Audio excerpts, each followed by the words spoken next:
Creak. The dilapidated metal door of the factory swung open, emitting a harsh sound of metal scraping against metal. Rust cascaded down as clouds of dust were stirred up.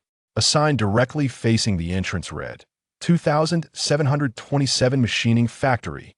The metallic plaque had succumbed to rust, yet faintly. One could discern a line of smaller text beneath it, 2727 Research Institute. The original Research Institute had been privatized, ultimately falling into disrepair and nearing bankruptcy due to mismanagement. Chen Xuan gazed at the crumbling factory and sighed. His father had been reluctant to sell the factory, but was unable to sustain its operations, leading to its abandonment. Now, with his father gravely ill and in urgent need of a kidney transplant, the family was devoid of funds, and Chen Xuan, having just graduated, found himself unable to contribute financially. The factory must be sold. While the factory itself held no value, it possessed vast land and the qualifications to collaborate directly with the authorities. Chen Xuan turned to the middle-aged man behind him and said, "Uncle Su, please take a look inside the factory. All the documents are there.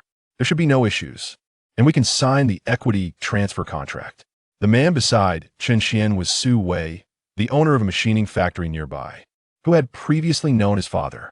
Su Wei surveyed the premises and shook his head. "Xiao Chun, your machining factory is even more dilapidated than we anticipated.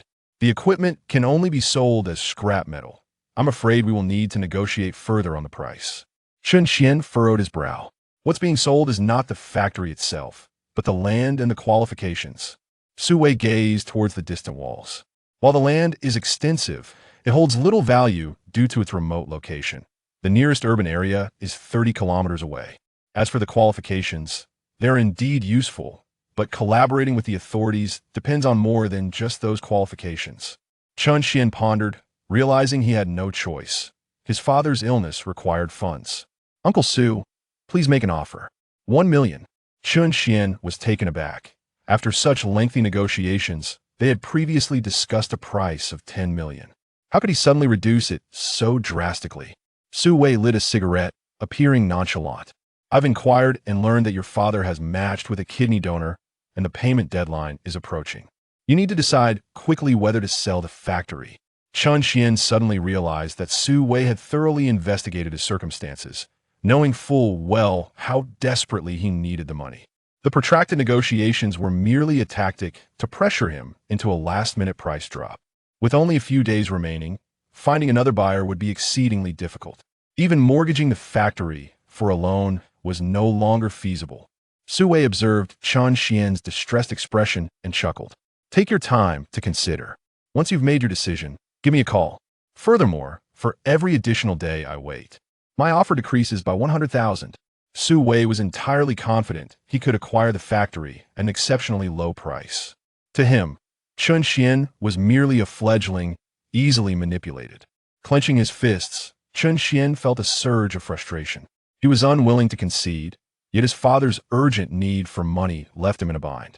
Ding! The strongest technology system is bound. A grand package has been issued. Please check. Chen Xuan froze at the sudden voice that resonated in his mind. Was it a system? The essential system for every traveler had finally arrived. A technology system? Can it generate money? All that occupied Chen Xuan's mind was the prospect of generating wealth. Open the grand package. Ding! The host is rewarded with a Tier 1 civilization factory. Ding! The host is granted one lottery opportunity. The grand package contained 2 items. First, a Tier 1 factory. A factory of peak Tier 1 civilization, possessing exceptional productivity and a degree of creativity. Curious, Chen Xuan inquired, what level of civilization does humanity currently possess? Tier 1, rudimentary and feeble. Suppressing his shock, Chen Xuan asked, "Where's my factory located? Please select a location for its placement. Can it be placed here? Is that feasible?" "It is." In the next moment, Chen Xuan witnessed a colossal factory silhouette enveloping the 2727 machining factory. Before his eyes, the dilapidated premises disintegrated into dust and were reconstructed. A brand new, technologically advanced factory emerged before him. The former 2727 machining factory occupied several hectares, hundreds of acres, and this area was entirely covered, with a multitude of buildings rising up. Chen Xuan stared in awe as the factory materialized in an instant, his eyes wide with astonishment. The inscription 2727 Machining Factory gleamed, restored to its pristine condition. Simultaneously, a comprehensive blueprint of the factory manifested in his mind, detailing all departments, configurations, production capacities, and more. He grasped it all. As the overwhelming influx of information settled, Chen Xuan was astonished by its content. The factory's production capabilities were staggering. It could manufacture technological products at an astonishing rate. To illustrate, provided there were sufficient raw materials, this factory could satisfy the demands of the entire Dragon Kingdom for a singular product within a day. Orders could be fulfilled the very same day they were placed. Moreover, the factory was exceptional in its production standards. The precision of manufactured items was exceedingly high. Virtually anything could be produced. He could envision any imaginable object, even a 1-nanometer chip, as within reach of production. As long as there were blueprints, anything could be created. Such a factory could command a price in the hundreds of billions without difficulty. Most importantly, this factory came with its own workforce. Activate. Upon pressing the activation button, the factory doors swung open, and a dozen individuals emerged, approaching Chen Xuan. Hello, CEO Chen. 17 in total. As per the system's introduction, all were robots devoid of self-awareness. Yet standing before Chen Xuan, he found it impossible to distinguish whether they were real or artificial. Secretaries and assistants remain. The others, each to their own tasks. 2 robots, a male and a female, stayed behind, while the rest dispersed. The female robot, standing at 1.75 meters, donned a professional outfit, smiling as she gently nodded. Hello, CEO Chen. I am Secretary Robot 0263, here to serve you from today onward. The male robot similarly nodded. I am Assistant Robot 6293, here to serve you from today onward. Referring to them by their numbers was rather inconvenient and easily forgettable. He needed to give them names. After a moment of thought, Chen Xuan declared, 0263, your new name shall be Tsuehua. 6293, you shall be called Taizhu. Both robots nodded in unison. With a gentle wave of his hand, Chen Xuan signaled for them to leave, then delved into the system to explore the second reward in the grand package. The lottery opportunity, drawing for technological samples. Entering the system mall, Chen Xuan's eyes widened. The mall showcased a dazzling array of technologies. Purchases could be made with ease. He quickly spotted the lithography machine technology, priced at 17 million. 17 million for the opportunity to exchange for lithography machine technology through the system. This was astonishingly affordable. Typically, research and development would cost hundreds of billions.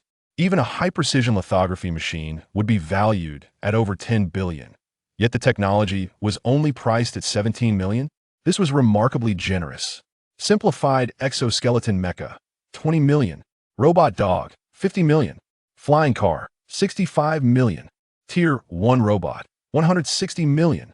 As he perused further, the value of technological advancements escalated.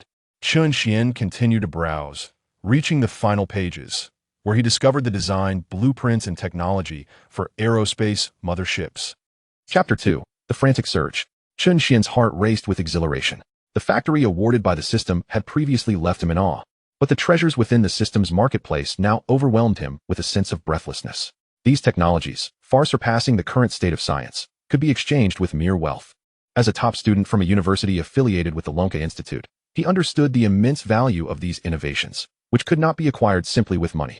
Even the most rudimentary technology here would be worth an astronomical fortune in the outside world, not to mention billions. Now, he had the opportunity to draw lots, randomly selecting an item from the system's marketplace. Should he draw the space mothership, he would become invincible. For the technology aboard, it would undoubtedly be of immense benefit. The space mothership was equipped with numerous starfighter vessels, a plethora of small interstellar combat aircraft, and a multitude of destroyers and frigates, not to mention various technological means. However, the probability of winning top-tier products was exceedingly slim. Anything would suffice. Any technology from this marketplace could transform Chen Xuan into a billionaire. The lottery commenced. Ding. Congratulations. Host, you have obtained an electromagnetic gun. Before Chen Xuan appeared two handguns, adorned in a striking blue and white design, one with a slightly elongated barrel. These were the electromagnetic pulse gun and the electromagnetic railgun. At first glance, they resembled toys, their bodies crafted from plastic, lightweight in hand, but upon scrutinizing the specifications, Chen Xuan's eyes widened in disbelief. How terrifying! The electromagnetic railgun could launch metal projectiles with a range of up to 5 kilometers. What a staggering initial velocity! What force would be unleashed upon firing? What could withstand such a shot? The electromagnetic pulse gun, with a range of 3 kilometers, could obliterate nearly all electronic devices. These were the pinnacle applications of electromagnetic technology. Chen Xuan promptly searched for the electromagnetic gun within the system's marketplace. Electromagnetic gun technology, 97 million. Taking a deep breath, he exclaimed, Zuehua. His robotic secretary swiftly approached. Mr. Chen, let us engrave the factory's logo on these two guns. Once the secretary departed, Chen Xuan retrieved his phone and scrolled through his contacts. He found the number given to him by his father, Chao Jian, a former researcher at the 2727 Research Institute.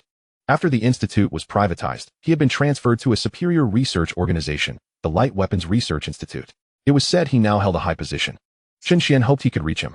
The call connected, and Chen Xuan waited patiently. After 5 rings, just as he feared the call would not go through, an elderly voice answered. Who is this? Suppressing his excitement, Chen Xuan replied hastily. Hello, Mr. Chao. I am the owner of the 2727 machinery processing plant. We have developed an electromagnetic gun, and I wish to report this to you. Could we discuss this in person? Aware of the rarity of such an opportunity, he directly stated his purpose. On the other end, Chao Jian chuckled. 2727? I recall that place has gone bankrupt. Who are you? Chen Wei was my father. He transferred the factory to me, and now I am the director. Chao Jian's tone shifted to seriousness. Chen Xuan, I used to hold you as a child. Are you now dabbling in dubious ventures? Chen Xuan was taken aback. Huh? Stop pretending. I know you were trying to con me for research funds. In consideration of Xiao Chen's involvement, I shall refrain from pursuing this matter further. Should there be another occasion, I assure you that I will ensure your apprehension. Chen Xuan, realizing the elder's misunderstanding, exclaimed, I have genuinely developed an electromagnetic gun. I possess a prototype. Do you comprehend the immense difficulty in researching an electromagnetic gun? Aware of the skepticism he faced, Chen Xuan was determined to secure an opportunity for a demonstration. I am fully aware of the challenges in research, yet I have successfully created it. I earnestly request a meeting with you to showcase the electromagnetic gun. Chao Jian pondered for a moment. Can your electromagnetic gun inflict harm upon a person? Indeed, there are 2 variants. One is an electromagnetic pulse gun, capable of disabling electronic devices, and the other is an electromagnetic railgun, capable of firing projectiles over great distances.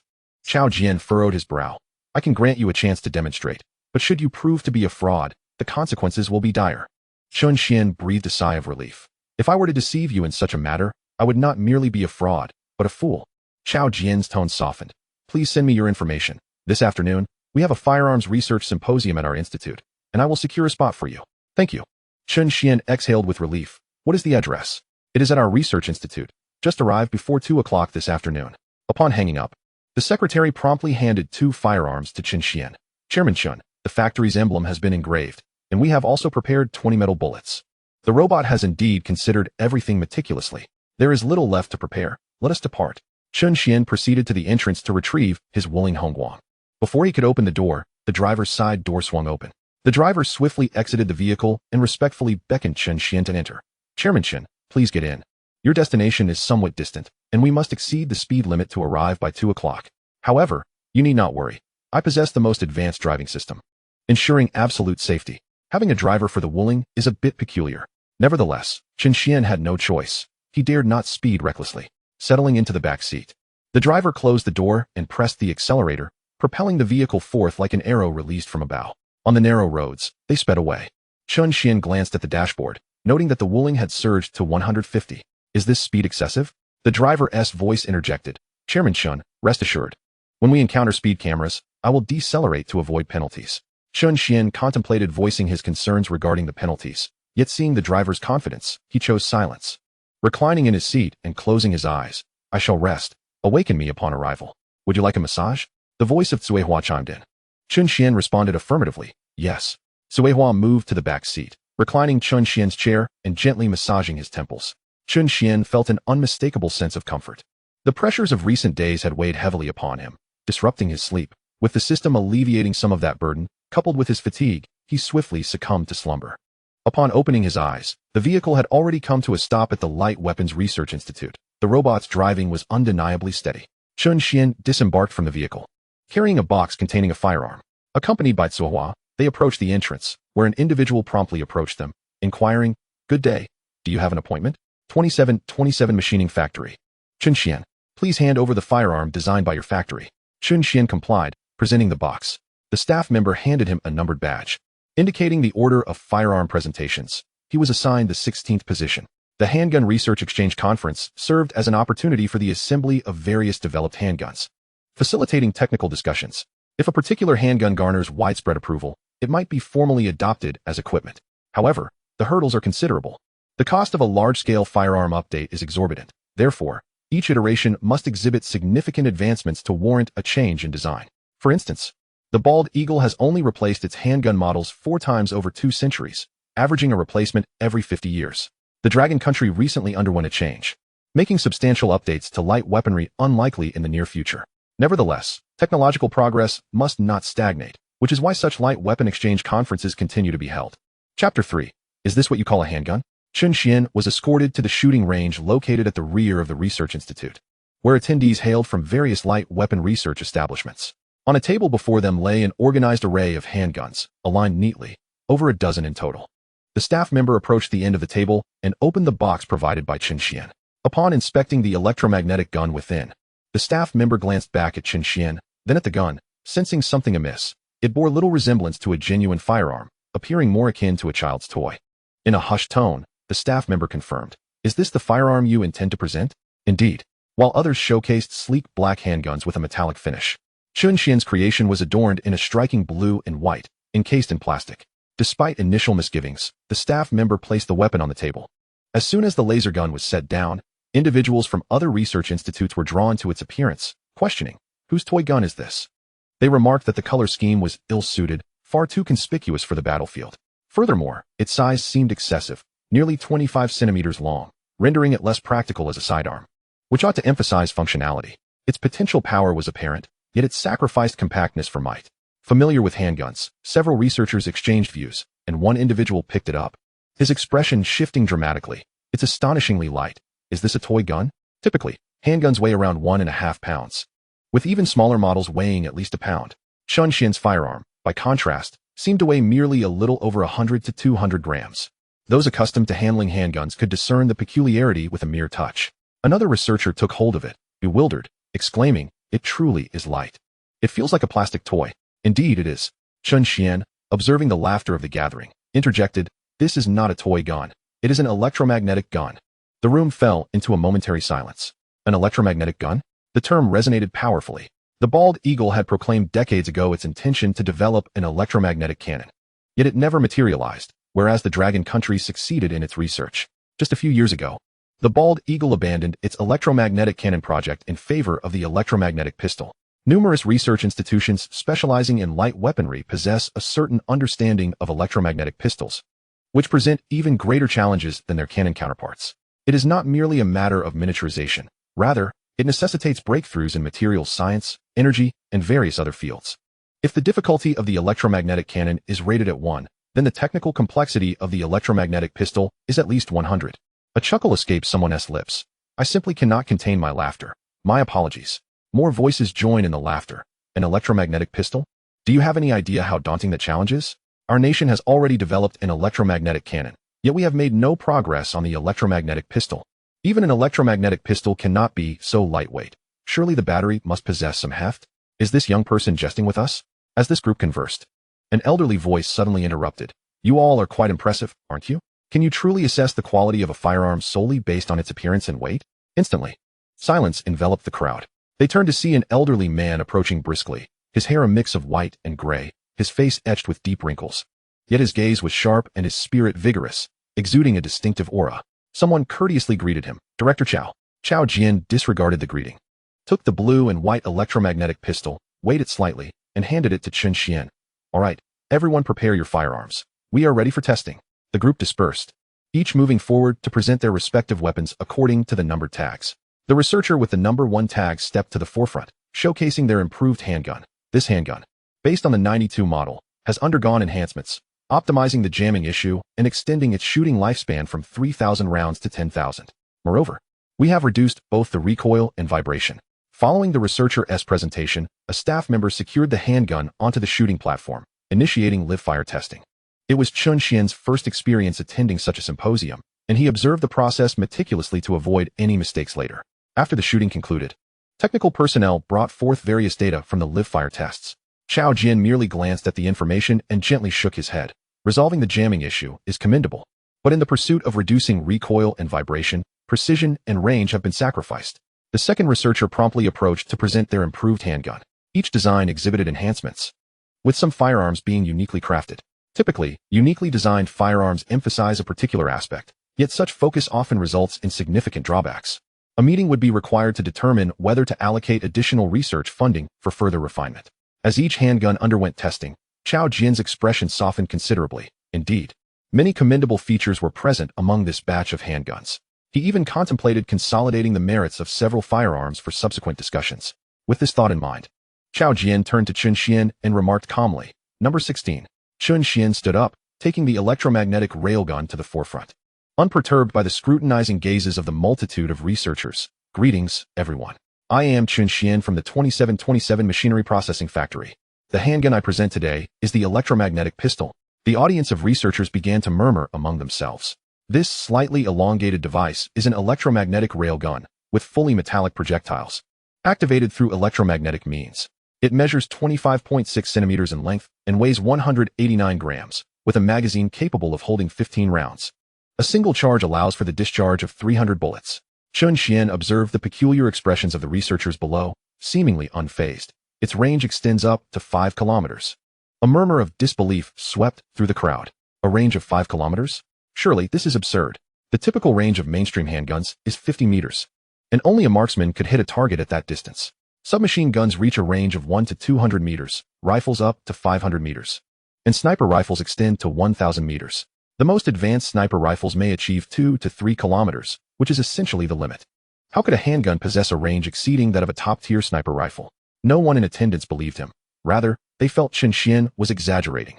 Chen Xuan discerned their skepticism but chose not to elaborate, as explanations would prove futile. In such circumstances, the most effective approach is to let the results speak for themselves. He loaded a bullet into the chamber and handed the handgun to the staff. The personnel secured the electromagnetic pistol onto the launch platform. Aiming at a target 10 meters away, fire. The test target was not metallic, but rather a layered grass target. The efficacy was to be assessed by the number of layers the bullet could penetrate. Ordinary handguns typically penetrate only one layer. Breaching 2 layers signifies armor-piercing capability, while 3 layers indicate damage that only a large-caliber handgun could inflict. At this moment, there were 10 layers stacked together. As the staff pressed the launch button, a tremendous roar erupted, not from the firearm, but from the shattering of the grass target. The 10 layers were obliterated as if struck by artillery. A resounding crash followed. As a hole the size of a human head was blasted into the wall 100 meters away, the audience fell into a hushed silence. Chapter 4. The expert panel is en route. To penetrate 10 layers of grass target is beyond the capability of anti-material sniper rifles. Moreover, Chen Xuan's electromagnetic gun not only pierced the target but obliterated it. This indicates that the projectile possesses an extraordinarily terrifying impact upon contact with the target. The muzzle velocity is exceedingly high. All researchers widened their eyes in astonishment. In their view, Chen Xuan's purported electromagnetic gun was merely a toy pistol. Yet this toy pistol had pierced through 10 layers of grass target, a feat unattainable even by sniper rifles, and at a mere 10 meters. Such proximity meant the bullet had not yet reached its full velocity. The most ludicrous aspect was that after breaching the grass target, the bullet continued to fly, creating a hole in the wall 100 meters away. This power was nothing short of terrifying. Following the silence, Chen Xuan rose to his feet. In the next moment, the entire assembly stood up. The researchers who had previously mocked Chen Xuan bowed deeply to him. "I apologize for my earlier ignorance. I am truly sorry." Other researchers who had ridiculed Chen Xuan followed suit in bowing. This left Chen Xuan somewhat bewildered. These researchers were far more sincere than he had anticipated, as he had scarcely taken their prior mockery to heart. The technician monitoring the situation regained his composure and hastily handed the information regarding the live-fire tests to Chen Xuan. Silenced discharge, minimal recoil. The bullet's initial velocity eluded our high-speed cameras, and we have yet to measure its power. Chen Xuan took the paper, his hands trembling. The only measurable data comprised 2 aspects, the silence and the nearly non-existent recoil. This was far more terrifying than sheer power, indicating that the pistol possessed an exceptionally high degree of accuracy. A single aim could yield successive shots. Gazing at the data, Xiao Jian turned to Chen Xuan. In my estimation, this firearm has a range exceeding 5 kilometers. Chen Xuan nodded in agreement. Within 5 kilometers, shooting accuracy is guaranteed. A palpable shock rippled through the assembly. The definition of range pertains to lethality, not precision. Even a sniper rifle, rated for a kilometer, experiences deviation at such distances. Chen Xuan's assertion of shooting accuracy meant that within this range, the trajectory would remain virtually unchanged. This implied that any ordinary individual, merely capable of aiming, could become a sharpshooter with Chen Xuan's weapon, as there would be no need to calculate trajectories or wind speed. Just aim and fire. Xiao Jian opened his mouth, intending to inquire whether this was indeed an electromagnetic gun, but he swallowed the question. It was no longer pertinent. The priority was to secure the information. Turning to the group of researchers still in shock, Xiao Jian declared, "This discussion ends here. All present, myself included, are to remain here. Everyone, surrender all communication devices." The researchers complied readily, understanding the necessity to contain the astonishing news, for this was a weapon of extraordinary potential. Xiao Jian also produced his phone, but he was calling the head of the Dragon Science Institute. The Light Weapons Research Institute fell under its purview as a subordinate entity. The call connected swiftly, and Xiao Jian spoke gravely. "Director, our Light Weapons Research Institute, in collaboration with our partner company, has developed an electromagnetic gun. I swear on my life that it is not merely harmful. This handgun can achieve a range of 5 kilometers, operates silently, and has minimal recoil. I have witnessed it firsthand." After hanging up, Xiao Jian turned to Chen Xuan. "The expert team from the Dragon Institute will arrive in 2 hours." Chen Xuan nodded lightly. "Shall we continue testing? Let's wait for the expert team to arrive before proceeding." Xiao Jian replied with a courteous smile. "Would you like to rest in the lounge?" "I had a chance to rest in the car at noon." Xiao Jian suddenly recalled. "The 27th factory site isn't close. Did you come straight after our call?" "Indeed." Chen Xuan responded. "But you haven't had lunch yet, have you? Come, I'll take you to the cafeteria. Our chef is quite skilled. What would you like to eat?" Chen Xuan smiled at Xiao Jian's abrupt change in demeanor. "There is no need for such courtesy. This is not mere courtesy, it is the treatment you deserve." "I will have the kitchen prepare a selection of dishes," Xiao Jian said, placing the 2 electromagnetic guns into a case and lifting it. "Let's go. I'll take you to eat." As they exited the shooting range, they encountered a group of armed soldiers standing outside, fully equipped. 8 warriors trailed behind Chen Xuan and Xiao Jian, safeguarding their passage to the cafeteria. The spectacle was rather grand, yet Chen Xuan remained unfazed. Accompanying him was a secretary robot that, when not in use, served as an administrative assistant, but could seamlessly transition into a combat robot when required. Upon arriving at the cafeteria, several plates of dishes had already been laid out on the table. Chen Xuan, indeed, felt hunger pangs. Having skipped breakfast, and with no time for lunch due to his journey, the food was quite delectable. Xiao Jian chuckled. "Our master chef prepared this personally. By the way, what has your father been up to lately?" "He's lying in the hospital, awaiting a kidney transplant." Xiao Jian was taken aback. "Is it that serious?" "We found a match for the donor kidney, and the surgery will occur soon. I suppose that's fortunate." Chen Xuan managed a strained smile. "Feel free to ask directly what you wish to know. There is no need for pretense." Xiao Jian ceased his attempts at camaraderie and pointed to the box containing the electromagnetic gun on the table. "Who developed this weapon?" "I did," Chen Xuan replied without hesitation. Xiao Jian expressed skepticism. "Just one person?" "The reason Factory 27 could not sustain itself was due to lagging technology. Hence, my father urged me to become a researcher. And I succeeded." Xiao Jian tilted his head, observing Chen Xuan. "Is that all? What else is there?" Chen Xuan resumed eating. Xiao Jian found it hard to believe that one person could have developed an electromagnetic gun without funding or a proper research environment. Yet, this seemingly implausible answer appeared to be the most likely, as such technology existed solely within Chen Xuan's grasp. Chen Xuan remained indifferent to Xiao Jian's thoughts. As long as the electromagnetic gun was his creation, his words held validity. After finishing their meal, the sound of helicopter blades resonated outside. The emergency troops had arrived, and the entire Light Weapons Research Institute was sealed off, permitting entry but forbidding exit. All phones and remote communication devices were under surveillance. No information regarding the electromagnetic gun could be disseminated until the expert group arrived to evaluate it. Half an hour later, the experts arrived, accompanied by Yuan Feng, the president of the Dragon Science Academy, underscoring the significance of the matter at hand. This issue indeed warranted attention, for the electromagnetic gun represented not merely the power of the weapon, but also mastery over electromagnetic technology. The ability to construct an electromagnetic gun signified a monumental advancement in the field of electromagnetics, which impacted every facet of society. The expert group consisted of merely 7 individuals. Yet each was a towering figure in the realm of scientific research. Leading the charge was Huang Jinghua, a luminary involved in the study of electromagnetic cannons, alongside prominent figures responsible for military logistics. This formidable presence indicated their gravitas concerning the electromagnetic gun. Chapter 5. The electromagnetic gun is my creation. A procession of individuals entered the experimental shooting range with great fervor. Yuan Feng and Huang Jinghua led the way, donned in military attire, while influential figures, adorned with golden stars on their shoulders, followed closely behind. Huang Jinghua greeted Chao Jian before turning his gaze toward Chen Xuan, somewhat surprised. What brings you here? Chen Xuan politely nodded. Professor Huang. Yuan Feng expressed curiosity. Who is he? Huang Jinghua spoke softly. He is a remarkably gifted student. I attempted to invite him to join me last time, but he declined. Yuan Feng was taken aback. A student favored by Huang Jinghua must certainly be exceptional. Yet, it was surprising that such an invitation was met with refusal. Huang Jinghua waved dismissively. Never mind, I shall persuade him again later. Yuan Feng, perplexed, turned to Chen Xuan. Curiosity piqued. What extraordinary talent did this young man possess that he remained undeterred by rejection? However, there was a more pressing matter at hand. Yuan Feng directed his attention to Chao Jian. Old Chao, where is the electromagnetic gun? Chao Jian gestured towards the box in Chen Xuan's hands. It is contained within this. Huang Jinghua's expression shifted dramatically. The student he had his sights set on was carrying a box for someone else? This was laden with implications. However, Huang's tone remained exploratory. Xian, whose assistance are you providing? Have you aligned yourself with another teacher? Chen Xian smiled wryly and shook his head. No, the electromagnetic gun is my own invention. Huang Jinghua was momentarily at a loss, unable to comprehend the revelation. Seeing Chen Xian nod affirmatively, he was utterly bewildered. He had first encountered Chen Xian during a public lecture at the school and recognized his talent. Yet, to invent an electromagnetic gun? Such prodigious ability seemed almost unfathomable.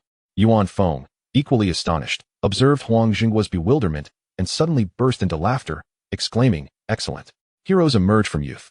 I am eager to see if the performance of this electromagnetic gun is truly as impressive as old Chao claims. Huang Jinghua nodded in agreement, equally curious to ascertain whether the gun could indeed achieve a range of 5,000 meters, as discussed over the phone. Yuan Feng, brimming with anticipation, instructed, clear the area. Researchers from other institutes who had come to test their firearms were to be escorted out. Reluctantly, these researchers cast lingering glances back, eager to witness the formal testing of the electromagnetic gun. Suddenly, one researcher pleaded, May I stay? I swear I will not divulge a single word. I am a citizen of Longhua and would never harm my own people. Another chimed in, I simply wish to witness the limits of this handgun. I have dedicated my life to studying handguns, and I long to experience this. My entire family resides in Longhua. I will not betray any secrets. I too am a researcher, and I understand the importance of confidentiality. We have already seen the electromagnetic gun. Surely we must be allowed to observe more. The crowd of researchers clamored, creating a bit of disarray. Yuan Feng pondered for a moment before turning to Chen Xian, entrusting him with the decision. With the knowledge that the gun's creator was Chen Xian, the expectations had considerably diminished. After all, how exceptional could a student's work be? There was likely no need for the highest level of secrecy. Chen Xian could perceive the yearning in the eyes of the researchers. He empathized with them. Having devoted their lives to firearms, encountering a weapon that surpassed their current technology would surely ignite their eagerness. Nodding gently, he said, Let them stay. It is merely a demonstration of the gun's capabilities. There should be no significant issue. The researchers looked at Chen Xian with gratitude, swiftly falling silent. Chen Xian opened the box and retrieved a gun, presenting it to the experts. Both of these are electromagnetic guns. This one is an electromagnetic railgun. The metal projectiles are accelerated electromagnetically and exit the chamber at an extraordinary velocity, with an accurate range of 5 kilometers. Yuan Feng's gaze gradually underwent a transformation. The railgun measured 25 centimeters in length, which is relatively sizable for an ordinary handgun. However, it is diminutive when compared to an electromagnetic gun. Could such a compact design truly achieve a range of 5,000 meters?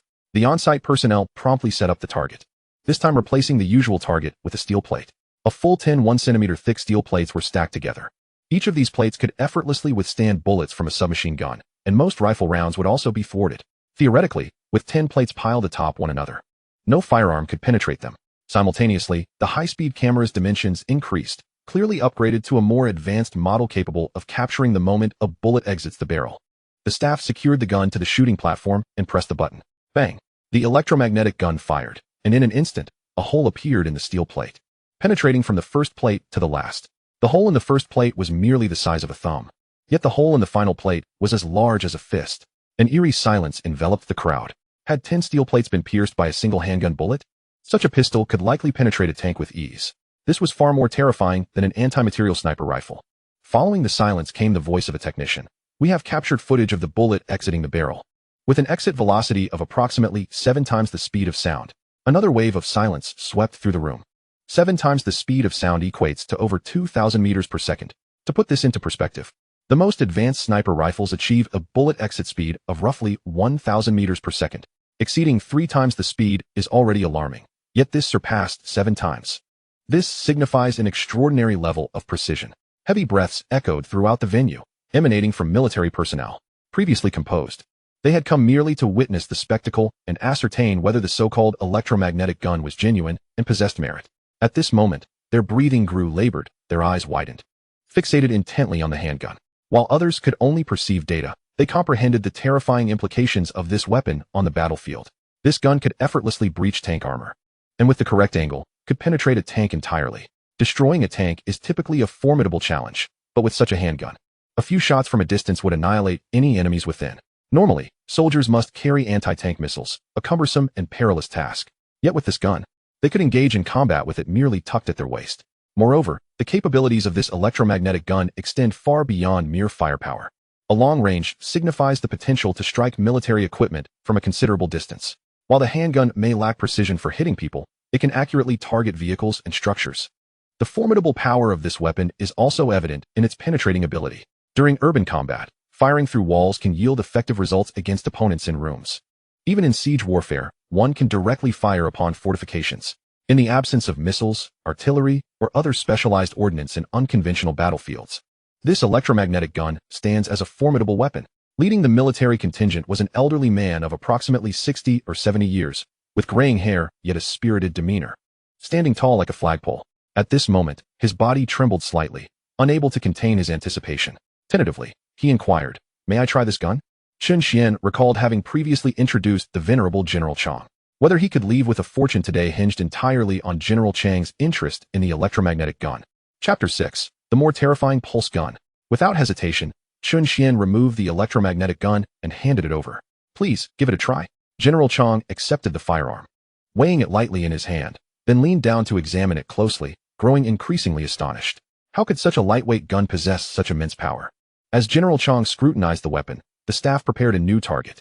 20 steel plates, each spaced 10 centimeters apart, were firmly set up 10 meters away. General Chang grasped the pistol, aimed, and fired in one fluid motion. The bullet struck the center of the first steel plate with precision. A crisp sound echoed as the bullet penetrated 17 steel plates before embedding itself in the 18th. General Chang's eyes widened as if he had seen a ghost, staring at the gun in disbelief. Initially, he had been focused on the gun's power. Now he was astonished by the exceptional grip. It was so comfortable that he felt an urge to never let it go. Furthermore, the sensation of firing was instantaneous, yet the recoil was released gradually. There was no need to brace the gun or adjust his stance, as part of the recoil was absorbed by the weapon itself, which adjusted its position using the force of the discharge. The experience of pulling the trigger was simply exquisite. As someone who had wielded countless firearms, he realized that the weapons he had previously used were mere rubbish. This was, without a doubt, a true firearm. Those around him noticed General Chang's unusual expression and exchanged puzzled glances. General Chang raised the gun again and fired once more, this time without even aiming. The bullet struck the steel plate 10 meters away again. He continued to shoot, savoring the experience, until he had discharged all 12 remaining bullets. Reluctantly, he returned the gun to Chen Xuan, exclaiming, "This gun is already a finished product." Chen Xuan was somewhat perplexed. Of course it is a finished product. The expressions of those around him transformed dramatically. Chen Xuan did not grasp the significance of this statement, but they did. In other words, a gun merely possessing technology cannot be deemed a finished product. The design of a firearm must not only incorporate technology, but also consider various aspects, such as weight distribution, magazine capacity, durability, and even adjustments based on the usage habits of the majority. General Chang's remark implied that Chen Xuan had not only utilized advanced technology, but had also taken user experience into account. This gun was ready for mass production. Huang Jinghua took the gun, examining it closely, his hands trembling. He was certain that, given the current technological prowess of Long Country, it would be challenging to develop such a firearm. Was Chen Xuan even more of a genius than he had anticipated? Contemplating this, Huang Jinghua returned the gun to Chen Xuan. The power of the electromagnetic railgun is formidable, with potential for large-scale assembly. You mentioned another gun, the electromagnetic pulse gun?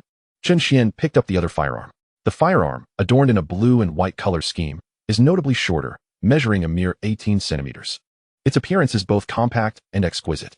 Chen Xuan observed the collective gaze of the assembly upon himself. This weapon is an electromagnetic pulse gun. It cannot discharge bullets or take lives. Its purpose is to obliterate electronic devices. Its effective range extends to 3 kilometers. The sound of heavy breathing reverberated once more. It was General Chang. With flushed cheeks, General Chang inquired, "Does it work on all electronic devices?" "Indeed, it does. Release a drone as a target." Instantly, a soldier took control to launch the drone into the skies. While civilian drones are typically restricted to a maximum altitude of 120 meters, military drones ascend unencumbered, soaring to 500 meters. At that height, when one gazes upward, only a diminutive speck remains visible, a mere dot from the drone's light. Chen Xuan raised the gun, taking aim at the drone. Precision to the second is unnecessary, for the attack range is extensive. The farther away, the broader the impact. As his words faded, Chen Xuan pulled the trigger. The soldier controlling the drone witnessed the screen instantly go black. The drone in the sky plummeted rapidly. A profound silence enveloped the scene once more. The electromagnetic pulse gun presents a technical challenge surpassing that of the electromagnetic railgun. The railgun, at the very least, draws upon the existing technology of electromagnetic cannons as its foundation, yet the pulse gun stands alone. Humanity discovered electromagnetic pulses primarily due to the destruction of all electronic devices surrounding a nuclear explosion, giving rise to the phenomenon of pulses. The instantaneous high-energy shock obliterates all electronic devices. However, electromagnetic pulses have minimal practicality. Each activation demands an immense amount of energy. Under such conditions, the effective range is limited, and the results are subpar. Yet, Chen Xuan's electromagnetic pulse gun effortlessly dispatched the drone at 500 meters. General Chang was the most exhilarated individual present, his enthusiasm bordering on loss of composure. He understood all too well the terrifying capabilities of this electromagnetic pulse gun. Compared to an ordinary handgun, he regarded the electromagnetic railgun as extraordinary. But in comparison to the railgun, the electromagnetic pulse gun is truly phenomenal. The future battlefield will undoubtedly be characterized by digital and information warfare. Missiles and artillery will require no human control, relying entirely on various electronic components. The aircraft in the skies and the tanks on the ground, indeed, even smartphones, are all electronic devices. Furthermore, there are communication tools for combat, watches, and even firearms equipped with chips and fingerprint locks.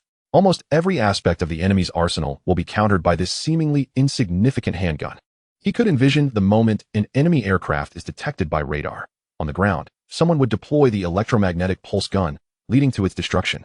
On the battlefield, enemy transport vehicles, missiles, and nearly all electronic devices would fail upon contact. How then could the adversary engage in combat? In modern warfare, highly effective drone strike and reconnaissance units are utterly subdued by this handgun. It could be said that all contemporary weaponry pales before the might of this firearm. In the realm of modern warfare, a single handgun emerges as an unparalleled instrument of destruction. General Chang instinctively turned to glance at the cadre of researchers beseeching to remain.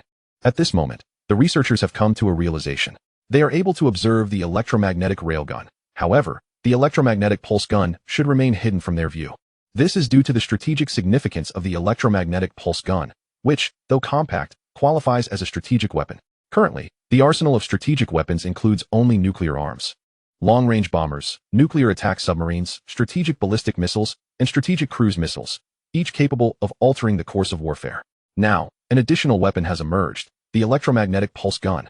Some onlookers among the researchers regained their composure, trembling as they stood. "I will cooperate with the review. If I must remain under surveillance, I will comply." Others echoed their sentiments. After these researchers expressed their understanding, they were swiftly taken away to undergo a comprehensive investigation, ensuring no information leaks. Chen Xuan, having nearly showcased everything, decided to conceal the gun, as he was now ready to discuss his most crucial matter. Yuan Feng gazed at Chen Xuan with eagerness. "Allow me to reintroduce myself. I am Yuan Feng, the president of the Dragon Science Institute. I wish to invite you to our headquarters, where I can provide you with a dedicated research team and the finest resources. You will have an optimal research environment." Chapter 7. Substantial funds received. Chen Xuan did not need to deliberate. Entering the Dragon Science Institute would mean he could only present products without engaging in the research process, which was unreasonable. Moreover, the funds provided by higher authorities were allocated for project financing, making it impossible for him to exchange them for high-tech assets. "I must decline," Chen Xuan stated firmly. Yuan Feng hesitated. "Why?" "There is no reason. Those lacking confidence require justification. but Chen Xuan is not obliged to explain his refusal. Yuan Feng felt a twinge of regret, but did not dwell on it further. Please compile the information regarding the electromagnetic pulse gun and the electromagnetic railgun. I will arrange for someone to collect it from you. Do not worry about patent issues. The patents will remain yours. However, he was interrupted by a cough from Chao Jian. Yuan Feng looked at Chao Jian in confusion, uncertain why he had interrupted.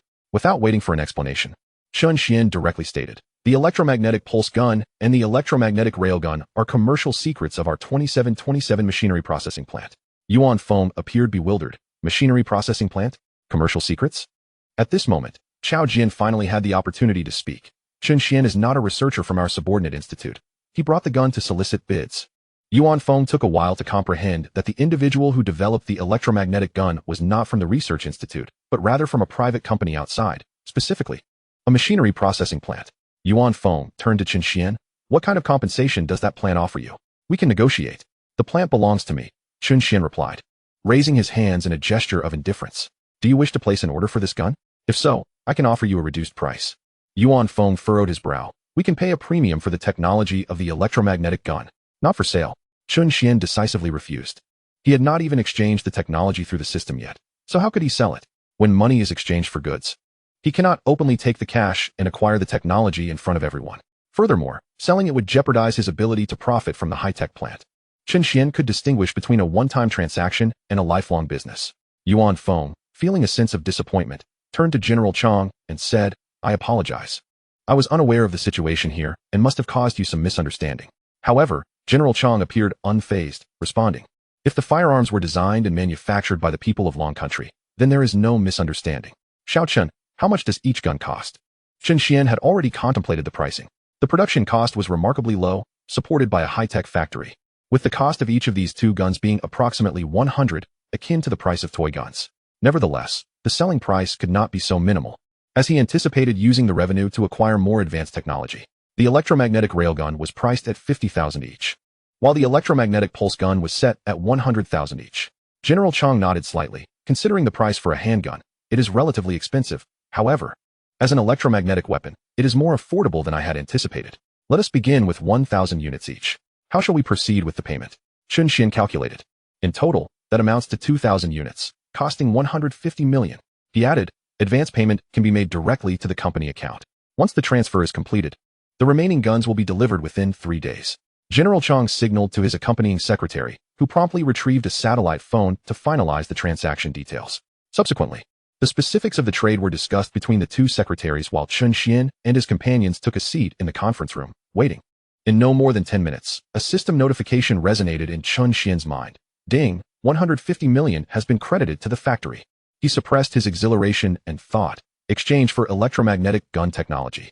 97 million vanished from his account, and in the next moment, an overwhelming wealth of knowledge flooded into his mind. Every detail regarding electromagnetic guns, from materials and structure to power technology, any single aspect of this information could revolutionize the world.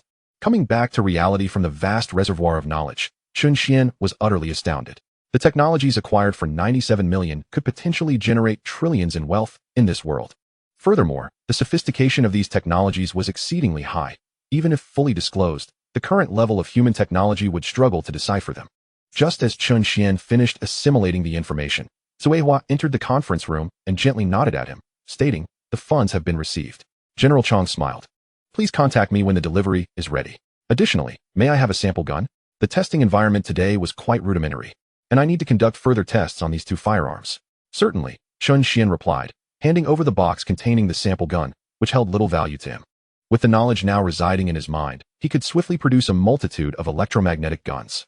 Yuan Feng, observing the completion of the transaction, cast a disappointed glance at Chen Xuan before rising to leave. In his eyes, Chen Xuan possessed an extraordinary talent. Such researchers were invaluable treasures to the nation, worth their weight in gold. Moreover, Chen Xuan held the key to enhancing the overall strength of Long Country. It was disheartening that such a prodigious genius was solely focused on monetary gain.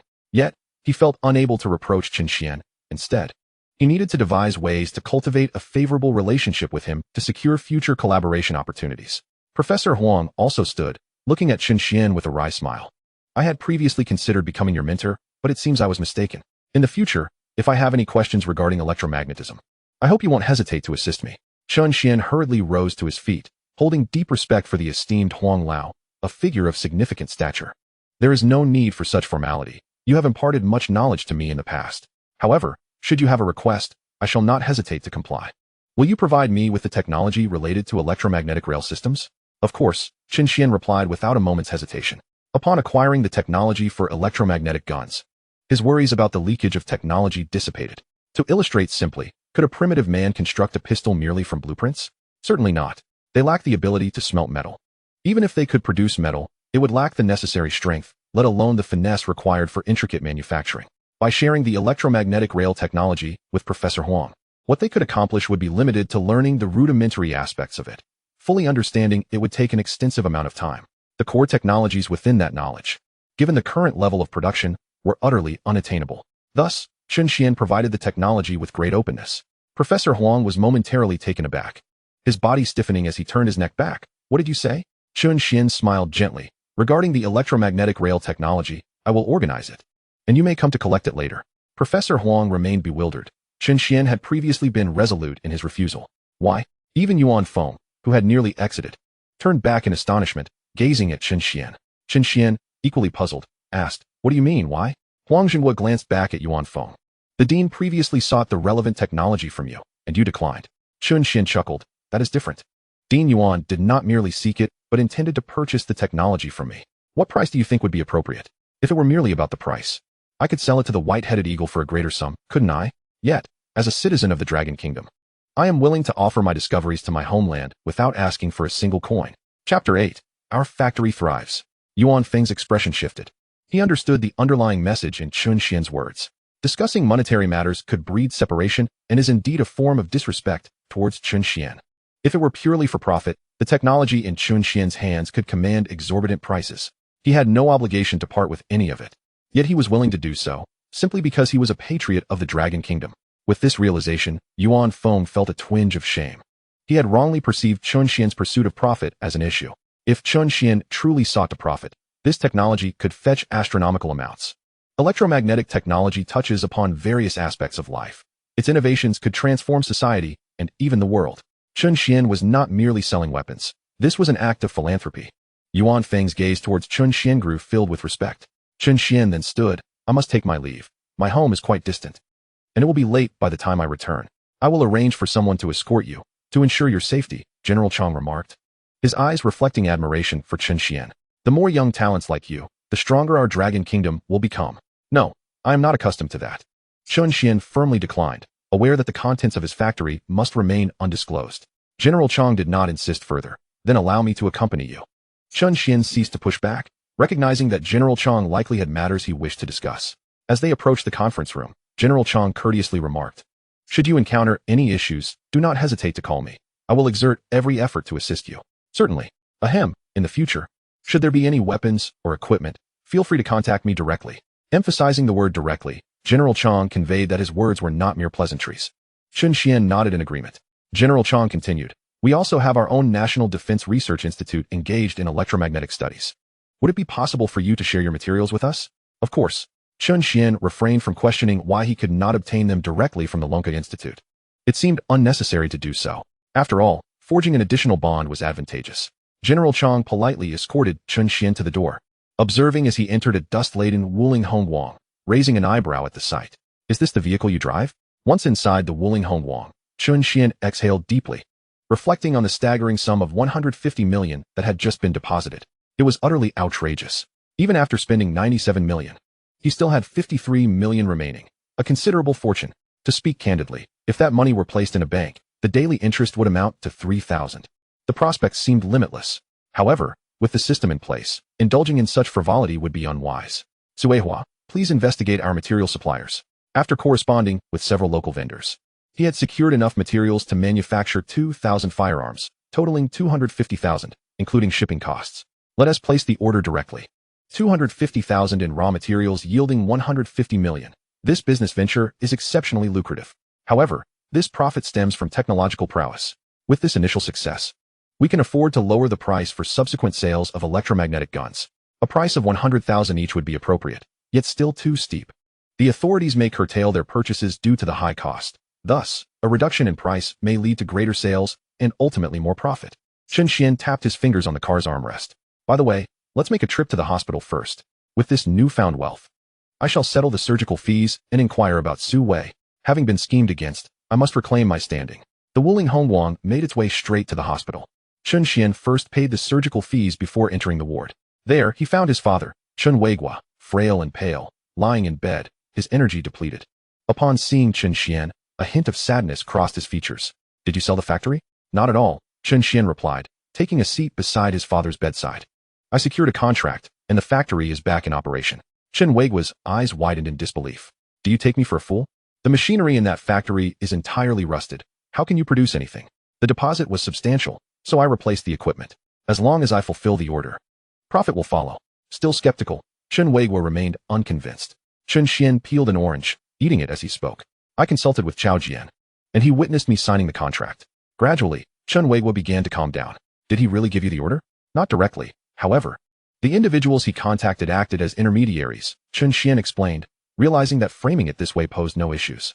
General Chong, summoned by Chao Jian, indeed served as a middleman. Chen Weiguo nodded. That is reassuring. Since he facilitated this business opportunity for you, it is essential to provide him with some benefits to maintain that relationship. Chen Xuan acknowledged this and then inquired, what is the situation with Su Wei? He had previously agreed to purchase our factory for 10 million, only to suddenly lower his offer quite drastically. Su Wei? Chen Weiguo furrowed his brow. You mean the one who wishes to purchase the factory is him? He was once an employee at Factory 27, but later he was caught stealing. I could have let the matter slide, yet to set an example. I had him imprisoned for 3 years. Chen Xuan understood. This man was seeking revenge. His previous amiability was but a facade, concealing deep-seated animosity. Rest well. I shall keep an eye on the factory. Very well. Do take care of yourself, Chen Xuan replied as he returned to his vehicle, contemplating plans for retribution. Su Wei had long been a petty thief, and now he harbored thoughts of vengeance, indicating he had not changed over the years. If he had remained unchanged, it was unlikely he had been docile all this time. He needed to devise a means to investigate. How to investigate? A private detective? As Chen Xuan pondered, he heard Suohua's voice. President Chen, someone is probing into your information. Shall I intervene? How do you know someone is investigating me? Our system transcends the global network systems. All encryption protocols in this world are rendered ineffective against us. Chen Xuan's brow furrowed. And who is investigating me? Yuan Feng. Let him investigate. Chen Xuan was aware that he would inevitably be scrutinized, and he was unfazed. However, Suohua's words brought him a measure of delight. It was akin to finding a pillow when one felt drowsy. Assist me in investigating Su Wei. The secretary bowed her head to commence the inquiry. In less than 2 minutes, she lifted her gaze. I have sent the information I gathered to your phone. There are direct evidences concerning tax issues, factory fire safety concerns, and construction safety problems. The other events are merely conjecture. Chen Xuan perused the information on Su Wei, marveling at the vast array of data accessible in this digital age. Beyond the factory's various infractions, Su Wei had also committed multiple misdemeanors. As he continued reading, Chen Xuan's eyes narrowed.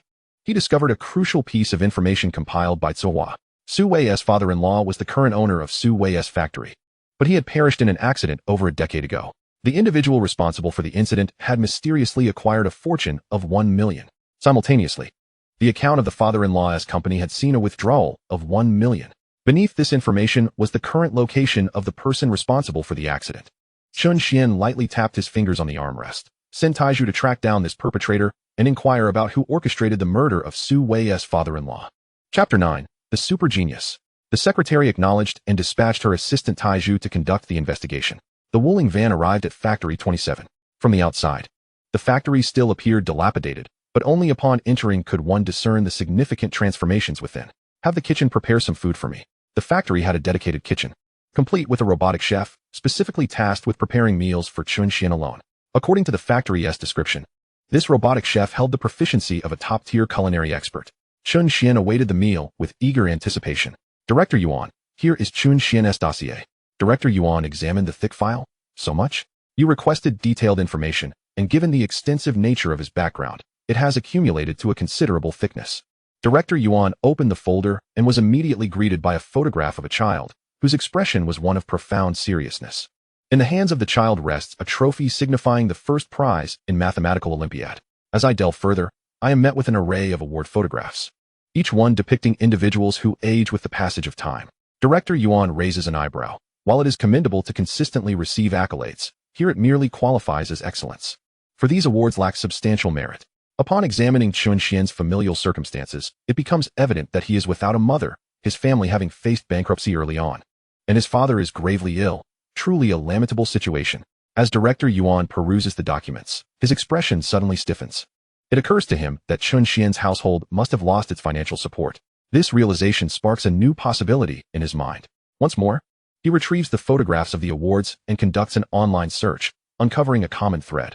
All the competitions Chen Xuan participated in offered monetary rewards. Is this a method of accumulating funds through various contests? Director Yuan is moved. Tracing the timeline reveals that Chen Xuan has been supporting his family with prize money since a tender age. That is not merely talent. That is extraordinary genius. Reflecting on the present circumstances, Director Yuan's hands tremble. He feels utterly inhumane. Even with his father lying on a hospital bed awaiting funds for surgery, Chen Xuan refrains from selling his skills, instead opting to earn money through orders for treatment.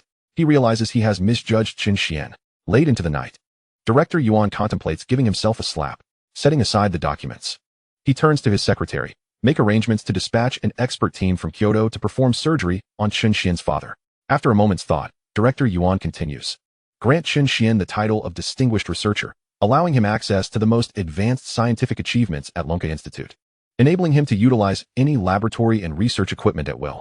The secretary expresses surprise. Isn't that granting him excessive authority? What if Director Yuan does not elaborate? The technology in Chen Xuan's hands is likely far beyond the capabilities of Longhua. More importantly, under constrained conditions, he has already developed an electromagnetic gun. Given adequate resources, Chen Xuan's future accomplishments will undoubtedly be limitless. At the 2727 mechanical processing plant, Chen Xuan gazes at the 3 dishes and a soup before him. Filled with anticipation, food prepared by robots. He recalls a post he once read, stating that chefs are among the professions least likely to be replaced by artificial intelligence. After tasting a bite of spicy stir-fried pork, one thought crosses his mind. Artificial intelligence is remarkable. The flavor is exquisite. The meat's texture is superb. And the fragrant chili bursts forth in his mouth, perfectly seasoned. Taking another bite of spicy chicken, he finds it crispy and delectably piquant. Absolutely delightful. The tomato and egg soup is equally fresh and flavorful. Though these are simple home-cooked dishes, their taste is exceptional. Chen Xuan even contemplates rewarding the robotic chef. Having devoured 2 substantial bowls of rice, the sound of a vehicle's horn interrupts the moment. It's the raw material supplier delivering supplies.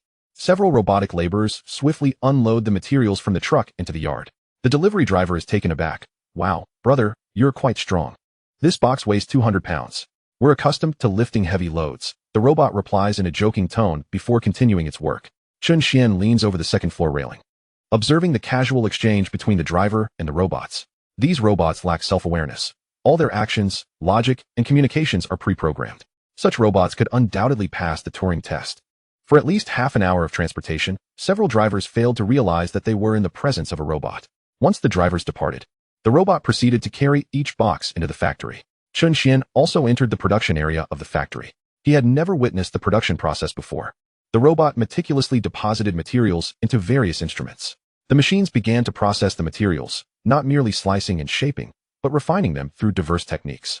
For instance, several types of metals, upon entering the furnace, would be reconstituted and cooled into alloys according to different metal ratios, resulting in remarkable strength. Plastic materials, similarly, would be melted and blended with other substances to enhance the strength of the outer shell. Additionally, the color would be altered. Chen Xuan prepared 3 color options: a light camouflage, a sandy hue, and black. Although the blue appeared quite striking, the researchers' earlier comments resonated. Blue is overly conspicuous on the battlefield. Once the materials were processed into qualified components, they would be assembled. Throughout this entire process, the factory operated in a fully automated manner, ensuring rapid and seamless execution. In just 15 minutes, the first firearm was produced, followed by a continuous stream of handguns on the assembly line. The machines automatically packaged the products, creating a remarkably stress-relieving scene. In under an hour, 2,000 guns were completed. Such efficiency was simply astounding. It is essential to note that this was merely a small fraction of the high-tech factory's production capabilities. If the entire factory were to operate, the efficiency would be unparalleled. Chen Xuan sent a message to General Chang, requesting him to come and pick up the goods in the morning, and then he ascended to his office for some rest. Although the building only had 3 floors, it was fully equipped, including a bedroom of nearly 100 square meters. Lying on the bed, his first sensation was one of comfort, followed by a deep fatigue. After a long day filled with various tasks, he had been on the move for nearly the entire time. At that moment, He closed his eyes and fell into a deep slumber. When he reopened his eyes, it was already the following morning. Suehua stood by the door, respectfully stating, "The toiletries are ready. Moreover, General Chang is en route and is expected to arrive in half an hour.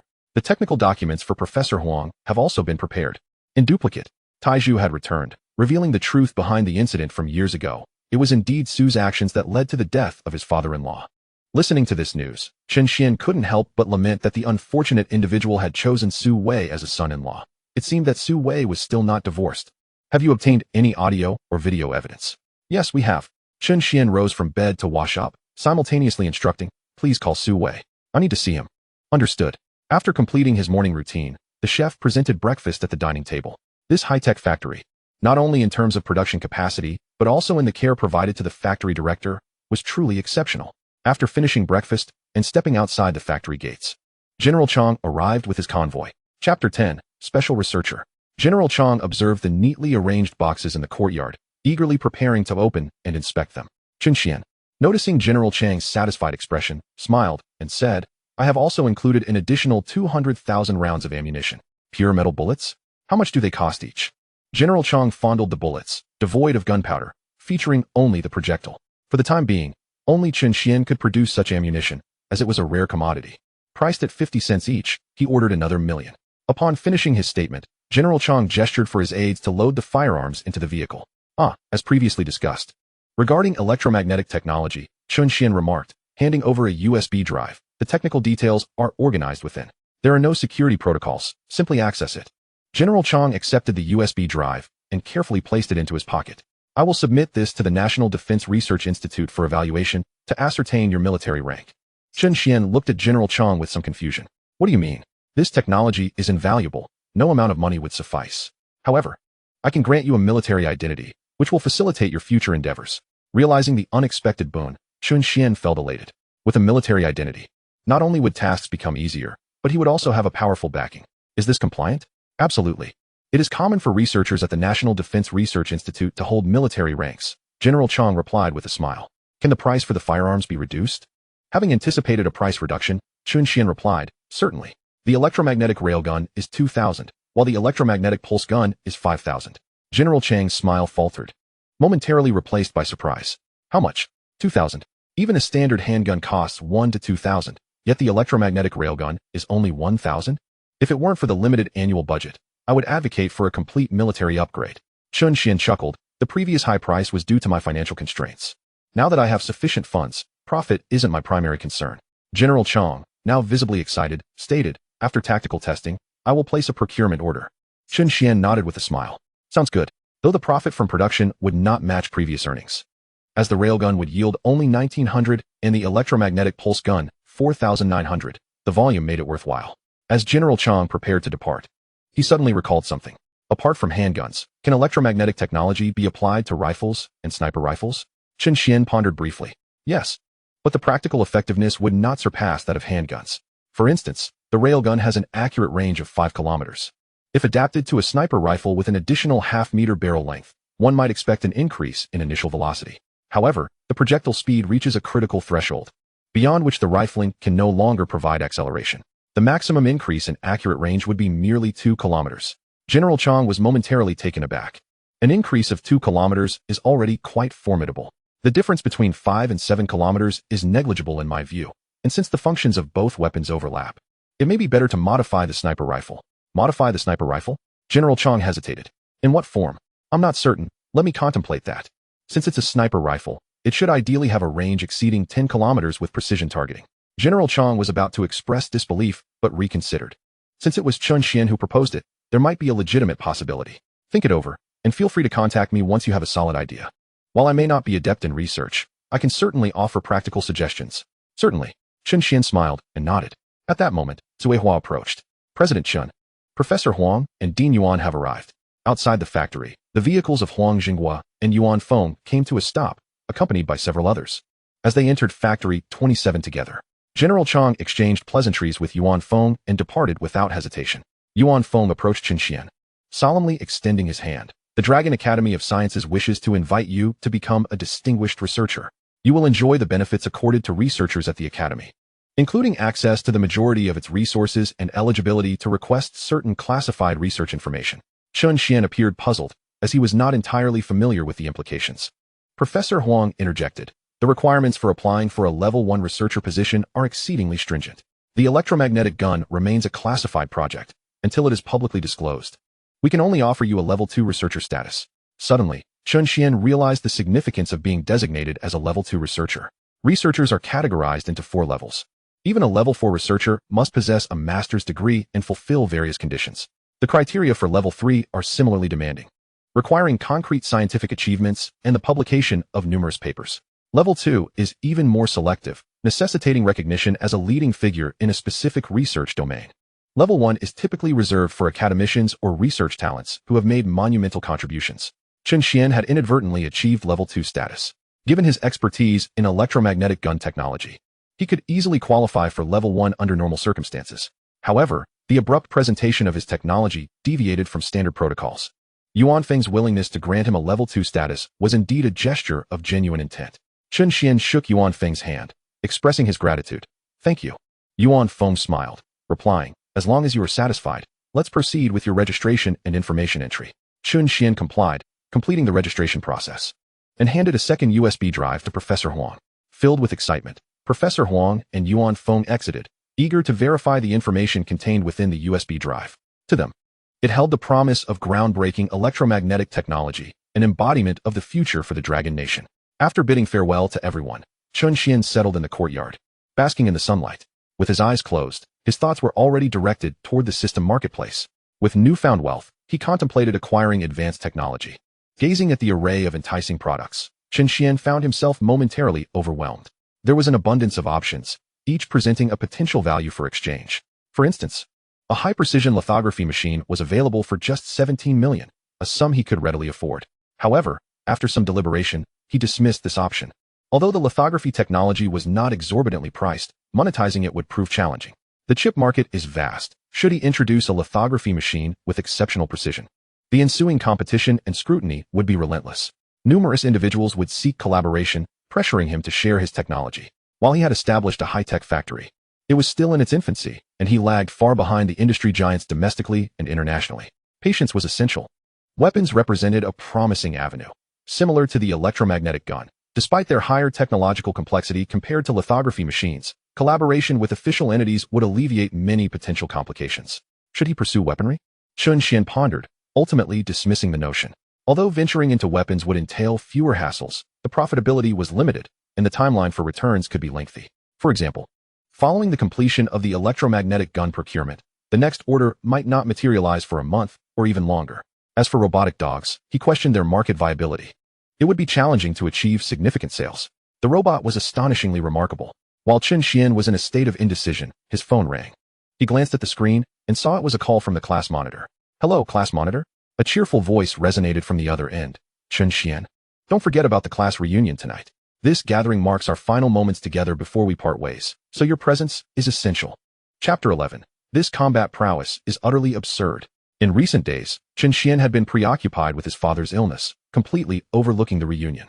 Although graduation was still half a year away, the impending pressure of graduate school preparations and internships made this reunion potentially the last opportunity to see his university classmates. I'll notify the others, the class monitor said before ending the call. Chen Xuan put away his phone, preparing to head out. As the journey would take a considerable 4 hours by car, standing outside the factory, he hesitated while gazing at his Wuling Hongguang. Attending a class reunion, which might be the last time he sees his peers, surely warranted a more impressive appearance. While the Wuling Hongguang served its purpose, it seemed inadequate for such an occasion. Should he purchase a vehicle? With 35 million in his account, acquiring a car shouldn't pose a problem, right? He could even afford a Rolls-Royce without issue. Once the notion of buying a car entered his mind, he could no longer suppress it. He simply had to make a purchase. Contemplating luxury vehicles he had once dreamed of, doubt soon clouded his thoughts. There wouldn't be any readily available stock, even if there were. The insurance process and temporary registration would take at least a day. He needed a vehicle for tonight. Suddenly, an idea struck him. He remembered that the system store offered vehicles, flying cars. Opening the system store, he spotted the flying car priced at 60 million. It had previously been listed at 65 million.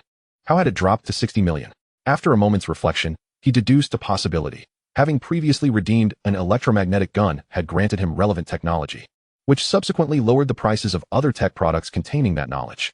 If this were the case, his future technological exchanges might become increasingly affordable as he accumulated more items. However, that was a matter for later. The pressing issue now was how to gather 60 million. He had a total of 52,260,000. Even if General Chang transferred the outstanding 200,000 for bullets, he would only have slightly over 53 million. Suddenly, Su Wei's face flashed in his mind. Did he intend to swindle him? Perhaps he should turn the tables and outsmart Su Wei instead? Su Weihua. Get in touch with Su Wei and inform him that I'm coming over right now. Understood. Chen Xuan hopped into the Wuling Hongguang and drove to the neighboring factory. After a mere 7 kilometers, he arrived at Su Wei's establishment and headed directly to his office. Having frequently discussed pricing for Factory 27 with Su Wei, Chen Xuan was quite familiar with the layout. Su Wei's office was spacious, furnished with a large desk, a coffee table, and a sofa. As Chen Xuan entered, Su Wei greeted him while sipping tea. Ah, Xiao Chun, welcome. Have a seat. Have you made your decision? As I mentioned yesterday, if you need more time, I can reduce the price by another 100,000. Today it stands at 900,000. Chen Xuan nodded. I've made my decision. Su Wei smiled as he retrieved the contract, placing it before Chen Xuan. Then let's proceed with the signing. I've prepared everything. Chen Xuan shook his head with a smile. I am not selling the factory. I wish to sell something else. Su Wei looked at Chen Xuan in confusion. What? Chen Xuan opened a video on his phone and handed it to Su Wei. This video is worth 10 million. As Su Wei took the phone, his expression shifted even before he played the video. He recognized the person in it. Upon playing the video, a voice echoed. It was my son-in-law who instructed me to kill him. He helped me tie up the loose ends and even gave me 1 million. A car accident. At most I would be incarcerated for 3 years. Of course, I would do it. Su Wei's face suddenly darkened as he stared coldly at Chen Xuan. Are you trying to extort me? Just tell me if you want to buy it. Chen Xuan poured himself a cup of tea, took a gentle sip, and returned the words Su Wei had once said to him. Su Wei looked down again at the video. You think you can just randomly get someone to film a video and trick me? Chen Xuan chuckled. What happened to the 1 million missing from your company account? If you don't want to buy it, I suppose I will just hand it over to the police. Su Wei retrieved a walkie-talkie from beneath the table. Security department. Lao Zhang, Lao Li, come to my office. Chen Xuan looked at Su Wei in astonishment. Are you planning to lay a hand on me? Su Wei declared sternly. I am giving you a chance. Hand over all backups of this video, and I will let you leave. Otherwise, I assure you, you won't be leaving here.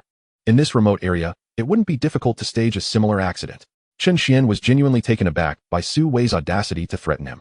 However, upon reflection, it was indeed true that in such a desolate place, with no surveillance, fabricating an accident would not be a challenge. Yet, Chen Xuan remained unperturbed, for he had brought his secretary along. Boss, the door swung open, and 2 burly men in security uniforms entered the room. Su Wei looked at Chen Xuan. Will you hand it over? What if I don't? Chen Xuan rose to his feet, not out of a desire to project authority, but simply to gain a better view. He wanted to assess his secretary robot's capabilities in action. Lao Li restrained him. Su Wei commanded coldly, shocked that Chen Xuan dared to be so arrogant before him. One of the burly men lunged at Chen Xuan, but midway, a delicate, fair hand seized his arm. Crack! The sound of bones shattering echoed through the room. Lao Li's arm fell limp, having been crushed. Immediately, Su Weihua raised her foot and delivered a kick to Lao Li's thigh. Crack! Another sharp sound of bone breaking rang out. But this time it was particularly crisp. Lao Li's thigh shattered, bone fragments piercing through muscle, skin, and trousers, starkly exposed. Blood sprayed everywhere. This all transpired in the blink of an eye. Su Wei was stunned, while Lao Zhang's eyes widened in terror as he retreated to the corner. Chen Xuan felt a chill run down his spine. He realized that the secretary robot could switch to combat mode when he was in danger, but this was excessively fierce. A burly man was incapacitated by a woman who appeared fragile in just 2 moves. The human femur, the strongest bone in the body, crumbled before Tsohua as if it were merely a biscuit, breaking at the slightest touch. Furthermore, the scene was excessively gruesome. Lao Li let out a wretched scream, snapping everyone back to reality. Su Wei squeezed deeper into the sofa, his body trembling slightly. Chen Xuan regained his composure. Although he felt uneasy about the gruesome scene, he understood that displaying fear was not an option. Thus, he maintained a calm demeanor. Knock him out, make him quiet. The robotic secretary delivered a swift kick to old Li's chin, rendering him unconscious in an instant. Chen Xuan turned to Su Wei. Let us continue our negotiation. This footage is now worth 20 million. Will you purchase it? Su Wei, gazing at old Li sprawled in a pool of blood, looked at Chen Xuan with a mix of fear and disbelief. He had done his research on Chen Xuan, merely a bookish scholar. Yet here he stood with such a ruthless accomplice. Faced with Chen Xuan's indifferent gaze, Su Wei felt a shiver of dread and stammered, I don't have 20 million. Are you attempting to bargain with me? Chen Xuan chuckled. Whether you have it or not is of no consequence. I will grant you 20 minutes. If I do not receive the 20 million within that time, this footage will be submitted. Su Wei glanced at Suihua, who appeared frail and delicate. Yet the recent spectacle had delivered a staggering visual blow. A burly man, standing nearly 2 meters tall, had his arm crushed and his thigh broken. Truly absurd. Su Wei resolved to capitulate. Regardless of physical force or the evidence Chen Xuan possessed, both could utterly ruin his life. I will give you the money, but rest assured, this footage will be deleted, Chen Xuan said, smiling as he stood up. Goodbye. As Su Wei watched Chen Xuan depart, he clenched his teeth and turned to old Zhang. I instructed you to keep an eye on him. Why haven't you reported anything? I did report. This morning, a military vehicle entered that dilapidated factory. I called you, but you didn't answer, so I sent you a text. Su Wei, exasperated, retorted, who the hell sends a text when a call doesn't go through? After a moment of silence, he pondered the situation. Although the loss of 20 million stung, understanding the circumstances was far more crucial. What was the military vehicle doing in that rundown factory? What could be inside? Should they devise a plan to investigate? Su Wei looked at old Zhang, who was still in a daze. What are you waiting for? Take him to the hospital. Upon returning to his Wuling home Wang, Chen Xuan couldn't help but reflect on the wisdom of ancient sayings. Gold belts are earned through bloodshed, while repairing bridges and roads leaves no corpses behind. Extortion indeed made money swiftly. Have Taizhu contact that murderer again and record another confession, Chen Xuan instructed. He was curious how Taizhu had managed to elicit a confession from the killer. If he succeeded once, he surely could do so again. As for the transaction, he mentioned deleting the footage, but he never stated he wouldn't report it. Suihua interjected, if you report him, he will surely confess to your extortion. Should we delete the transaction information? Chen Xuan instinctively turned to Suihua, pondering if that might complicate matters further. Yet, what he valued more was Suihua's capabilities. Can you alter information online at will? Of course. Then change the amount in my account. Add 2 million, making it 90 million.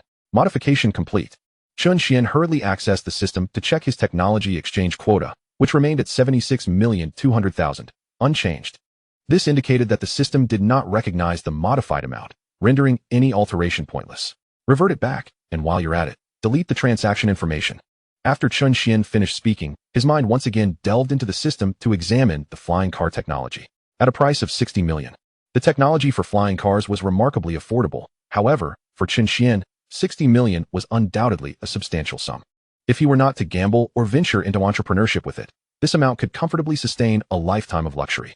Without a moment's hesitation, Chen Xuan directly exchanged for the flying car technology. Once the exchange was complete, a wealth of knowledge about flying cars flooded Chen Xuan's mind. Similar to the electromagnetic guns, flying cars also came in two models, one relying on electromagnetic repulsion for flight, and the other utilizing jet propulsion. The electromagnetic repulsion system depended on specific environmental conditions, meaning it still required a designated path, specifically a rail system. A specially designed metallic track would provide the necessary repulsive force for the flying car to take off.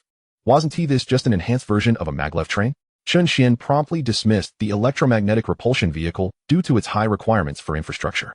Constructing such a railway was simply not feasible. If such tracks were to be built, the cost would be astronomical, at least in the trillions. Thus, only the jet-propelled flying car remained viable. The term jet propulsion may sound commonplace, yet the technology employed in the flying car involved an exceptionally high thrust-to-weight ratio turbofan engine. As Chen Xuan absorbed this information, he couldn't help but be astounded. A single one of these engines, when scaled up for an aircraft, could effortlessly produce a hypersonic fighter jet. Jet-propelled flying cars also came in various models, a compact version measuring nearly 3 meters in length and less than 2 meters in width, accommodating 4 seats.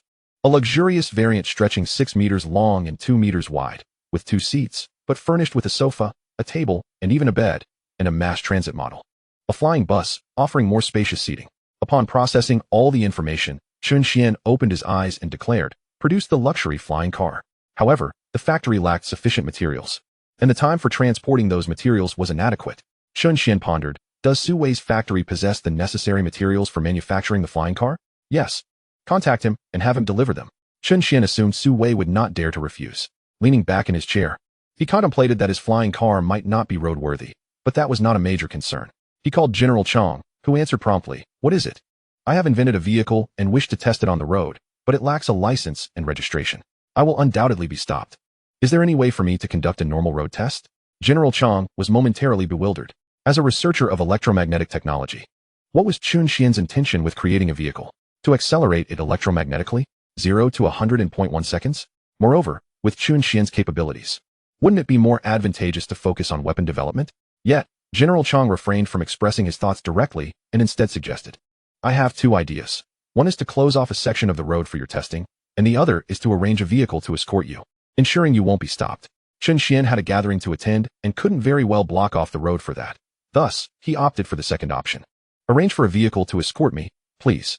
All right, is your research vehicle stable? Absolutely stable. There will be no issues. Very well. Shall I send someone to your factory?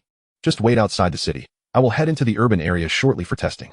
General Chang replied affirmatively, but as he was about to hang up, he could not resist adding, selling cars can indeed be lucrative, yet even I, a novice in the automotive market, am aware of the immense competitive pressure. Not only does it require substantial initial investment, but profitability is not guaranteed in the long run. Would it not be wiser to delve deeper into weaponry research instead? My primary goal is to design a vehicle for personal use. After concluding the call, Chen Xuan hung up. On the other end, General Chang, holding his phone, found himself perplexed, reflecting on Chen Xuan's words. What does it mean to create a vehicle for personal use? To develop a car merely to drive for oneself? What difference does that make compared to cultivating seeds to prepare a meal? Absurd. The technology for manufacturing vehicles is at hand. The production issues are resolved, and we are merely awaiting materials to commence direct production. While waiting, Chen Xuan could design a logo. In the future, he would have numerous products and needed a distinctive logo for Factory 27. The previous logo was simply 27, which appeared rather ordinary. Now, it needed to possess a sense of technological flair, something that would captivate the beholder. Once there are multiple technological products, users will instantly recognize the brand as belonging to Factory 27. After sitting idly for 10 minutes, the material transport vehicles arrived, yet he had not begun sketching. Designing this logo proved to be quite challenging. Suehua, please assist in designing a logo. I lack self-awareness and creative capability. Chen Xuan decisively abandoned the notion. I shall revisit the design later. For now, this vehicle will not bear a logo. With that, Chen Xuan directly descended to the factory floor. He was eager to observe how the flying car was being produced. Upon reaching the production workshop, he witnessed a massive stamping machine adjusting its shape, suddenly descending upon an unidentified material below. With a thunderous crash, the stamping machine lifted, revealing that the material had been molded into the car's exterior. The vehicle's body was seamlessly stamped into form. Meanwhile, in another workshop, rubber materials were being transformed into tires. In the metal processing workshop, the car's chassis and turbojet engine components were being rapidly manufactured. The entire process was remarkably efficient, akin to the artistry of a farrier and the operations of a hydraulic press. Chen Xuan was riveted, hardly daring to blink. 10 minutes later, all components were completed, and robotic arms commenced the swift assembly of the flying car. In just 3 minutes, the world's first flying car was born. Chapter 13, 10 times the speed of sound. The flying car, cloaked in black, shimmered under the factory lights, exuding an air of understated luxury. Measuring nearly 6 meters in length, it was sleek, yet not ostentatious. The overall design was exceptionally pleasing to the eye, featuring graceful curves that epitomized aerodynamic design while perfectly aligning with human aesthetics. At first glance, it resembled a work of art. Chen Xuan circled the flying car twice, finding no flaws whatsoever. Such a vehicle, placed in public view, would undoubtedly attract 100% attention. In addition to its flying capabilities, the car was equipped with tires for convenient parking. Even these tires allowed the vehicle to achieve a speed of 300 kilometers per hour on the ground. Opening the door revealed a spacious interior. The flying car's propulsion system occupies minimal space, leaving the interior largely intact. Measuring an impressive 5.9 meters in length, the interior stretches nearly 5 meters.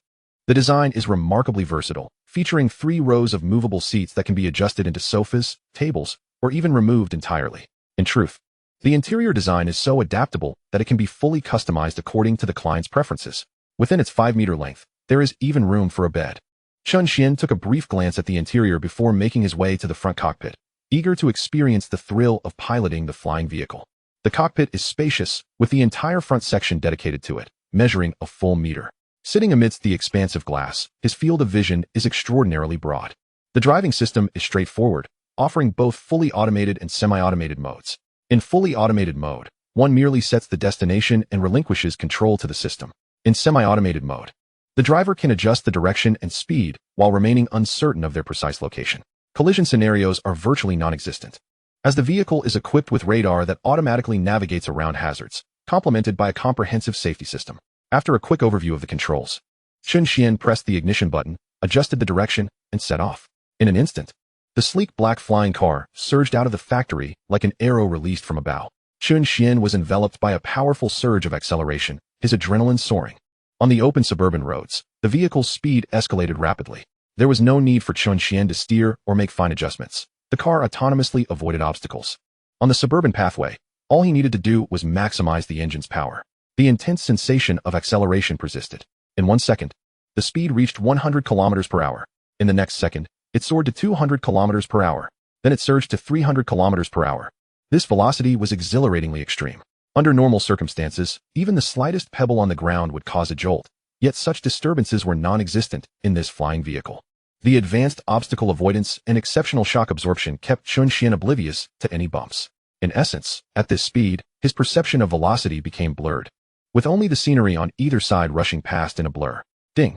A vehicle ahead was detected, and the obstacle avoidance strategy was engaged.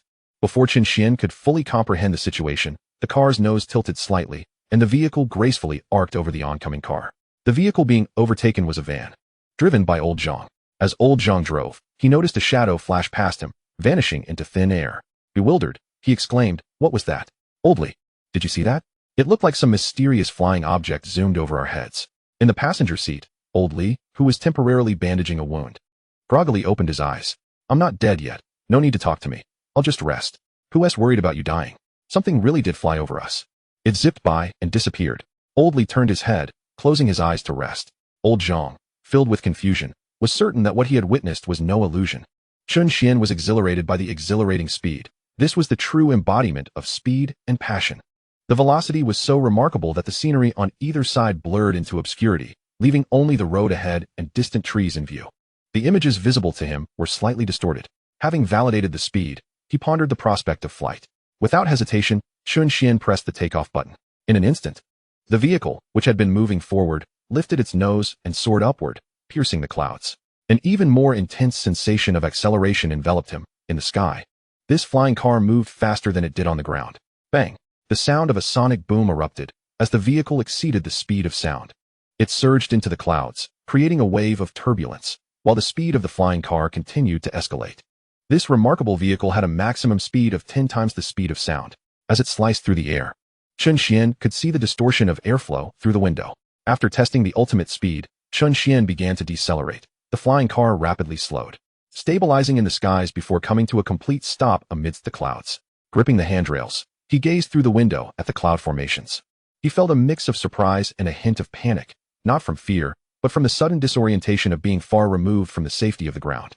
Following this unease, an overwhelming exhilaration surged within him. He had ascended into the sky. Unlike others who merely boarded airplanes, he possessed the power to ascend at will, controlling both speed and altitude. Furthermore, he could hover and admire the beauty of the sky. Stepping out of the cockpit and into the passenger area, he lowered his gaze. While ordinary cars feature sunroofs, this flying car had a floor window. The floor was divided, revealing a transparent glass below. Through this glass, vast expanses of forest came into view, alongside distant skyscrapers. Yet, at this moment, those towering edifices appeared to Chen Xuan as mere matchboxes. In this moment, a profound sense of satisfaction filled his heart. In ancient times, one might aspire to the summit of a peak to survey the surrounding mountains. Now, he stood at an even greater height. A red dot appeared on the flying car's radar. An aircraft was approaching, currently on a collision course. Should he evade? Chen Xuan glanced in the direction of the red dot and faintly discerned the silhouette of an airplane. Back to the road. The descent of the flying vehicle was gradual. The ascent was thrilling, yet a rapid descent could induce a sensation of weightlessness, causing discomfort for the passengers. As Chen Xuan descended slowly, the personnel monitoring the nearby detection station furrowed their brows, lamenting another military aircraft flying recklessly without notification. Before he could finish his thought, his eyes widened in disbelief as he beheld the flight data and parameters of this unidentified flying object. Maximum speed, 10 times the speed of sound. 10 times the speed of sound. Clatter. The staff member's teacup spilled onto him, and the cup shattered on the floor. Scalding tea drenched him, yet he seemed oblivious, still staring at the screen in a daze. How could this data be possible? 10 times the speed of sound had surpassed the current global standards. The only vehicle to achieve such speed was the A-41. The U.S. had mounted a rocket engine on an aircraft, testing it at 10 times the speed of sound. However, during that test, the aircraft disintegrated, leading to the termination of the research project. At such a velocity, the impact is extraordinarily intense, far beyond the capacity of the aerospace materials currently at humanity's disposal to withstand. The personnel were abruptly roused from their stupor, seizing the telephone, reporting a mysterious aircraft. achieving astonishing speeds of up to 10 times the speed of sound. Chapter 14. You call this rubbish? On the other end of the line was the director of the observation station, who, upon hearing the report from his subordinate, appeared utterly bewildered. Do you comprehend what you are saying? 10 times the speed of sound is simply impossible. The flight trajectory has been uploaded. Please confirm through other observation stations and satellite imagery. The director remained perplexed, yet, upon hearing the insistence of his staff, he acquiesced. All right. After hanging up, the director continued to be confounded. Even the fastest fighter jets, like the Raptor, reach a maximum speed of only twice the speed of sound in a dive. What sort of aircraft could soar at 5 times that velocity? Nevertheless, he trusted the observations of his personnel and promptly sought confirmation from other departments. He directly contacted the Aerospace Observation Center. Once the call was connected, the director stated, "The observation station has detected an unidentified flying object, according to the data collected. The mysterious aircraft has reached speeds of 10 times the speed of sound. Did you also witness this?" Came the astonished reply from the other end. The director furrowed his brow. "You too have detected it? Not only satellites? Very well, please send over the monitoring data. Furthermore, this matter is classified and must not be disclosed." Understood. Within a mere 10 minutes, the upper echelons of the Dragon Kingdom were all apprised of the mysterious aircraft's information, speculating on the circumstances surrounding its sudden appearance and disappearance. What was the purpose of such a fleeting flight? Surely, there must be significance behind it. Is it a display of power or a veiled threat? An emergency meeting was convened to devise strategies concerning the enigmatic aircraft. Unbeknownst to Chen Xuan, his flying vehicle had been detected immediately after takeoff. He had specifically chosen a secluded location for landing. The chosen site was not far from the urban area, and he established contact with his escorts, instructing them to meet him at the designated spot. General Chang had arranged for 2 armored vehicles, their wide and flat contours resembling that of a turtle. The overall design was sharp and angular, complemented by a sandy camouflage hue. Even those unfamiliar with such vehicles could discern they belonged to the military. As Chen Xuan surveyed the armored vehicles, a group of soldiers cast their gazes upon the flying vehicle beside him. Their eyes sparkled with excitement, for this vehicle vastly exceeded their expectations. Their mission was to safeguard Chen Xuan during the testing of the new vehicle. Their previous conception of a new vehicle was merely that of an ordinary car. Yet, the moment this vehicle appeared, it revolutionized their understanding of automobiles. Its elongated design was strikingly impressive. The body gleamed with an ethereal glow, exuding understated opulence. Merely based on its aesthetic, it was bound to attract substantial interest, provided the engine posed no significant issues and the price was reasonable. Selling the vehicle should pose no challenge. However, this ostensibly mundane task, one that could easily be managed by a couple of soldiers, raised the question of why such elite troops were assigned to execute it. There must be deeper implications. The captain, displaying a keen awareness, swiftly approached Chen Xuan and saluted, stating, "We are dispatched by General Chang to assist you in testing the vehicle. I am Captain Zheng Tao. How may we cooperate with you?" Chen Xuan regarded the 10 formidable soldiers and replied, "Your vehicles will follow mine. Should anyone attempt to inspect my car, please shield it from their scrutiny." Understood. As Chen Xuan approached the vehicle, the door opened automatically, revealing a plush sofa inside. Sui Hua stood, placing a hand atop the car to prevent Chen Xuan from bumping his head as he entered. "Be careful, Mr. Chen," she cautioned. A group of soldiers exchanged glances at Sui Hua and then at Chen Xuan, suddenly overwhelmed with envy. Such treatment was truly admirable. Once the door closed, Chen Xuan did not take the driver's seat. Instead, he commanded, "Autonomous driving, destination, Tianhai Restaurant." The flying car sped down the road, flanked by 2 military vehicles, exuding an impressive aura. As they approached the city, traffic thickened, and Chen Xuan's flying car garnered a 100% attention rate from passers-by. Drivers on the opposite side gaped in awe, for they had never encountered such a vehicle. Its aesthetic was simply stunning. Once Chen Xuan's car entered the city, pedestrians halted to gawk in admiration. This vehicle was undeniably eye-catching. Seated within, Chen Xuan could distinctly perceive the glances of envy and curiosity from those outside. The car halted at an intersection, sending the traffic officer into a state of bewilderment. He had never seen such a vehicle before. He approached the driver's window and knocked, but received no response. Peering through the glass, he observed the seemingly vacant yet distinctly unique interior, leaving him perplexed. Autonomous driving? How does one operate such a vehicle? As he pondered, his view was obstructed by a figure. Zheng Tao presented his credentials, stating, "We are on a mission. Please cooperate and step back." With the green light illuminating, the flying car proceeded slowly across the intersection. Amidst this remarkable attention, Chen Xuan's vehicle came to a stop before Tianhai Restaurant. At the entrance of Tianhai Restaurant, the class monitor and a few cheerful classmates stood ready to welcome their peers attending the gathering.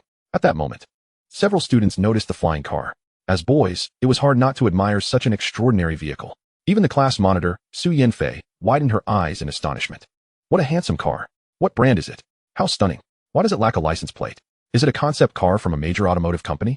And are there any dignitaries aboard the military vehicles trailing behind? In the next instant, the chatter among the students abruptly ceased, and they averted their gazes as the car door swung open. While it was acceptable to admire the vehicle, it felt inappropriate to fixate on the individual disembarking. Yet, they could not help but steal glances at both the car and the person emerging from it.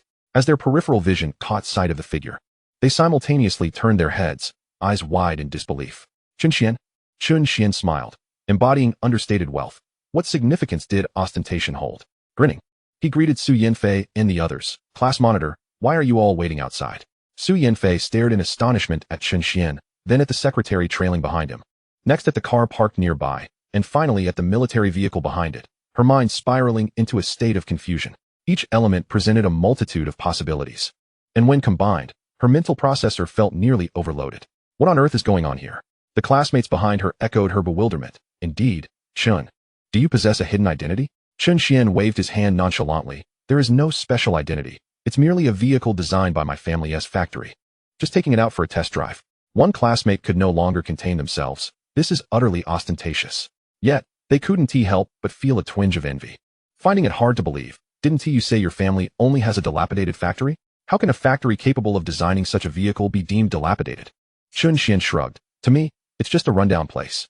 Chapter 15. People from different worlds. The inquisitive classmate felt like slapping themselves for providing Chen Xuan with an opportunity to flaunt. Su Yinfei's expression twisted as she gazed at the military vehicle following behind. What about that military vehicle? It's a new vehicle without documentation or registration. Driving it on the streets would invite scrutiny. So I had a friend from the military arrange for a couple of vehicles to help me navigate the trouble. Otherwise, we wouldn't have gotten this far. Su Yinfei felt somewhat numb, pondering the implications of military vehicles providing escort. Just how significant was Chen Xuan's family background? The gazes of others directed at Chen Xuan began to subtly shift. If he were merely wealthy, it would be one thing. But it now appeared he was not only affluent, but also possessed a profound background. Su Yinfei turned to Cuihua and gestured. What about her? My secretary.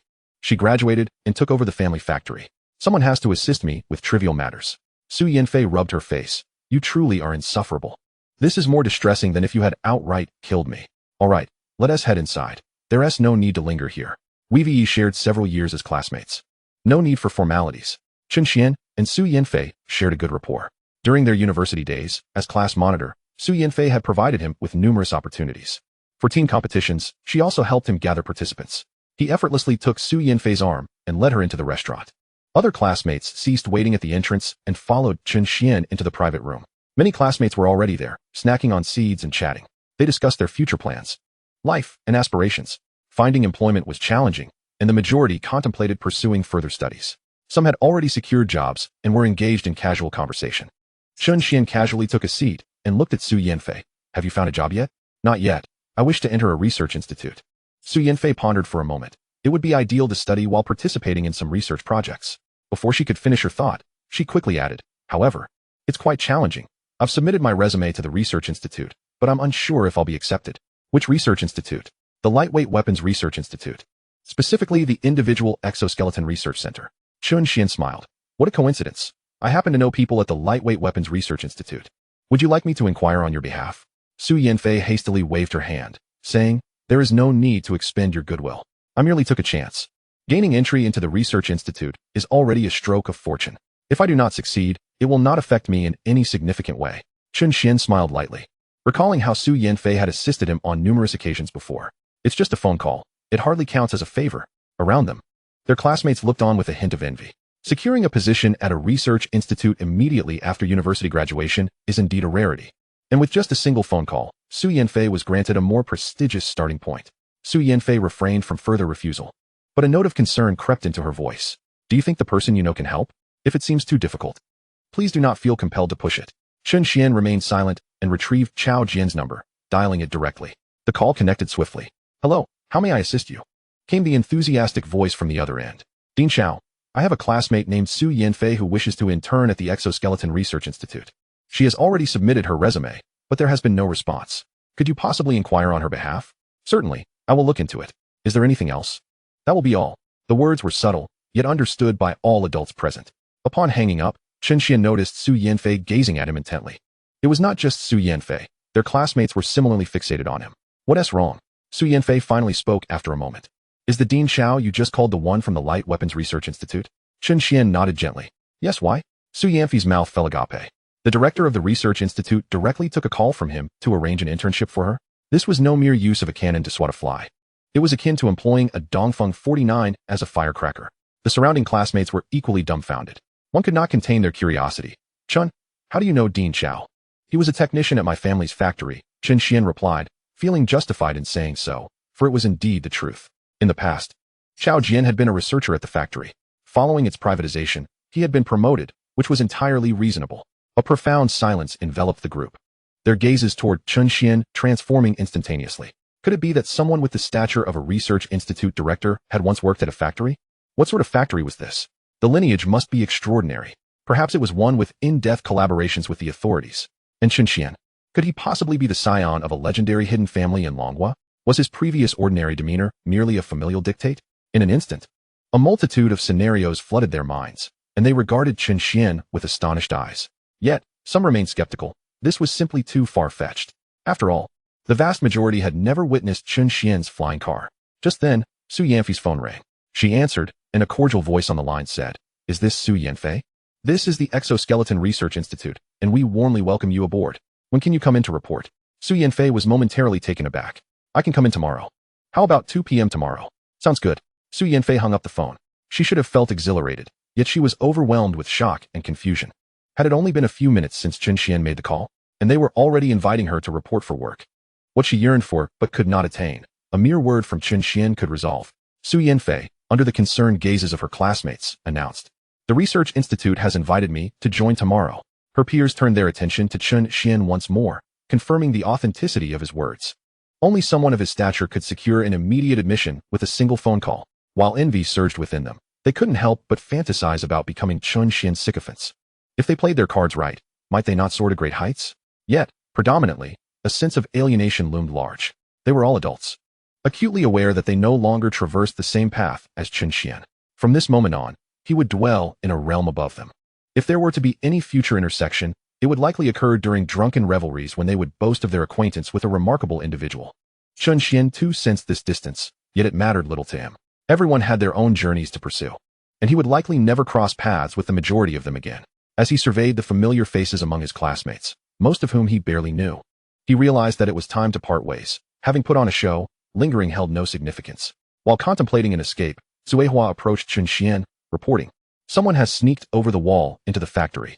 Chen Xuan sprang to his feet. The high-tech factory represented his utmost priority. Without it, the technologies he had exchanged for through the system could never materialize. The factory was his greatest secret, one that must remain undisclosed. He swiftly turned and dashed outside, bursting through the door and leaping into his vehicle. Take off. In an instant, the 4 turbine engines beneath the flying car roared to life, lifting it parallel into the sky. Within moments, it soared hundreds of meters up, vanishing from the sight of all below. A screeching halt echoed as a driver on the road witnessed the flying car ascend, slamming on the brakes in shock, eyes wide with disbelief as he hurriedly exited to assess the situation. Countless pedestrians looked up in astonishment, clearly seeing the sleek black vehicle take flight. What on earth was happening? A hallucination? Had the Earth OL program malfunctioned? On board the battle vehicle, the 10 soldiers tasked with escorting the flying car quickly disembarked, gazing up at the sky in bewilderment. Zheng Tao scanned the surroundings. Where did the car go? Chapter 16. Designing the security system. The soldiers exchanged confused glances. One remarked, "I think I just saw the car ascend into the heavens." "Did you see that?" "I saw it too, but how is that possible?" "It just zoomed up into the sky." "Captain, you were right. This mission is anything but simple. But with the car now gone, does that mean we've failed?" Zheng Tao had also witnessed the car's ascent. Though it was hard to believe, the collective eyes of his team confirmed it was no mere illusion. Rubbing his head, Zheng Tao, lacking confidence, stated, "The mission should be deemed a success. Perhaps Chen Xuan had an urgent matter and took off in a hurry. I'll make a call to inquire about the situation." In the sky, Chen Xuan received Zheng Tao's call but hesitated to answer. Instead, turning to his secretary, "Who entered the factory? Did anyone observe anything?" It has been clarified that Su Wei arranged for the individual. Even before he reached the outer wall, he was already targeted by the robotic security. Just as he climbed over the courtyard wall, he was knocked unconscious. Having seen nothing at all, Chen Xuan breathed a sigh of relief. As long as he hadn't witnessed anything, it was manageable. Otherwise, He would have to ensure that all loose ends were tied up. As for Su Wei, he indeed required addressing. Chen Xuan contemplated. Send the evidence gathered from the last investigation to the responsible departments. Having concluded his instructions, Chen Xuan picked up the phone. On the other end, Zheng Tao's voice trembled, clearly still in shock. Did you fly away in your car? Yes, there was an urgent matter. You all may return. Your escort is no longer necessary. Understood. Unable to contain his curiosity, Zheng Tao inquired, what is the deal with your flying car? It's a new product. Zheng Tao quickly grasped the implication. I understand. It's confidential. Chen Xuan felt a desire to exclaim, confidential, my foot. I still need to sell flying cars. However, he opted against elaboration and hung up the phone. Turning to his secretary, he asked, how long until we reach home? 1 minute. Leaning back, Chen Xuan lightly tapped his fingers on the armrest. As the factory gained notoriety, it was inevitable that inquiries and investigations would arise. This incident served as a timely reminder. The safety measures of the factory needed urgent attention. Presently, the few security personnel could handle ordinary individuals arranged by Su Wei. But if professional personnel from larger companies were to arrive, he felt somewhat apprehensive. While Chen Xuan contemplated enhancing the factory's security, the mysterious aircraft joint monitoring station erupted into excitement. The enigmatic craft had once again been detected on radar. They feared not the appearance of the mysterious aircraft, but rather its potential disappearance. The head of the temporary monitoring station observed the newly refreshed data and stated solemnly, target identified. Maintaining a speed of 5 times the speed of sound.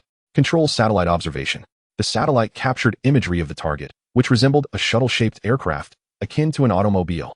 The entire observation center was momentarily dazed. A car? A vehicle soaring through the skies? Before they could fully comprehend.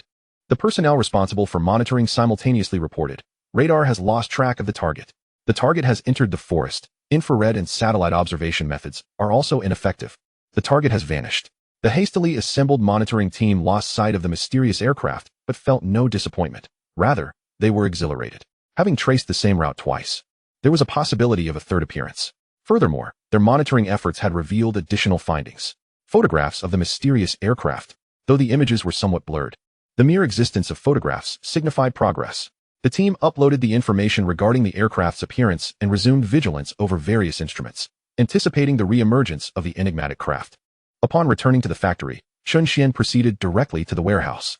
In a corner lay a middle-aged man, accompanied by a drone. The security personnel respectfully reported, Mr. Chen. He initially flew the drone over the factory. After we hacked into it, he attempted to scale the wall to enter the factory and was subsequently subdued. Chen Xuan regarded the drone, then lifted his gaze to the sky. The drone could capture little more than the factory's rooftop. However, it seems someone has managed to infiltrate, which poses quite a dilemma. Chen Xuan waved his hand gently, instructing, let him stay here for now. Take me to the research and development room, and have the kitchen prepare a meal. Today, engrossed in posturing, Chen Xuan had yet to finish his lunch. The secretary promptly escorted him to the RD room. After exchanging for the flying car, Chen Xuan found himself with merely a few million left, an amount insufficient to procure security technology. Even if he could acquire it, he would refrain from spending such funds, for it would be arduous to recoup that money, without the ability to recover his finances. How could he later exchange for more advanced technology? Thus, Chen Xuan contemplated developing a security system of his own. With his current technological prowess, he was more than capable. He possessed knowledge of electromagnetic technology that far surpassed contemporary standards. Besides this, he had extensive information regarding firearms, particularly electromagnetic guns. The flying car was also equipped with not just a turbofan engine, but also an exceptionally precise radar system and an outstanding intelligent control system. All this knowledge resided within Chen Xuan's mind. He had prior design experience. At this moment, it was merely a matter of piecing together existing technologies, which posed no difficulty. At the design station, Chen Xuan swiftly documented his requirements. The system needed to safeguard against all ill-intentioned individuals. Thus, the first necessities were cameras and radar to detect approaching people or technological devices. In addition to radar, infrared detectors were essential to ensure absolute security. This was straightforward. Soon, a rather unremarkable camera design materialized. With a gentle lift of his hand, dozens of camera projections appeared in various angles of the virtual factory, capable of providing comprehensive surveillance of the surroundings. Yet, this was not sufficient. Chen Xuan continued to innovate, altering the appearance of the cameras. In a remote wilderness, he transformed the cameras to resemble branches or bird nests, enabling them to detect malefactors from afar. Next came the question of how to respond upon detection. Chen Xuan opted for a straightforward yet effective solution: electromagnetic guns and pulse guns. The pulse gun would target electronic devices, such as drones, while the electromagnetic gun would be used against individuals. The issue of range was easily resolved. Chen Xuan enlarged the handgun.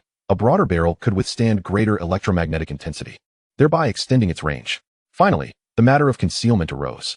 If several barrels were positioned conspicuously, passers-by would immediately sense trouble. After a moment of contemplation, Chen Xuan chose to implement a sliding rail. Constructing a rail that encircled the factory, weapons could traverse along it, encircling the entire facility. When defense was required, the barrels could slide into position to neutralize threats. The entire design process took merely 20 minutes, yielding a simple yet undeniably effective security system. Chen Xuan promptly handed the finished design blueprint to Cuohua. Procure the materials immediately and commence production. Understood. How long until the law enforcement personnel arrive at Suwei's factory? Cuohua pondered briefly. The first batch will be firefighters, expected to arrive in half an hour. Chun, you can finish your meal and still have time to witness the excitement. Chen Xuan cast a surprised glance at Cuohua, astonished that this robot understood him so well. Chapter 17. Is the mysterious aircraft ours? General Chang had just arrived in Jiangxing, ready to attend the second conference regarding the enigmatic flying apparatus. No sooner had he landed than he received a phone call. General Chang, the escort mission you assigned has been accomplished. That's good to hear. Why the need for a notification? He inquired. Has researcher Chen returned? How was the performance of his vehicle? That is precisely why I'm informing you. His vehicle performed exceptionally well. It can even fly. Midway, Chen Xuan had an urgent matter and took off in his flying car. General Chang staggered slightly, and those around him rushed to assist, only to be brusquely rebuffed by him. A thought flashed through his mind, and he quickly motioned for the crowd to maintain their distance, lowering his voice to inquire. It flew? It flew. He took a deep breath, sensing he was on the cusp of uncovering the truth. What color was Chen Xuan's vehicle? Black. Control the personnel involved in the mission. Instruct them to remain silent, and you as well. General Chang turned to his secretary. Provide me with all documents pertaining to the mysterious flying apparatus. The secretary promptly handed over the file. As General Chang opened the folder, he commanded, contact the attendees of this conference and advise them to remain patient. This mysterious flying apparatus may well be within our grasp. The secretary's eyes widened in astonishment. Having not overheard the phone conversation, he was both bewildered and ecstatic. He was privy to the underlying details. Was this mysterious flying apparatus developed by the Dragon Nation? A terrifying vehicle capable of traveling at 10 times the speed of sound. Could the Dragon Nation truly achieve this? How far off could the 6th-generation fighter jet be? In fact, could this be a 7th-generation fighter jet? The secretary hurriedly made calls, while General Chang continued to examine the contents of the file, noticing previously overlooked information. The locations where the mysterious flying apparatus had appeared and vanished were in close proximity to Chen Xuan's factory. Chen Xuan's new vehicle had indeed taken flight. A thread of clues began to weave together in his mind. Chen Xuan had developed a flying car, intending to conduct flight tests. As he neared the urban area, he would land for ground testing. This entirely aligned with the information he had gathered. Yet one crucial question lingered. How on earth could Chen Xuan possibly have engineered a vehicle capable of 10 times the speed of sound? Chen Xuan was a genius, an extraordinarily talented one, a fact General Chang wholeheartedly acknowledged.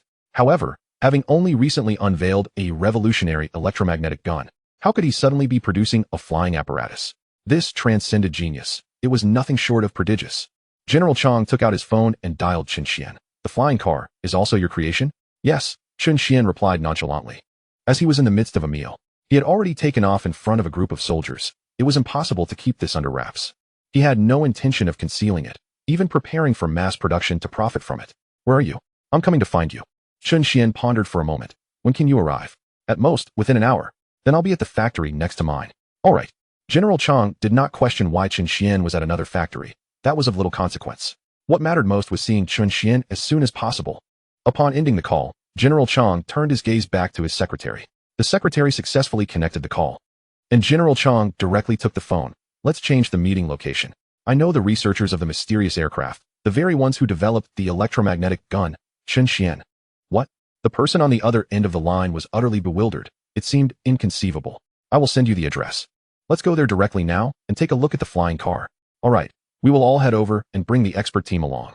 General Chang handed the phone back to the secretary and swiftly made his way to the plane, eager to find Chen Xuan. Meanwhile, in a distant large conference room, a group of prominent figures, hastily assembled, boarded their planes at an astonishing speed, all equally astonished by the news.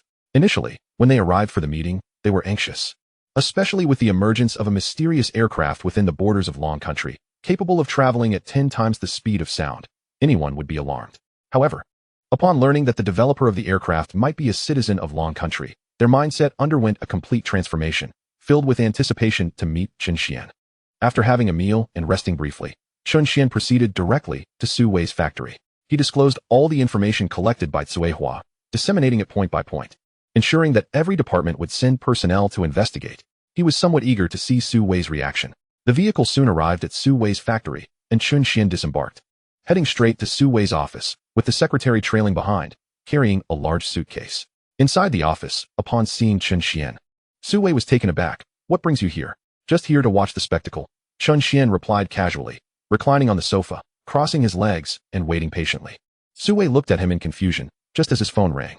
Upon answering, a voice on the line reported, "Mr. Su, the fire department has arrived," stating that someone has reported our fire safety as inadequate and wishes to conduct an inspection. Su Wei's expression shifted. He was acutely aware of the factory's fire safety status. It was utterly deficient. If an inspection were conducted, it could very well lead to a production halt. Recalling Chen Xuan's earlier comments, Su Wei turned to him. "Did you report this?" "Indeed," Chen Xuan replied with a slight nod. As he spoke, he opened the suitcase, revealing a middle-aged man inside.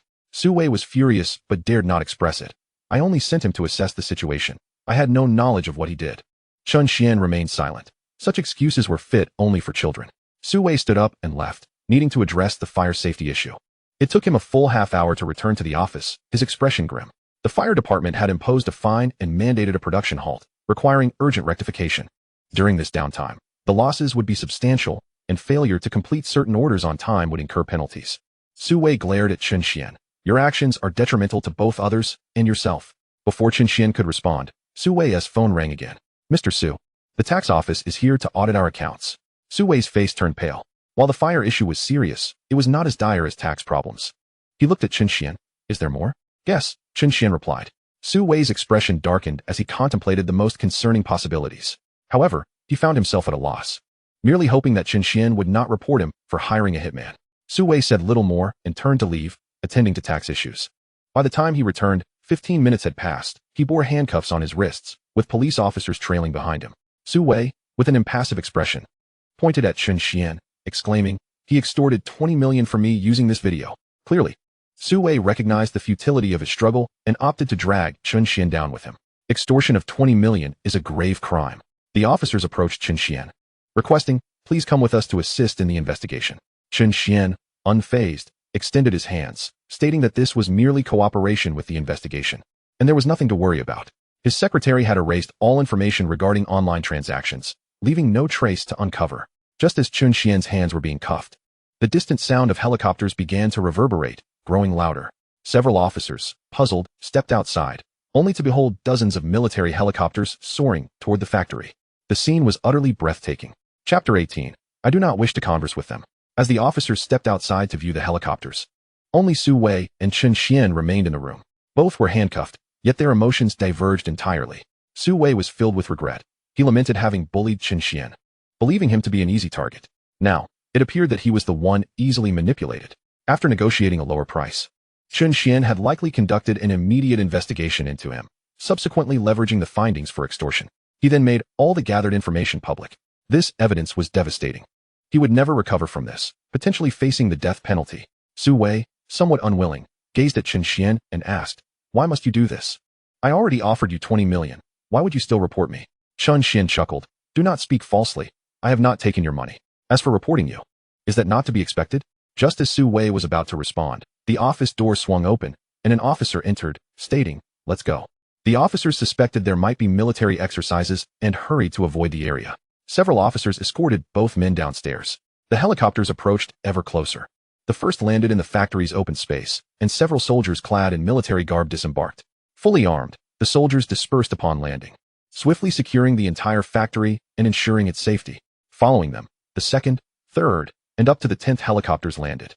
A multitude of soldiers took control of the entire premises, and the officers who could not escape were temporarily detained. All officers complied, waiting patiently aside. Yet they were filled with curiosity about who warranted such a grand display. Their eyes were fixed on the landing area as the 11th helicopter descended. This time, although the individuals disembarking were also in military attire, they were elderly, each bearing the insignia of a golden star on their shoulders. A group of officers instinctively widened their eyes. They were all generals. Was this truly happening? As the elders surveyed their surroundings, they suddenly charged toward the officers. Then all 5 elders began to run. The officers were bewildered. What were these generals rushing toward them for? Instinctively, they turned their gaze towards Su Wei. Could it be because of Su Wei's arrival? After all, they had just apprehended him when these influential figures showed up. But does Su Wei truly possess the stature to be acquainted with such prominent personalities? Even if he did know them, would he dare to let them go? They were unwilling to release him, nor could they afford to. To do so would betray their uniforms and their principles. Hiring an assassin to eliminate a father-in-law for the sake of inheriting a fortune is not something they could condone. Su Wei's eyes widened, unlike the bewildered officers. He understood clearly that these individuals had come to seek out Chen Xuan. His subordinates had reported that military vehicles were entering and exiting Chen Xuan's factory, indicating a collaboration between Chen Xuan and the military. However, he could not fathom how that dilapidated factory could possibly engage with the armed forces. The arrival of General Chang and others deepened his confusion. What kind of partnership could warrant such high-ranking officials to come to the rescue? As the crowd stood in stupefaction, General Chang boldly approached Chen Xuan, his gaze fixating on the bracelet around Chen Xuan's wrist, and his expression abruptly soured. Who placed those handcuffs on him? Release him at once. The officers, intimidated by General Chang's formidable presence, hesitated but persisted. He is involved in a blackmail case with a sum of 20 million. General Chang turned to face Chen Xuan. Is that true? Not at all, Chen Xuan replied, gently shaking his head. For there was no evidence to substantiate the existence of such a transaction. General Chang then addressed the officers. Did you hear that? Release him immediately and conduct your investigation afterward. If any issues arise, come to me. The officers hastily removed the handcuffs from Chen Xuan. General Chang sighed in relief, his tone softening as he addressed Chen Xuan with newfound respect. Young researcher Chen, shall we find a suitable place to converse? The group of officers exchanged glances, astonished by General Chang's demeanor. What kind of identity did this young man possess to elicit such deference from an influential figure? Chen Xuan glanced at the individuals behind General Chang, adorned with gold stars, and was about to speak when his attention was drawn to another helicopter descending from the sky. As the doors of the helicopter swung open, yet another prominent figure emerged, someone Chen Xuan had only seen on television during news reports of inspections in his childhood. Turning to General Chang, Chen Xuan pointed towards the newcomers. Are they also here to speak with me? General Chang nodded. Indeed. That vehicle was detected by our radar and caused quite a stir. They are aware that it belongs to you, hence their presence. It dawned on Chen Xuan that his flying car had been recognized by the authorities during its initial test. Watching the third helicopter land, he looked up at General Chang. I have no desire to engage in discussions with them. General Chang appeared taken aback, but they have already arrived. Observing Chen Xuan's indifference, General Chang lowered his stance. Young researcher Chen, I am not in the same hierarchy as them and cannot command them to leave. How about we have a conversation first? The surrounding officers were astounded. Was General Chang truly speaking to Chen Xuan in such a manner? Chen Xuan felt hesitant to dismiss General Chang outright, especially since the funds for the electromagnetic gun had come from him. My reluctance to converse with them does not pertain to casual chatter. There is a conference room available. You may convene there to outline the key issues for me. When I attend the meeting, I shall address your inquiries. Such efficiency is paramount. Conversing with so many individuals simultaneously would squander my time and make it challenging to reach the crux of the matter. General Chang turned and led several prominent figures to engage with others of similar stature. A few officers appeared quite bewildered, as they were astounded by the notion that so many influential individuals lacked the opportunity to converse directly with Chen Xuan. Must they first delineate the key points before Chen Xuan could address them? Su Wei's countenance turned ashen. His previous willingness to part with 20 million was primarily motivated by the desire to use Chen Xuan as a scapegoat, as extorting such a sum is no trifling matter. Should Chen Xuan report him, he could drag Chen Xuan down with him. However, he now realized that not only was 20 million out of reach, even 2 billion would not afford him the chance to take Chen Xuan down alongside him. General Chang, accompanied by an assembly of dignitaries, proceeded directly to the conference room. Not a single individual in attendance expressed dissatisfaction with Chen Xuan's arrangements or his demeanor, for they were all acutely aware of his immense value. The demands of a top-tier research prodigy are hardly burdensome. Within the conference room, a multitude of inquiries swiftly emerged. In less than half an hour, General Chang exited the conference room and approached Chen Xuan, stating, "We have reached a consensus." Chen Xuan rose and entered the conference room. The instant he stepped inside, dozens of gazes were fixed upon him. Chen Xuan felt the weight of their scrutiny. If gazes had mass, those of the dignitaries in the conference room would undoubtedly be formidable.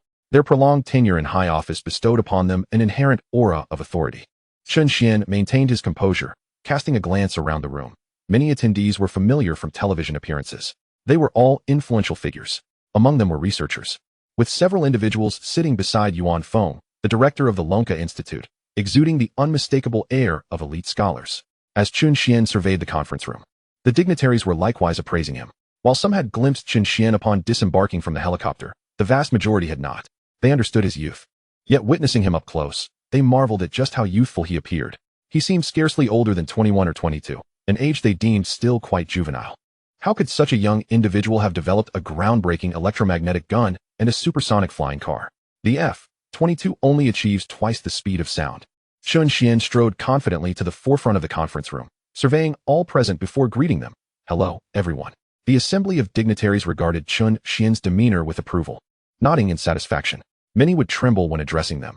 Yet in contrast, Chen Xuan's performance was undeniably exceptional. He calmly stated, "Let us get straight to the point. What queries do you require me to address?" General Chang, not one to dilly-dally, rose and posed the first question. "We wish to understand the principles and performance of the flying car. The principle is quite simple, a turbofan engine. Or to put it more plainly, jet propulsion." As Chen Xuan concluded, an elderly researcher abruptly stood, exclaiming, "That is impossible. Currently, the maximum thrust-to-weight ratio of small turbofan engines is 7. It is utterly inconceivable to achieve 10 times the speed of sound. What has already transpired, you deem impossible." Chen Xuan replied, waving his hand lightly. A gust of wind swept outside, and a sleek black flying car soared directly from the factory into view. Everyone in the conference room turned their heads, their eyes fixated on the dust being stirred beneath the vehicle. This indicated that the car was indeed equipped with a turbofan engine. The researchers gazed at the car outside, their eyes wide with astonishment. The ability of this vehicle to fly in such a manner was nothing short of terrifying. Nay, it was supremely terrifying. This was vertical takeoff and landing. While helicopters could achieve vertical ascent, they relied on turbine propeller engines with enormous blades. To accomplish vertical takeoff with a turbofan engine is a feat of monumental difficulty. A single turbofan engine cannot achieve balance on its own. Additional engines significantly heighten the demands for overall control.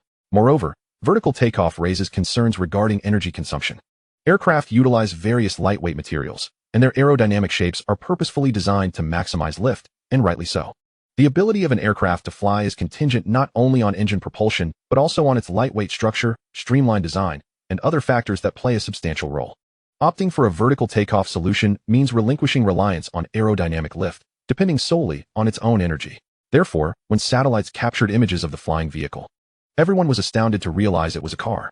Chen Xuan gently applauded, saying, "All right, no more staring. Let us continue with the parameters." The attendees subdued their astonishment, forcibly redirecting their attention back to Chen Xuan. He calmly stated, "This flying car has a maximum speed of 10 times the speed of sound, and on the ground, it can reach speeds of 300 kilometers per hour.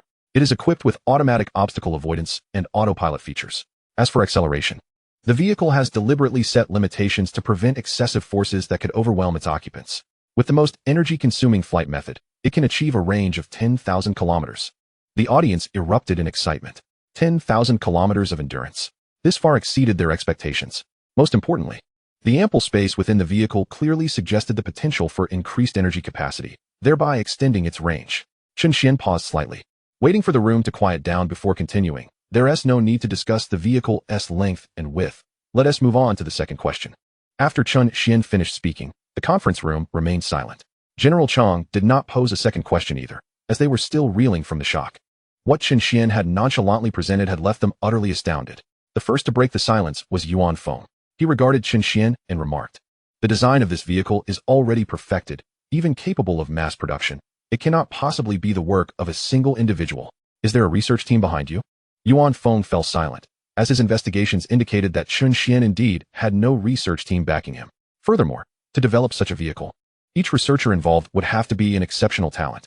Talented researchers are few and far between. It could be inferred that Chen Xuan had accomplished this alone. Yet to conceive such a complete product singularly, the more he contemplated, the more implausible it seemed. Yet paradoxically, it was the most plausible of all impossibilities. Chen Xuan replied coolly. "Second question."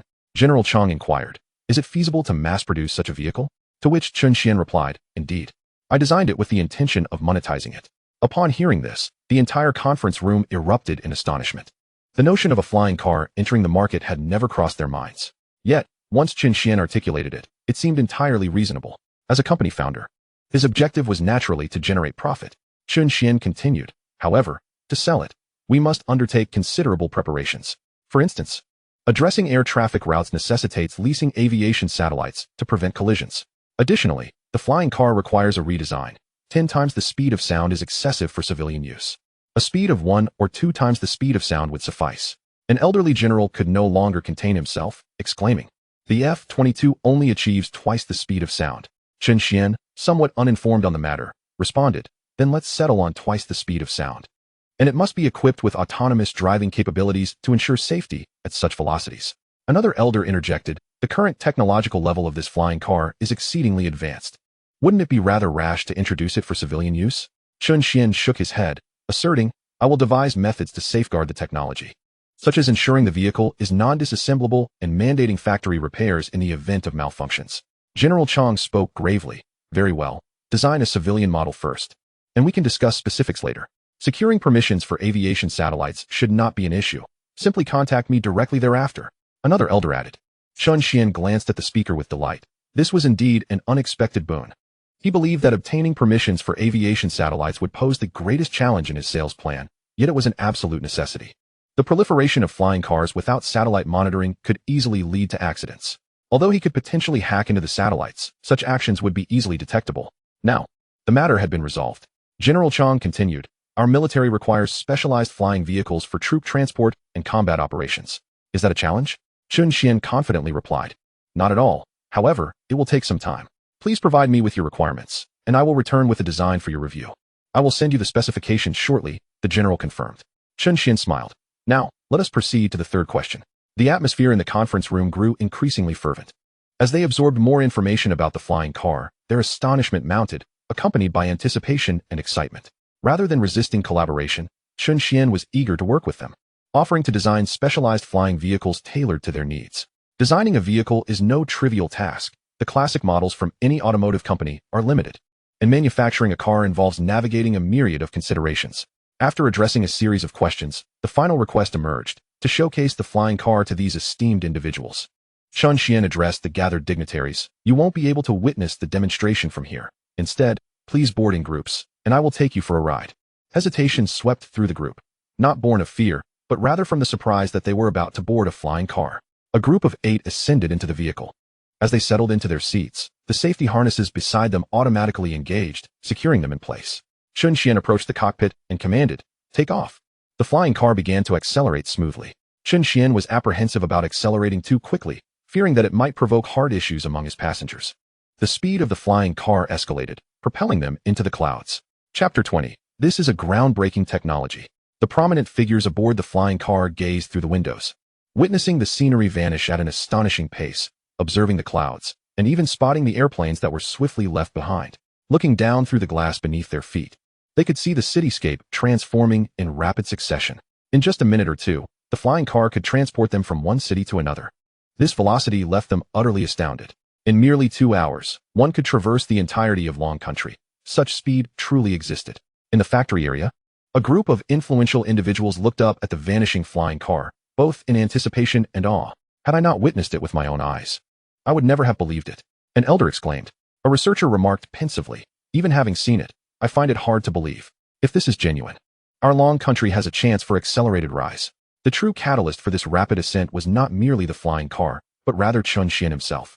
With a talent of such caliber leading the younger generation of Long Country, how could prosperity not be within reach? General Chang nodded gravely. Recalling his first encounter with Chen Xuan, when the latter had been reluctant to sell his technology, opting instead to share it freely, his awareness was exceptionally elevated. Yet it was precisely because of this that we must ensure he does not suffer losses. An elder concurred, suggesting, "If he intends to profit from the flying car, we should lend our support. We ought to draft a manual for the flying car and establish regulations to prevent chaos later on." Agreed. Unbeknownst to Chen Xuan, in that brief moment, the most significant obstacle to his flying car promotion plan was being addressed. After taking a tour, he returned to pilot the second batch of dignitaries into the sky. Subsequently, he took the third batch aloft as well, following a successful aerial excursion with these individuals. Chen Xuan returned to the factory, having reaped substantial rewards from this meeting. Firstly, he secured his initial order, as the officials expressed their demand for the flying car. After designing the vehicle based on their requirements, the order naturally fell into place. Furthermore, the most significant gain was the green light for civilian flying cars. With numerous influential figures present, he was able to tackle various issues effectively, as long as the civilian flying car could be designed without excessive discrepancies in speed. and the technology could be safeguarded from leakage, it would swiftly pass the review and be ready for market launch. Chen Xuan felt a surge of excitement and anticipation. In this era, what business venture is truly lucrative? Selling smartphones, selling cars. Otherwise, why is the market flooded with new automotive forces, while others' vehicles suffer from severe homogenization? His flying car stands alone, its performance surpassing that of other automotive manufacturers. Once it hits the market, it would be nothing short of a massacre, with profits flowing in endlessly. Suppressing his excitement, Chen Xuan headed directly to the research and development area of the factory. He needed to design the flying car based on the requirements. The military's initial demand was for a flying troop transport vehicle, akin to a transport helicopter. The purpose of this flying troop transport vehicle was to deliver soldiers during special missions or to extract those in need of evacuation. In the past, such tasks were entrusted to helicopters. However, their speed was inadequate, and they required specific landing environments. Soldiers often had to retreat to flat areas to await extraction. Moreover, helicopters are easily detected and targeted. Yet, the flying transport vehicle can eliminate all these drawbacks. This vehicle is designed to accommodate 20 individuals and carry equipment. Chen Xuan first crafted a prototype with 3 seats in a row, 2 seats on one side and a single seat on the other, with a central aisle. A large skylight adorns the top of the vehicle, and it features double doors at the rear, with 2 doors on each side. The purpose of these doors is to facilitate quick disembarkation and boarding for the soldiers. This is the simplest aspect of the design. Next came the challenge of integrating turbine fan engines into the vehicle. 4 turbine fan engines were installed, followed by tests to assess overall balance. Balance is crucial for any flying apparatus. Even a slight, uncontrollable tilt in the air could lead to catastrophe. Each test required approximately 30 minutes. Chen Xuan was patient, as there was no need for haste. In other laboratories, such testing could take several days or even months due to the vast amount of data needing computation and numerous factors to consider. However, at Chen Xuan's high-tech factory, the superbrain possessed remarkable computational capabilities. The results of the first test emerged swiftly, but they were unsatisfactory. The placement of the turbine fan engines was incorrect. After repositioning, another test was conducted, which again yielded failure. Through repeated unsuccessful attempts, Chen Xuan gleaned valuable insights. During this process, he rapidly assimilated the technology acquired through the systems exchange. With each failure, he drew closer to success, thoroughly digesting the principles of flight engine technology. On the 11th attempt, the balance test passed. With the engine's position secured, the design of the flying vehicle was now 80% complete. As Chen Xuan glanced out the window, dawn was breaking. He decided to cease his activities and return to his office building, collapsing onto his bed in exhaustion. Meanwhile, at the Electromagnetic Research Institute of Lonka Academy, the lights burned brightly. A dozen top researchers, weary yet wide-eyed, fixated on their screens. The technology of the electromagnetic gun was at hand. Huang Jinghua turned to his old friend beside him and said, "If you're tired, feel free to rest. I will sort through these materials." No one stirred. All were transfixed by the screens before them until one finally spoke. "I'm not tired." Silence enveloped the laboratory, broken only by the sounds of keyboards clacking and mice clicking. The comprehensive data on electromagnetic gun technology was swiftly segmented among them, with each individual assigned a portion for verification and computation. The group toiled late into the night, just managing to divide the entire electromagnetic gun technology into several sections. Once the partitioning was complete, the top researchers fell silent. Initially, they had anticipated that by each handling a segment, they could analyze and comprehend the material with confidence. They were all aware of their status as leading figures in their field, many of them once prodigies who had attended elite youth programs. Yet, the data before them left them questioning their very existence. Do not mention dividing it among individuals. Even a group of over a dozen finds it exceedingly challenging. This is a groundbreaking technology. The sound of knocking echoed, followed by footsteps as someone entered the laboratory. Few are privileged enough to access this top-secret facility. And it was Yuan Feng who arrived. "How is the analysis of the electromagnetic gun technology progressing?" Yuan Feng casually inquired. Huang Jinghua turned, casting a complex glance at Yuan Feng. To fully decipher this technology will require at least a year. Yuan Feng was taken aback. Does it really take that long even with all the data? Huang Jinghua nodded. This technology does not belong to our era, or even the next. This implied that even if we were to decode and comprehend all aspects of this technology, replicating an identical electromagnetic gun would be impossible. Another researcher interjected. It is akin to someone in ancient times receiving the blueprint for a refrigerator. They may strive to understand the schematics, yet they could never construct it. A third researcher looked up at Yuan Feng. In other words, the young individual who presented the electromagnetic gun technology likely possesses even more advanced innovations that transcend our current era. These technologies could potentially form a comprehensive system, addressing various facets. Yuan Feng's mind conjured images of flying cars, Last night, he found Chen Xuan's flying car concept implausible, especially since they had just unveiled the electromagnetic gun. It seemed utterly impossible. But what if Chen Xuan had already mastered these technologies? Chapter 21. The Laboratory from the Future. Yuan Feng felt he had grasped the crux of the matter. Although Chen Xuan had acquired numerous foundational skills, to the public, it seemed equally implausible. After all, Chen Xuan was merely in his 20s. Even if he had begun researching from birth, it would be inconceivable for him to have developed such innovations. Yet, the human mind tends to rationalize events that have transpired, regardless of their absurdity. Yuan Feng reined in his thoughts and looked at Huang Jinghua. So, the technologies provided by Chen Xuan are of no use to us? Huang Jinghua suddenly perked up. How could they be useless? Even if they are merely auxiliary technologies, they can significantly benefit us. We may not be able to perfectly replicate the electromagnetic gun, but we can apply the underlying technologies in other areas. Currently, our electromagnetic cannon has a striking range of 350 kilometers, but I just came across a minor design in the data. That design can be directly implemented into our reloading cannon. With some improvements, I could potentially double the striking range of our electromagnetic cannon. A researcher sitting nearby remarked. There is also the issue of electromagnetic efficiency. The approach utilized here is remarkably effective and cost-efficient. If we thoroughly understand it, we could even replace ultra-high voltage systems. As Yuan Feng listened to the researchers, his expression gradually turned grave. Initially, he thought Huang Jinghua's assertion suggested that the technology was of little value. Now, he realized the profound significance of a technology that transcended an entire era. The technologies provided by Chen Xuan, even if they were merely incidental annotations, had the potential to transform an entire industry. Yet, due to their overwhelming advancement, the overall technology remained unutilizable. Yuan Feng turned to Huang Jinghua and said, I shall take my leave now. The matters here are entrusted to you. Should you require anything, feel free to call me. Director Yuan, could you possibly invite the esteemed Chen Xuan to impart his knowledge and provide us with answers? One of the researchers interjected. As we sift through these materials, we encounter numerous concepts that elude our understanding. The other researchers nodded in agreement, eager not only to pose their inquiries, but also to meet Chen Xuan in person. After pondering for a moment, Yuan Feng replied, As it happens, I am on my way to see Chen Xuan. I will inquire on your behalf. Upon exiting the laboratory, Yuan Feng once again marveled at Chen Xuan's extraordinary talent. The leading figures in electromagnetic research had been completely captivated. Once a proud genius, they now humbly requested that Chen Xuan deliver a lecture, their faces adorned with admiration. Settling into the car, Yuan Feng reclined and instructed. Let us proceed to find Chen Xuan. At 8 o'clock in the morning, Chen Xuan awoke promptly, listening to the sounds of large trucks outside. What commotion is occurring outside? He inquired. It's the delivery, replied Suihua. To establish the security system and flying vehicles for the manufacturing plant, a considerable amount of materials is required. The remaining 20 million has been entirely spent on supplies. As she spoke, she laid out clothes beside Chen Xuan's bed. Dressing swiftly, Chen Xuan gazed out the window. Robots were efficiently unloading steel rings from the truck with a forklift, swiftly transporting them to the storage area. The driver, smoking nearby, remarked, Your forklift skills are truly impressive. Not a moment of hesitation.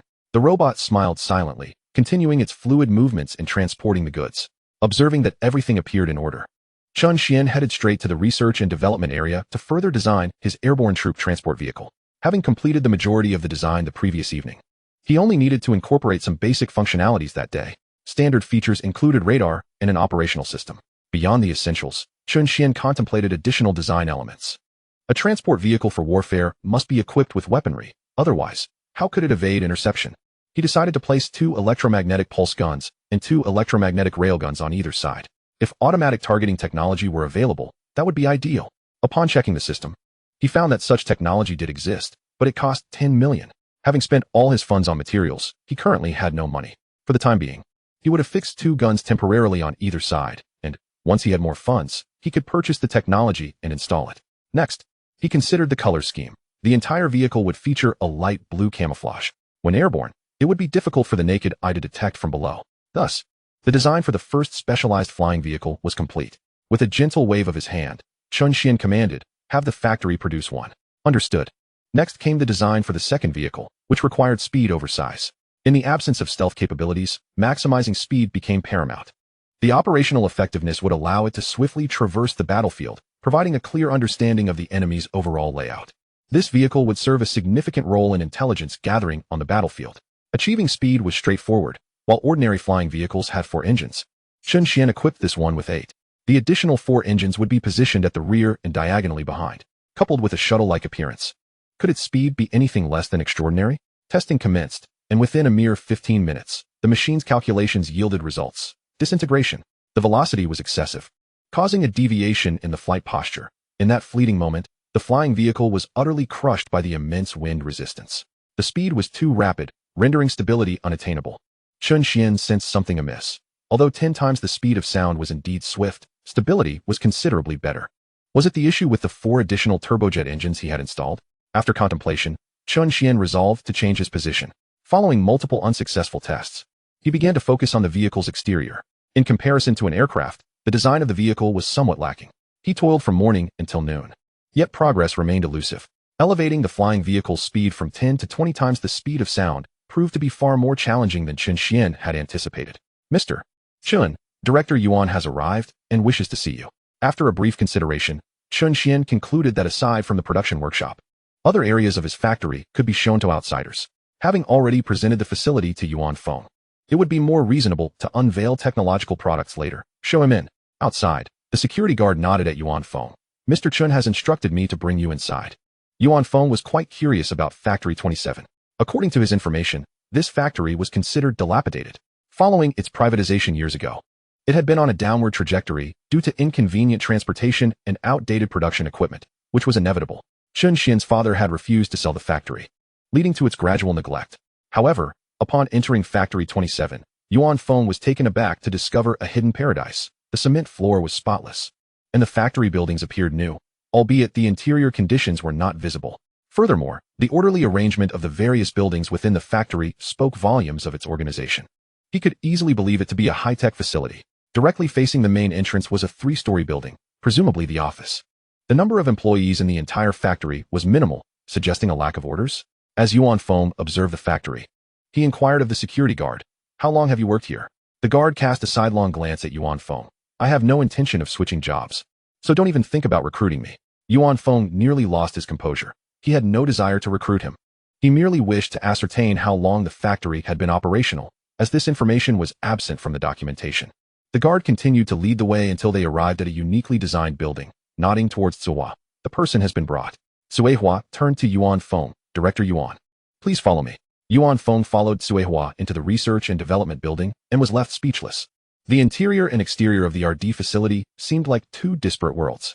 Outside was 2022, while inside was 3022. Yuan Feng's eyes widened in astonishment as he gazed at the research laboratory before him.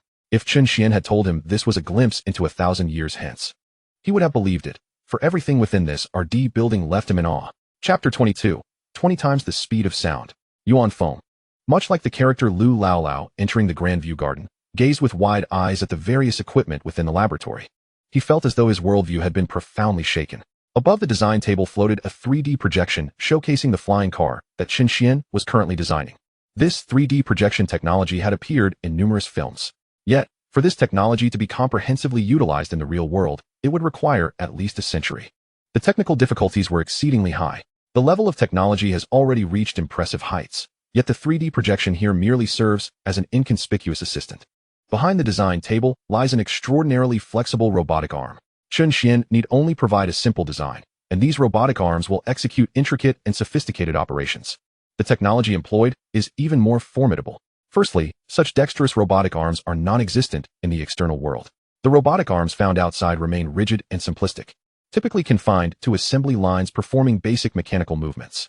In contrast, the robotic arms here can accomplish the most precise surgical procedures.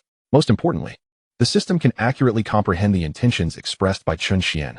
Given the current technological standards outside, even voice recognition often falters, yet with a mere flick of his hand, the system here can glean a wealth of information and execute rapid operations. With such a laboratory at his disposal, it is no wonder that Chen Xuan unhesitatingly declined the invitation upon their first meeting.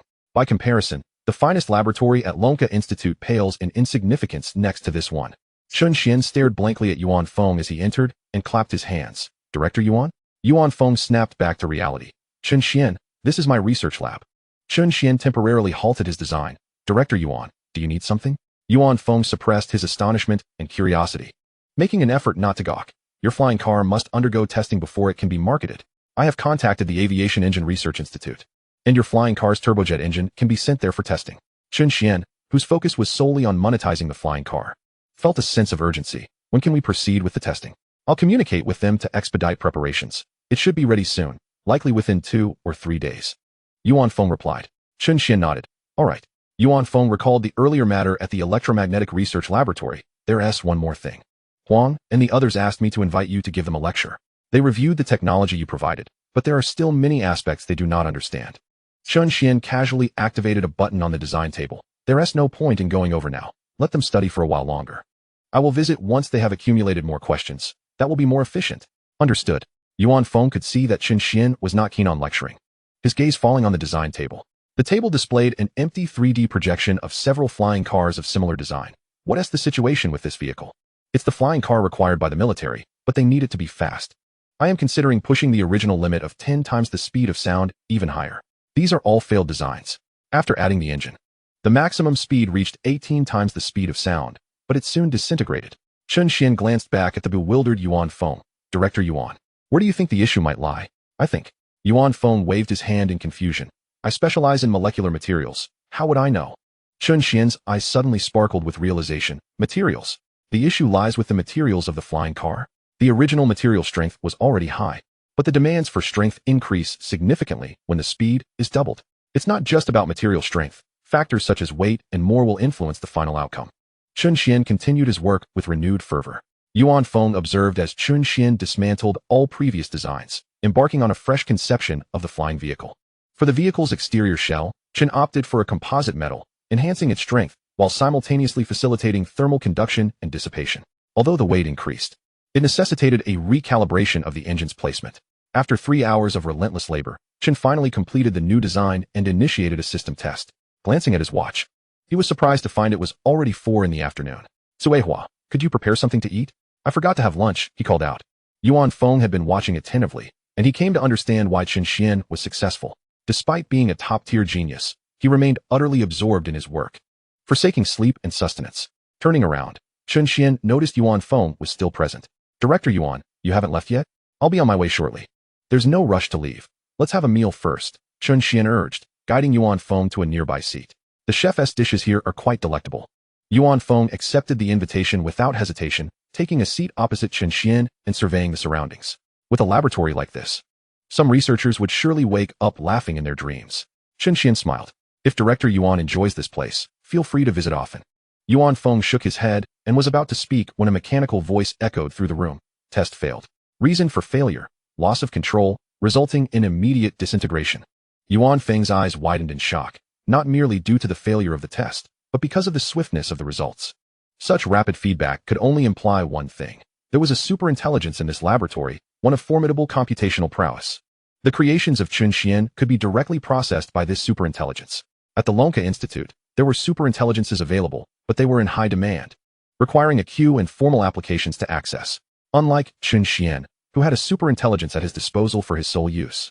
Chen Xuan lightly tapped his fingers on the table, causing a projection to materialize, displaying the specific data of the failure. Despite the setback, he remained optimistic. This time, the stability lasted longer, and the speed reached 19 times the speed of sound, which indicates that the concept is sound. Yuan Feng contemplated mentioning that while 20 times the speed of sound was indeed astonishing, it was unnecessary. Even maintaining a speed of 10 times the speed of sound would render anything else in the world unable to keep pace. However, he refrained from voicing his thoughts, considering that Chen Xuan had already achieved 19 times the speed of sound. After finishing their meal, Yuan Feng rose to exit the research center, thoroughly enlightened yet profoundly astonished. Fortunately, his heart was in good condition, else he might not have withstood the revelation. He was also curious about the circumstances of Chen Xuan's factory and laboratory, but his rationality prevented him from inquiring further. As long as Chen Xuan remained committed to the Dragon Kingdom, they could choose to overlook everything else. With Yuan Feng's departure, Chen Xuan returned to the task of designing the supersonic flying vehicle. Although he had identified that the issue lay with the materials, resolving it was no simple feat. As suitable materials were scarce, the most robust material he currently possessed was the barrel of an electromagnetic railgun. Yet even its strength fell short at 20 times the speed of sound. Increasing the layers of composite material would only hinder speed due to excessive weight. Thus, Chen Xuan dedicated his time to refining the details and improving the materials, while also focusing on the vehicle's aesthetic form. In just 2 days, the modifications to the flying vehicle capable of reaching 20 times the speed of sound have been completed. From an external perspective, It is hard to believe that this is indeed a vehicle, yet its allure remains undeniable. It adheres to the principles of aerodynamics, which essentially implies conformity to human aesthetics. As both embody a beauty of order, Chen Xuan gazed at the 3D projection of this exquisite flying automobile, resembling a work of art. Produce this flying car. And also contact General Chang to inform him that I have successfully designed the 2 types of flying vehicles he requested. Chapter 23. Have we all crossed over? When General Chang received the call, he was momentarily stunned. It had only been 3 days since he had made the request. To think that the special-purpose flying vehicle he desired had already been designed, and moreover, manufactured, ready for direct testing. What astonishing efficiency was this? How could it be completed so swiftly? He had mentally prepared for at least 3 months of waiting. After the initial shock, General Chang quickly responded, I will arrange for a testing site and notify you once it's ready. Upon hanging up, General Chang still felt bewildered, rubbing his temples several times to regain his composure before contacting his team to establish a testing plan. After notifying General Chang, Chen Xuan examined the cost of the flying car, which amounted to approximately 7,600. What price should he set? He pondered. It couldn't be too high, or it would deter potential buyers. Yet it couldn't be too low either. The military would likely offer 300,000, while the civilian version should be priced at 500,000. Once the price was established, Chen Xuan would commence designing the civilian model, which primarily involved scaling back the power of the standard version intended for exchange technology, a task he could complete swiftly. As Chen Xuan busied himself, his phone rang. Checking the screen, he saw it was a call from Su Yanfei. He answered, Hello? Do you miss me?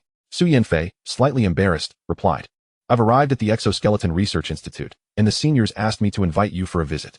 What is the purpose? Chen Xuan wondered. Did she simply wish to see him, or was there an ulterior motive? Regardless of the reason, he felt compelled to go, as he had facilitated her admission, and it wouldn't be appropriate for her to be treated differently if he did not attend. I happen to be free. I'll head over right away. Su Yanfei did not expect Chen Xuan to respond so positively and was pleasantly surprised. Thank you. Chen Xuan chuckled. Is that all? Shouldn't you treat me to dinner tonight? I'll treat you to a grand feast. Chen Xuan laughed as he ended the call and exited the research room. After several days spent in the lab, a little fresh air would do him good. Outside the research facility stood Chen Xuan's eye-catching flying car.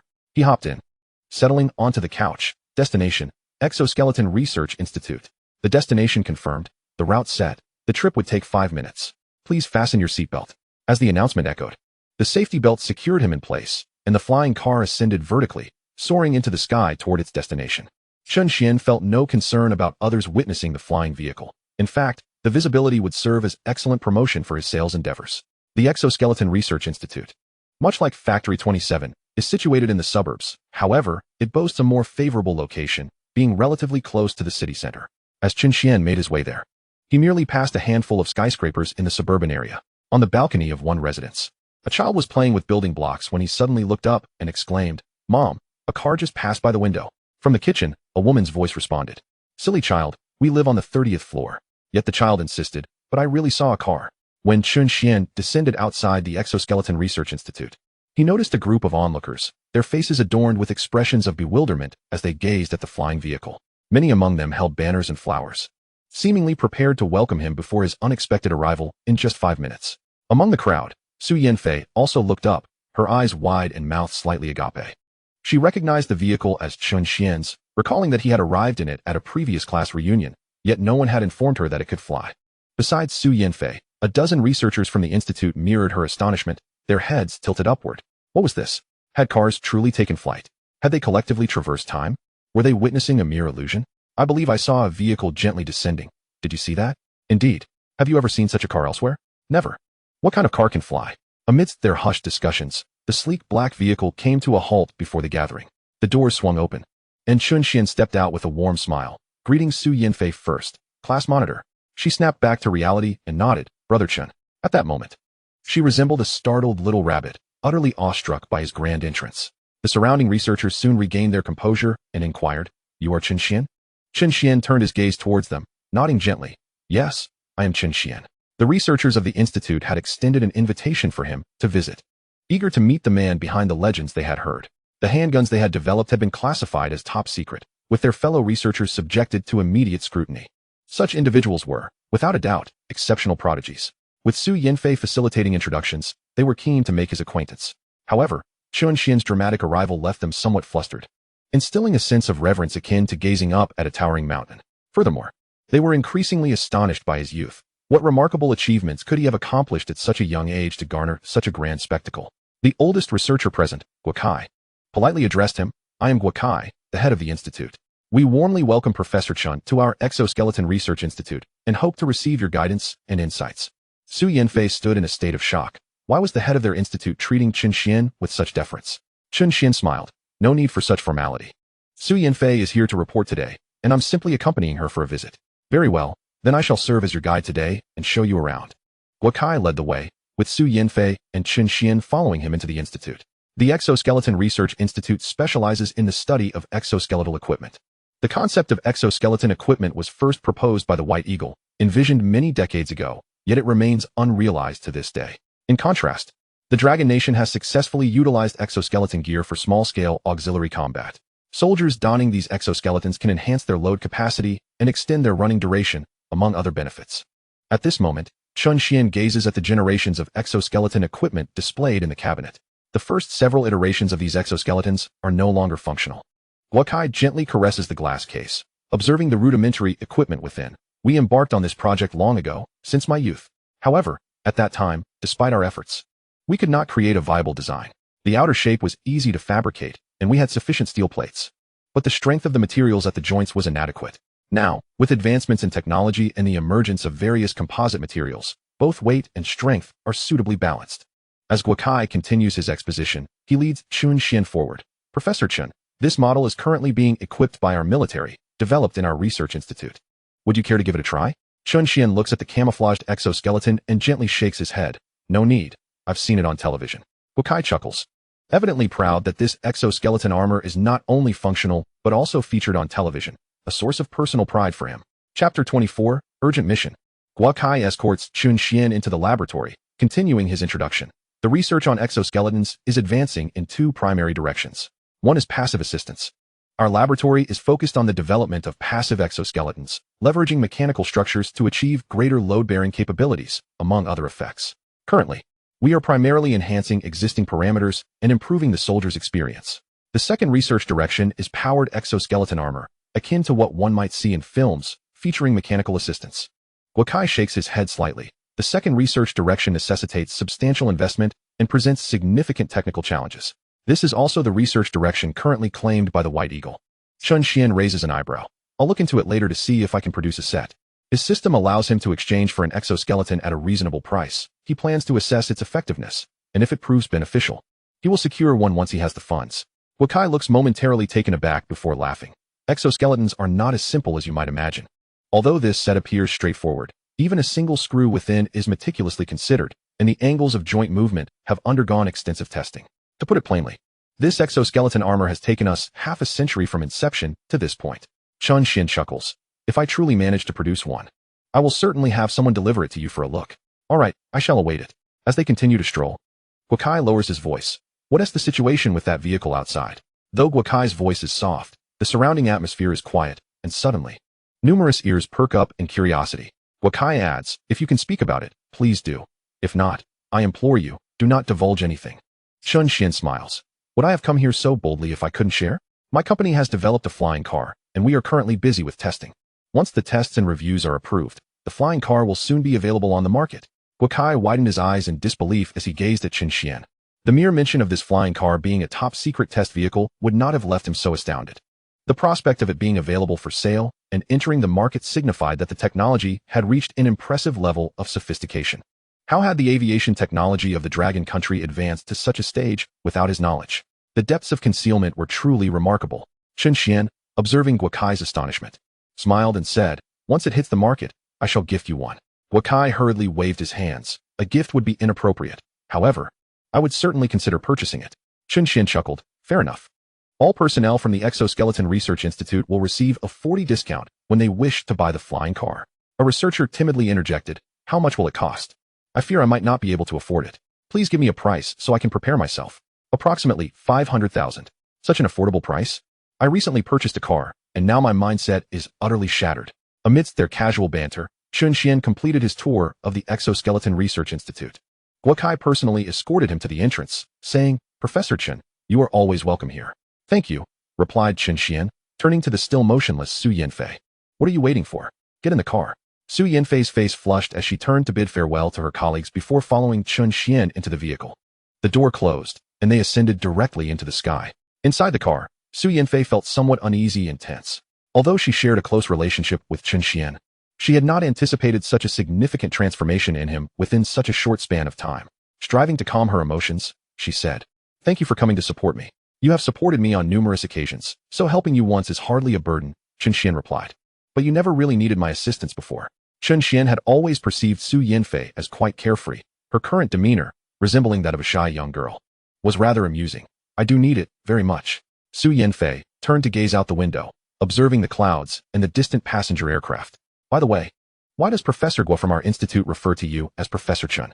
"Because I am indeed Professor Chen, a level 2 researcher. This flying car is my creation." Su Yanfei chuckled. "You could claim to be a level 1 researcher if you wished." Chen Xuan did not elaborate further, guiding Su Yanfei around for a brief tour before returning her to the institute. In truth, his acceptance of the invitation had already been a show of support for Su Yanfei. Taking her for a stroll would ensure she garnered more attention.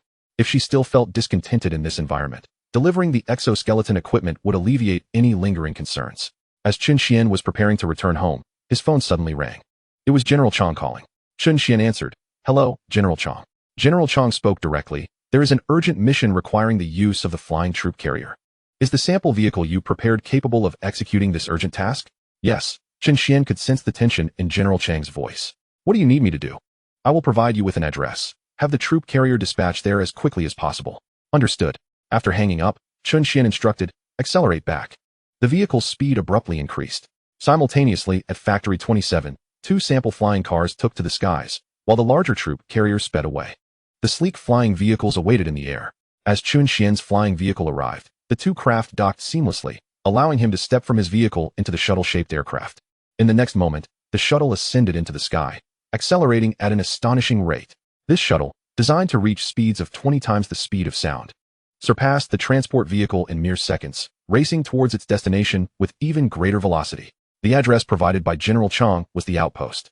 As the flying car decelerated, Chen Xuan caught sight of the camp below. 200 fully armed soldiers stood in perfect formation, each face a portrait of unwavering determination, exuding an aura of fierce intensity. The open area was strewn with an array of equipment. General Chang's expression was one of urgency. Suddenly, he heard a whistling sound. Bewildered. So soon? It had been less than 10 minutes since he had made the call. He looked up in search of the source of the sound, yet saw nothing. Although the noise grew increasingly nearer, it was only when the distance closed to a mere 100 meters that General Chang finally spotted the shuttle. Its blue camouflage exterior blended almost seamlessly with the sky, rendering it nearly invisible. This was quickly followed by a wave of confusion. What was this contraption? The shuttle landed swiftly, and the door opened from within. Chen Xuan emerged from the vehicle, surveying the armed warriors, his expression subtly shifting. These were undoubtedly elite soldiers. Their formidable presence was unmistakable. Moreover, his flying vehicle drew every eye.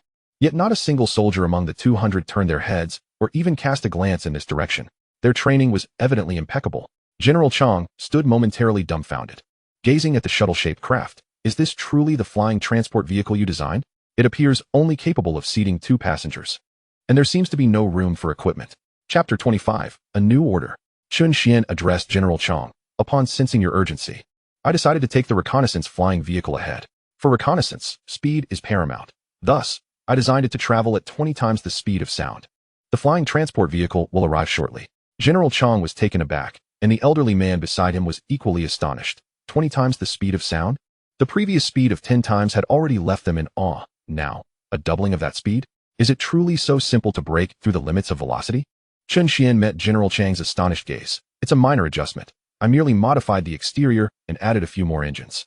General Chang remained skeptical of Chen Xuan's assertion. If it were that simple, then why not equip the F-22 with additional engines? However, this was not the time for a discourse on speed. General Chang stated, "Let me first apprise you of the current situation. We require your flying transport vehicle to convey these individuals to a jungle 70 kilometers away. Once the flying vehicle arrives, we can commence the transfer immediately." Unable to contain his curiosity, Chen Xuan inquired, "Could you enlighten me as to what has transpired?" General Chang turned to the elderly man at his side. "Old Guan." General Guan nodded. "Follow me into the command room." The 3 men entered the command room, which was already bustling with soldiers coordinating operations. General Guan pointed to the red dot on the electronic map. "We have soldiers conducting drills here, armed only with blank cartridges. However, There are also foreign mercenaries present. Chen Xuan's expression suddenly changed. The soldiers with blank ammunition and the fully armed mercenaries posed a significant threat to the Dragon Kingdom's warriors. What are the mercenaries here for? General Chong interjected. To ensure the safety of the electromagnetic guns, I employed a fishing strategy to investigate a group of individuals, and indeed, we caught some fish. These mercenaries are here to support that particular target, believing it possesses the electromagnetic guns. General Guan added. The mercenaries chose their entry point into the Dragon Kingdom near the training site. Fortunately, the situation isn't too dire. We've merely received news of their encounter, resulting in casualties, albeit minimal. The forest offers ample cover for concealment. Moreover, with your presence, reinforcements can arrive swiftly. General Guan expressed his lingering apprehension. Thank goodness for you. Otherwise, the losses could have been catastrophic. He continued, if we were to transport the soldiers via helicopter, it would take considerable time. The nearest helicopter docking area is quite far from the combat zone, requiring at least 2 hours for our soldiers to reach. Chen Xuan pondered. Shall I send a reconnaissance flying vehicle to assess the situation? General Guan seemed intrigued. What is the effectiveness of the reconnaissance? Chen Xuan smiled and turned to Cuihua. Control the reconnaissance vehicle to the site and seek a suitable landing area. Understood, Cuihua responded, promptly departing. General Guan looked at Cuihua's retreating figure with some surprise. This girl is quite bold. To pilot a reconnaissance aircraft over the battlefield while bullets rain down below. Chen Xuan chuckled. My secretary possesses remarkable capabilities. Cuihua boarded the reconnaissance vehicle and ascended into the sky. Just as she departed, a transport aircraft resembling a large bus arrived. 20 soldiers swiftly boarded the flying transport vehicle, heading straight for the battlefield. As the transport vehicle took off, all the soldiers were visibly moved. The rapid vertical ascent and the speed at which it vanished moments after takeoff were indeed formidable assets on a small-scale battlefield. Meanwhile, in the command room, General Guan was already astounded. Within a minute, the reconnaissance vehicle had reached the battlefield. It captured the entire situational overview. General Guan stared wide-eyed at the exceptionally clear aerial view. Flying this low, won't it be attacked? Chen Xuan explained. It's flying at a considerable height. It merely appears low due to the special lens used. However, this lens is somewhat ineffective in the jungle, as a downward view reveals little. Switch to infrared mode. In the next moment, the colors on the screen transformed to shades of gray, revealing red dots amidst the grayscale imagery. Each red dot represented an individual, clearly visible. General Guan's breathing quickened. What other capabilities does this reconnaissance vehicle possess? Chen Xuan replied. As a reconnaissance flying vehicle, I have equipped it with several detection methods, including radar and night vision, among other mainstream technologies. Additionally, it features electronic decryption capabilities. As Chen Xuan elaborated, Cuihua's voice chimed in. The communications channel of the intruders has been successfully decrypted. Simultaneously, individuals are seen communicating in a foreign language. General Guan, captivated, gazes intensely at Chen Xuan, placing a hand on his shoulder. You must ensure the production of several reconnaissance flying vehicles for me, prioritizing my needs. With these at our disposal, our casualties this time will be significantly reduced. In future skirmishes, we shall dominate, for our adversaries cannot possibly defend against this. He need not monitor the ensuing battles, as he is already aware of the enemy's precise locations, in the depths of the jungle. Where the enemy is visible and he remains concealed, it will be nothing short of a massacre. General Guan strides purposefully outside, eager to inspect the flying troop carriers. As he approaches the command room's exit, he witnesses the landing of the flying troop carriers. As they descend, multiple doors open simultaneously, and 20 soldiers swiftly board before ascending rapidly into the sky. The entire process takes less than 10 seconds. General Guan stands in awe. Such efficiency and effectiveness are simply astounding. On the small-scale battlefield, is this not invincible? While he is astonished, his satisfaction grows. What is the purpose of the gun rack beside the troop carrier? The transport vehicles must possess self-defense capabilities. Should they encounter interception or need to eliminate specific targets, they will be invaluable. Currently, they are not equipped due to the ongoing development of the automatic targeting system. But once it is completed, a unified upgrade will be implemented. General Guan nods and turns to General Chong. I require several of these flying troop carriers too. General Chong looks to Chen Xuan. Order 50 flying troop carriers, just like the reconnaissance vehicles. What is the cost? Chen Xuan furrows his brow. 300,000 each. He hopes that the official order will make him suddenly wealthy, but even with a total of 100 vehicles, that amounts to only 30 million. General Chong, taken aback by Chen Xuan's pricing, is genuinely surprised. He never anticipated they would be so affordable. A vehicle capable of 10 times the speed of sound for 300,000? Many missiles cost several million. Such a vehicle, packed with explosives and launched at 10 times the speed of sound, would far surpass a missile's potency. Yet, the calculations do not work that way. The value of these flying vehicles surpasses that of missiles. While General Chang is astounded by the low price, he suddenly feels a pang of guilt. After all, the vehicle is incredibly cheap, and Chen Xuan cannot possibly profit. The 30 million full payment is less than what was spent on the previous batch of firearms. This is partly due to the higher prices of the earlier guns, as there are no civilian models, allowing for arbitrary pricing if the vehicles are mispriced. When it comes time to sell them for civilian use, and the authorities discover that they bear a close resemblance to civilian models yet are priced so much lower, it would certainly be inappropriate. Therefore, this batch of vehicles must be priced below civilian vehicles. General Chang also senses the inappropriateness and adds, the initial procurement quantity is limited, as we need to conduct extensive testing. Once the evaluations conclude, we shall increase the order. Good. Chen Xuan is not overly optimistic. Recognizing the lengthy order cycle with the officials, he has completely abandoned the notion of profiting from them. Cooperation with the authorities must continue and improve, for only then can he secure various privileges in manufacturing and production externally. True profit lies in the vast markets outside. The flying vehicles must be launched. Chapter 26. Exoskeleton Armor. In but 10 minutes, 200 warriors were dispatched to the battlefield. What followed was a crushing victory. With knowledge of the enemy's positions and their conversations, one could indeed claim to know both oneself and one's adversary. Another 10 minutes elapsed, and the battle concluded, with air transport vehicles commencing the return of the wounded. The subsequent batch of soldiers encountered no casualties. All the injuries were inflicted by foreign forces during the exercises. Chen Xuan gazed at the injured, his expression darkening. How dare those mercenaries act so brazenly? General Guan's countenance mirrored his concern. It is far better now. The individuals sent this time are all mercenaries, indicating their hidden presence. In the past, it was easy to ascertain the identities of those who entered, even to locate various detectors. Even now, numerous detectors are positioned along the coast. General Chang spoke gravely. We will settle this in due time. General Guan, observing the returning reconnaissance vehicles, allowed a hint of a smile to break through. These assets are indeed the key to our resurgence. Chen Xuan nodded gently. Such resources will only proliferate in the future. General Guan patted Chen Xuan on the shoulder. I shall first attend to the wounded and the deceased. Lao Chang, I shall not keep you any longer. In the distance, a streak of black light approached, sliding from the horizon to Chen Xuan's side. His transport vehicle had arrived. Upon boarding, Chen Xuan turned to General Chang. Shall I take you home? No need. I must accompany your transport and reconnaissance vehicles for testing and learning their controls. They can primarily be operated via intelligent control, while the manual driving instructions are in the cockpit. With that, Chen Xuan closed the door and departed. The atmosphere within the camp was somewhat oppressive. The initial urgency of waiting for rescue had given way to a somber mood upon the return of casualties. He found it difficult to adapt here, yet without this place, the past years of his life would not have been so serene. The image of exoskeleton armor resurfaced in Chen Xuan's mind. He recalled his words during a visit to the Exoskeleton Research Institute. Had the warriors donned exoskeleton equipment during the recent battle, or even during the exercises, would the outcome have differed? Once that 30 million arrives, I will directly exchange for exoskeleton equipment. Resolute in his decision, Chen Xuan entered the system marketplace to glance at the exoskeleton armor. When he first accessed the system, he had seen the exoskeleton mesh priced at 20 million. Now, he noted that the exchange price had diminished to 15 million.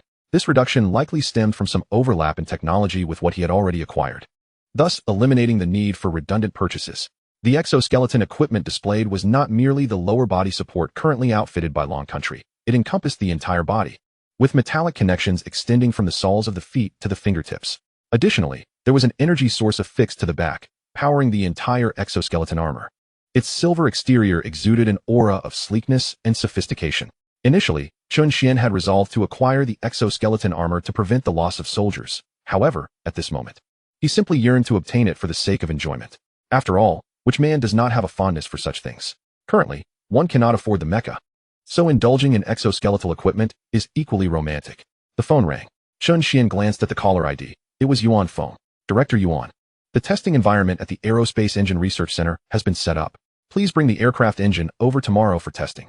Once the tests are completed, your flying car will be ready for sale. Do remember to notify me beforehand.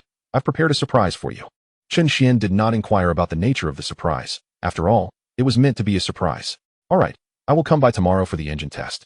After ending the call, Chen Xuan did not rush back to the factory, but instead took a trip to the hospital to check on his father. With the surgery just 3 days away, his father's condition was quite stable. Ever since he learned that Chen Xuan had not sold the factory, his father's demeanor had noticeably improved. They chatted for a while, and once the 30 million from General Chang arrived, Chen Xuan promptly exchanged it for the exoskeletal armor. Concurrently, the factory commenced operations to manufacture the exoskeletal armor. Chen Xuan hurried back to the factory. Upon his return, the first batch of exoskeletal armor had already been produced. There were 3 types: heavy-duty armor, combat armor, and agile armor. The heavy-duty armor was quite large. Even when folded, it was the size of a backpack, which Chen Xuan decided to overlook. The agile armor and combat armor bore a similar appearance. When folded, they were merely the size of 2 bricks. Their surfaces were remarkably smooth. Upon closer inspection, one would merely perceive them as metal plates. Holding one in his hand felt substantial, likely weighing over 20 pounds. Chen Xuan first picked up the combat armor and, following the usage instructions, secured the exoskeletal armor's metal plate onto his back. In the next moment, several wide straps sprang from the metal plate, fastening it securely to Chen Xuan's body. Activation. The metal plate on his back began to unfold. Once opened, the metal quickly conformed to Chen Xuan's legs and arms. A section of metal unfurled beneath his feet, securing his legs, while another piece extended underfoot, allowing him to stand firmly on the metal plate. The metal plate on his arms unfolded, forming 5 fingers that fit precisely over his own, with metal tips encasing his fingertips. Finally, the neck metal expanded, conforming to the back of Chen Xuan's neck, splitting into 2 components. One part became headphones, and the other transformed into a single tactical lens. Through this lens, Chen Xuan could see both distant and near objects with clarity. It featured adjustable focal length. The system prompts were also displayed on it. Once fully donned in the exoskeletal armor, Chen Xuan stood before the mirror, admiring the sleek silver exoskeleton adorning his body. With silver headphones and a silver tactical lens, he looked strikingly handsome. He took a few steps, hardly feeling the weight of the gear. He ran and jumped, completely unimpeded. However, the exoskeletal armor must not only allow for unhindered movement. After all, it was combat armor. How would it perform in battle? Chen Xuan pondered this and turned to Cuihua. Cuihua, come and help me test it out. When it comes to combat, robots are undoubtedly more formidable. Cuihua stepped in front of Chen Xuan and suddenly threw a punch. Chen Xuan suddenly raised his hand, palm inward, effortlessly seizing the wrist of Cuihua, who was throwing a punch. With his other hand, he thrust his fingers forward, aiming for Cuihua's throat. The entire motion was executed seamlessly. This entire sequence was initiated by Chen Xuan's thoughts, propelled by the exoskeleton armor. In truth, his speed was quite sluggish. By the time he struck, he had not even seen it coming, as it had surpassed his reaction capacity. Clack! Cuihua's other hand swiftly blocked her throat, intercepting Chen Xuan's strike. Then she smoothly raised her knee. Chen Xuan did not brace for the knee, for he was utterly unaware of Cuihua's swift movement. The knee halted just before his abdomen, and Cuihua calmly declared, "Mr. Chen, you have lost." Chen Xuan took 2 steps back, reflecting on the recent altercation. The exoskeleton armor could crudely interpret his commands. It then coordinated with his bodily movements, amplifying the speed and strength of his strikes. However, the essence of combat still relied on his guidance. Thus, the more he practiced, the greater the synergy with the exoskeleton armor, resulting in an even more formidable display of power. Chen Xuan attempted to leap. This time, he engaged with the exoskeleton gear to exert force. Whoosh! He suddenly soared to a height of over 10 meters, grasping the metal framework of the factory ceiling. Suspended in midair, Chen Xuan was astounded. During his earlier skirmish with Cuihua, the exoskeleton armor had not exhibited such terrifying strength. Chapter 27. Testing the engine. Hanging at a height of several meters above the ground, Chen Xuan gritted his teeth and abruptly released his grip. Falling from such a height could be fatal under normal circumstances. Yet, as he let go, the exoskeleton armor adjusted its descent posture. His feet touched the ground first, followed by a forward roll to dissipate the impact. After a somersault, Chen Xuan stood up effortlessly, having leaped down from a considerable height without sustaining any injuries. At that moment, Chen Xuan truly grasped the formidable nature of the exoskeleton armor. In comparison, the exoskeletons from the Research Institute seemed akin to mere toys. This mech could autonomously exert force. As long as Chen Xuan could react, the exoskeleton armor could maintain its power. The ability to jump high was matched by its capacity to land safely, allowing him to leap with vigor and stability. Chen Xuan practiced backflips and various acrobatic maneuvers in place. Within half an hour, he had mastered the art of scaling walls and darting agilely throughout the factory. He resembled a superhero. A single punch could puncture a steel plate. The sheer force was astounding, leaving Chen Xuan in awe. His speed was equally impressive, capable of sprinting 100 meters in under 3 seconds.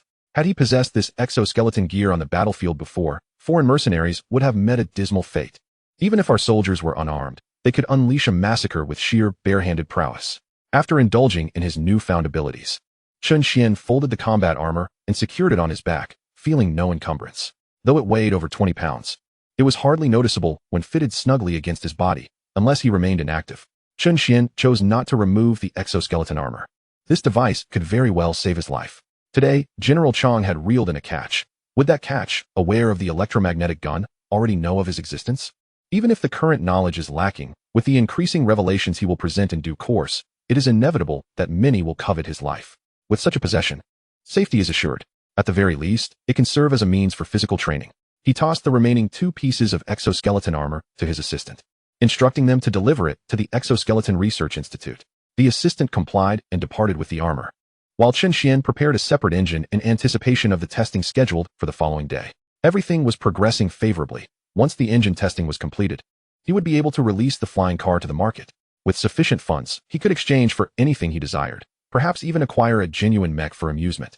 2 engines were prepared in total. One was an unrestricted output engine, and the other was a limited engine designed for civilian flying cars.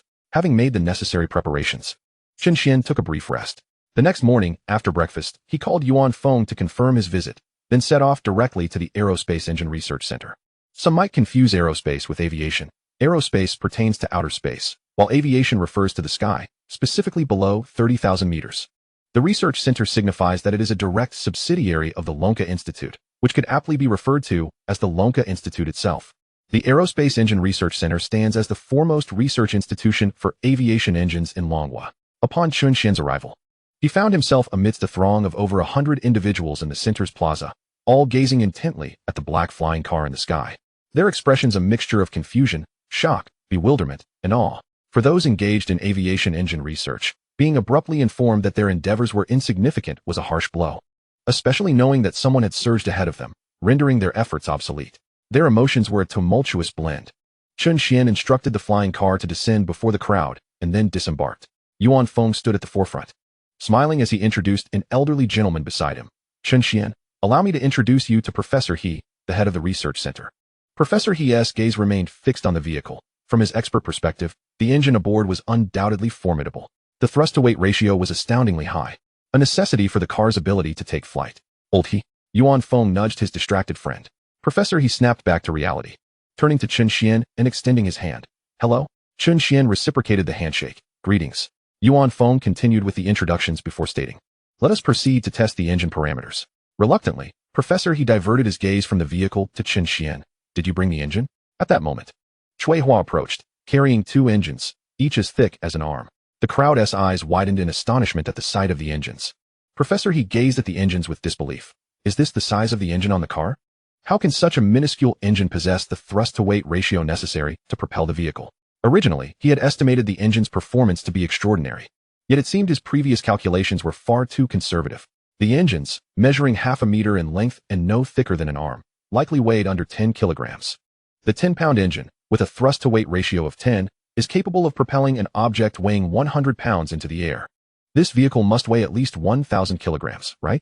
With 4 engines sharing the load, each would account for 250 kilograms, meaning that as long as the vehicle can achieve liftoff, the thrust-to-weight ratio would be 50. An engine with a 50 thrust-to-weight ratio would surpass the world record. Moreover, it is rumored that this vehicle can reach speeds of 10 times the speed of sound. To accomplish this, the thrust-to-weight ratio would need to increase by several hundred. Professor He felt his mind faltering. Either something was amiss in this world, or he was losing his grasp on reality. How could such absurdity be possible?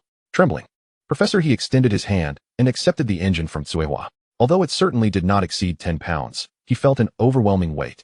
For the research value of this object was extraordinarily high. Cradling the engine, he was tempted to flee and immediately begin disassembling it for study.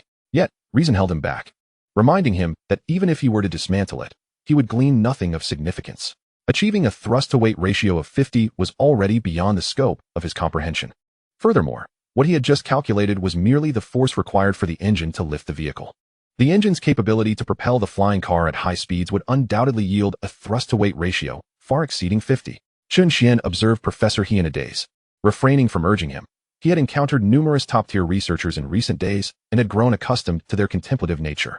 These individuals dedicate their lives to inquiry, nurturing a sincere passion for their work, and in their eyes, research holds paramount importance. They would toil relentlessly for the sake of discovery and be left astounded by the advanced technologies presented by Chen Xuan. Unbeknownst to Chen Xuan, Professor He's thoughts were consumed with the idea of escape. Snapping back to reality, Professor He reluctantly handed the engine to a staff member behind him instructing, secure it properly. The staff member promptly dashed toward the thrust testing area. Professor, he turned to Chen Xuan and said, "Let us go observe." The thrust testing apparatus was located by the riverbank. Water was diverted to cool the engine, as the high-temperature gases emitted during ignition would be swiftly cooled upon contact with the water. The engine was affixed to a massive metal platform, which would be propelled upward by the engine's thrust upon activation. Different altitudes corresponded to varying thrust levels. Previously, testing equipment had been designed for engines weighing hundreds of kilograms. Now, securing an engine no thicker than an arm posed a challenge for the staff. After a considerable effort, they managed to bind numerous metal strips around the engine to secure it to the thrust testing platform. Chapter 28. The terrifying thrust-to-weight ratio. As the staff secured the engine to the testing platform, Chen Xuan and his companions were escorted to the observation tower. This 5-story structure was specifically designed for monitoring engine tests and data collection. On the 5th floor, Chen Xuan, Dean Yuan, Professor He, and others had the clearest view of the testing platform below. The 4th floor was occupied by staff members responsible for recording test data, while the remaining 3 floors were reserved for spectators. At this moment, hundreds of eyes were fixed upon the engine brought by Chen Xuan. Could such a diminutive engine truly lift a vehicle into the air? And could it achieve such astounding speeds? Those present for the test were already well aware of the flying car situation, and it was precisely this knowledge that stirred their astonishment and curiosity. At that moment, their eyes were wide open, eager to witness the prowess of the engine. Amidst the anticipation of the crowd, Professor He handed the microphone to Chen Xuan, stating, "Since it is your engine, you shall give the command to ignite it." Chen Xuan took the microphone and decisively proclaimed, "Ignite." As soon as the words left his lips, the engine roared to life. In an instant, air surged into the engine, only to be expelled at an astonishing velocity. The column of air struck the river's surface, causing the waterline to dip dramatically, while the river itself churned violently, waves cascading into the distance. Concurrently, the display screen beside the testing platform revealed the current thrust, 350. This turbofan engine boasted a minimum thrust of 350 kilograms. A collective gasp arose from the crowd. With an engine weight of 8 kilograms and a thrust of 350 kilograms, the thrust-to-weight ratio approached an astonishing 40 times. This was utterly formidable. It is noteworthy that the thrust-to-weight ratio of other small engines rarely exceeds 7 or 8 times. The mere ignition of this engine left many in awe. The following minute was dedicated to operating at minimum thrust to ensure stability. The staff reported, "The engine is stable, and the internal temperature remains constant." Professor He commanded solemnly, "Increase the power." The staff responded by ramping up the power, and the thrust of the engine surged dramatically. The numbers on the display skyrocketed to 1,000. A thrust-to-weight ratio of 120 times. This ratio was nothing short of extraordinary. In other words, this compact marvel could propel a ton of weight into the skies. And this was not the final result. 1,100, 1,200, 1,300, 1980. The figures settled at 1,980 kilograms. A profound silence enveloped the venue. A thrust-to-weight ratio of 247.5. Comparatively, the highest thrust-to-weight ratio of small turbofan engines in the world barely reaches 7. This truly represented a level of global leadership, eclipsing even the minutiae of Chen Xuan's engine testing data. Professor He had previously made rough estimations, yet upon witnessing the data, bewilderment filled his gaze. He felt as though all his years of research had been in vain. They had advanced step by step, feeling content with their progress. But now he was engulfed by a sense of shame. Those behind him were equally conflicted, their expressions complex as they regarded Chen Xuan. Their gazes toward the engine were even more intricate. How splendid it would have been had they developed such a creation themselves. Meanwhile, the staff swiftly ascended to the 5th floor with a stack of documents. The data had been fully tested. Yuan Feng received the testing data and glanced through it. Each metric of this engine was astonishing. Were it not for witnessing it firsthand, he might have chastised the individual providing this information for being overly ambitious. However, the reality was nothing short of breathtaking. Chen Xuan also cast a glance at the testing data. Is it satisfactory? Yuan Feng swiftly perused the documents in his hands and remarked nonchalantly, "This is merely a formality. We require this data to establish a benchmark for the industry, preventing the emergence of numerous vehicles capable of flight, yet lacking in safety assurances." Chen Xuan nodded in agreement and turned to Cui Hua, instructing, "Please take the second engine for testing." Yuan Feng's attention was piqued, and he queried, "A second engine? Your vehicle possesses 2 specifications?" Chen Xuan clarified, "Not 2 specifications. One is for civilian use, and I have restricted its maximum power, thus limiting the thrust to merely 2 tons. Almost instantaneously, Professor He turned his gaze towards them. Accompanied by a cadre of researchers who were momentarily astounded, their eyes fixed intently on Chen Xuan. What had they just heard? An engine boasting nearly 250 times the thrust was, in their estimation, already exceedingly formidable. The realization that such a terrifying engine was still power-limited was astonishing. What might it be capable of without such constraints? Professor He was the first to regain his composure. Taking the engine from Xuan and personally descending to hand it over to the staff, eager to witness just how formidable an unrestricted engine could be. The staff proceeded with standard measurements before securing it to the testing platform, enveloping the engine in multiple coils of metal before locking it in place. This time, Professor He promptly announced ignition, his anticipation palpable as he yearned to observe the thrust of an unbounded engine. The initial thrust registered at 350 kilograms, which was precisely sufficient for the 4 engines to elevate the flying vehicle. As power surged, the engine's operational speed escalated, and thrust began to increase. In the blink of an eye, it soared to 500, then 1,000.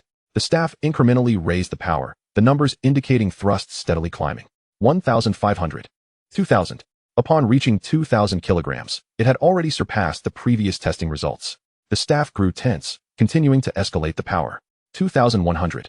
The observation deck fell into a profound silence. Everyone held their breath, fixated on the display screen. To the layman, this spectacle might evoke little excitement, or even bewilderment. Yet, for those dedicated to engine research, the gravity of the moment was immensely profound. They cared deeply. They fervently wished for the numbers to ascend higher. Although the engine was not of their own design, it belonged to the Dragon Nation. An engine of this caliber could find applications in myriad domains. It could be utilized in flying vehicles, aircraft, and any aviation-related endeavor, potentially propelling advancements in the aerospace sector. 2,200. Someone's complexion turned crimson. Collapsing to the ground, stricken by a heart attack from sheer exhilaration. Staff rushed to administer medication and provide emergency aid. Yet, even as concern for their colleagues' well-being lingered, many remained transfixed on the display board. In that moment, they considered their lives secondary to the significance of this engine. 2,300. The numbers continued to ascend, steadily and methodically. 2,500. 3,000. A thrust of 3,000 kilograms was still not the engine's limit. 4,000. 5,000. As I observed the testers transition from exhilaration to bewilderment, some even resorting to slapping themselves in disbelief, a haunting question lingered. How could this thrust be possible? Had they not yet reached the limit? 5,000 kilograms. This surpassed their comprehension. An astonishing thrust-to-weight ratio of over 600. A multitude stood in sheer astonishment, contemplating whether the instruments might be malfunctioning. Yet, the test platform had already been thrust forward. Its all-metal structure was substantial, and the height and distance achieved could ascertain the engine's actual thrust. There could be no error. Chapter 29. Is technological advancement occurring at such a rapid pace? 6,000. 7,000. Amidst the collective astonishment, the thrust figures continued to escalate. 8,000. 9,000. 10,000. The numbers finally stabilized, plunging the arena into an eerie silence. 10,000 kilograms. A thrust-to-weight ratio of 1,250. Countless researchers felt their minds falter. This outcome was almost beyond belief. Even though they had been previously awestruck during the last round of tests, the magnitude of their current astonishment was unparalleled. Such a terrifying thrust-to-weight ratio was akin to a feather lifting a mountain. In the midst of this profound silence, the engine continued to roar. The moment extended for a full minute before anyone began to regain their composure, whispering to themselves, "What have I been researching all these years? This is impossible." Such a terrifying thrust-to-weight ratio defies logic. What source of energy could support such power? How was this engine developed? Can I join that team, even as a helper? I would be willing. Professor He trembled as he retrieved a cigarette from his pocket, lighting it and inhaling deeply to calm his nerves. Then turned to Chen Xuan. Could this engine leave us a sample? Certainly, Chen Xuan replied nonchalantly. Having utilized their facility for testing, there would likely be many opportunities for collaboration ahead. Providing a sample posed no issue. Professor He picked up the microphone. The test has been flawlessly completed, and the results of the second test are confidential. Please ensure to sign the confidentiality agreement upon exiting. With that, Professor He glanced at the display. Terminate the test. The staff ceased power input, and the engine's RPM began to diminish. At that moment, a sharp crack resonated from the test platform, the sound of the metal ring securing the engine fracturing. The engine's power was so formidable that the metal ring had reached the brink of destruction. In the next instant, as if triggered by a chain reaction, a series of cracking sounds erupted. The engine broke free from its restraints, hurtling toward the observation deck. Gasps filled the air. No one had anticipated such a turn of events, and panic ensued as they sought cover. An engine with 10 tons of retro thrust spiraling out of control was akin to a terrifying projectile. Wherever it landed, catastrophic damage would ensue. Chen Xuan had not foreseen the engine's loss of control, yet he remained unfazed, equipped with his exoskeleton armor, enabling an easy escape.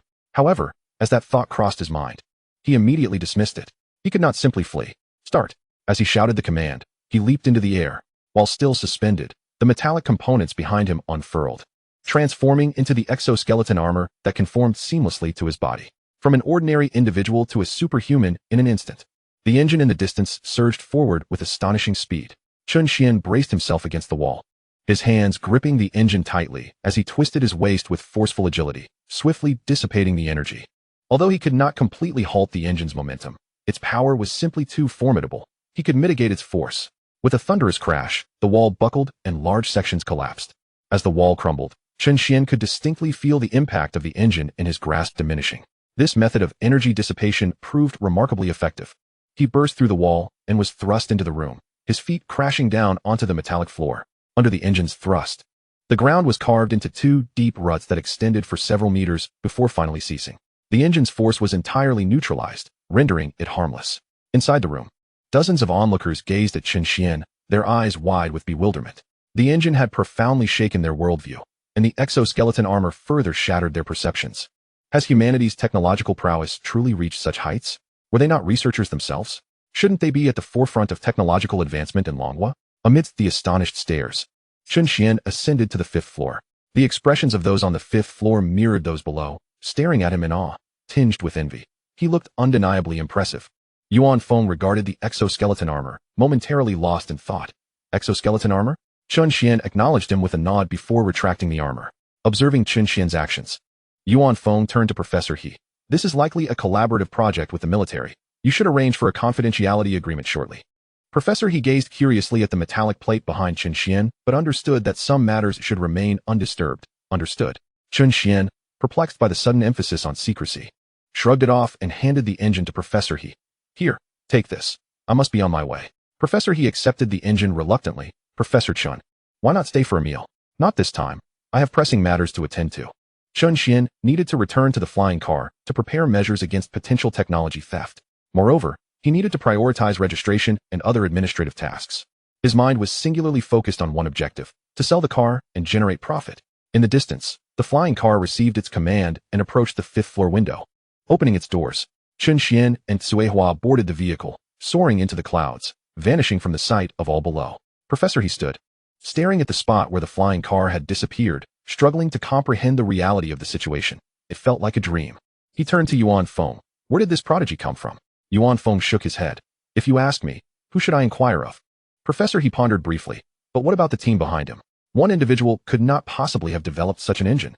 Is there a higher-level research institute involved, teeming with exceptional talents engaged in secretive research? Yuan Feng gently shook his head, offering no further elaboration. For the notion that all this was solely the work of Chen Xuan was even more difficult for Professor He to accept. I shall take my leave as well. As he descended the stairs, Yuan Feng muttered to himself, I must have Chen Xuan procure a flying car for me. It was truly astonishing when Chen Xuan, upon deciding to leave, directly leaped out of the window and onto the flying vehicle, leaving a lasting impression.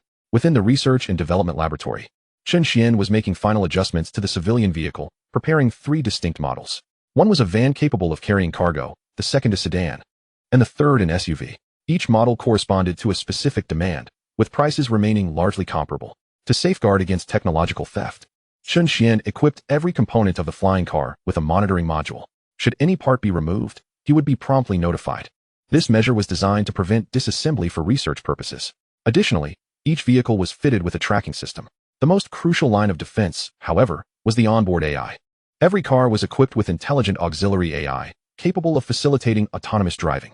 Furthermore, in the event of theft or other emergencies, the AI could autonomously flee or send out distress signals. With these features in place, Chen Xuan believed it would be exceedingly difficult for anyone to steal his technology. Even if all these safeguards failed and the flying car were transported overseas, there remained one final defense. The technological sophistication of the flying car was so advanced that even if someone attempted to dismantle it, they would glean little knowledge. After completing these preparations, Chen Xuan called Yuan Feng. Recalling that Yuan Feng had promised him a surprise, the civilian vehicle on my end is ready and can be launched at any time. Save one for me. Certainly. I will reserve a specially modified flying car for you, one with no speed limits. Chen Xuan replied with a smile. Great, Yuan Feng responded, also chuckling.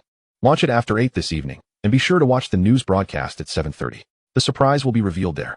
Chen Xuan was somewhat taken aback. What kind of surprise warranted a news broadcast? Initially merely curious, he now felt a sense of anticipation. Chapter 30.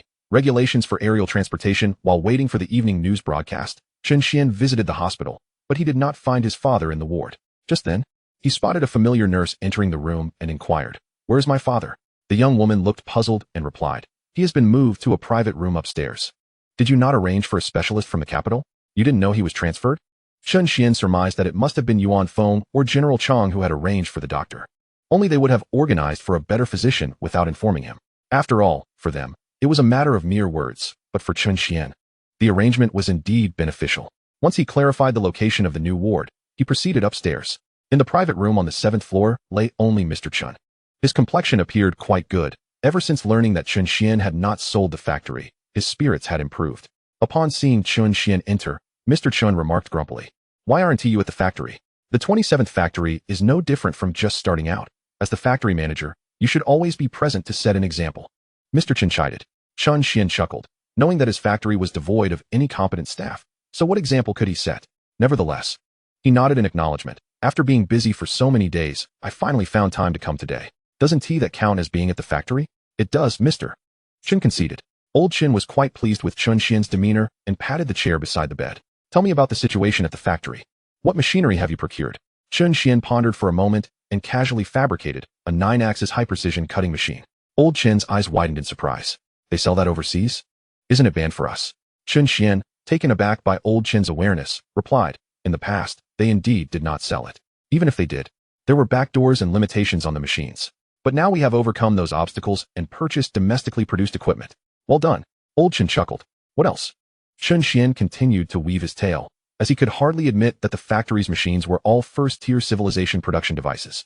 After spending a long-awaited afternoon with Old Chen, Chen Xian turned on the television. The news broadcast was about to begin. He usually never watched the news, but today there was a surprise arranged for him by Yuan Feng. The broadcast commenced, typically summarizing domestic and international affairs. Suddenly, a knock echoed through the room, and an expert entered, addressing Chen Xian. "Are you a family member of the patient?" "Yes." Chen Xian stood up. "Hello. Come out. I need to discuss the medication with you," the doctor stated before turning to leave. Chen Xian, anticipating the surprise, quickly followed the doctor. "Doctor, could you please inform the nurse about the medication? I am often not here." The doctor glanced at Chen Xian and opened the office door. Inside, several doctors were seated in a circle, clearly engaged in discussion. Observing this scene, Chen Xian sensed something was amiss and swallowed his words, shutting the office door behind him. "Is there a problem with my father's condition?" The expert nodded. "After we arrived, we conducted a full examination of your father. He has missed the optimal treatment window. Other organs have also begun to fail, rendering him unable to undergo an organ transplant. Additionally, his body can only endure for a few more days." Chen Xian took a moment to collect himself. "Is there still hope for other areas?" The expert looked at Chen Xian with regret. "We are the best team in the country, and to our knowledge, there is no team abroad that can save him. Based on our assessment, he likely has only 1 week left." Chen Xian leaned against the table, feeling disoriented. Was his father truly destined for such a tragic end? Just as things were beginning to improve, suddenly, a thought struck him. The system. The system's technology encompassed not only machinery, but also biology. Surely there must be a means of treatment. Chen Xian hurriedly accessed the system's marketplace and navigated to the biotechnology section. After flipping through a couple of pages, he spotted his objective, a high-tech medical bed. A person lying on it could receive treatment and, as long as there was breath in their body, could achieve complete recovery. The cost was a staggering 1 billion. Chen Xian exited the system, feeling bewildered. 1 billion was an enormous sum, with merely a week remaining. Where could he possibly acquire such a fortune? Selling his car could yield 10 billion in the future with ease, but having just decided to sell, his lack of notoriety might lead others to deem him a fraud for claiming he would buy a flying car. Without funds, what would happen to his father? Selling technology? It was not that simple. Validating the technology he possessed would require considerable time. Engaging in transactions with large corporations or official entities, particularly those involving substantial sums, does not guarantee swift financial transfers. Chen Xian pondered the myriad possibilities, repeatedly dismissing them, leaving him somewhat bewildered. He could not linger outside the hospital room for too long, lest his father detect something amiss. After rubbing his face and regaining his composure, he returned to the ward. Inside, Old Chen looked at Chen Xian and inquired, "What is the matter?" Chen Xian maintained a facade of nonchalance, replying, "Nothing much. I just asked them to speak with the nurse regarding the medication." As he spoke, he took a seat and continued to calmly watch the news broadcast. The female anchor succinctly delivered the news before glancing at her notes. "Today, a new regulation regarding aerial traffic has been announced." Chen Xuan's eyes widened in astonishment. He realized where Yuan Feng's surprise lay. It was the official endorsement promoting him. A set of aerial traffic regulations tailored specifically for him. After all, he was the sole individual in the world capable of selling flying cars. Old Chen instinctively furrowed his brow, bewildered. What on earth is this? Aerial traffic regulations? Chen Xuan chuckled softly. His father now had a genuine chance of survival. The news broadcast was essentially an advertisement for him, ensuring that sales would no longer be a concern. Previously, when he promoted the fact that his car could fly, people were skeptical, and even those who believed were hesitant to ride. However, with official backing and the credibility it provided, the impact would be entirely different. The anchor proclaimed, "The first rule of aerial traffic states that flying cars must maintain a height above the building levels in residential areas. The second rule prohibits proximity to residential buildings within a 3-meter radius. The third rule dictates that flying cars must not land or park arbitrarily. Hovering in road areas is limited to 3 minutes." The female anchor continued to announce regulations up to the 10th rule. Chen Xuan's expression grew serious as he listened. The authorities were genuinely treating this matter with the gravity it deserved. These 10 rules encompassed numerous facets of flying cars, indicating that the officials had thoughtfully considered the implications of their emergence and crafted regulations accordingly. This was a proactive approach to governance. Upon concluding the 10 principal rules, the anchor casually mentioned, "For the remaining aerial traffic regulations, please visit the official website. We also hope everyone will soon own their very own flying cars." Chen Xuan swiftly retrieved his phone and accessed the forum, which was already abuzz. What is going on with the news broadcast? The anchor suddenly introduces aerial traffic regulations? There are no flying cars yet, and yet they are discussing flying cars? Many voices chimed in. Such a significant program cannot be nonsensical. There's only one possibility. Flying cars may be on the horizon. Others expressed skepticism. That's impossible. It requires advanced technology. Our current technological capabilities simply cannot achieve that. One user mused, "Imagine how impressive it would be if I owned a flying car." The discussions were numerous, and this was merely the initial wave following the news broadcast. Once the news reached those who had not tuned in, the excitement would multiply, leading to widespread discussions. This was a nationwide event, with CCTV airing such captivating content. It was virtually impossible for it not to become a sensation. Chen Xuan was filled with excitement. Seizing this opportunity would ensure the success of his flying car sales. Chapter 31, Dimensional Strike. Chen Xuan aimed to capitalize on the chance provided by CCTV, striving to sell as many vehicles as possible. "Dad, I have matters to attend to at the factory. I must take my leave." Old Chen waved his hand dismissively. "It's about time you left. Young people shouldn't waste their time with me when there's work to be done." As Chen Xuan exited the hospital, he made his way directly to the vehicle parked by the roadside. Nearby, a young man in a hospital gown, sporting yellow hair, was chatting with friends who had come to visit. With one arm in a cast and a cigarette in the other, he exclaimed, "Did you guys catch the news? After years of not watching, I finally glanced at it in the hospital, and it was unbearable. They even mentioned flying traffic regulations, making it sound like an entertainment show." Flying traffic regulations? Isn't that quite normal? With the increasing number of aircraft, some regulation is necessary, he retorted. The young man scoffed. "What aircraft? CCTV is talking about flying cars. They might as well call them flying ghost flames. I broke my arm because I got hit and went airborne. What kind of car can fly?" As he spoke, he turned to see Chen Xuan entering his vehicle. "What a stunning car. What brand is that?" His friends turned to look as well. "Never seen it before, but it truly is magnificent. That elongated model must cost at least 2 million. In the next moment, Chen Xuan's flying car ascended vertically and shot towards the horizon, vanishing without a trace. The young man's eyes widened in astonishment. "Guys, is that the legendary flying car?" His companions wore similarly shocked expressions, initially thinking he was exaggerating, only to find that flying cars indeed existed. Seated in the flying vehicle, Chen Xuan contemplated how to leverage this exposure opportunity. The impact of this publicity would likely peak the following day. News takes time to spread. He decided that the optimal moment to unveil the flying car was tomorrow. In addition to announcing the flying car, it was imperative for everyone to witness its capabilities firsthand.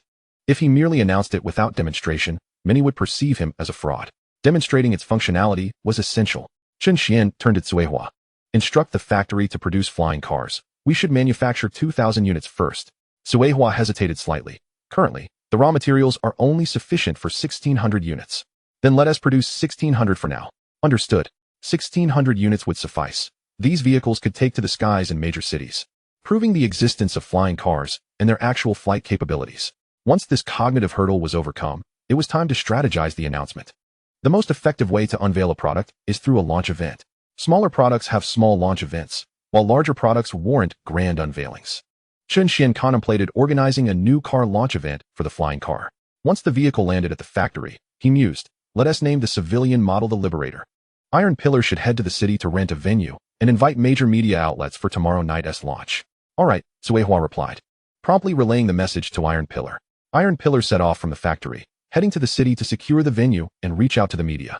Meanwhile, Chen Xuan remained engaged, observing other launch events for inspiration. The effectiveness of the press conference is of paramount importance. Many individuals, after viewing the event, impulsively purchase the product. He must learn from others how to conduct a press conference. Meanwhile, while observing others' presentations, he should identify any gaps or omissions. As Chen Xuan watched the conference, he suddenly remarked, others conduct their press conferences both online and offline simultaneously. We should also connect the online live streams. Suehua responded affirmatively, promptly accessing the backends of major live streaming platforms to create a live stream room. Preparations for the press conference also require gifts. After a moment of contemplation, Chen Xuan decided to directly raffle off 100 vehicles.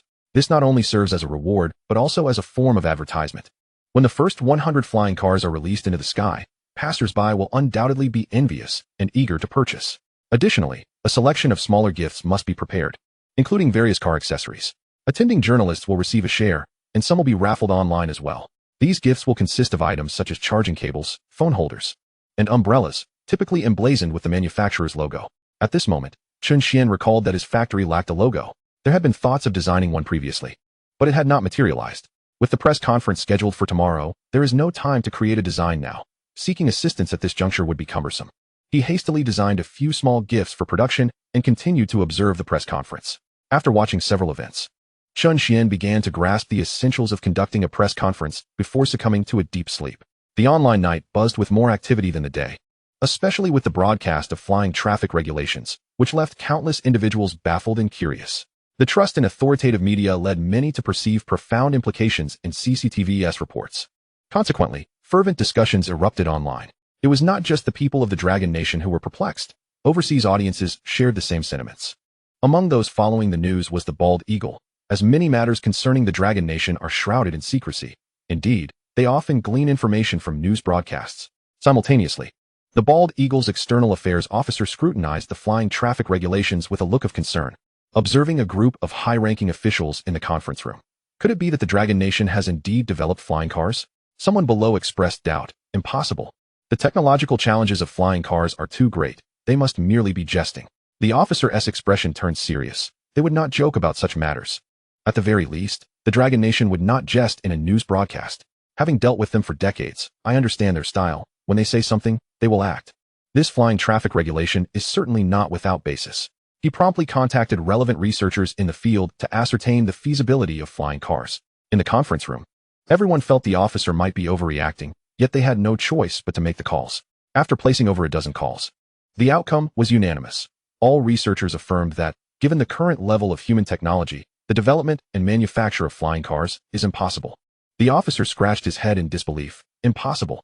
The senior officials below hesitated. Is it possible that the Dragon Nation merely intends to initiate a project to research flying cars? Could this be the reason for such an announcement? The person in charge shook his head once more, for it was indeed improbable. In Dragon Country, research is conducted quietly, only revealing findings when significant results are achieved. Often, the products announced are already outdated. Yet, this remains the sole possibility at present.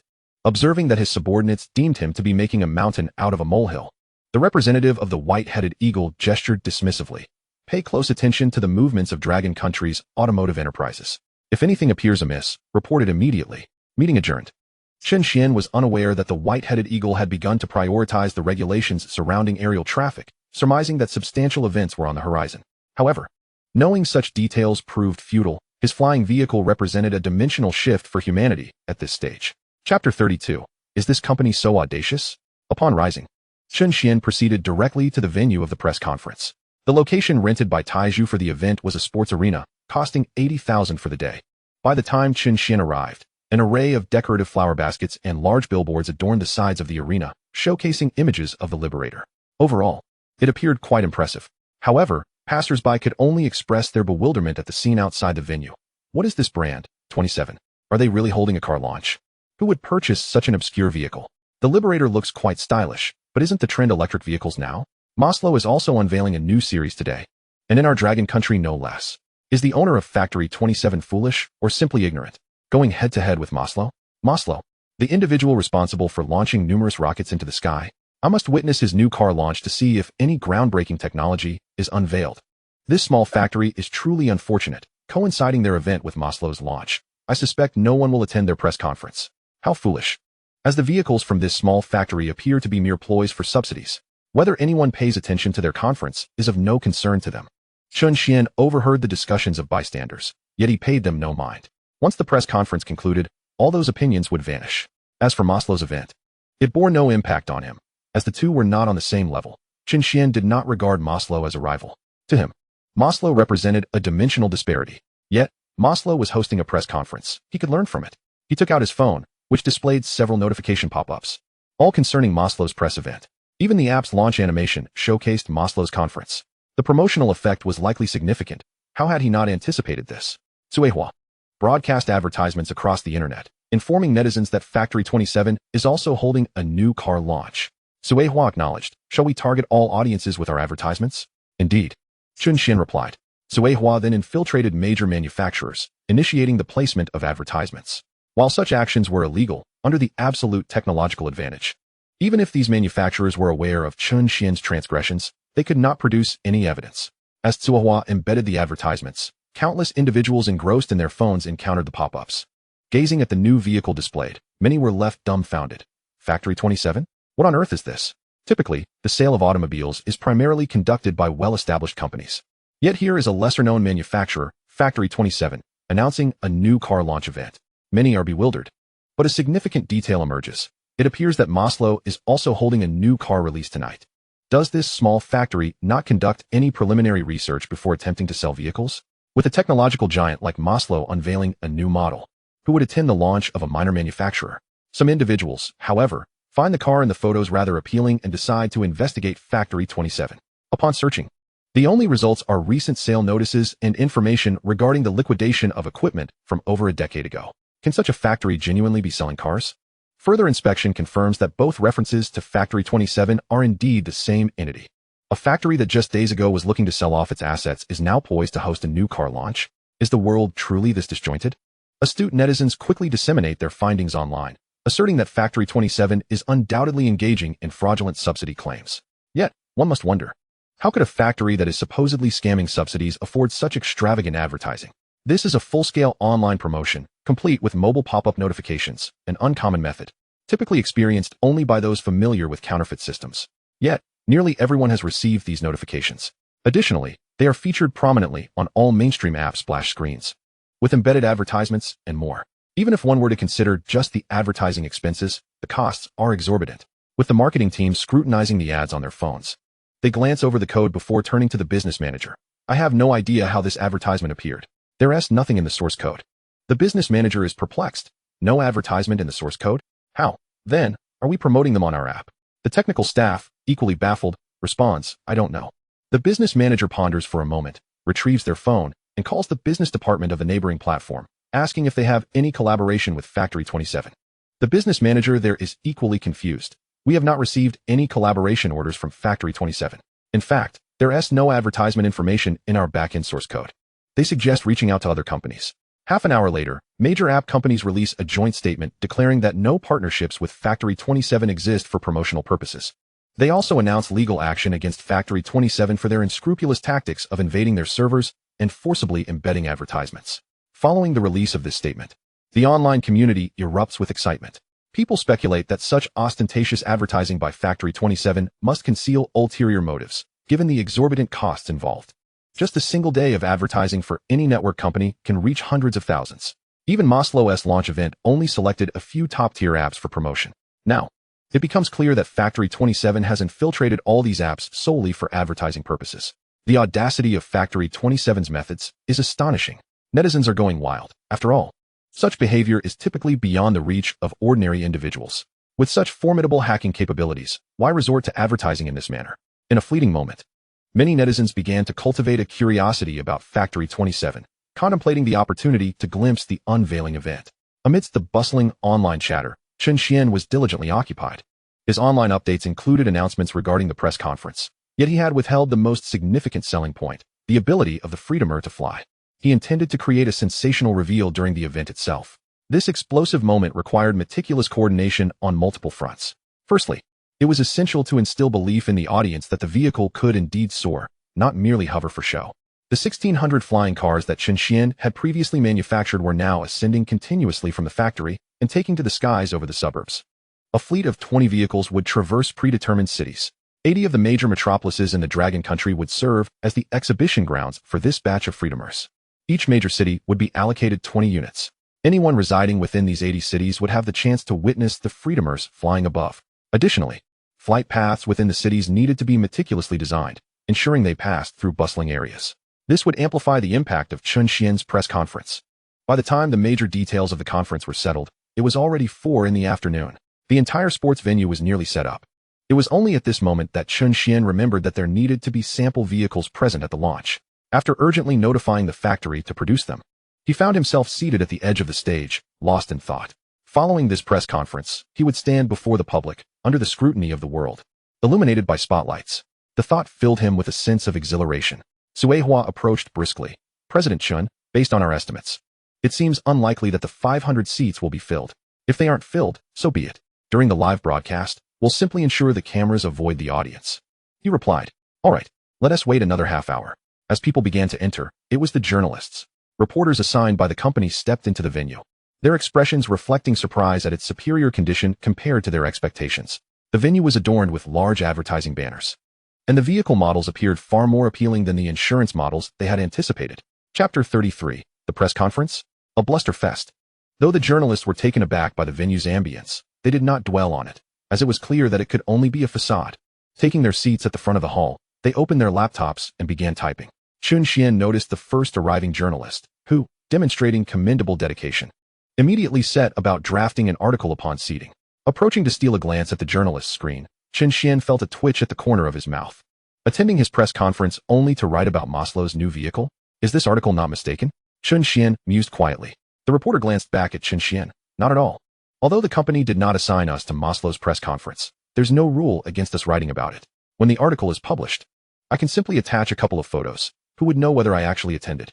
As for this press conference, I'm merely here to check in and snap a few pictures. Chen Xuan's expression shifted upon hearing the reporter's tone, while non-attendance was inconsequential.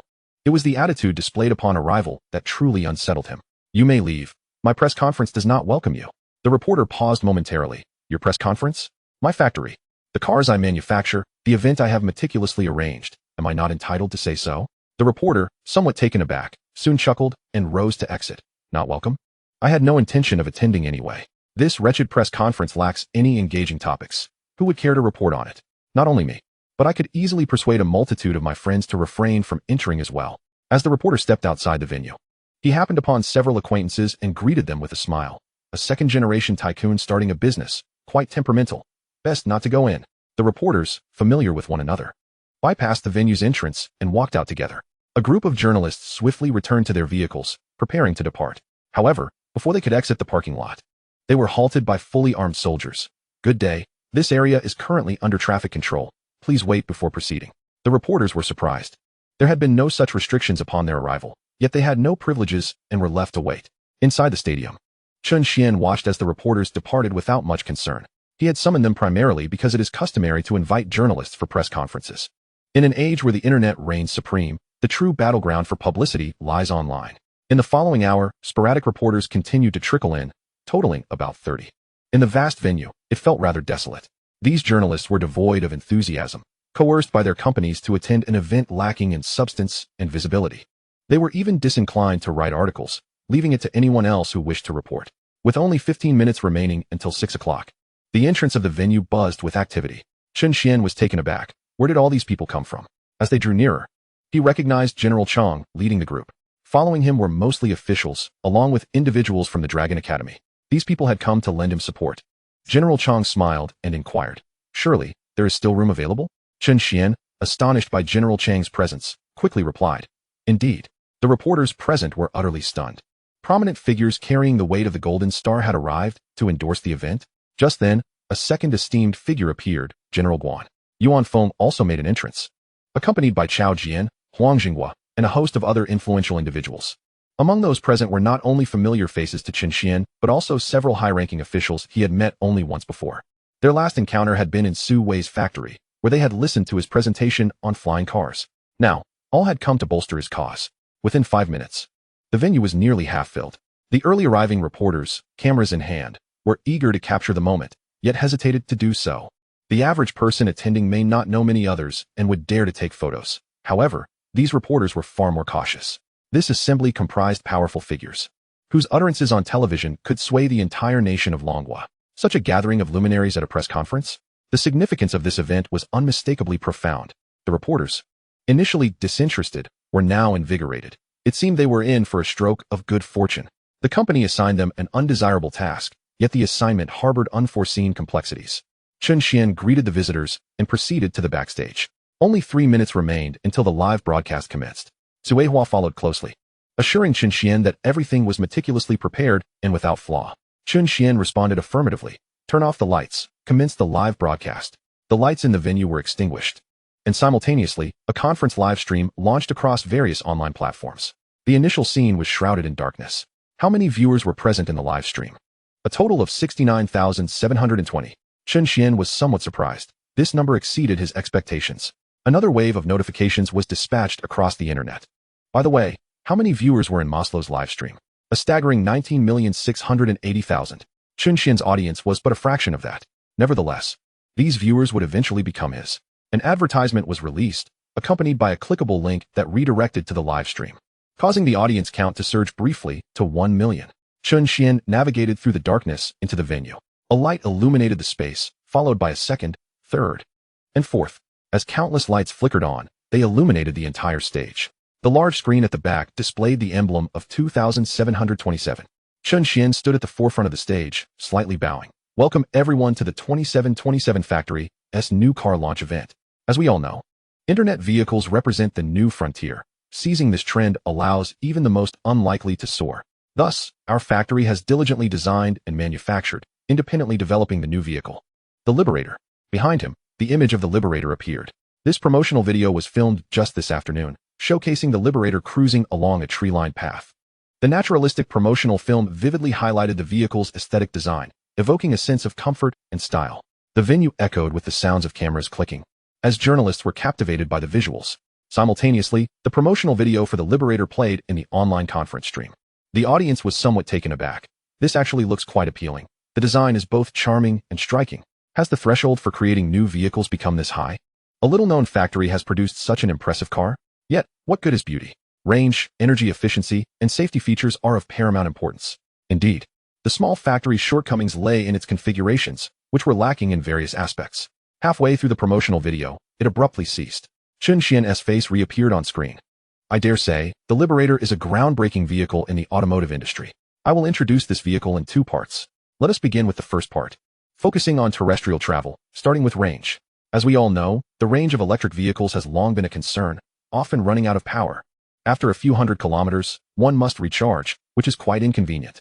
To address this user pain point, our company has developed lithium metal batteries, enhancing safety while increasing the range on a single charge to an astonishing 7,000 kilometers. The journalists on site were left astounded. Was this a car launch event, or merely a grandiose display of bravado? Suddenly, an astonishing increase of several times in others' maximum range. Chapter 34. Can this vehicle truly fly?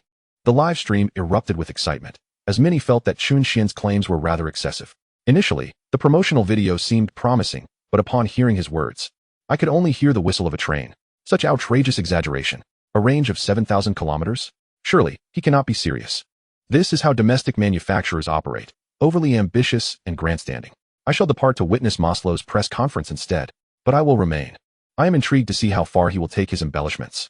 Chen Xuan, catching the astonished reactions from the audience, smiled and remarked, Indeed, the range I just mentioned is hard to believe. After all, surpassing the era by a step denotes technological advancement, but leaping countless steps ahead. And one is bound to be deemed a fraud. However, the truth will soon be revealed. With a grin, he added, Next, I will introduce the fully autonomous driving system on the Liberator. There is no need for a driver. Simply state your destination, and the autonomous system will analyze the route and set off. It is crucial to note that the vehicle is equipped not with an assisted driving system, but a fully autonomous driving system. Behind Chen Xuan, a new promotional visual appeared. In the image, the car's window was lowered, and the driver's seat was entirely vacant. Nowadays, every car manufacturer boasts about autonomous driving, yet after years of claims, none have genuinely achieved it. The best they could manage was basic functionality under simple highway conditions. However, what Chen Xuan claimed was true autonomous driving. The journalists in attendance were bewildered. Upon seeing so many prominent figures present, they believed they had stumbled upon significant news. Now it seems that this host knows exactly what these dignitaries wish to hear, and he is merely spinning tales for their amusement. They could listen. But how could they report such exaggerated assertions? If they did report it, those who read the articles would surely think they were jesting. After all, how can this not sound utterly implausible? The viewers in the live stream echoed similar sentiments. Does this manufacturer not realize that the more grandiose the claims, the less likely anyone is to believe them? Is it possible that the manufacturer knows no one will purchase it anyway and thus feels free to embellish? This is absurd. Why not claim that the vehicle can fly? I would dare to assert that within the next decade, true autonomous driving will not emerge. Even if it does, it certainly will not be produced by such a small manufacturer. It should come from Maslow. I shall not linger here to hear further exaggerations. I must go next door to witness Maslow's new vehicle testing its intelligent collision avoidance. After introducing the autonomous driving, Chen Xuan continued, I have completed the introduction of the first section of this vehicle, the ground driving segment. Now, I shall unveil the second part. This segment represents a revolution, a glimpse into the future, and my ultimate solution to the pressing issue of traffic congestion. The lights in the venue gradually dimmed, and the live stream screen faded to black once more. The journalists present wore expressions of confusion. Was the first part merely an introduction to the vehicle's ground driving capability? What could possibly follow if not the ground segment? What else is there to introduce? Might we delve into the celestial aspect? Nonetheless, there are indeed individuals intrigued, especially given the proposed solutions to traffic congestion. In this era, who does not suffer from the woes of traffic jams? The audience in the live stream appeared equally perplexed, uncertain of what Chen Xuan referred to as the second part. As the screen dimmed completely, a radiant glow emerged. It was the promotional video for the latter half. The silver-colored Liberator, while in motion, encountered an obstacle. A tree had obstructed the road ahead. Under the gaze of all viewers, the four engines beneath the Liberator roared to life, propelling it skyward with a powerful thrust. Direction is not merely confined to forward, backward, left, and right. It encompasses up and down as well. In astonished awe, the Liberator soared into the clouds. Reporters were left bewildered. Had it truly taken flight? Did the promotional video genuinely depict the Liberator flying?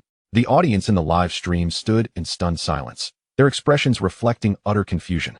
Soon, a sense of absurdity crept into their hearts. This was a ruse by the manufacturers. They were being duped with an unknown special effects video masquerading as a press conference. Such thoughts are the most rational response for anyone witnessing a promotional clip like this. Imagine encountering a video of a car soaring through the air, only to be told it was real. No one would believe it. They might even feel as if others were mocking their intelligence. How could anyone possibly believe such a thing? The lights illuminated once more. Chen Xuan stood under the spotlight. The second part of the Liberator's introduction is its flight capabilities. I have not discussed the ground acceleration of the Liberator, nor its other features, for they pale in comparison. With flight functionality, all other features become trivial. The Liberator's maximum speed reaches 344 meters per second, achieving supersonic flight. Its maximum range extends to 10,000 kilometers. This means you can traverse from one end of the Dragon Kingdom to the other, and then back again. A reporter in the audience could no longer contain himself and rose to his feet. Can we see the vehicle? You've only been boasting. I want to see the actual car. The live stream audience had dwindled to a mere 200,000, with this remaining number driven by sheer curiosity. After all, a rational person would not truly believe in the existence of a Liberator. The sight of a reporter challenging the claims ignited excitement. Surely this was far more engaging than monotonous boasting. Chen Xuan regarded the reporter below and gently clapped his hands. Come.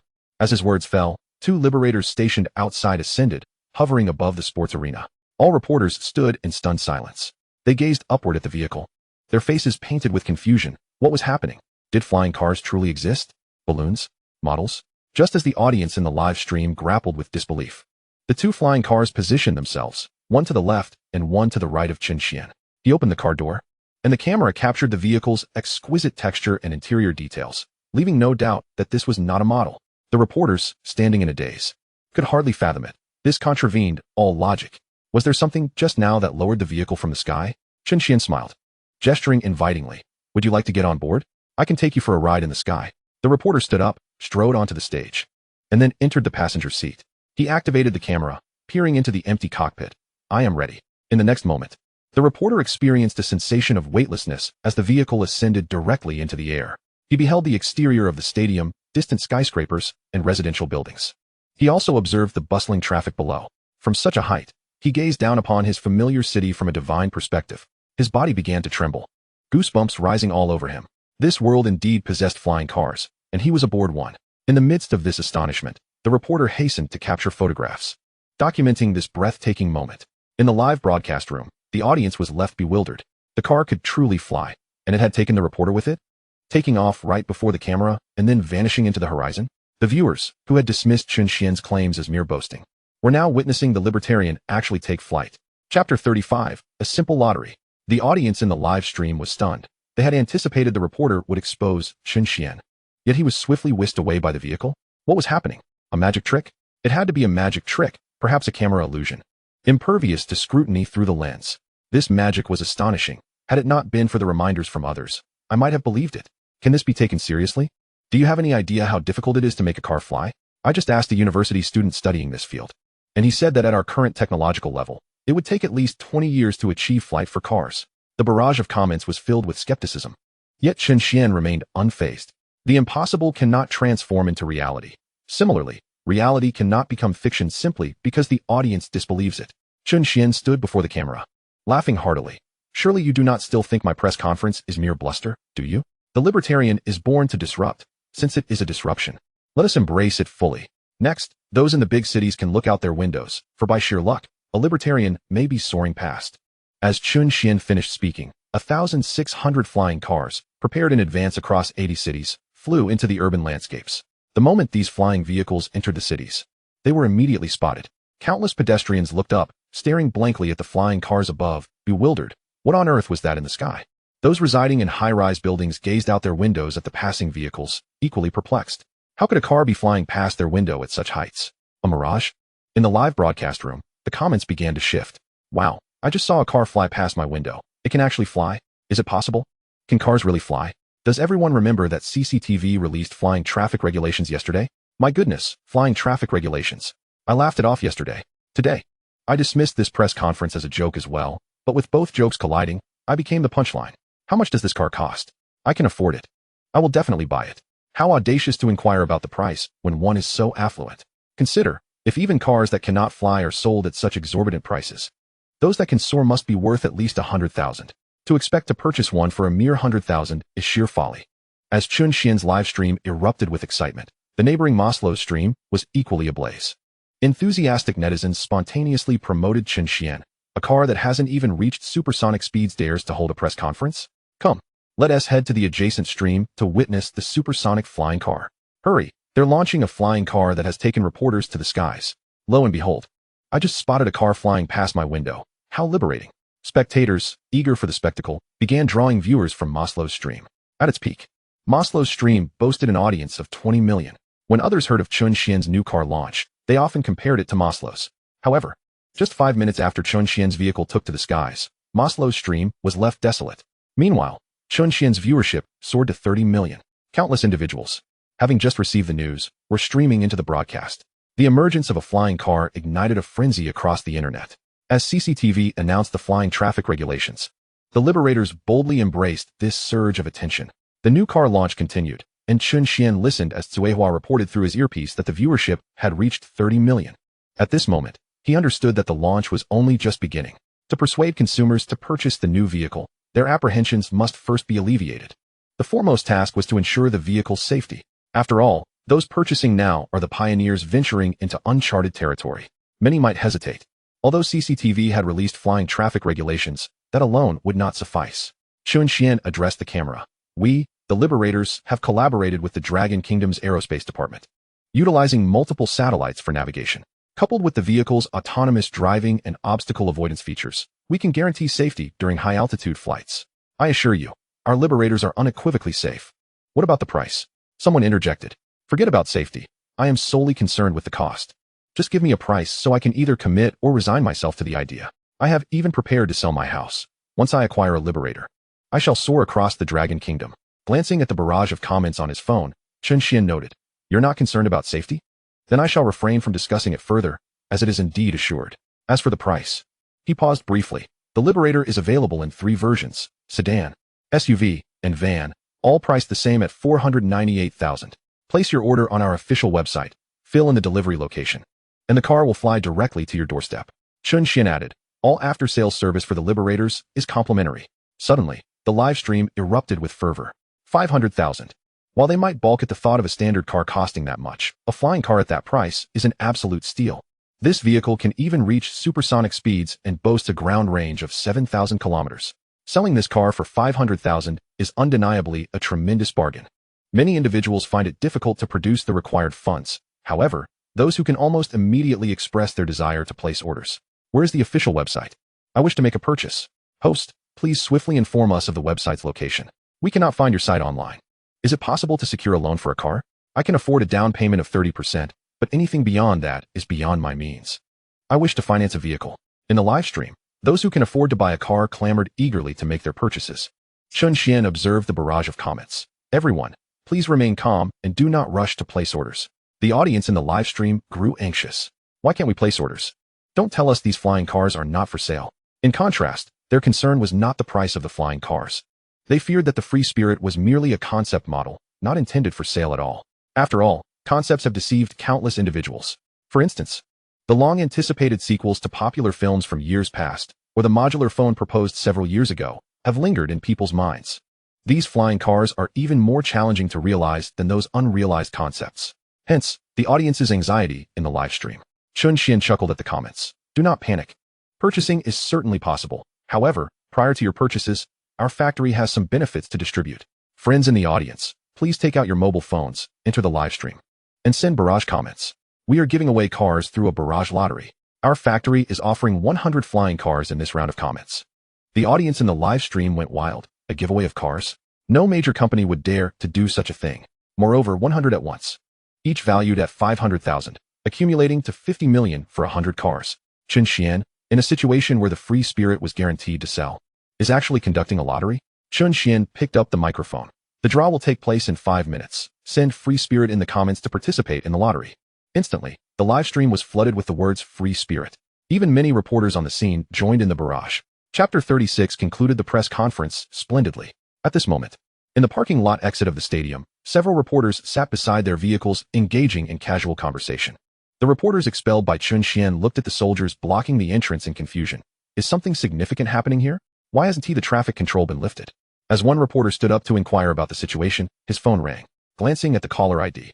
Hello, Editor-in-Chief. You're asking about the situation at the press conference? I'm not at the conference. That arrogant second-generation rich kid who hosted the event kicked me out, so I left. On the other end of the line, the editor-in-chief was flabbergasted. You left such an important event? Important event? The reporter hesitated. ISNT that just a new car launch event aimed at scamming subsidies? How dare you? That is a groundbreaking flying car launch. Regardless of what it takes, get back into the press conference immediately and bring me first-hand information. It would be best if you could ask questions, or you can expect to be fired. The reporter's expression changed as he looked at the puzzled expressions of his friends. Utterly bewildered. Flying cars? What flying cars? Another reporter interjected. I recall that CCTV released flying traffic regulations yesterday.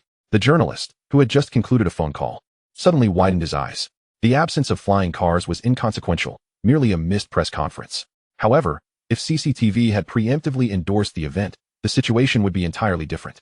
Such an endorsement would imply that the individual conducting the press conference possessed a formidable official backing. The thought of retribution for any perceived slight was chilling.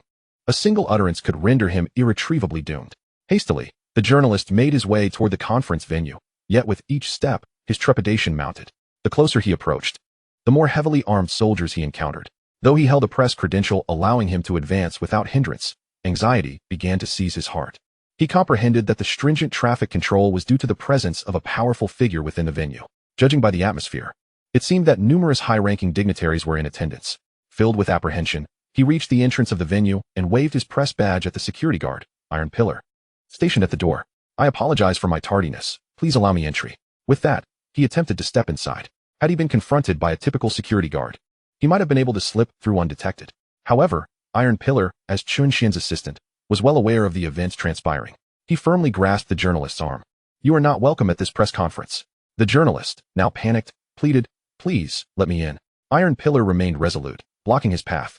Meanwhile, several of the journalist's colleagues had also received calls. as news of the flying car spread with astonishing rapidity. They, too, had been summoned by their respective media outlets. Initially regarded as peripheral figures, they were unexpectedly thrust into the spotlight of a significant news event. To their dismay, they found themselves barred from entry. Regret flooded their minds, and they yearned to seize any opportunity to gain access to the venue. Yet, iron pillars stood sentinel at the door, permitting no one to enter. The journalists, filled with remorse, turned to those who had advised them, their eyes green with envy.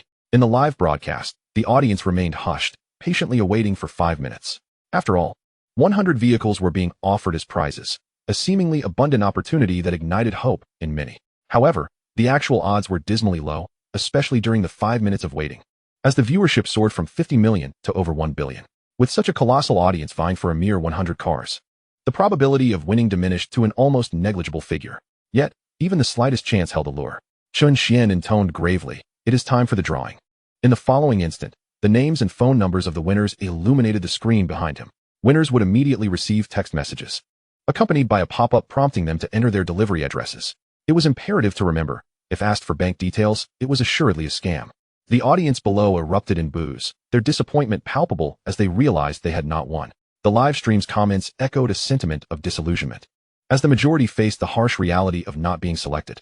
With a smile, Chen Xuan addressed the crowd. "For those who did not win, you can still purchase online.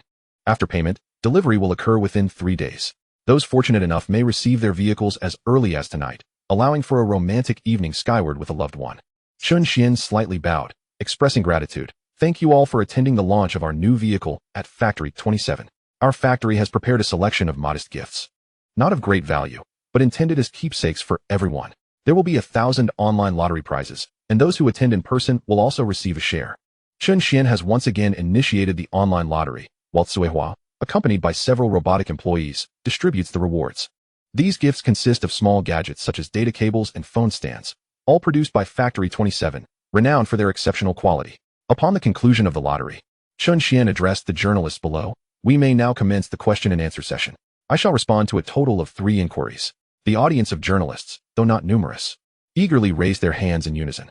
With only 3 opportunities to pose questions, they understood that failing to ask now would result in missed chances. Particularly at such a captivating press conference, their minds brimmed with inquiries. Each one felt that 3 questions were hardly excessive. Chen Xuan gestured towards the journalist at the front. "Please proceed with your question." The journalist stood up. "Mr. Chen, regarding the flying car. This is my first encounter with such a concept, and it appears to be a global first. Will it be launched for testing first in the Dragon country?" Chen Xuan regarded the questioner, acknowledging the astuteness of the query. A poor response could hinder sales, as no one desires to be a guinea pig. The reason for launching in the Dragon country is not due to testing. Rather, it is because the flying car is developed and manufactured there, allowing the citizens to experience it first. As for testing, the flying car has undergone extensive trials, so safety concerns are unwarranted. The audience erupted in enthusiastic applause. Next question. Again, all the journalists raised their hands in unison. Chen Xuan casually selected another journalist. "Please, ask your question." The chosen journalist swiftly stood. "Mr. Chen, do all the patents for the flying car belong to our Dragon country? Are there any collaborations with foreign institutions in the development process?" This question served as a supplementary inquiry to the previous one. Chen Xuan replied earnestly. "All patents are exclusively owned by the Dragon country. There has been no collaboration with any overseas research institutions." He smiled as he continued. "In fact, we have kept information about the flying car quite well hidden, like you. Those abroad only learned of its existence through this press conference." Chen Xuan gestured lightly. "Third question." The last journalist selected stood up. "The navigation system of the flying car is satellite-based. If adverse weather conditions or solar storms, which are rare events, affect satellite functionality, could this pose safety risks for the flying car?" Chen Xuan noted that the journalist's inquiries were indeed pertinent. "Not at all. Our safety system does not rely solely on satellites. Any 2 flying vehicles can serve as mutual reference points. Furthermore, there is a mapping system in place. Once the flying car takes off, it continuously scans and models the surrounding terrain. Under these modeled conditions, collisions will not occur, and there will be no issues with flight posture. In terms of safety, you can all rest assured." Upon concluding his remarks, Chen Xuan slightly bowed. This concludes today's Friedman press conference. Thank you all for your attention and support. Factory 27 will continue to strive towards the research, development, and production of more exceptional products. Stay tuned. Chapter 37. The Absolute Technological Divide. Chen Xuan first suspended the online live broadcast, and the next step was the sales phase. He needed 1 billion. Selling just 2,000 cars would suffice to achieve that goal. However, Chen Xuan harbored uncertainties about selling 2,000 vehicles. Yet, he had accomplished the best he could possibly do, leaving no room for error. During this press conference, enhanced by the program's effects and exposure, the number of viewers in the live stream peaked at over 100 million. Among such a vast audience, surely there would be 2,000 impulsive buyers, would there not? Chen Xuan picked up the microphone to bid farewell to the audience present before retreating backstage. The attendees, apart from reporters, included familiar faces such as General Chang. They swiftly exited, for this was not a venue for pleasantries. The longer they lingered, the more they risked being ensnared by the traffic restrictions outside, prompting a prompt departure.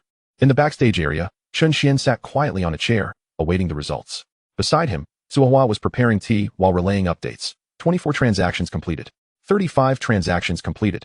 72 transactions completed. There were indeed many spontaneous consumers. Each completed sale was promptly communicated to Chen Xuan by Suhua. Now, it was a matter of waiting.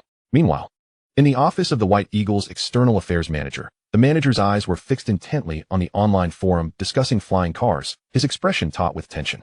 Upon seeing the news, he believed it instantly, as the official sources had previously generated buzz for this vehicle. He mused that CCTV could not possibly broadcast baseless news. Flying cars. What a remarkable level of technological advancement. The external affairs manager continued to scrutinize the forum, observing images of flying vehicles soaring through the sky and photographs from the press conference. Suddenly, he jolted at the sight of military personnel in one of the press conference images. What could this imply? It suggested significant military interest. Was it mere interest? Or was there support behind it? If it were the former, it indicated potential collaboration in the future. If it were the latter, it meant that military versions of the flying car had possibly been developed prior to the civilian model. After a moment's contemplation, the external affairs manager picked up the phone. 3 tasks needed to be addressed. First, to seek a partnership with Factory 27. If that proved impossible, he would arrange for someone to infiltrate the factory and connect with their upper management. Second, to ascertain whether the Dragon Kingdom's military possessed any flying combat vehicles and to evaluate their performance. Third, to contact the researchers at White Eagle and inquire how long it would take to produce a similar flying car. After hanging up the phone, the White Eagle manager's expression darkened considerably. Just yesterday, during a meeting, he had voiced his concerns regarding flying cars, but no one had paid heed. He had foreseen potential issues, understanding that no target should be underestimated. This was particularly true when the target was the Dragon Kingdom. Underestimating anyone from the Dragon Kingdom would inevitably come at a cost. In the aftermath of Chen Xuan's press conference, the most anxious parties were not the White Eagle but the major automotive companies. The emerging car manufacturers were frantically confirming the news. They are acutely aware that once the news of flying cars is confirmed, their vehicles may never sell again. In contrast to the emerging automotive forces, the established automakers have already acknowledged this development and are desperately seeking ways to survive. The most astute executives, upon receiving the news, have frantically liquidated their shares. However, no matter how fervently they struggle, it is merely a futile effort. Under the overwhelming pressure of technological advancement, unless they undergo a transformation, they have little hope of survival. The larger the company, the more challenging the transition becomes. Musk conducted a 2-hour press conference, expressing gratitude to both the live audience and online viewers before retreating backstage. It was evident that the expressions of the staff backstage were somewhat peculiar. What was amiss? The conference had concluded successfully. Why were they not elated? Perplexed, Musk settled into a chair and requested the live data from the event. Immediately, a staff member presented the analytics from the broadcast. Musk's gaze fell upon the drastic decline in viewership numbers nearly an hour prior. Within mere minutes, the audience had plummeted from nearly 30 million to just a few 100,000. Throughout the extended broadcast, the maximum viewership had shockingly only reached 1 million. Musk, bewildered, looked up at his assistant. There were no missteps during the live stream, correct? How could we have lost so many viewers so suddenly? The assistant, observing Musk's confused expression, replied, another company from Dragon Country also held a car launch event, and they drew away almost our entire audience. Musk was even more perplexed. A company from Dragon Country? I hadn't heard of any major company planning a press conference, and how could they attract so many viewers away from us? What competitive edge do they possess compared to us? Their cars can fly. The assistant offered no further explanation, simply handing over a phone for Musk to see for himself. Upon receiving the phone, Musk watched the promotional video for the Liberator. After viewing the entire segment, he chuckled incredulously. Absurd. This is utterly impossible. His employees remained silent, as the reality had already unfolded before them. Observing the genuine expressions of his staff, Musk quickly turned to the forums to investigate the related news. Soon, his gaze became vacant. He encountered footage captured by netizens showcasing the Liberator soaring through the sky, along with live broadcasts of individuals experiencing its flight. Musk was left in a prolonged state of shock. His worldview had been profoundly shaken. To him, such a phenomenon seemed impossible in this era on Earth. The technological capabilities simply did not exist. Yet, Dragon Country had achieved this. Indeed, they were poised for mass production. Musk's mind raced as he contemplated the implications. The event had transpired, and he needed a remedy. The price of flying cars remained relatively high. Not everyone could afford one. Those unable to purchase flying cars would still require transportation. Thus, they would have to opt for conventional vehicles. The market for regular cars still existed. Much like how bicycles did not vanish after the advent of automobiles. However, it is undeniable that their market would be encroached upon. The only viable strategy to sell his cars would be to reduce prices significantly, drastically. Maslow, at this juncture, has no desire for profit. To pursue wealth now would only lead to ruin.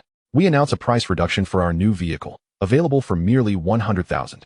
Additionally, procure a flying car for me. I wish to conduct some research. Within half an hour following the conclusion of the new car launch, information regarding the flying car has disseminated across various industries.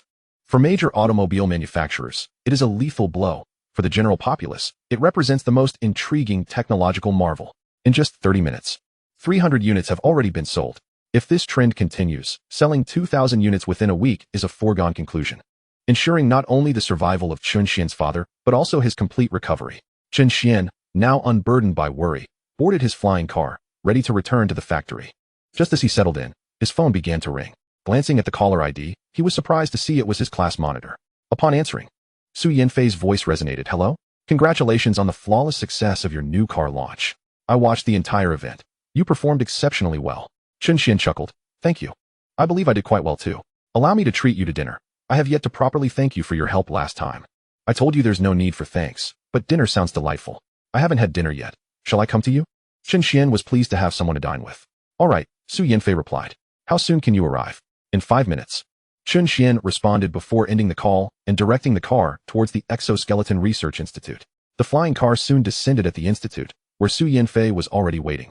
Clad in a long coat, standing elegantly outside. The black long coat complemented her tall figure beautifully, paired with a skirt that exuded an intellectual charm. In her earlier years, Su Yanfei embodied youthful radiance. Now, her blend of youthful exuberance with a sophisticated style bestowed upon Chen Xuan a uniquely captivating impression.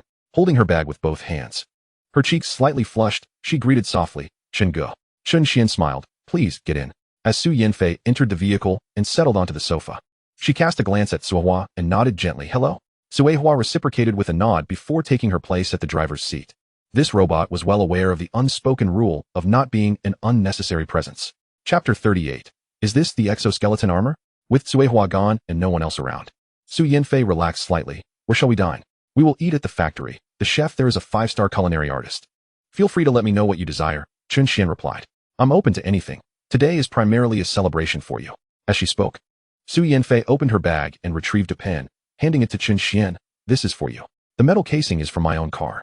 Chen Xuan noticed the metallic threads on the pen, confirming its origin, though the craftsmanship was somewhat lacking in finesse, suggesting it had been hand-finished. Nevertheless, the gesture was heartfelt. I truly appreciate it, Chen Xuan said, carefully placing the pen into his jacket pocket. Are you accustomed to the Exoskeleton Research Institute? While I can't say I'm fully accustomed, the opportunity to learn from Teacher Gua is a privilege many would envy. Chen Xuan refrained from further inquiries as they arrived at the factory. The vehicle descended directly onto the rooftop of his office building. Chen Xuan escorted Su Yanfei into the office. Su Yanfei curiously surveyed her surroundings. Is this your family's factory? It's enormous. I can't even see the end of it, and it's so lavish. Back in college, you often spoke of it as a dilapidated establishment. It truly was a rundown factory back then, Chen Xuan admitted. Though the transformation was so profound that no one would believe it now, and likely even fewer would in the future. While waiting for the meal to be prepared, Chen Xuan took out his phone to check the online discourse. Upon opening the social media platform, he noticed the top trending topic was the press conference for the Liberator flying car. This topic garnered twice the attention of the second most popular one. Clicking on the trend revealed the promotional video that Chen Xuan had presented at the press conference. Scrolling down, he found key screenshots from the event, such as images of the flying car taking off. Almost every image had received over 10,000 comments. Netizens were fervently discussing this groundbreaking innovation, which had dramatically altered their worldview. It was akin to living a mundane life when suddenly someone announces a monumental leap in technology. Initially, disbelief is the norm. However, Chen Xuan addressed the question of trust at the press conference, leaving only the astonishment and a desire to learn more. Thus, The aftermath of the press conference saw the Liberator maintain an astonishing level of interest.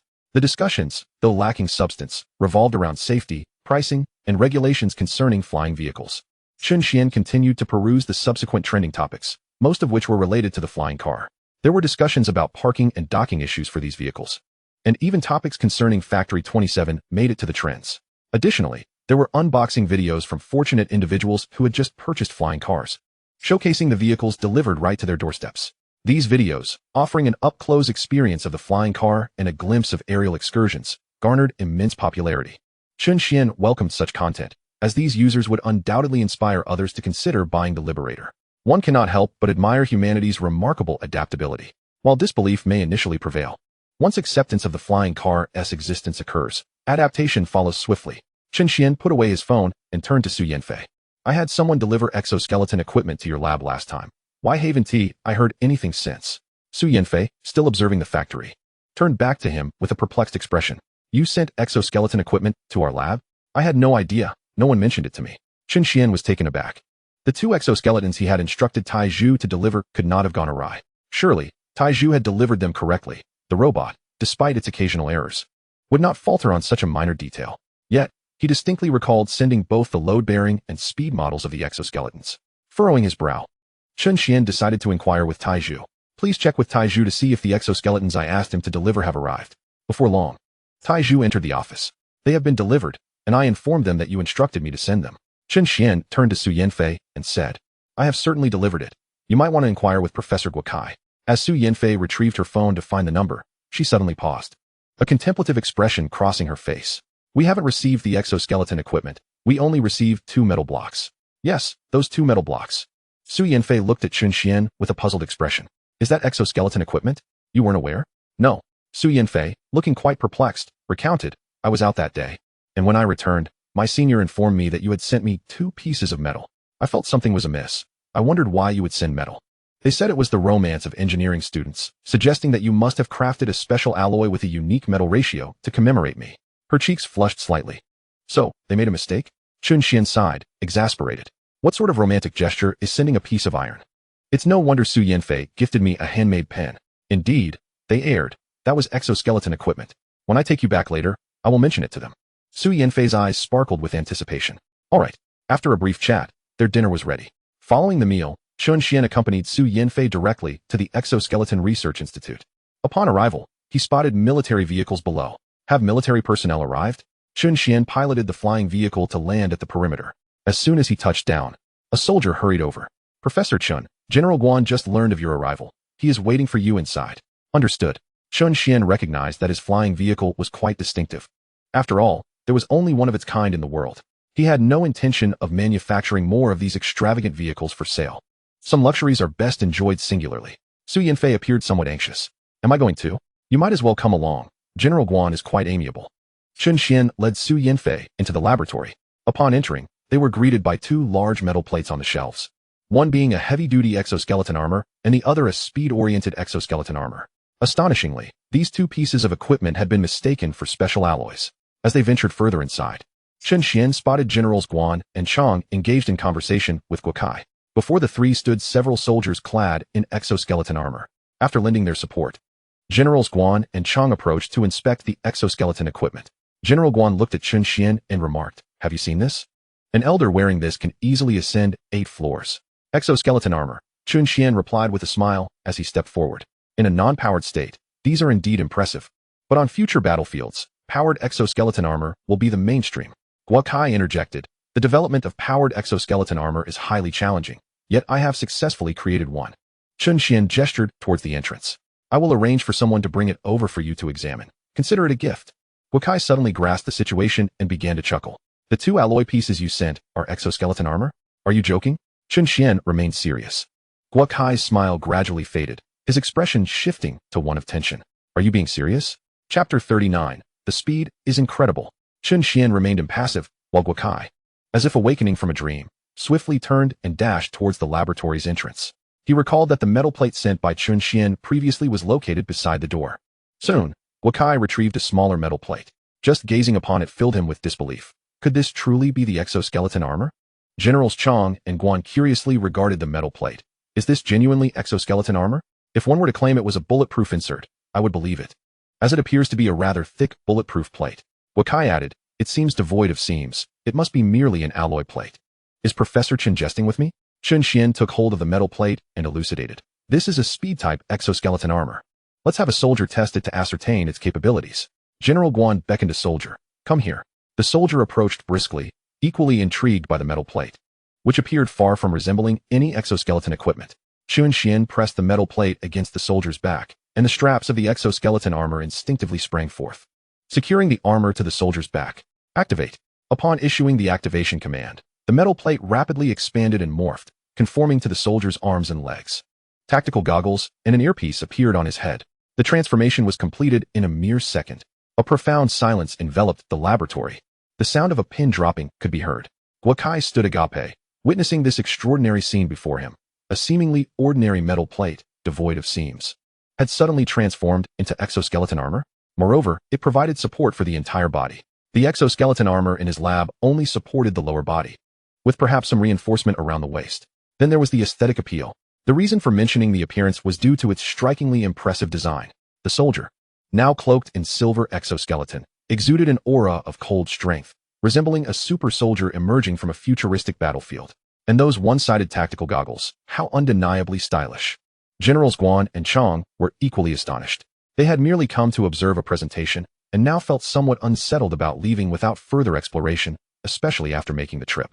Thus, they had meandered over to observe the progress of exoskeleton research. Yet, fortuitously, Chen Xuan had arrived. He unveiled an entirely new exoskeleton apparatus, complete with energy support.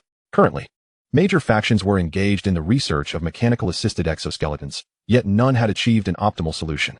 Some exoskeletons could provide mechanical assistance, yet suffered from poor human coordination due to unresolved command transmission issues, rendering perfect operation impossible. Additionally, there was the issue of energy supply. A 10-kilogram exoskeleton required a 20-kilogram battery. Yet, Chen Xuan had so unexpectedly unveiled a finished product. It seems he had long possessed a completed version, only now showcasing it to them. Without even considering the enhancement in combat effectiveness, the convenience of this portable single-soldier carrying method, coupled with its dazzling operational style, already surpassed expectations by a great margin. General Chang gazed with anticipation at the soldier clad in exoskeleton gear. Take a few steps, stretch a bit. The soldier, bewildered, looked at his exoskeleton and began to move. He walked a few steps, jumped, ran a short distance, swayed his body, and twisted his arms and legs. Completing a simple warm-up routine, he turned to General Chang, exclaiming, I feel nothing. It's as if I'm not wearing anything at all. His eyes widened in astonishment. You feel nothing? This is undoubtedly the highest commendation for the design of wearable equipment. As the head of the Exoskeleton Research Institute, Guo understood that the primary criterion for exoskeletons is to be imperceptible. Sensation would imply an interference with the soldier's actions. The exoskeleton should assist in exerting force, not hinder it. Guo scrutinized the exoskeleton armor and turned to Chen Xuan, saying, Please scan this design for me later. I wish to study it. Chen Xuan smiled and replied, Do I need to mention this? I've already brought the exoskeleton armor for you. You can scan it whenever you like. Guo nodded again and inquired, While being imperceptible is impressive, how does one activate the exoskeleton gear? I know that a significant challenge with mechanically assisted exoskeletons is collaborative control. The gear cannot predict when to exert force, and asking soldiers for commands is feasible in tests, but on the actual battlefield, it's impossible to provide precise commands. Chen Xuan pointed to the glasses on the soldier's head. The commands are twofold. The first part involves reading brainwaves. The second part is motion guidance. He looked at the soldier and instructed, Kick your leg. Envision that this leg possesses great strength, capable of effortlessly breaking wood. The soldier hesitated but then kicked his leg. At that moment, the exoskeleton suddenly engaged, amplifying the speed of his kick several-fold. A whooshing sound echoed in the room. The soldier's body instinctively adjusted its position to maintain overall balance. Upon landing, the soldier appeared bewildered, having just felt the terrifying power of his kick. The force was such that it could easily fracture bones, potentially knocking an opponent unconscious with a single blow. Guo's eyes widened in disbelief as he felt the rushing wind. The power of that kick was formidable, yet he found the most astonishing aspect to be that the machinery truly provided assistance, not merely enhancing the speed and force of that single kick. It maintained the soldier's overall balance while exerting force, a feat far more complex than simple assistance, as it entailed synchronized power from the exoskeleton. General Guan's eyes sparkled, and General Chang's breath quickened. While we focused on the research challenges and the eventual outcomes, they perceived the sheer combat potential. That kick could effortlessly incapacitate an adult male in close combat on the battlefield. Such a kick could determine the outcome of a conflict, almost overwhelming. Chen Xuan instructed the soldier, "Now throw a punch." The soldier attempted to recall the sensation from earlier and suddenly swung his fist. Whoosh! Another whooshing sound erupted, and this punch, too, exhibited tremendous power. Engage in a few vigorous punches, then venture outdoors to run, envisioning oneself as a superhero, to truly harness the formidable strength of this exoskeleton armor. The warrior stepped outside the laboratory to attempt to jog. Generals Chang and Guan followed suit, their eyes widening in astonishment as they beheld the warrior clad in exoskeleton armor. For the warrior's speed transcended their comprehension. Initially, the warrior's pace was moderate, but as the exoskeleton activated its power, he soared forward with remarkable swiftness, accelerating faster and faster. The primary function of the speed-oriented exoskeleton armor became evident in its velocity. Within a mere 3 seconds, the warrior vanished from sight. General Chang gaped in disbelief at this spectacle. How could he possibly achieve such speed? General Guan's eyes widened in shock. Would this not render him invincible on the battlefield? Just as the thought crossed his mind, a gust of wind announced the return of the warrior, who, having mastered the use of the exoskeleton armor, achieved an unparalleled speed, almost like a fleeting breeze. In an instant, he zoomed past. Chapter 40. Shall we engage in a military exercise? General Guan gazed incredulously in the direction the warrior had departed, turning back to Chen Xuan in a daze. How is the endurance of this device? The operational endurance is 24 hours. A multitude of tactical scenarios instantly surged through General Guan's mind, such as long-distance maneuvers and strategic flanking.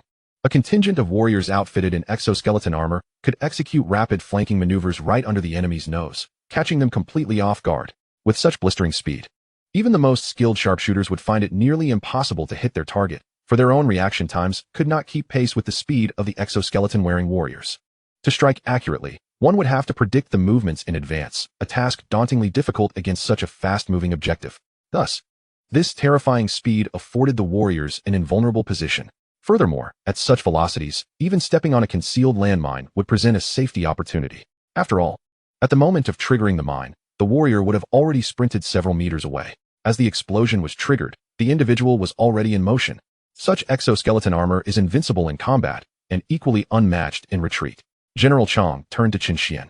Is there also a heavy-duty exoskeleton armor available? The personnel from the Exoskeleton Research Institute promptly presented a robust heavy-duty exoskeleton armor. This heavy-duty variant was notably larger, resembling a substantial backpack. When donned by a warrior, the all-metal backpack swiftly expanded, enveloping the warrior in metallic plates.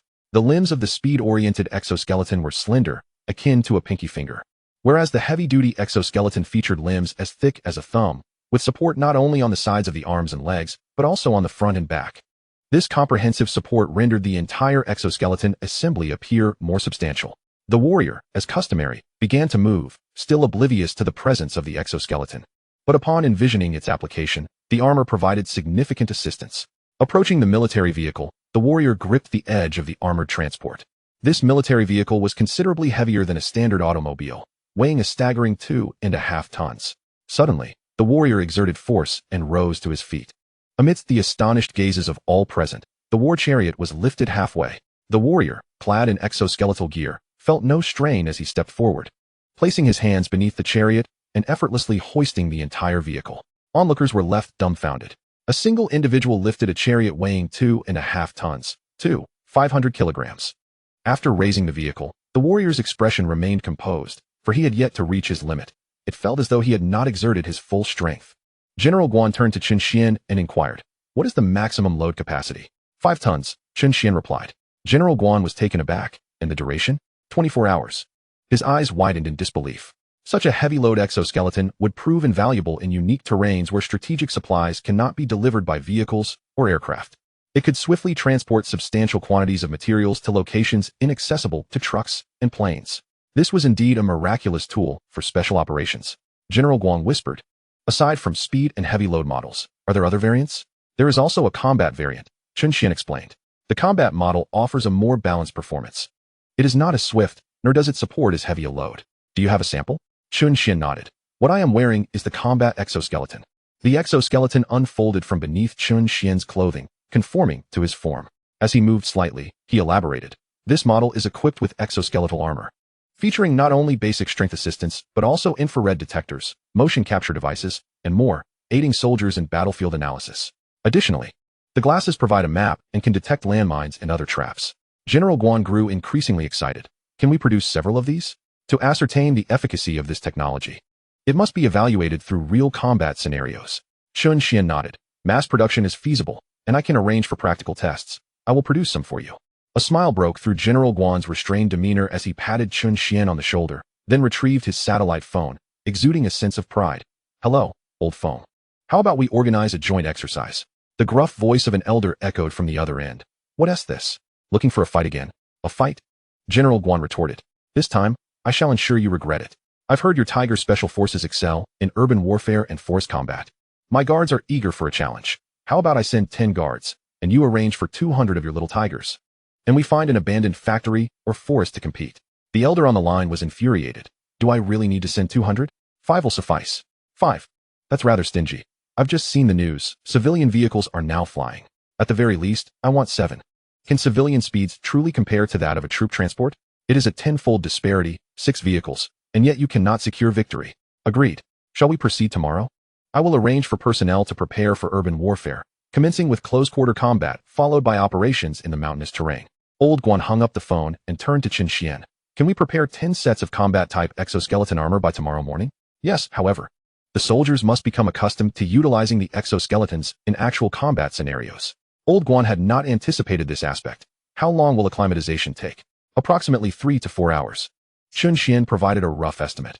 He himself needed just over an hour to adapt, though he was uncertain about others. However, 3 to 4 hours should suffice. Old Guan was somewhat surprised. After all, becoming familiar with exoskeleton equipment in 3 to 4 hours was quite straightforward. I will assign you 10 guards to begin their acclimatization. The exercise is scheduled for tomorrow afternoon, and I will contact you again then. Understood. Chen Xuan was eager to witness the performance of this batch of exoskeleton armor in combat. Though the exercise would not be actual warfare, it would offer a genuine glimpse into the combat capabilities of both sides. Simultaneously, Chen Xuan would gain first-hand experience of a true battlefield. Born in the Dragon Nation, his only exposure to combat had been through childhood viewing of anti-Japanese dramas. Experiencing the battlefield firsthand would equip him with the knowledge necessary for future technological exchanges. Chen Xuan was resolute about this endeavor. Accompanied by 10 guards, he proceeded directly to Su Wei's factory. The factory had been sealed, devoid of personnel, an empty shell. With Su Wei recently apprehended and under investigation, it would likely face decades of judgment. The facility would either be liquidated or left to languish, making it an ideal temporary training ground for these soldiers. Chapter 41, Total Annihilation. Chen Xuan's factory number 27 was not suitable for bringing people in. Thus, Su Wei's facility became the most advantageous location. The space was ample. At that moment, the vehicle landed in the factory square, and Chen Xuan entertained the thought of acquiring this facility. It could serve as a warehouse, at the very least. Even if it could not function as a warehouse, it was preferable to have it under his control rather than allowing someone else to purchase it and disrupt his operations. After delivering the 10 guards to the factory, Taizhu arrived with 10 sets of combat-type exoskeleton armor. The exoskeleton armor was distributed among the guards, who wore expressions of wonder. They had witnessed their colleagues' previous performance and eagerly donned the exoskeleton armor. Under Chen Xuan's guidance, they commenced their training. The first step was to learn how to harness the power of the exoskeleton armor. Within half an hour, all 10 individuals had fundamentally mastered the activation of the exoskeleton's strength, enabling them to run and leap at remarkable speeds, achieving 100 meters in 3 seconds and soaring over 10 meters high. However, more complex maneuvers still eluded their perfect execution of the exoskeleton's capabilities. After 2 hours of training, they could effectively utilize the exoskeleton armor. This was the extraordinary aspect of the system's exchange for exoskeleton equipment. Its user-friendly operation allowed soldiers to rapidly familiarize themselves with the gear, swiftly transforming into a combat-ready force. After another hour, the 10 soldiers no longer required Chen Xuan's guidance and began to experiment with combat scenarios, engaging in advanced learning and adaptation to the use of exoskeleton armor. Meanwhile, several hundred kilometers away, at a different encampment, General Feng gazed upon the 200 soldiers before him, each a paragon of excellence. When he had agreed to the duel with General Guan, he spoke with nonchalance, yet in his heart, defeat was never an option. This forthcoming exercise held paramount significance for the reputation of our formidable tigers. Although their adversaries possessed advanced weaponry, they numbered merely 10. With 200 against 10, is there any chance of defeat? A resounding roar erupted from the 200. No. This exercise must culminate in victory, not loss. Commence preparations. You have until nightfall to familiarize yourselves with the jungle. Both factions of warriors busied themselves in preparation for the exercise. As the supplier of equipment, Chen Xuan returned to his office at 11 o'clock that night. Suehua reported beside him, "Mr. Chen, the sales volume of flying cars for the night has reached 1,270 vehicles." Chen Xian's previously anxious heart finally found peace.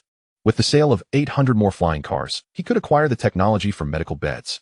With such a breakthrough, his father's ailment would be entirely resolved. Gazing out the window, he observed flying cars descending from the production line, taking off directly towards their buyers. The pace at which technology was transforming lives surpassed Chen Xian's expectations. Within less than a month of receiving the system, ordinary individuals were already accessing high-tech products. It would not be long before life in the Dragon Kingdom underwent remarkable changes. Lost in thought, Chen Xian's phone rang. He glanced at the unfamiliar number, hesitated momentarily, then answered, "Hello? Greetings. Are you the owner of 2727 Machining Company?" "Indeed, I am." Chen Xian anticipated this call. Prior to the press conference, he had considered that stepping from behind the scenes into the limelight would undoubtedly attract numerous individuals for various reasons. "I am Oslo, and I wish to discuss a potential collaboration." Chen Xian promptly hung up the phone, appalled by the audacity of the scammer. Such fluent Mandarin could hardly be from Maslow himself. Even if it were genuine, further conversation was unnecessary. He owned a high-tech factory and required no partnerships aside from raw materials. Discarding the phone aside, Chen Xian declared, "Activate the stranger call filter. Reject all unnecessary calls." Suehua nodded in affirmation. The exercise was divided into two battlefields, encompassing both jungle and urban combat. These two forms of engagement constituted small-scale confrontations, fundamentally representing the primary arenas for future warfare. In the realm of information warfare, preliminary artillery bombardments or missile strikes would precede any engagement. Only under special circumstances would small-scale clashes occur. Jungle and urban warfare demanded the highest level of combat proficiency. Even a numerically superior force could be decisively defeated by a handful of elite soldiers in the jungle. In such environments, the capacity for concealment was profound. The distinction between taking one life and 100 lay solely in the repetition of the former. Hidden assassins were utterly lethal. Upon reaching the camp within the jungle, Chen Xian encountered General Feng. Towering in stature, General Feng emanated an aura of authority simply by standing. Upon observing Chen Xian enter the camp, a sense of perplexity arose. He was not clad in military attire, but rather donned casual wear, incongruous with the surrounding environment. Most strikingly, he was youthful. Who might this be?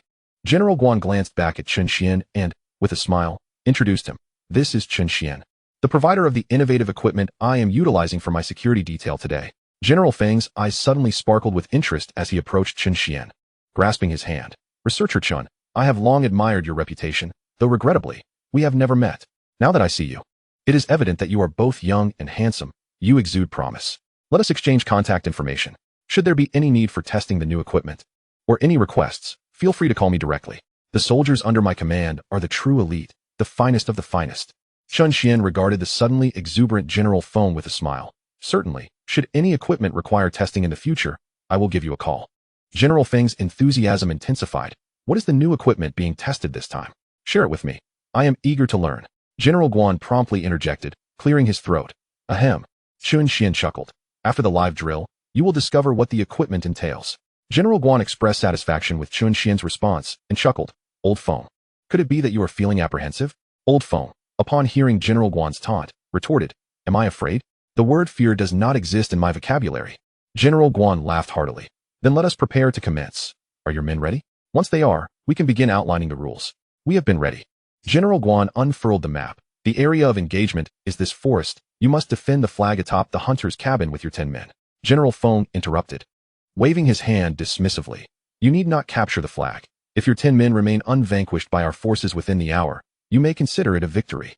General Guan swallowed the remainder of his words. "Conversely, if my 10 men eliminate all 200 of yours, even if one escapes, we will concede defeat." Even before the exercise commenced, the atmosphere was already thick with competition. The flag-capturing simulation had swiftly transformed into a battle for total annihilation. Chen Xian remained silent, intrigued by the practical effects of the exoskeleton equipment. Only through genuine high-intensity combat can the true power of the exoskeleton armor be demonstrated.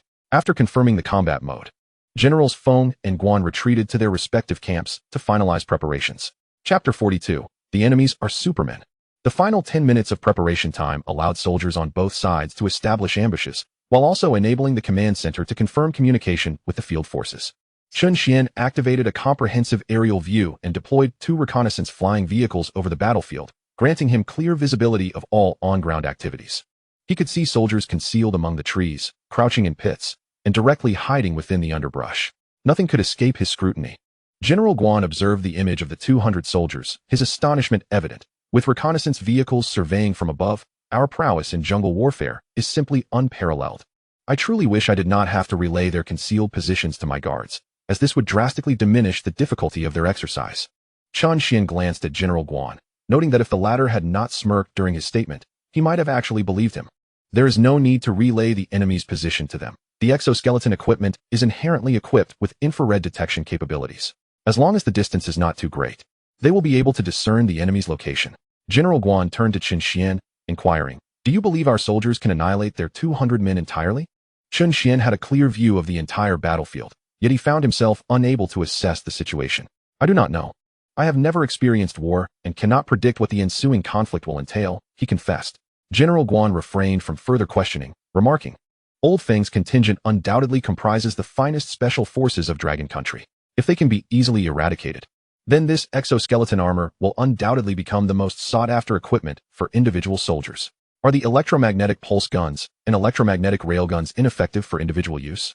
Chen Xuan recalled the handgun he had previously presented. The electromagnetic railgun surely possesses superior performance, given its formidable power and extensive range. The electromagnetic pulse gun is even more advantageous, as its capacity to damage electronic devices enables it to be utilized across various battlefields. However, the practical application of a handgun pales in comparison to that of exoskeleton armor. The distinction lies in that firearms serve to augment existing tactical capabilities, rendering them more potent. In contrast, exoskeleton equipment has the potential to develop entirely new strategies. In this information age, during confrontations, the primary impact is delivered by heavy weaponry such as shells and missiles, while individual soldiers typically serve a tactical role. Yet, with the enhancement provided by exoskeletons, the potential of individual soldiers is significantly elevated, transforming them into super warriors capable of accomplishing far more. Chen Xuan comprehended that the function of firearms is manifest on a combat level, while exoskeleton armor elevates the capabilities of individual soldiers to tactical and even strategic dimensions. He resolved to adopt this perspective when exchanging for weapon technologies in the future. At that moment, the voice of General Feng crackled through the intercom. "The preparation time has concluded. We are fully ready to annihilate you at any moment, and the exercises may commence." General Guan chuckled as he grasped the intercom. "Then let us begin." As his words faded, 10 shadows cloaked in black emerged from the jungle. Chen Xuan had transformed his originally silver exoskeleton armor to black, rendering him even less conspicuous within the foliage. Once the 10 guards activated their exoskeleton armor, they instantaneously identified hidden targets around them and opened fire almost simultaneously. The 200 fierce tigers sustained a loss of 10 men, with yellow smoke billowing from the helmets of the eliminated, while the remaining tigers remained oblivious to the enemy's positions. 10 men down. The enemy is located to the south. Proceed with caution. Boom. The sounds of gunfire erupted almost simultaneously again, claiming another 10 lives. The fierce tigers were reduced to 180. Inside the tent, General Feng gasped in astonishment, perplexed by the situation. How is this possible? He wondered, noting that different individuals were aiming at different targets and firing with precision. In jungle warfare, the greatest challenge lies in detecting the enemy's position. Conversely, once one's position is exposed, it signifies peril. The opposing side possesses specialized equipment capable of discerning our locations. Therefore, everyone should cease hiding and charge forth. With 180 soldiers no longer attempting to conceal themselves, they surged forward almost in unison, prepared to exchange lives for lives. Through the elimination of their own teammates, they located the enemy, leveling the playing field. But as soon as they stood and moved, gunfire erupted once more, and 10 helmets began to emit smoke as they were eliminated. Meanwhile, at the command camp, General Guan had a clear view of the battlefield. He couldn't help but gasp in astonishment. His guards could easily detect the enemy and eliminate them with precision, which left him equally amazed. 10 individuals identified 10 opponents, each selecting one with remarkable accuracy. The efficiency of this combat was nothing short of invincible. Had this been a real battlefield, within mere breaths, the enemy would have suffered a loss of 30 men. However, he soon felt a surge of anxiety, for the true test was yet to come. Over 100 adversaries would charge, and his 10 guards could not possibly remain concealed. A direct confrontation was imminent. One individual would have to contend with over a dozen elite warriors in open combat. The advantage of the jungle's cover would vanish. General Guan felt uncertain. The voice of the guard commander crackled over the combat channel. After firing one last shot, we will advance, disarm them at close range, and smash their alarm devices. Bang! Another shot rang out, and yet another 10 were eliminated. However, the beleaguered tigers breathed a sigh of relief. The target could no longer remain hidden. The target was exposed. The first target at 11 o'clock. No sooner had the words left his mouth than a member of the tigers spotted a silhouette. This figure, just moments ago standing several meters away, was now right before him, delivering a punch that bent his weapon. The fist followed with a strike to his helmet. The death indicator on the helmet promptly began to smoke. The dark figure suddenly leaped forward, charging towards the soldiers behind. The tiger, bewildered, gazed at his bent weapon, the recent events replaying in his mind. His expression was vacant. A punch had bent his metal gun. It was well known that the material of the weapon was tougher than ordinary steel. That punch was aimed not at the gun, but at his head. He feared he was already dead, and that speed, crossing over a distance of several meters in an instant, arriving right before him. It happened in a flash. He didn't even have time to raise his weapon. Was this still human? The combat channel erupted with continuous gasps. The commander at the rear camp could hear the exclamations. His face a mask of confusion. What is happening? What are they shouting about? Those in the rear were equally puzzled. We don't know. We can't discern what is happening ahead. The individuals at the front were frustrated but remained silent. According to the rules of the exercise, the deceased could not speak. Amidst the gasps, gunfire mixed in, followed by the activation of multiple death signals. In just 5 minutes, 200 individuals were entirely eliminated. In the command camp, General Feng stared blankly at the number of signals. The red team still showed 10 signals, indicating that not a single person had been eliminated. In stark contrast, the blue team he represented had 200 signals, all extinguished. After a long silence, General Feng picked up the intercom. Now that everyone is dead, you may speak. What exactly transpired? 200 individuals, eliminated in merely 2 minutes by 10 people? The devastating losses struck him like a slap to the face. Over the tactical channel, a soldier's voice, somewhat wooden, echoed, "General, they are supermen." General Feng nearly roared in response. Even if they are supermen, you 200 men should at least be able to tear some flesh from them. Chapter 43, Overwhelmed. As the elite among elite in the Special Operations team, to hear the enemy referred to as supermen was unacceptable to General Feng. Everyone, hold your positions at the front. I will go there personally. Prepare the equipment. The guard battalion, come with me. I want to see what these so-called supermen are really capable of. Stepping out of the command camp, his guards swiftly assembled upon receiving his orders. Meanwhile, in another command tent, General Guan stared blankly at the screen.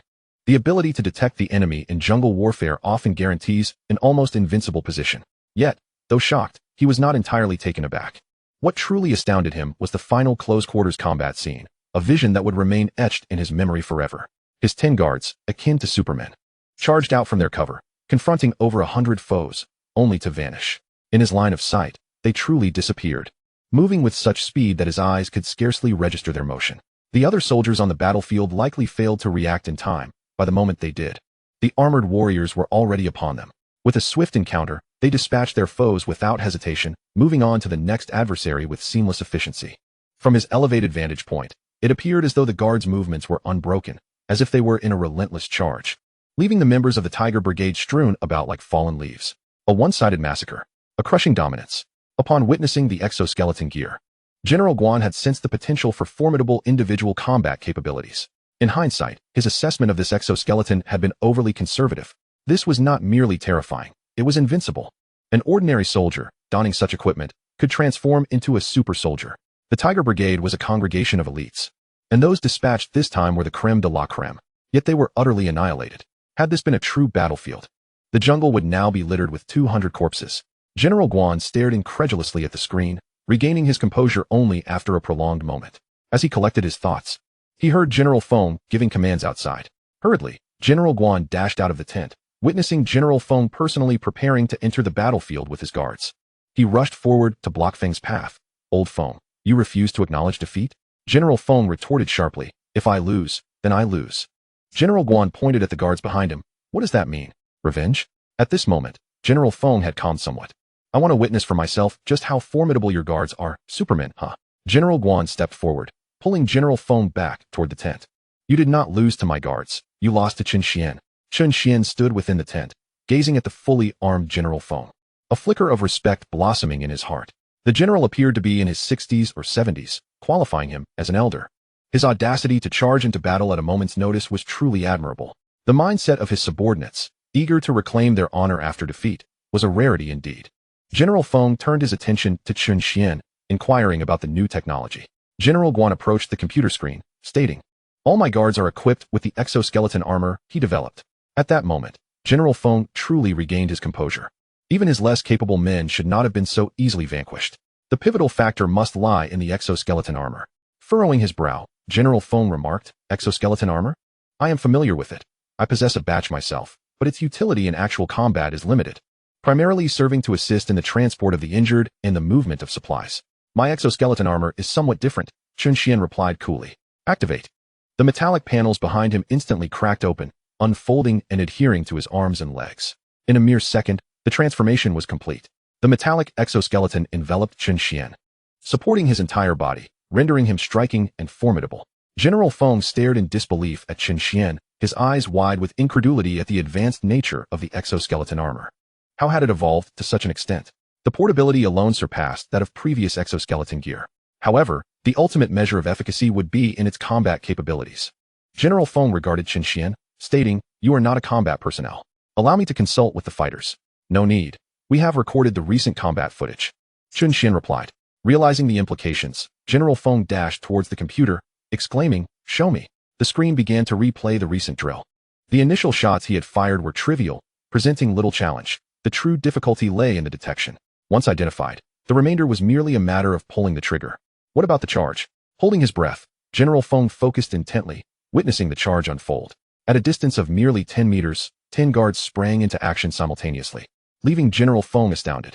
He beheld their terrifying speed as they closed the distance in an instant, resolving the conflict in mere seconds. As he marveled at their velocity, General Feng turned to Chen Xuan, asking, "Does your exoskeleton armor possess such lethal capabilities upon contact? After all, shattering the sensors upon impact is quite simple." Chen Xuan remained silent, casually picking up a stone meant for paving the ground. He then curled his fingers. Crack! The stone shattered instantly, debris cascading from his fingertips. General Feng ceased to ponder whether the exoskeleton armor had close-quarter lethality. Such formidable strength could easily dispatch even a bull with a mere swipe. Continuing to observe the footage, he witnessed the guards and exoskeletons obliterating the blue team. Many members of the blue team stood frozen in shock, failing to comprehend what had transpired, still engulfed in disbelief. Before the exercise, one would have assumed that the adversary was merely comprised of ordinary soldiers. However, their morale was profoundly shaken. After observing the entirety of the scene, General Feng remained motionless in his chair for an extended period. It is not merely that he brought only 200 men. Even if he had brought another 200, the outcome of the battle would remain unchanged.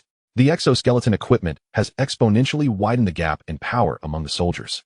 Such rapid speed, coupled with terrifying strength, means that even without firearms, these guards could effortlessly annihilate his elite troops. For a moment, General Feng found himself in a daze. General Guan, grasping Chen Xuan's arm, led him outside the camp, explaining, "Let old Feng calm down on his own. He is the type who insists on special operations, and the results he has trained are indeed exceptional. This group of his has never lost in small-scale combat. True steel warriors. Yet the exoskeleton armor has shaken his worldview." Chen Xuan could understand this. It is akin to a martial artist, having trained for a lifetime, becoming formidable, only to find themselves confronted by someone wielding a machine gun, delivering a barrage. Most would find it utterly incomprehensible. Chapter 44. You should boldly raise the price. Chen Xuan glanced back at the tent. Although General Feng was somewhat withdrawn, he had gleaned some insights from this exercise. Elite soldiers donning exoskeleton armor could truly unleash its maximum potential. Essentially, exoskeleton armor serves as an auxiliary system, and the extent of its efficacy relies heavily on the soldier utilizing it. Moreover, in my estimation, the upper limits of this exoskeleton equipment are remarkably high. Those who are adept and familiar with it can demonstrate its terrifying power to an even greater extent. As the tent flaps opened, General Feng emerged. "I share your sentiments.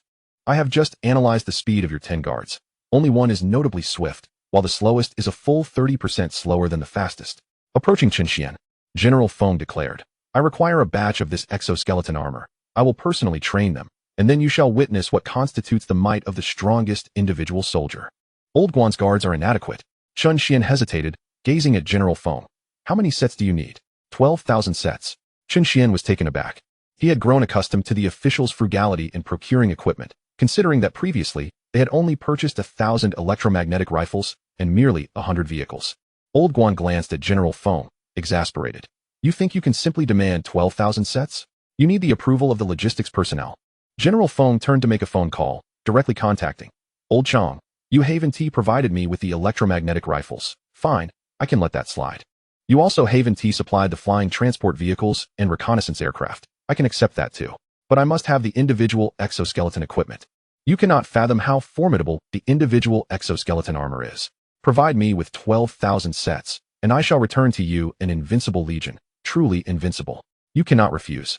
Consider what I have requested in the past. Various superior and new equipment I have allocated to brother units. Have I ever asked for artillery? No, I have not. Armored vehicles, tanks, aircraft, I've requested nothing. The transport helicopters we use for training are still from over a decade ago. I demand the exoskeleton equipment now. If you refuse, I shall bring people to sleep in your office. Chen Xuan observed General Feng, who, uncharacteristically, was fervently requesting the gear. For a moment, Chen Xuan was taken aback. This was a stark contrast to the earlier demeanor of General Feng. He turned to General Guan and inquired, "Is this how you typically request equipment?" Such opportunities are rare.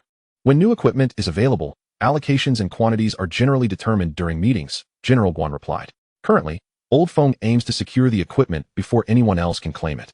He starts with a demand for 10,000 units, but realistically, even securing 1,000 would be commendable, considering the novelty and high cost of the equipment. Chen Xuan glanced at General Feng and then asked General Guan, "How do you know the price is steep?" General Guan paused. "How much does a full exoskeleton suit cost?" His voice betrayed a hint of anxiety. In his estimation, it should be at least several tens of thousands of dollars. Even that would be considered reasonable given the intricate components and the high precision required for manufacturing. The material strength also implied higher costs. And it was common knowledge that the more advanced the technology, the pricier it became. Chen Xuan refrained from disclosing the price, as he was equally uninformed. He beckoned to Cuihua and led her aside. "What is the manufacturing cost of a complete exoskeleton suit?" Cuihua pondered briefly. "The production cost for one suit is around $200. Chen Xuan fell silent. Such a high-tech product at such a low cost was astonishing. Few would believe it. The primary reason for this low cost was the absence of production expenses in a high-tech factory. Otherwise, the price would skyrocket.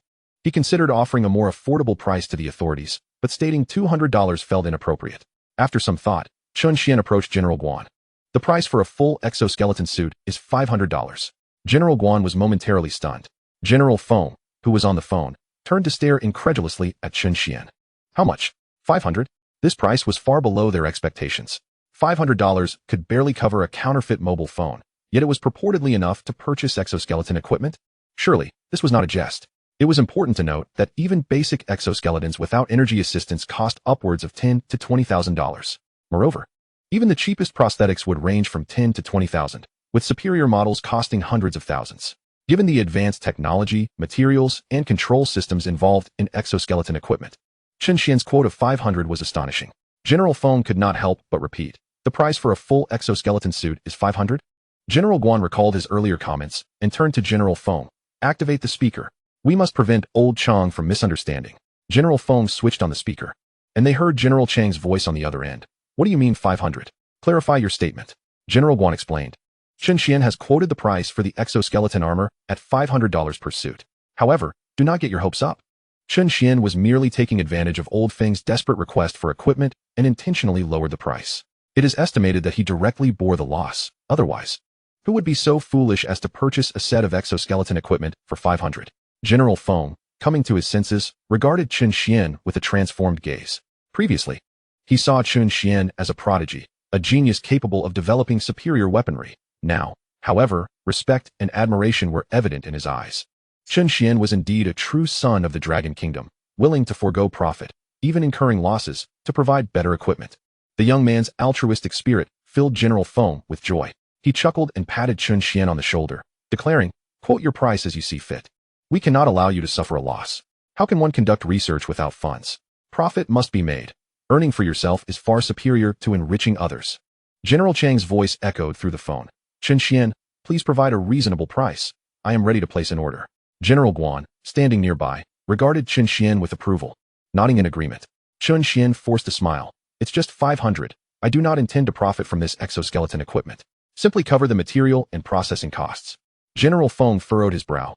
"My dear boy, if I ask you to raise your price, just do so without hesitation. Why be so polite?" General Guan chimed in. "Your price is exceedingly low. It would be rather embarrassing for us to procure so little." Chen Xuan thought to himself that this was the first time he had encountered such a negotiating atmosphere. He was striving to lower the price. yet they insisted on raising it. The truth was, he could still make a profit, potentially 300. However, observing the expressions of Generals Feng and Guan, he surmised that if he did not increase the price, they would not relent. How about 600? Chen Xuan tentatively suggested, adding 100. General Guan's brow furrowed. If I ask you to increase the price, be bold about it. Even acquiring a pistol costs over 1,000. Chapter 45. I could call you grandfather. Seeing the three insistently urging him to raise the price, Chen Xuan found himself at a loss. Then let it be 1,000. I shall not raise it any further. At this price, I truly do not incur a loss. Chen Xuan observed their lingering skepticism and earnestly explained, after all, it is merely a small piece of metal. The material costs are not high, and the processing expenses are reasonable. The true value of such products lies in the technology. Those with a technological edge can command higher prices. However, I have no intention of profiting from your technological advantage. General Guan nodded in agreement. That is indeed the case. The true high costs are not based on quality. The Dajiang drones, priced in the thousands, perform comparably to the $200,000 Predator drones. The premium is essentially a protection fee based on relationships. On the phone, General Chang's voice emerged. 1,000? Are you certain that you are not losing out? I am not, Chen Xuan replied. General Chang's tone conveyed gratitude. Should you wish to raise your price, do not hesitate to inform me. I will initially procure 20,000 sets. At 1,000 per set, that totals 20 million. Chen Xuan, however, was not particularly impressed by the 20 million. After all, selling cars could yield substantial profits. Yet, collaborating with the government was never about making money. Enhancing the combat capabilities of Dragon Kingdom warriors was far more significant than profit. General Chang's voice continued. Old Feng, you shall allocate 12,000 sets from your end. Remember your earlier words. You must enable your warriors to unleash the full potential of the exoskeleton armor. At that time, as a benchmark, we will exchange and learn from various special forces teams. General Feng's voice grew louder, full of vigor. All right. My Tiger Brigade will undoubtedly be the most formidable special forces unit, equipped with exoskeleton armor. General Guan chuckled and remarked, with such a large procurement, make sure to allocate some for me. I need at least 3,000 exoskeleton units, right? I'll give you 1,000, General Chang replied before hanging up the phone. General Feng turned to Chen Xuan. How long until delivery? 20,000 sets can be produced within 3 days. General Feng's smile broadened. Can you send me 1,000 sets today? He was somewhat eager to commence training. Chen Xuan, however, was indifferent. I can send you all 12,000 sets at once. General Feng's eyes sparkled. Good brother. Chen Xuan could only smile ruefully. We've mixed up our ranks. What rank? If you can bring me these units now, I decall you grandpa. Chen Xuan found it hard to tolerate General Feng's boisterous personality. I'll do my best. General Guan, laughing from the side, said, Old Feng is just like that. Don't take it to heart, Chen Xuan. What's the big deal about being called grandpa? General Feng shot a cold glance at General Guan. Don't get too cheerful. When we conduct joint exercises next time, and everyone is donned in exoskeleton gear, I'll make you regurgitate the meal you had yesterday. After speaking, General Feng turned to Chen Xuan, his expression instantly softening, politely asking, Professor Chen, would you like to visit my camp? Come see my soldiers train and stay for a meal? Chen Xuan was indeed quite interested in these matters, so visiting would be beneficial. No one mentioned the previously agreed upon second half of the urban warfare training. General Guan, despite winning, did not feel much joy. As his victory lacked honor, it felt unsatisfying to bully others with exoskeleton armor. General Feng was also aware that he would undoubtedly lose in urban combat, and had no intention of seeking unnecessary humiliation. Meanwhile, Suehua approached Chen Xuan. Mr. Chen, the vehicle sales have reached the target. Chen Xuan was jolted. Selling 2,000 vehicles had earned him 10 billion, enough to exchange for medical beds. He first declined General Feng's invitation. Next time, I have matters to attend to at my company. You can give me an address, and I will send a batch of exoskeleton units over shortly. General Chang provided Chen Xuan with an address, and Chen Xuan immediately boarded his flying car, heading home. During this journey, Chen Xuan immersed himself in the system. The system displayed a balance of 994 million, although 2,000 vehicles had been sold, yielding a revenue of 10 billion. Some funds had been spent on purchasing raw materials. The raw materials had consumed some of the profits. However, to accumulate another billion, he merely needed to sell a few more vehicles to directly exchange for medical beds. Medical beds were challenging to monetize. In fact, they could not be released yet. Once they were, it would undoubtedly trigger global turmoil. Medical beds differ from other technological products. Other tech can merely enhance people's lives, but medical beds can save lives. At that time, anyone concerned about their safety would seek Chen Xuan with relentless determination, as those on the brink of death would disregard all rules and moralities. Thus, even if one were to acquire such an object, it must remain concealed, for not only would it drive many to madness, but but it would also bring human civilization's progress to a standstill. With such medical conditions, the research of other medical professionals would inevitably stagnate. Even if they wished to continue their studies, they would find themselves bereft of samples, as patients would be effortlessly cured by the medical bed. This is akin to forcing the growth of seedlings. Therefore, Chen Xuan intended to hide the medical bed solely for his father's use, and once it had served its purpose, it would be stored away. As Chen Xuan perused the introduction of the medical bed in the system, his astonishment grew with each passing moment. He found it difficult to fathom the implementation of such technology, capable of curing all ailments of the human body. Lying upon it, treatment would be completed in a mere 20 minutes. This technology, hailing from the future, was astonishingly powerful. After 5 minutes of flight, the flying car descended upon an aged community. The buildings here had stood for at least 2 decades, with peeling walls. The inhabitants were predominantly elderly, many being retired workers from the former 27 factory. Upon the car's landing, it instantly captured the attention of numerous onlookers, most of whom were filled with curiosity and even disbelief. The previous night's unveiling of Chen Xuan's new vehicle attracted a staggering number of viewers, with billions tuning in. Many were familiar with him. Yet, in this neighborhood, their perceptions of him remained anchored in the past. As they beheld the vehicle descending from the sky, a group of elderly men and women basking in the sunlight were left utterly astonished. How could a car fly? Decades of worldview were suddenly upended. An elder could not contain his astonishment. This car is incredible. It can actually fly. Xiaoxian, where did this car come from? Chen Xuan paused momentarily. I have reopened the 27 factory. This is one of its products. Always boasting, scoffed another elder. Where is your father? We haven't seen him for days. How is he faring? Chen Xuan replied casually. He has fully recovered. I will be bringing him back shortly. Really? That is splendid. I now have another chess opponent. Aside from your father, no one here can match me. Unable to tolerate the boasting, Chen Xuan turned to Cuihua. You accompany Grandpa Lu for a game. After leaving Cuihua behind, Chen Xuan ascended the stairs, contemplating that true fame is not merely reflected in online popularity or trending topics. Those are mere illusions. The true measure of one's celebrity lies in whether the elderly residing in this old community recognize them. For a star known to these elder villagers, that star has truly achieved widespread renown across the land. Chapter 46. Advanced Medical Bed. Chen Xuan returned to his room on the 3rd floor. The space was approximately 50 square meters, consisting of 2 rooms filled with clutter. It had been long since anyone had resided there, and dust enveloped everything. Chen Xuan immersed himself in the system, directly entering the exchange marketplace, exchanging for the medical bed technology. The exchange was completed, yet the anticipated knowledge did not flood into Chen Xuan's mind as expected. Based on his previous experiences with exchanges, he had always gained memories upon completion, which included not only the application of the technology, but also its underlying principles. After multiple exchanges, he had become an expert across various fields. Why was there no memory this time? As Chen Xuan pondered, an alert from the system resonated. The medical bed embodies the technology of a second-tier civilization. Its knowledge too profound and intricate for the host to comprehend. Memory temporarily sealed.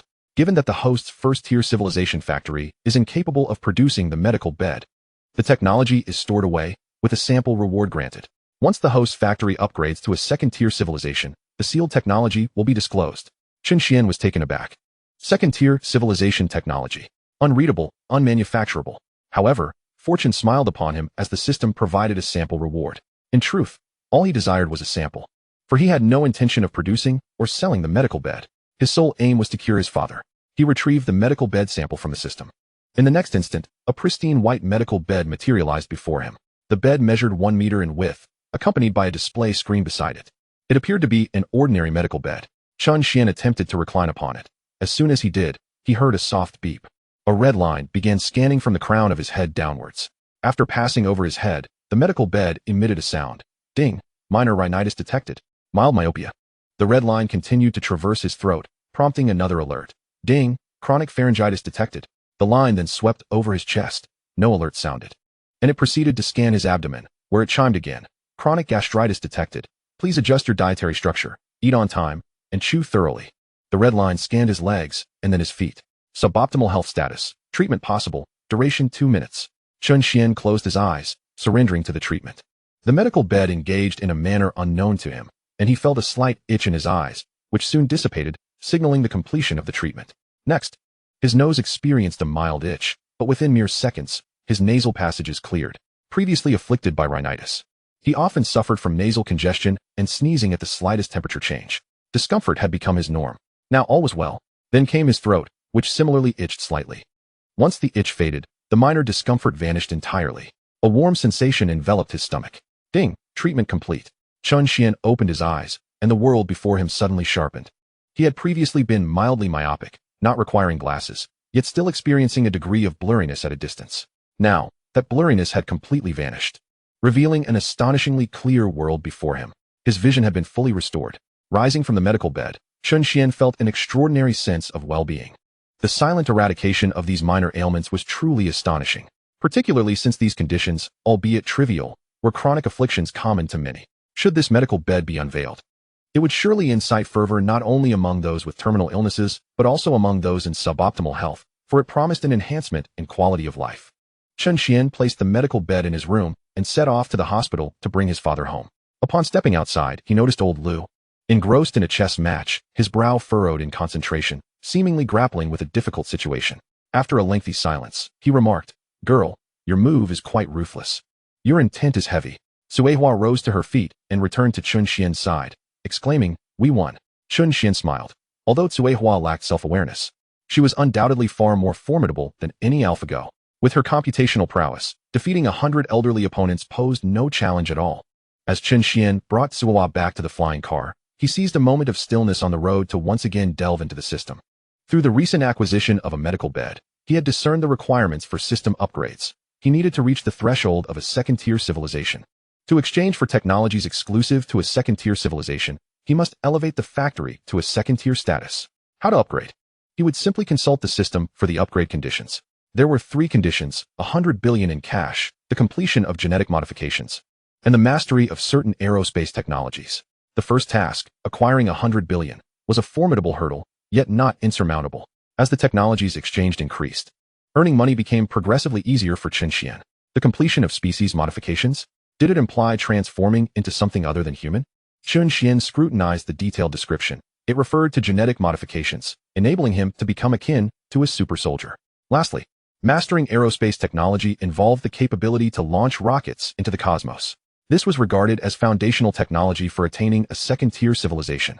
Chen Xuan instinctively glanced up at the sky. He had never ventured beyond Earth in his lifetime. However, the immediate priority was to ensure his father's revival. He urged the flying car to accelerate towards the hospital. Through the car window, Chen Xuan observed free flyers soaring outside. Over 2,000 free flyers had been sold, and with an additional 100 gifted, there were currently 2,100 throughout the entire Long Kingdom. They remained a rare spectacle, captivating passers-by on the ground with their low aerial flights, eliciting gasps of wonder from children. Upon arriving at the hospital, Chen Xuan's elongated flying car garnered considerable attention. It eclipsed ordinary free flyers in terms of head-turning appeal. Upon entering the hospital, Suehua proceeded to handle the discharge formalities, while Chen Xuan ascended to find his father. As he stepped into the ward, a nurse gasped in astonishment, her face a picture of shock. "Is it really you, from last night's press conference?" "Indeed," replied Chen Xuan, this being the first instance since the press event that he was recognized, and notably by a nurse in his father's hospital room. The nurse was somewhat agitated but, glancing at old Chen lying in the hospital bed, refrained from further comment. Old Chen, evidently aware of the press conference events, considering the news about free flyers was airing on television, remained calm. Chen Xuan understood old Chen's demeanor and instructed the nurse. "You may step outside." The nurse obediently turned and exited, closing the door behind her. Old Chen placed the remote on a nearby table. "Now, tell me, what was this press conference about, and what is going on with our Factory 27? Chen Xuan had long contemplated discussing this with old Chen, but was uncertain how to articulate it. After all, matters pertaining to the system were delicate to disclose, while the high-tech factory concept bordered on the fantastical. What else could it be? Didn't I graduate from Lonka University? I developed flying cars on my own and held a press conference to sell them," he explained. Old Chen chuckled. "I watched the press conference 3 times. Who was that general in the audience?" "Not only the general, but also Yuan Feng, the current head of the Lonka Institute. There are so many prominent figures. Do not underestimate my understanding." Old Chen lightly tapped the table. "Has our Factory 27 become their puppet?" Chapter 47. Complete Healing. Chen Xuan was momentarily stunned. This explanation seemed somewhat implausible, for those influential individuals do not require a facade. The current research and development environment is quite favorable. Even the personnel from Lonka Institute, with the funding provided from above, can possess patents for the products they develop, who would willingly allow others to claim credit for their inventions. Confidential research projects cannot be disclosed to the public. However, in terms of outcomes, the explanation holds no fault. After all, so many technological products originate from Factory 27. And to outsiders, it appears that someone must be leveraging Factory 27's name to unveil these innovations. Old Chen observed Chen Xuan's dazed expression. See, I was right. Wasn't he? You need not boast. Do you truly believe you could develop such things? Nevertheless, connecting with the authorities as a mere puppet is a coveted opportunity for most, and ultimately, it is the best outcome for us, at the very least. Factory 27 can survive. Old Chen was filled with emotion. There must be numerous secrets within Factory 27 now. I suppose I can no longer visit? I shall refrain from going. Whatever survives in your hands will be entirely yours. Chen Xuan gazed at Old Chen, who had prematurely drawn a conclusion before he had even crafted a narrative. A fortunate turn of events, sparing him the need for an explanation. Excellent. Chen Xuan affirmed. I shall escort you home. No need for surgery? The expert team visited and stated that you were misdiagnosed. In fact, you are perfectly fine and do not require an operation. Old Chen's eyes widened. Then what caused my previous discomfort? How should I know? Chen Xuan casually picked up an apple from the bedside. Please gather your belongings. I have arranged for your discharge. This afternoon, you can play chess with old Lu. When I return home today, he was boasting about how he would defeat you upon your return. Old Chen was somewhat skeptical, but seeing Chen Xuan's demeanor, he slowly sat up from the bed. I still feel a bit weak. After lying down for so long, even a fierce tiger would feel drained. A few days of rest should suffice. Chen Xuan bit into the apple, observing Old Chen as he packed his things. Outside the door, Sui Huan knocked. The discharge paperwork is complete. You may leave the hospital. Chen Xuan assisted Old Chen as they exited, and Old Chen glanced at Suhua, whispering, Son, is this girl your friend? She is my secretary. Chen Xuan helped Old Chen onto the flying car. Do not overthink it. Hold on tight. Old Chen sat on the sofa of the flying car, a look of wonder on his face. Is this the flying car I see on television? Can you get me one? As long as you desire it, I can procure not just one, but 10 or even 100. However, a standard Model 1T do. I can arrange for a customized one with more space. Old Chen slapped the armrest. How about a flying RV?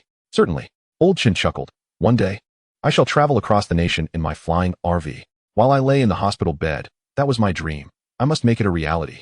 Even if it costs me my life. A flying house around the globe, Chen Xuan replied with a smile. Old Chen's eyes sparkled with enthusiasm.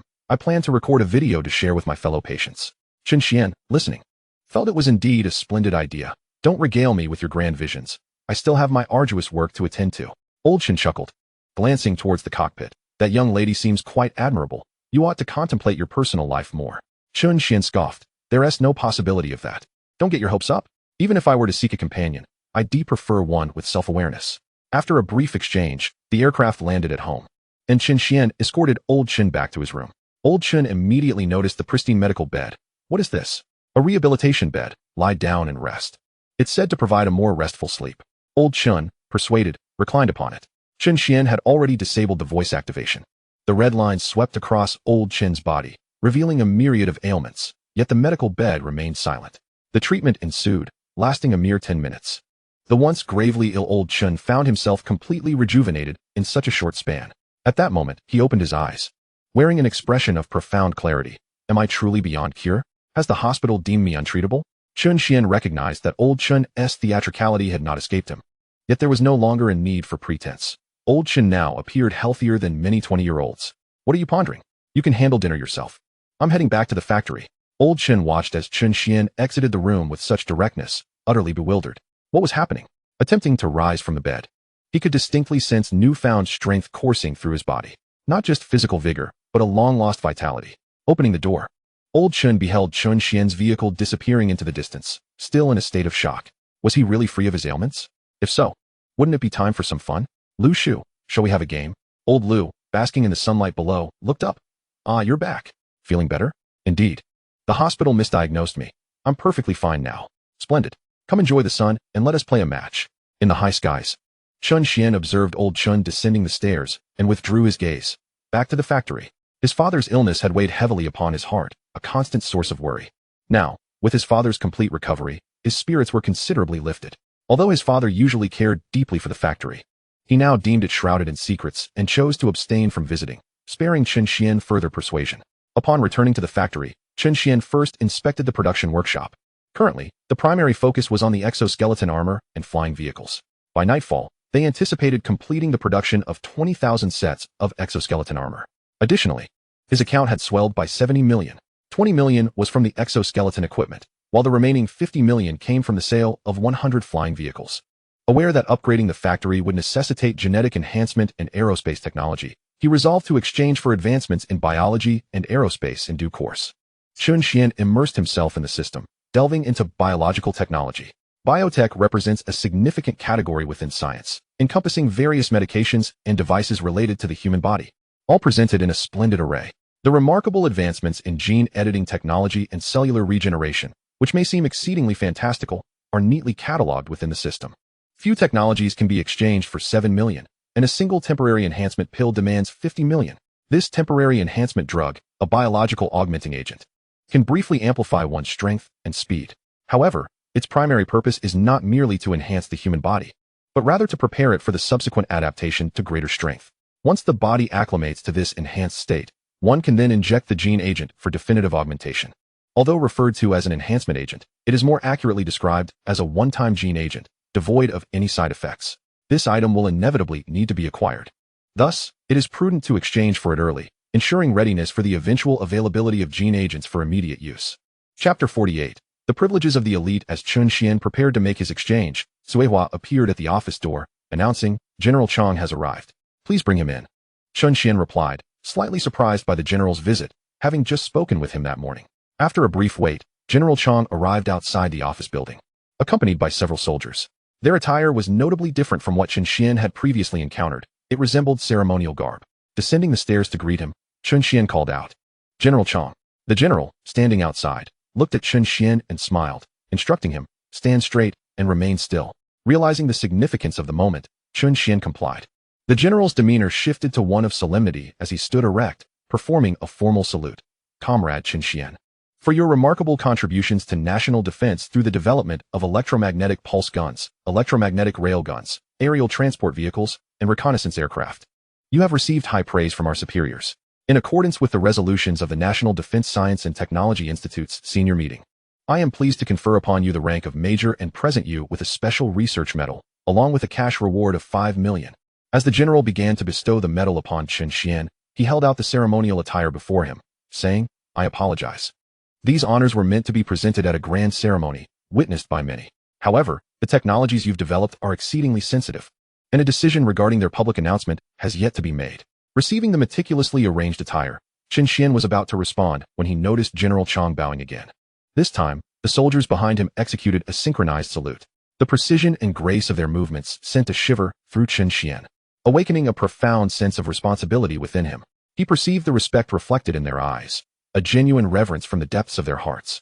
"Thank you. This is well deserved. In fact, had it not been for the urgency, many of your new technologies would have been verified in time, and your rank could have been elevated further. Additionally, the monetary reward will be transferred to your account shortly." Chen Xuan accepted the attire and certificate, noting the 5 million label inscribed on the document. While this amount may be modest for him at present, it represents the highest level of recognition as a reward. Most importantly, the newly attained military rank signifies an official military identity, facilitating future endeavors immensely. Chen Xuan gazed at General Chang and smiled. "Please stay and celebrate with me. I will have the kitchen prepare a meal." General Chang chuckled in response. "I shall remain to share a drink with you. Let them return, as they have other matters to attend to." Chen Xuan nodded and instructed Suihua to see the honor guard off. General Chang followed Chen Xuan into the office, surveying the surroundings. "You seldom spend time in this office?" he inquired. "Indeed, I do," Chen Xuan replied, placing his coat into the cabinet. "I typically reside at the factory or in the research lab." General Chang fixed his gaze upon Chen Xuan and spoke earnestly. "During this meeting, aside from granting you a military rank, we also discussed your security concerns.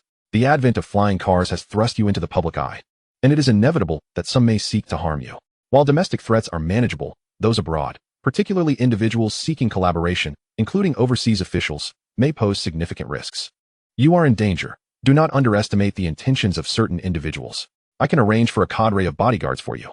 Chen Xuan had already contemplated issues of safety.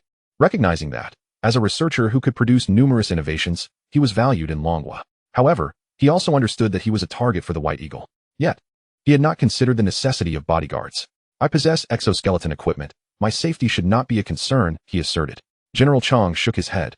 "While you have exoskeleton gear, others wield firearms. Can your exoskeleton withstand bullets?"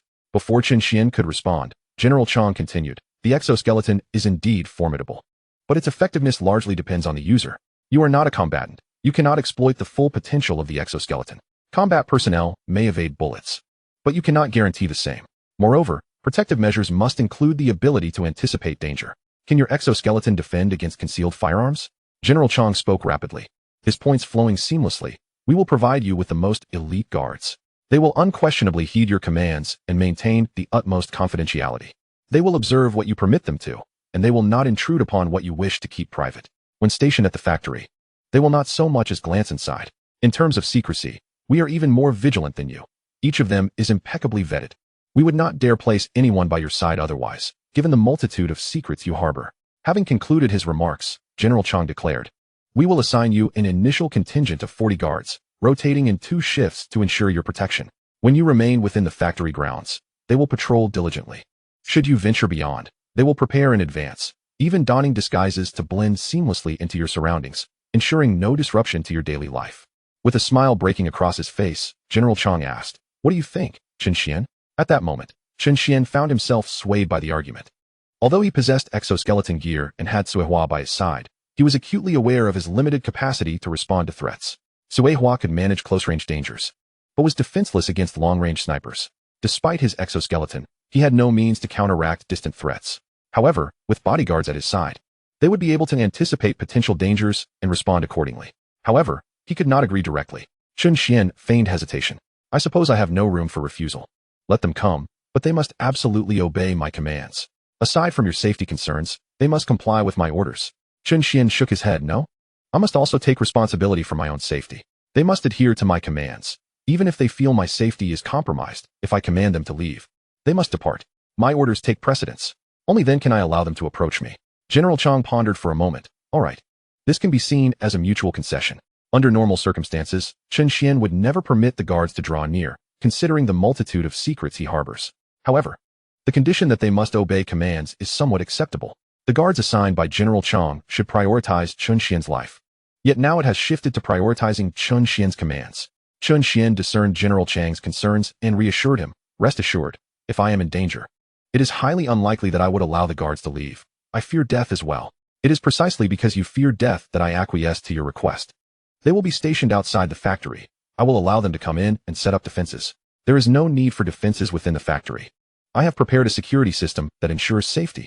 General Chang chuckled. Then let them in to verify your security system. Chen Xuan did not refuse further. He too wished to see how his security system was perceived by professionals. General Chang took out his phone and called the guards outside. You may enter. Chen Xuan stepped out of the office building, waiting for the guards to arrive below. While he claimed to refuse, he felt a tinge of anticipation for the guards. Only influential figures had guards, and he unexpectedly found himself enjoying the same privilege. Chapter 49. An impeccable security system. After merely 2 minutes, several armored vehicles arrived before Chen Xuan.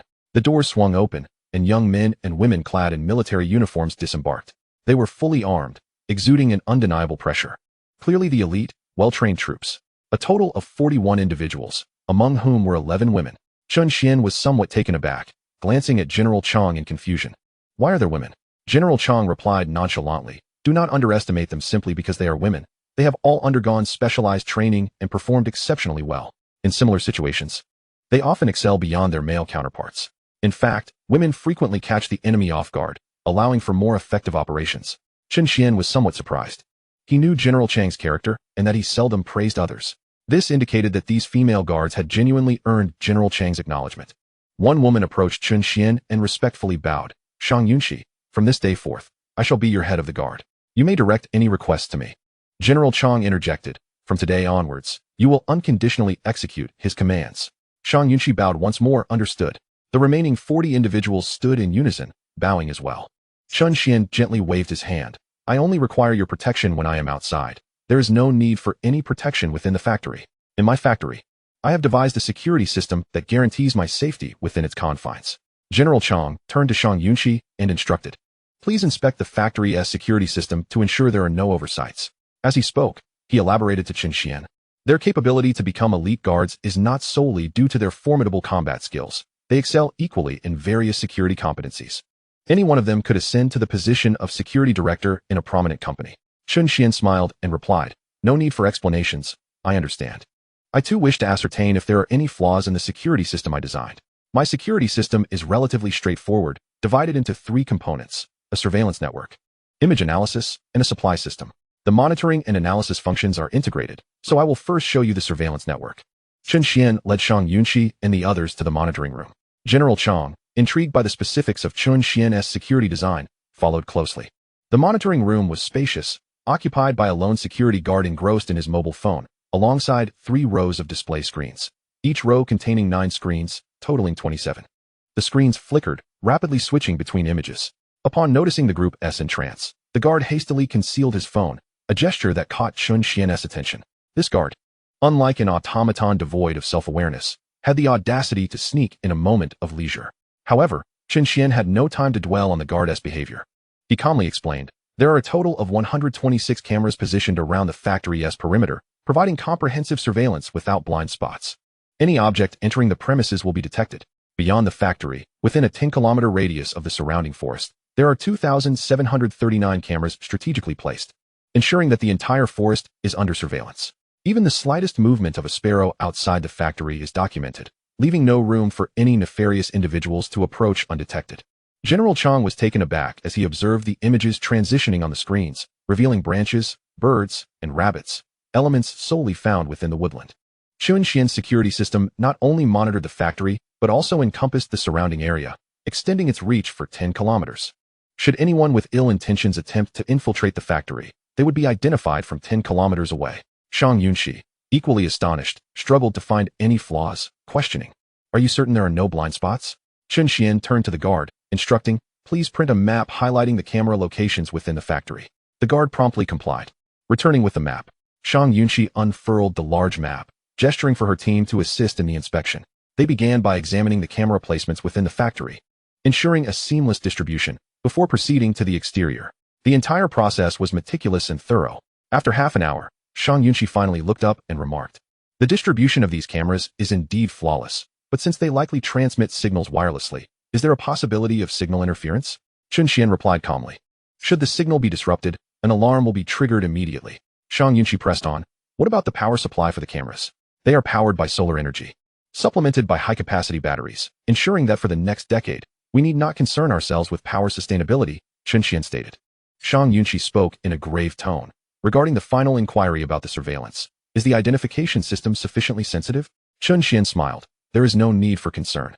It is absolutely reliable." General Chang also nodded in agreement. "Indeed, it is entirely dependable."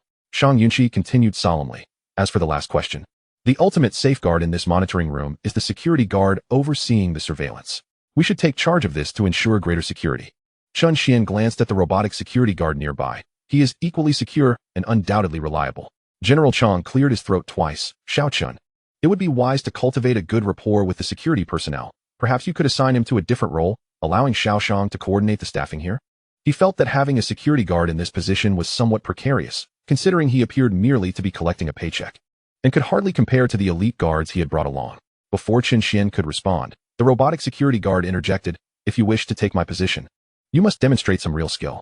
General Chang stared in disbelief at the guard, who appeared to be around 40 years old, audaciously challenging the most elite warriors. Chen Xian was equally taken aback. The guard's tone evoked the impression of a retired soldier returning to civilian life. Xiang Yunqi also regarded the guard, albeit with a hint of disdain. "We have undergone the most comprehensive security training." The guard waved his hand dismissively. "Do not speak to me of professionalism. Let's keep it simple and practical. Since you are security personnel, you must be capable of fighting. If all 40 of you can defeat me, I shall gladly relinquish my position." Xiang Yunqi was momentarily stunned, yet unwilling to concede after such a provocation. She turned to one of the guards in her team. "Xiao Hu, step forward and give it a try, but do not injure the uncle." A male guard emerged from the crowd, stepping forward to face the security guard, raising his fist in readiness. "Please." The guard observed the soldier's movements with indifference and waved him forward. "Come." The guard suddenly charged, unclenching his fist to grapple with the security guard's shoulder, employing a wrestling technique intended to secure victory without harm.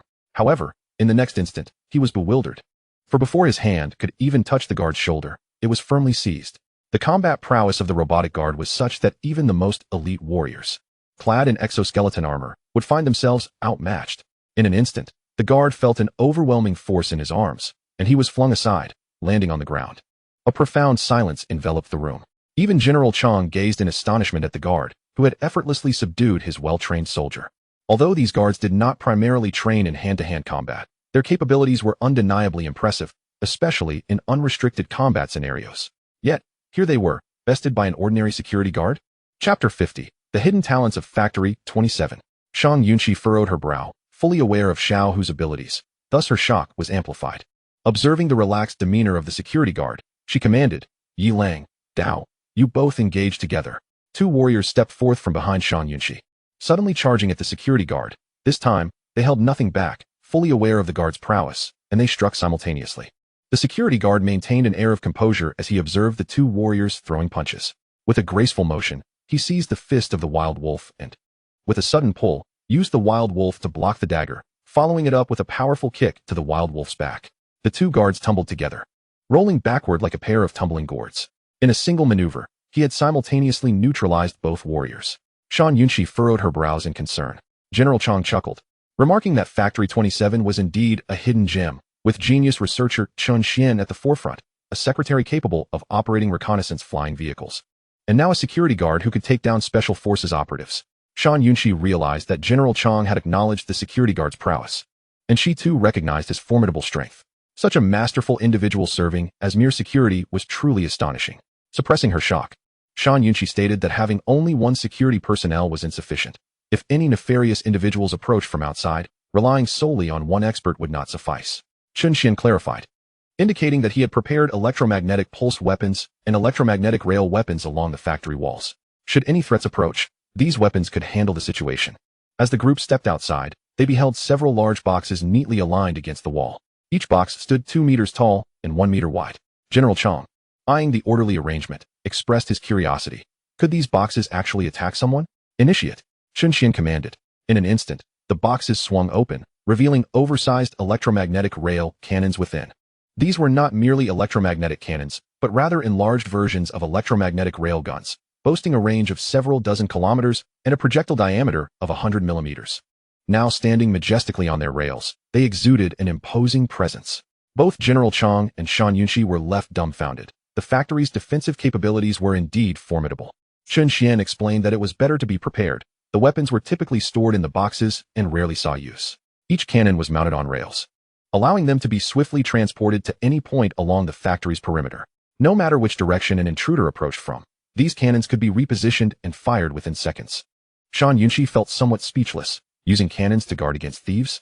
Any burglar targeting Factory 27 must have been exceptionally unfortunate. General Chang's focus differed from Shang Yunqi's. Eyeing the electromagnetic cannons with restrained excitement, he inquired, what is the range of these electromagnetic cannons? 30 kilometers, replied Chen Xuan. General Chang was taken aback, struggling to comprehend. Why only 30 kilometers? Our independently developed electromagnetic cannons have a range of 350 kilometers. Because 30 kilometers is sufficient for our needs. I designed this one with a range of 30 kilometers as a matter of convenience. For longer distances, we could simply increase the power and enhance the cannon's weight. Chen Xuan explained. General Chang hesitated, asking, if it were designed for greater distances, what would be the maximum range? I cannot say. It would require further design to determine. Chen Xuan replied.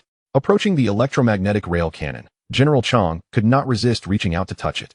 Could you design a cannon with a long range that also considers precision? Our artillery system is already quite advanced. Prior to the advent of electromagnetic technology, our artillery had a maximum range of 70 kilometers. With the introduction of electromagnetic rail cannons, our longest-range artillery can now reach 350 kilometers. If artillery with a longer range were to be developed, our artillery system would undoubtedly become more sophisticated.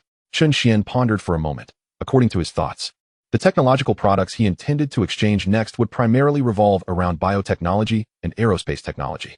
However, General Chang had made his opinion clear, and Chen Xuan felt compelled to show some regard.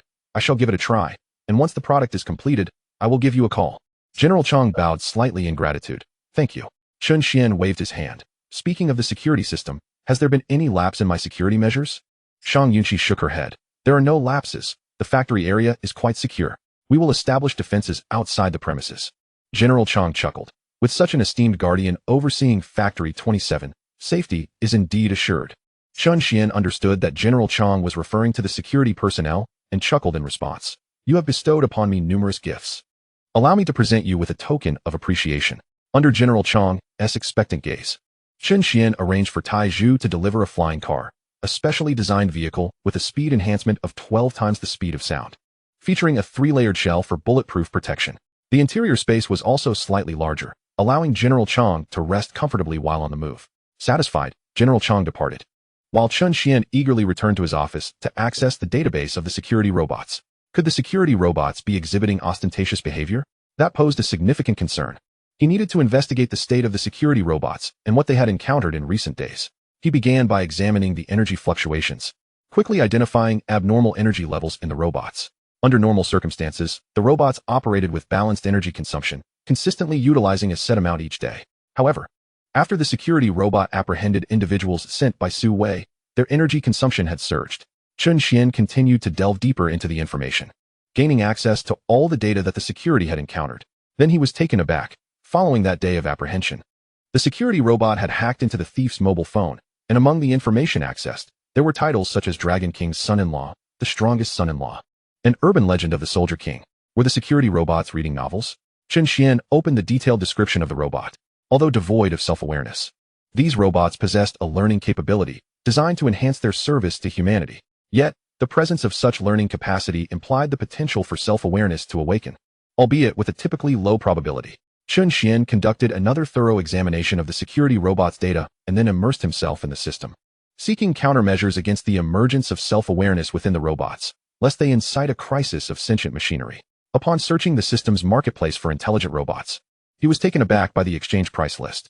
Previously, he had noted that the cost of a self-aware robot was 15 billion. Now, it had decreased to 13 billion. Chen Xuan was certain that between his last glance at the prices and this one, he had not exchanged for any items. Where had the 2 billion gone? He scrutinized the data displayed on the screen. Could the self-improvement of the security robot be responsible for lowering the exchange price? If the security robot truly evolved into one with self-awareness, would the cost of robotic technology plummet? Novels are a splendid creation. They deserve to be enriched with more provisions for the security robots. Chen Xuan averted his gaze from the robots. He could not afford their exorbitant prices at present. Furthermore, robots endowed with self-awareness were a technology belonging to a secondary civilization, and thus, even if he could exchange for one, he would be unable to produce it. Upgrading the factory to a secondary civilization was undoubtedly the right path. Chen Xuan glanced once more at the enhancement agents, then at the electromagnetic cannon. Despite having acquired the technology for electromagnetic firearms, the price for the cannon remained an astounding 16 million. It is noteworthy that the technology for the firearms was merely 70 million. The exorbitant cost of the cannon implied that it encompassed advanced technologies not present in the firearms. Chapter 51. Enhancement Agents. Chen Xuan did not hasten to exchange for the electromagnetic cannon. Firstly, due to financial constraints, and secondly, he wished to attempt developing it himself. The official requirement was for an electromagnetic cannon with a range exceeding 350 kilometers, which posed no significant challenge for Chen Xuan. With a little effort, he could develop it while integrating the knowledge he previously acquired regarding electromagnetic technology. As for finances, he was currently in need, and his expenditures must be judiciously allocated. Once more, Chen Xuan's attention shifted to the realm of biotechnology, his gaze resting upon the enhancement agents. As a transitional product of genetic agents, this was precisely what Chen Xuan required at this juncture. He initiated the exchange for the enhancement agents. In the next moment, a torrent of memories surged into Chen Xuan's mind. The components, principles, and methods of preparation and extraction of the enhancement agents flooded his consciousness. It took him a full half hour to regain his composure. Although he had previously exchanged for medical beds related to biotechnology, those were products of secondary civilization and did not involve memory infusion. This enhancement agent marked his inaugural foray into biotechnology. It was a completely different domain from the technologies of electromagnetic firearms or flying vehicles. The foundational knowledge of biotechnology was far more extensive and intricate, requiring considerable effort for Chen Xuan to assimilate the memories. Upon regaining his senses, Chen Xuan was once again astounded.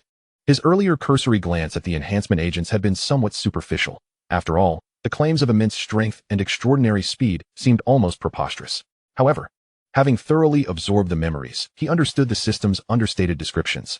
Consuming the enhancement agent would elevate one to the status of a superhuman in a brief span. The enhancement agent not only enhanced physical capabilities, but also amplified mental acuity, enabling one to exert control over every muscle in the body through neural connections in a short duration. Chen Xuan could hardly contain his eagerness to experiment, urging the factory to commence the production of enhancement agents immediately. In less than 10 minutes, Taizhu delivered the first batch of enhancement agents to Chen Xuan. The agents appeared as ordinary white pills.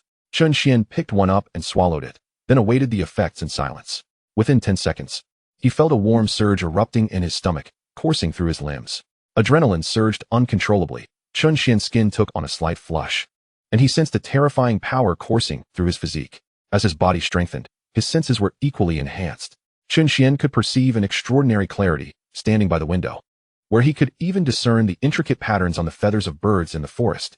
The faintest sounds of the entire factory reached his ears, the chirping of cicadas and birds, the rhythmic operation of machinery, and even the creaking of joints from the iron pillars as they moved. Taking a deep breath, Chen Xuan could detect the distinct sense of his 40 guards, even identifying their respective locations. Was this not a terrifying experience? Was this the world of canine olfaction?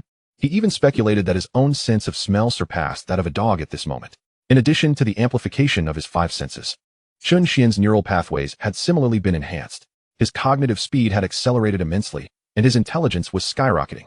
After a minute, the enhancement was complete. Clenching his fist gently, he reveled in an unparalleled sense of power, a flicker of astonishment gleaming in his eyes. Once he consumed the genetic serum in the future, would he possess such strength at all times? He felt capable of mobilizing every muscle in his body. With his foundational strength increased, he prepared to unleash his power. Approaching the wall, Chen Xuan swung his fist with determination. The moment his fist struck the wall, he felt no pain, as his body had already activated adrenaline, allowing him to temporarily disregard discomfort. Simultaneously, numerous muscle fibers exerted their strength. Boom! The wall suddenly erupted, leaving a hole the size of a human head. Retrieving his fist, Chen Xuan noticed blood on his knuckles. His skin was still too tender. Yet, astonishingly, the wound began to heal at a visibly rapid pace. After washing his hands, the injury had completely mended. This was merely a transient genetic enhancement. If he were to truly inject the genetic reinforcement serum, the abilities he would exhibit would be even more formidable. Upon consuming the serum, Chen Xuan suddenly comprehended why a level 2 civilization necessitated genetic enhancement. The innate physique and intellect of humanity were simply insufficient to harness the technological marvels of a second-tier civilization. Only a more astute mind could support humanity's ascension to a level 2 civilization and facilitate further advancements. With humanity's current cognitive capabilities, completing a university education by the age of 20 is already a significant achievement. To inherit the technologies of a level 2 civilization, the learning period would need to be extended, potentially stretching into the 50s or 60s before mastery is attained, thus consuming a substantial portion of one's lifespan. This would also mean missing the prime years of vigor, rendering research and development challenging. Therefore, genetic serums are an indispensable technology for humanity's evolution into a level 2 civilization. At this moment, Chen Xuan's thoughts were clear, and he made his way to the research lab. A non-toxic enhancement serum could sustain Chen Xuan in an enhanced state for 24 hours. Under such conditions, his efficiency in research would likely see a significant boost. Approaching the design table, he first retrieved the electromagnetic railgun. To develop an electromagnetic rail cannon, it was imperative to use the railgun as a prototype. The underlying technological principles of both were interconnected, yet transforming the railgun into a rail cannon was far from a mere expansion. The components of the electromagnetic rail cannon include a power source, a strong electromagnetic acceleration ring, a reconnection ring, and a reconnection cannon. Energy requires no elaborate explanation. The electromagnetic acceleration ring utilizes electromagnetic forces to propel projectiles, while the reacceleration ring serves as a secondary means of propulsion. Typically, artillery features 2 reacceleration systems, resulting in elongated barrels for electromagnetic railguns. The advantage of extended barrels lies in their ability to enhance accuracy and increase projectile velocity upon exit. The Dragon Kingdom has been researching electromagnetic pulse artillery for decades, achieving a remarkable range of 350 kilometers. This range is truly formidable. Prior to this, the farthest-reaching artillery in the Dragon Kingdom only extended to 70 kilometers. From Chen Xuan's current perspective, such a range seems utterly absurd. The people of the Dragon Kingdom harbor a profound fear of insufficient firepower, which drives them to lead the world in artillery research and development. Chen Xuan contemplated that his electromagnetic railgun should ideally achieve a range of at least 700 kilometers. The design of the electromagnetic pulse's launching equipment must ensure a high intensity. The stronger the magnetic field, the greater the acceleration of the projectile. By merely enlarging the electromagnetic apparatus, the power of the railgun would be formidable, yet Chen Xuan opted for a complete redesign, supported by the enhancement serum. His mind was exceptionally clear and extraordinarily responsive. Over the course of an entire night, Chen Xuan devised a brand new electromagnetic launcher. Its intensity was elevated by at least 50% compared to the original design. After a night of diligent work, Chen Xuan felt hunger pangs and instructed Suwa to prepare breakfast while he proceeded to test the electromagnetic launcher. The supercomputer calculated that without the reacceleration system, the launcher could achieve a range of 600 kilometers. With the addition of the secondary and tertiary accelerations, the projectile's range could easily reach 800 kilometers. Chapter 52. Has technological advancement progressed so rapidly? Upon effortlessly elevating the range of the railgun to the previously set target, Chen Xuan felt a twinge of dissatisfaction. The range had been achieved with surprising ease. Should he embark on another design iteration? Without the reacceleration system, he could enhance the range to 750 kilometers. Furthermore, by incorporating the reacceleration system as an optional component, the range would extend further and remain more controllable. As Chen Xuan resolved to redesign the electromagnetic launcher once more, Suehua arrived with breakfast, millet porridge accompanied by steamed buns. Chen Xuan consumed the meal swiftly but instinctively glanced at his abdomen, as he felt no sense of satiety. Normally, such a meal would suffice to sate his hunger. The serum claimed to have no side effects, yet the energy consumption was undeniably staggering. After finishing his breakfast, Chen Xuan felt not only unsatisfied but also increasingly ravenous, exceptionally hungry. He ordered the kitchen to prepare additional servings. 20 minutes later, the kitchen presented 5 more breakfasts, which Chen Xuan devoured with great enthusiasm. He polished off the 5 servings in a whirlwind, his hunger slightly abated, yet still devoid of a feeling of fullness. With his bodily functions enhanced, his energy intake requirements surged to an unimaginable level. Just as he was about to request another 5 breakfasts, Shang Yunqi appeared outside the research room. "Professor Chen, would you care for breakfast?" Chen Xuan wished to refuse, yet the words lingered at the tip of his tongue before he swallowed them back. He truly desired to eat. Exiting the research and development room, he gazed at Shang Yunqi and inquired, "Are you all cooking for yourselves? We have a mess hall." Shang Yunqi guided Chen Xuan towards the employee dormitory building. All the guards had risen and were presently enjoying breakfast. The morning repast consisted of noodles, handmade and stir-fried, presenting an appetizing sight. Shang Yunqi served Chen Xuan a portion of noodles, encouraging him to savor the flavor. Throughout this process, her gaze remained fixed on Chen Xuan, for she understood the significance of the individual they were tasked to protect. The very person who warranted their protection was of utmost importance. They had been instructed that not a single hair on Chen Xuan should be harmed. This only heightened her curiosity. Chen Xuan was not an official figure. At most, he was merely a researcher. Was he truly that significant? With his head bowed, Chen Xuan quickly devoured his noodles, finishing a bowl in just a few bites, and glanced longingly at the pot. Shang Yunqi was somewhat surprised. Although Chen Xuan did not appear particularly robust, he had quite the appetite. Nevertheless, there were still ample noodles in the pot, so she served him another bowl. Chen Xuan, unreserved, polished off the second bowl in a similar manner. By the time he reached the third bowl, Shang Yunqi hesitated, realizing that Chen Xuan's voracious appetite was exceeding the provisions prepared by the mess hall. Upon finishing the third bowl, Chen Xuan finally felt a slight sense of fullness and remarked, "That's enough. I'm full." Shang Yunqi instinctively took his bowl and chopsticks, almost reflexively suggesting, "Shall we have just a bit more?" Chen Xuan paused before replying, "Sure." Shang Yunqi fell silent, realizing she had merely been polite. Yet, she proceeded to serve the last bowl of noodles from the pot, placing it before Chen Xuan. Then, she subconsciously glanced at his abdomen, still flat. How could this young man consume so much?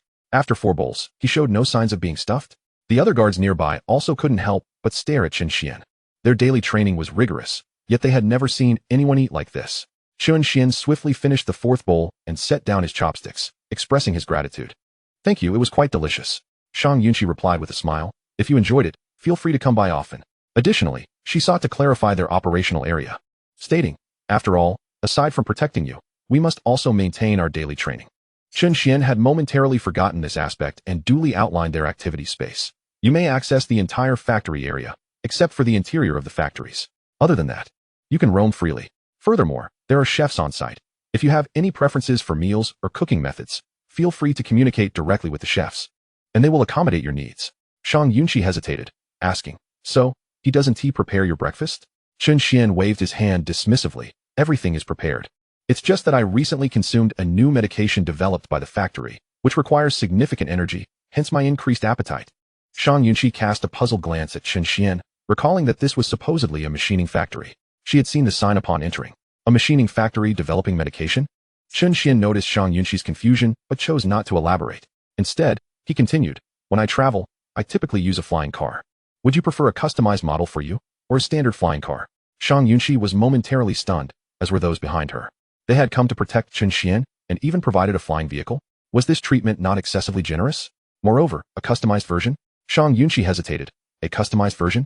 You mean, based on specific demands, such as installing weapons or increasing seating capacity?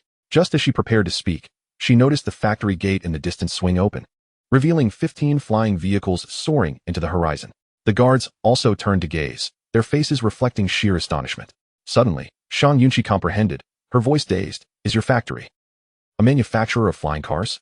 Chen Xuan seemed surprised. You weren't aware? No, we received orders on short notice. Only knowing that we were all to ensure your safety, without allowing a single hair on your head to be harmed. Previously, Shang Yunqi had been curious about the reason for protecting Chen Xuan, but now she understood. The factory possessed technology that was cutting edge on a global scale. Chen Xuan sensed the seriousness in Shang Yunqi's tone. Rest assured, I won't venture into any perilous places. There is essentially no danger. Besides, you are equipped with exoskeleton gear, which can easily mitigate any threats. Exoskeleton gear? Shang Yunqi queried, confused, as they did not possess any. Chen Xuan furrowed his brow. You are not equipped with exoskeleton gear? Shang Yunqi, taken aback by Chen Xuan's astonished expression, felt bewildered. Why would they need exoskeleton gear? Such equipment was typically reserved for special forces due to its exorbitant cost. Before she could finish her thought, Chen Xuan interrupted. How could you protect me without exoskeleton gear? Suehua, bring forth 41 sets of combat exoskeletons. Suehua turned and left. While Shang Yunqi hesitated, actually, exoskeleton gear is not as advantageous as you might think, and if others see it, we cannot conceal the fact that we are protecting you. Chen Xuan waved his hand dismissively. Do not worry about exposure. The exoskeleton gear I provide will remain inconspicuous when not in use. When it is deployed, it signifies that I am in danger, so what is there to hide?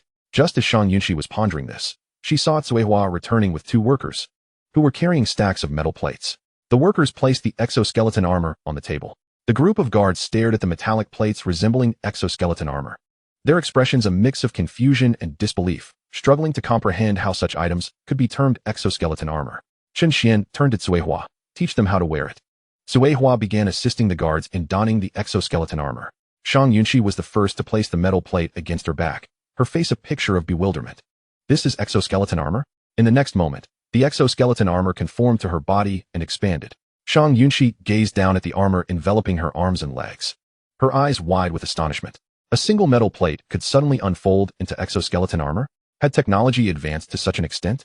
Chapter 53, a range of 1,000 kilometers. The 40 guards behind her stared at the unfurled exoskeleton armor, all wearing expressions of sheer disbelief. This was something they had never encountered. Not even in the realm of cinema. While films featured exoskeleton armor, none had depicted such outrageous technology that could expand from a single metal plate. However, the exoskeleton armor is truly magnificent. As they were taken aback, nearly all the guards became exhilarated at the prospect of donning such advanced equipment. Typically, they would never have the opportunity to be outfitted with such cutting-edge and classified gear, which is usually reserved for elite combat units. As personal protection personnel, they would hardly ever encounter such innovative technology. Being assigned as Chen Xuan's guard, while there are various advantages, the chance to utilize this high-tech equipment is simply exhilarating. Especially for the male warriors, their excitement is palpable. What man wouldn't be enamored with exoskeleton armor? Within a mere minute, all the guards had donned the exoskeleton armor. Chen Xuan turned to Suehua and instructed her to teach them how to use it. Previously, when Chen Xuan familiarized General Guan's guards with the exoskeleton armor, Suehua was present. Thus, there would be no issues as she instructs these guards now. Once the guards activated the exoskeleton armor, they were repeatedly astonished by its terrifying performance.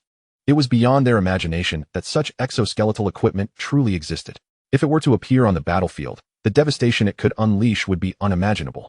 Could anything withstand a unit clad in exoskeleton armor? The more they became acquainted with the armor, the clearer it became to them just how formidable it was.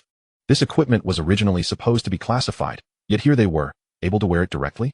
Many gazes towards Chen Xuan shifted significantly. Possessing such classified equipment without an official identity implied an extraordinary status. Unbeknownst to Chen Xuan, the guards were pondering these thoughts. Had it not been inappropriate, he would have even considered distributing some enhancement agents to them. As his personal guards, the stronger they are, the better. The more invincible they are, the safer he feels.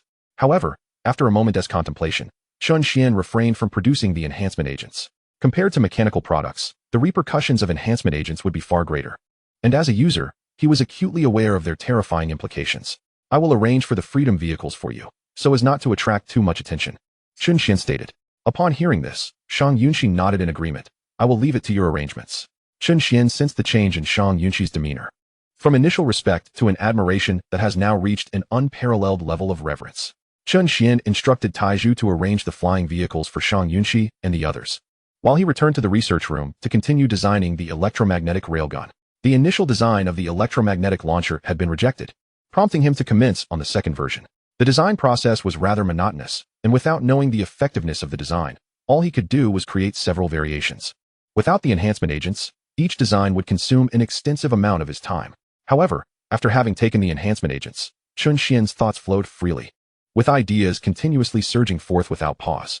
By 3 o'clock in the afternoon, the second version of the electromagnetic launch equipment was already designed. Still dissatisfied, Chen Xuan embarked on yet another redesign. This time, he progressed more swiftly, and by evening, he had crafted the third version of the electromagnetic launcher. Throughout the entire process of design and development, Chen Xuan's comprehension of electromagnetism deepened significantly. The design of the electromagnetic launcher progressed at an increasingly rapid pace, with its power escalating correspondingly. After consuming a strengthening potion one evening, Chen Xuan continued his diligent work. The relentless pursuit over several days caused him to set aside his initial objectives. Glancing down at the freshly acquired testing data of the electromagnetic launcher, he was astonished to discover a range of 1,000 kilometers. Initially, he had deemed a range of 750 kilometers sufficient. However, after successfully devising a launcher with that range, he felt there was still room for enhancement. Thus, he embarked on the design of several additional models. This particular iteration emerged as a masterpiece. It could achieve a projectile range of 1,000 kilometers without the need for reacceleration. This directly tripled the previous maximum range of the Long Country's electromagnetic cannon. What if reacceleration were included? Chen Xuan immersed himself in the design of the reacceleration mechanism. The reacceleration system functioned as a secondary acceleration device, presenting a greater design challenge.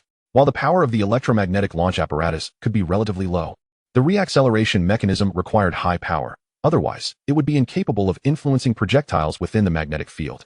As Chen Xuan was deep in his design, his phone rang. He glanced at the caller ID and saw it was old Chen calling. Chen Xuan answered, "What's the matter? Do you have a girlfriend?" Chen Xuan was taken aback. "You just got out of the hospital, and now you're asking about my love life? Old Lou's granddaughter. You used to play with her when you were young. Now that she is of age, I thought I'd arrange for you two to meet." "Arranged meeting? Absolutely not." Chen Xuan rejected the idea outright. He had just graduated and was already being thrust into an arranged meeting. Moreover, if he acquiesced this time, it would surely lead to a continuous stream of such arrangements from his father, who had ample free time. Without hesitation, Chen Xuan hung up the phone and tossed it aside, staring at the partially completed reacceleration design. Suddenly pausing, he waved his hand to seal the design. An important realization struck him. His father was not the type to introduce him to blind dates. Even if he wanted Chen Xuan to find a girlfriend, he would never suggest such an arrangement. Most importantly, old Lou was notoriously known as a bachelor. Where would he find a granddaughter? After consuming the strengthening potion, Chen Xuan's thoughts became clear. Insights that would typically elude him suddenly fell into place. At that moment, the phone rang again. It was still old Chen. Chen Xuan answered. "Hello? Xian, just go once? I promised the family, and it would be inappropriate to decline. Besides, old Lou's granddaughter is indeed quite beautiful." This was the first time Chen Xuan heard his father refer to him as Xian. After a brief pause, he replied, somewhat perplexed. "I recall old Lou's grandson being quite unattractive. How could his granddaughter be beautiful?" Old Chen instantly grasped Chen Xian's implication, given that old Lou had no granddaughter. His tone lightened slightly. "Who says otherwise? Old Lou isn't exactly a paragon of good looks either. All right then, I'll prepare and change my clothes. Wait for my notification." Chen Xuan hung up the phone once more and turned to Cuihua, saying, "Inform Shang Yunqi to wait for me in my office." "Yes." With a tense expression, Chen Xuan headed toward his office. This was his first encounter with such a situation, leaving him uncertain about how to navigate it. His father must not have encountered anything too perilous. Otherwise, he would never have lured him out to assist a stranger, even at the cost of his own life. Yet, it was evident that his father had been coerced. Otherwise, he would not have lied, raising his suspicions. After some contemplation, Chen Xuan inquired, "Cuihua, can you infiltrate my father's phone? I need to ascertain his current situation immediately." Cuihua complied, stating, "I have breached the device and activated audio and video recording functions. I can now gather all sounds and images captured from this moment onward." Chapter 54. Do you call this a researcher? Chen Xuan donned his headphones and commanded, "Share the audio and visual information from my father's phone with me."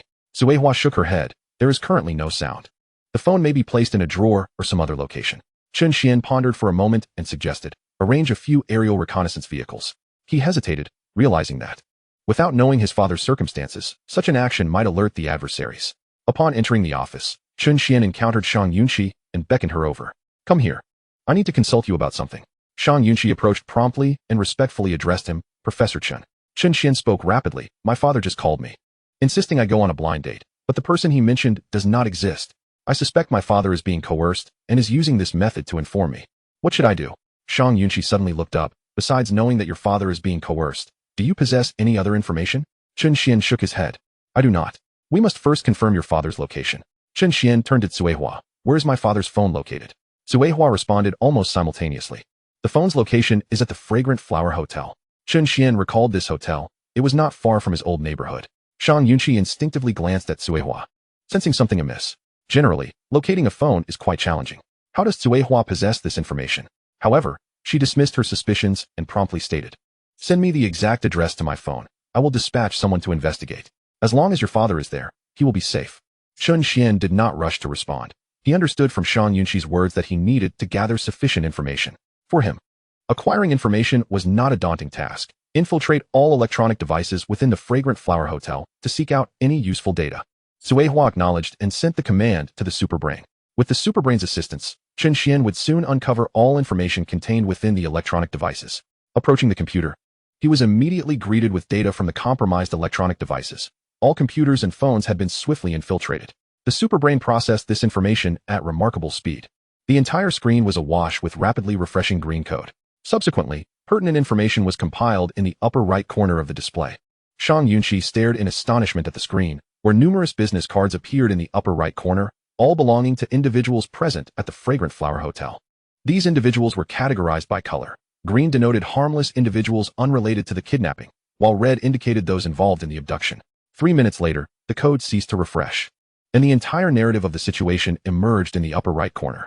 Shang Yunqi was utterly astonished by the extraordinary capacity for information acquisition and the remarkable speed of processing that could be employed in solving cases with an efficiency that was nothing short of outrageous. Cuehua succinctly organized the information.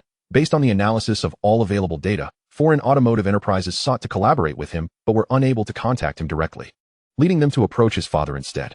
Among the representatives from the overseas car company were individuals affiliated with foreign intelligence agencies, who coerced his father into luring him for a meeting.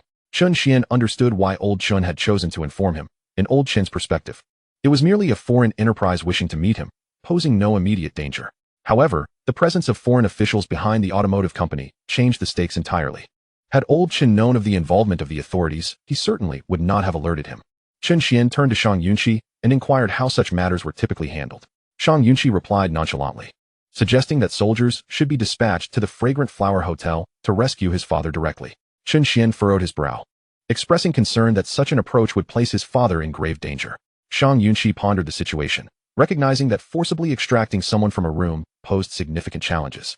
If even one door remained closed and could not be opened quickly, the hostage might suffer harm. Moreover, the target this time consisted of highly trained intelligence personnel. Noticing Shang Yunqi's silence, Chen Xuan realized she lacked confidence in ensuring Old Chen's safety. After a moment of contemplation, he proposed an alternative plan. He would meet with them to ascertain his father's safety before they proceeded to take action. Without hesitation, Shang Yunqi countered, stating that such a course of action would also endanger him. Chen Xuan, equipped with exoskeleton armor and having consumed enhancement agents, along with Cuehua at his side, believed his safety was assured. Even under vigilant conditions, he felt capable of protecting himself, even against distant sniper fire. Chen Xuan looked at Shang Yunqi and insisted, with my exoskeleton armor and my own abilities, the likelihood of any mishap is minimal. But Shang Yunqi shook her head vehemently, asserting, even the slightest chance of injury is unacceptable. Chen Xuan, understanding her perspective that his safety was paramount, felt torn regarding his father's well-being, which seemed to be of no concern to her. Nevertheless, he could not disregard his father's safety. Rising, Chen Xuan stated, prepare the flying car. Shang Yunqi rushed in front of him, exclaiming, you cannot go. Chen Xuan frowned, commanding her to step aside. Instead, she stood her ground, asserting that professionals should handle such matters, emphasizing that there were specialists trained to ensure the safety of hostages. Step aside, that is an order. General Chang has stated that you are to comply with my commands unconditionally. Shang Yunqi shook her head, insisting, your safety is of utmost importance. Chen Xuan reached out to push her aside. Instinctively, Shang Yunqi seized his wrist, executing a textbook grappling maneuver to subdue him. However, as she pulled back, she sensed an overwhelming force. She was unable to budge him. In the next moment, Chen Xuan unleashed his strength, overpowering Shang Yunqi and pinning her to the ground. The effects of the enhancement agents had not yet worn off, rendering Chen Xuan nearly superhuman. The astonishment and bewilderment in Shang Yunqi's wide eyes were unmistakable. The security personnel at Factory 27 are hidden experts, and to consider Chen Xuan as one of them? Her prowess in unarmed combat positions her as the foremost among the guards. Yet, in a mere encounter, she was subdued by Chen Xuan. Wasn't it stated that Chen Xuan was merely a researcher? He appears utterly defenseless. Activating. The exoskeletal armor on Shang Yunqi sprang to life as she leaped forward with ferocity. Simultaneously, Chen Xuan's exoskeletal gear activated, and he delivered a punch with remarkable speed, far surpassing Shang Yunqi's. This strike embodied Chen Xuan's inherent strength. Augmented by the power of the exoskeleton, Shang Yunqi barely had time to raise her arms in defense before she was met with an overwhelming force. It felt as if she had been struck by a speeding truck, sending her crashing into the wall. The wall erupted in a cacophony of destruction, and she continued to be propelled backwards, landing on the ground outside and rolling several times before coming to a halt. Even Chen Xuan was momentarily astonished by the sheer ferocity of his own punch. Not only had he sent someone flying, but he had also created a gaping hole in the wall. The magnitude of this power was nothing short of terrifying. It was a miracle that Shang Yunqi had not been killed by that blow. A glance at her revealed that her arms were dislocated, yet her body remained relatively unscathed due to the protection of the exoskeleton. Chen Xuan approached her, looking down with a steely gaze, and coldly declared, "I no longer require your protection. Take your team and leave my factory." When Chen Xuan initially accepted the guard's conditions, it was under the stipulation that they would obey orders without question, yet Shang Yunqi had failed to comply. Chapter 55. Mastery at hand. Still reeling from the shock of Chen Xuan's strength, Shang Yunqi struggled to comprehend the power he possessed. Was this truly the strength of a human being? She too wore exoskeletal armor. Why was hers not as formidable? Meanwhile, a multitude of guards, drawn by the commotion, rushed to the scene. Their expressions a mixture of confusion and disbelief. The very individual they were tasked to protect had just defeated their captain, and the intensity of the battle had left a hole in the wall. What was most absurd was that their captain appeared utterly defeated. It was well known that their captain had ranked in previous competitions for unarmed combat. Familiarity with the exoskeleton's speed was also her advantage. How could she have lost? Suddenly, someone's gaze was drawn to the distant wall. The electromagnetic cannon, originally stored in a box, had somehow found its way onto the rail. Its barrel now aimed directly at them in the courtyard. The guards felt a chill run down their spines, paralyzed by fear. "Captain, what transpired?" Shang Yunqi rose, her expression frosty. It was merely a spar. She then commanded sharply, "All personnel, assume battle readiness. Professor Chen is about to depart." The guards quickly assembled in unison. Shang Yunqi turned to Chen Xuan. "I may have been a bit hasty earlier. Before we act, we must discuss the operational details. It is imperative that we retain the initiative and, if possible, secure the meeting location in advance." Shang Yunqi's demeanor had undergone a significant transformation. However, Chen Xuan understood that the previous attitude stemmed from the perception of him as merely a powerless researcher. Once it became apparent that Chen Xuan possessed sufficient strength, she found herself unable to manage the situation, thus she could only cooperate with his actions. There was also the possibility that her change in demeanor was due to her awareness of Chen Xuan's ability to protect himself. Regardless of the reasoning, having professionals assist Chen Xuan in rescuing his father was undoubtedly a fortuitous circumstance. "Is your arm in need of medical attention?" Shang Yunqi shook her head, then knelt partially on the ground, bracing herself with her hands, and suddenly twisted her waist with force. Crack! The sound of bone grinding echoed as one of her dislocated arms was reattached. Shang Yunqi merely let out a soft grunt before proceeding to reset her other dislocated arm. Chen Xuan couldn't help but marvel at her resilience. This was truly remarkable. He had only witnessed such an act in films. With both arms restored, she disregarded her several abrasions and walked into the office as if nothing had happened. "It's 3 in the afternoon. You should directly call your father or send him a message, instructing him to be ready for pickup in 2 hours. If those individuals wish to remain covert, they will certainly allow your father to return home. I will arrange for people to prepare at your residence." Chen Xuan shook his head. "It would be inappropriate to set up at my home. It's an old neighborhood where everyone knows one another. The presence of strangers would undoubtedly raise suspicions, making it easier to expose our plans." Shang Yunqi pondered for a moment. Chen Xuan then reflected, "As long as I can see my father, his safety will be assured. The rest is inconsequential. With Cuehua present, the likelihood of unforeseen incidents is minimal." Shang Yunqi was momentarily taken aback, instinctively glancing towards Cuehua. Cuehua appeared even more fragile than Chen Xuan, dressed in an office lady's attire. What role could a secretary possibly play in such matters? Chen Xuan, noting Shang Yunqi's curious gaze, replied, "Cuehua is also highly skilled." Cuehua casually stomped her foot, shattering a brick into pieces beneath her heel. Shang Yunqi's pupils constricted in disbelief. Was this truly possible? Suehua had not donned any exoskeleton equipment. She had simply crushed the brick with a single kick. It was already challenging to break a suspended brick, to obliterate one lying flat on the ground. What kind of terrifying strength must that entail? Not to mention, few in the military who practiced hard qigong could achieve such a feat. Had they inadvertently stumbled upon a den of experts? Was the entire Factory 27 composed of masters? The security personnel were experts, the boss was an expert, and even Amir's secretary was an expert? Shang Yunxi was astonished, yet also filled with admiration. This actually simplifies matters. You can choose a restaurant in advance and have your father meet you there. Chen Xuan shook his head. That won't work. The person who arrives may not be my father. It's also not feasible for me to seek him out. There is a possibility I might not even encounter him. Shang Yunxi turned to Suehua. Could we have Suehua pick up your father? After contemplating for a while, Chen Xuan shook his head again. That wouldn't work either. They are unlikely to release him, as my father is their only leverage. We must prepare for both scenarios. I will confront them and demand his release. If I go, there is a high probability they will comply. Meanwhile, you should arrange for people to be on standby at the Fragrance Hotel, ready to execute a forceful rescue at a moment's notice. Shang Yunxi cast another glance at Chen Xuan, fully aware that he was resolutely choosing to take risks. Yet, she was powerless to dissuade him. Let us confirm 2 locations for action. One is the Blazing Flower Hotel, and the other is the cafe nearby. Grant me half an hour. I will secure both the cafe and the hotel. Chen Xuan nodded in agreement, and Shang Yunxi turned on her heel, dispatching 10 individuals to the cafe. 10 minutes later, Shang Yunxi received a phone call and looked up at Chen Xuan. The cafe has been prepared. The infiltration at the Blazing Flower Hotel will require a bit more time. Let's wait another hour. Chen Xuan remained calm, feeling no urgency. With robots participating in the operation and guards clad in exoskeleton armor, the probability of error was virtually non-existent. Previously, he had planned to go alone, confident in his ability to rescue the hostages. Now, with the odds so heavily in his favor, he felt invincible. Chen Xuan was acutely aware that the opposing forces would never suspect that all their electronic devices were compromised, and that their identities were completely transparent before him. With foresight and cutting-edge technology at his disposal, success was all but guaranteed.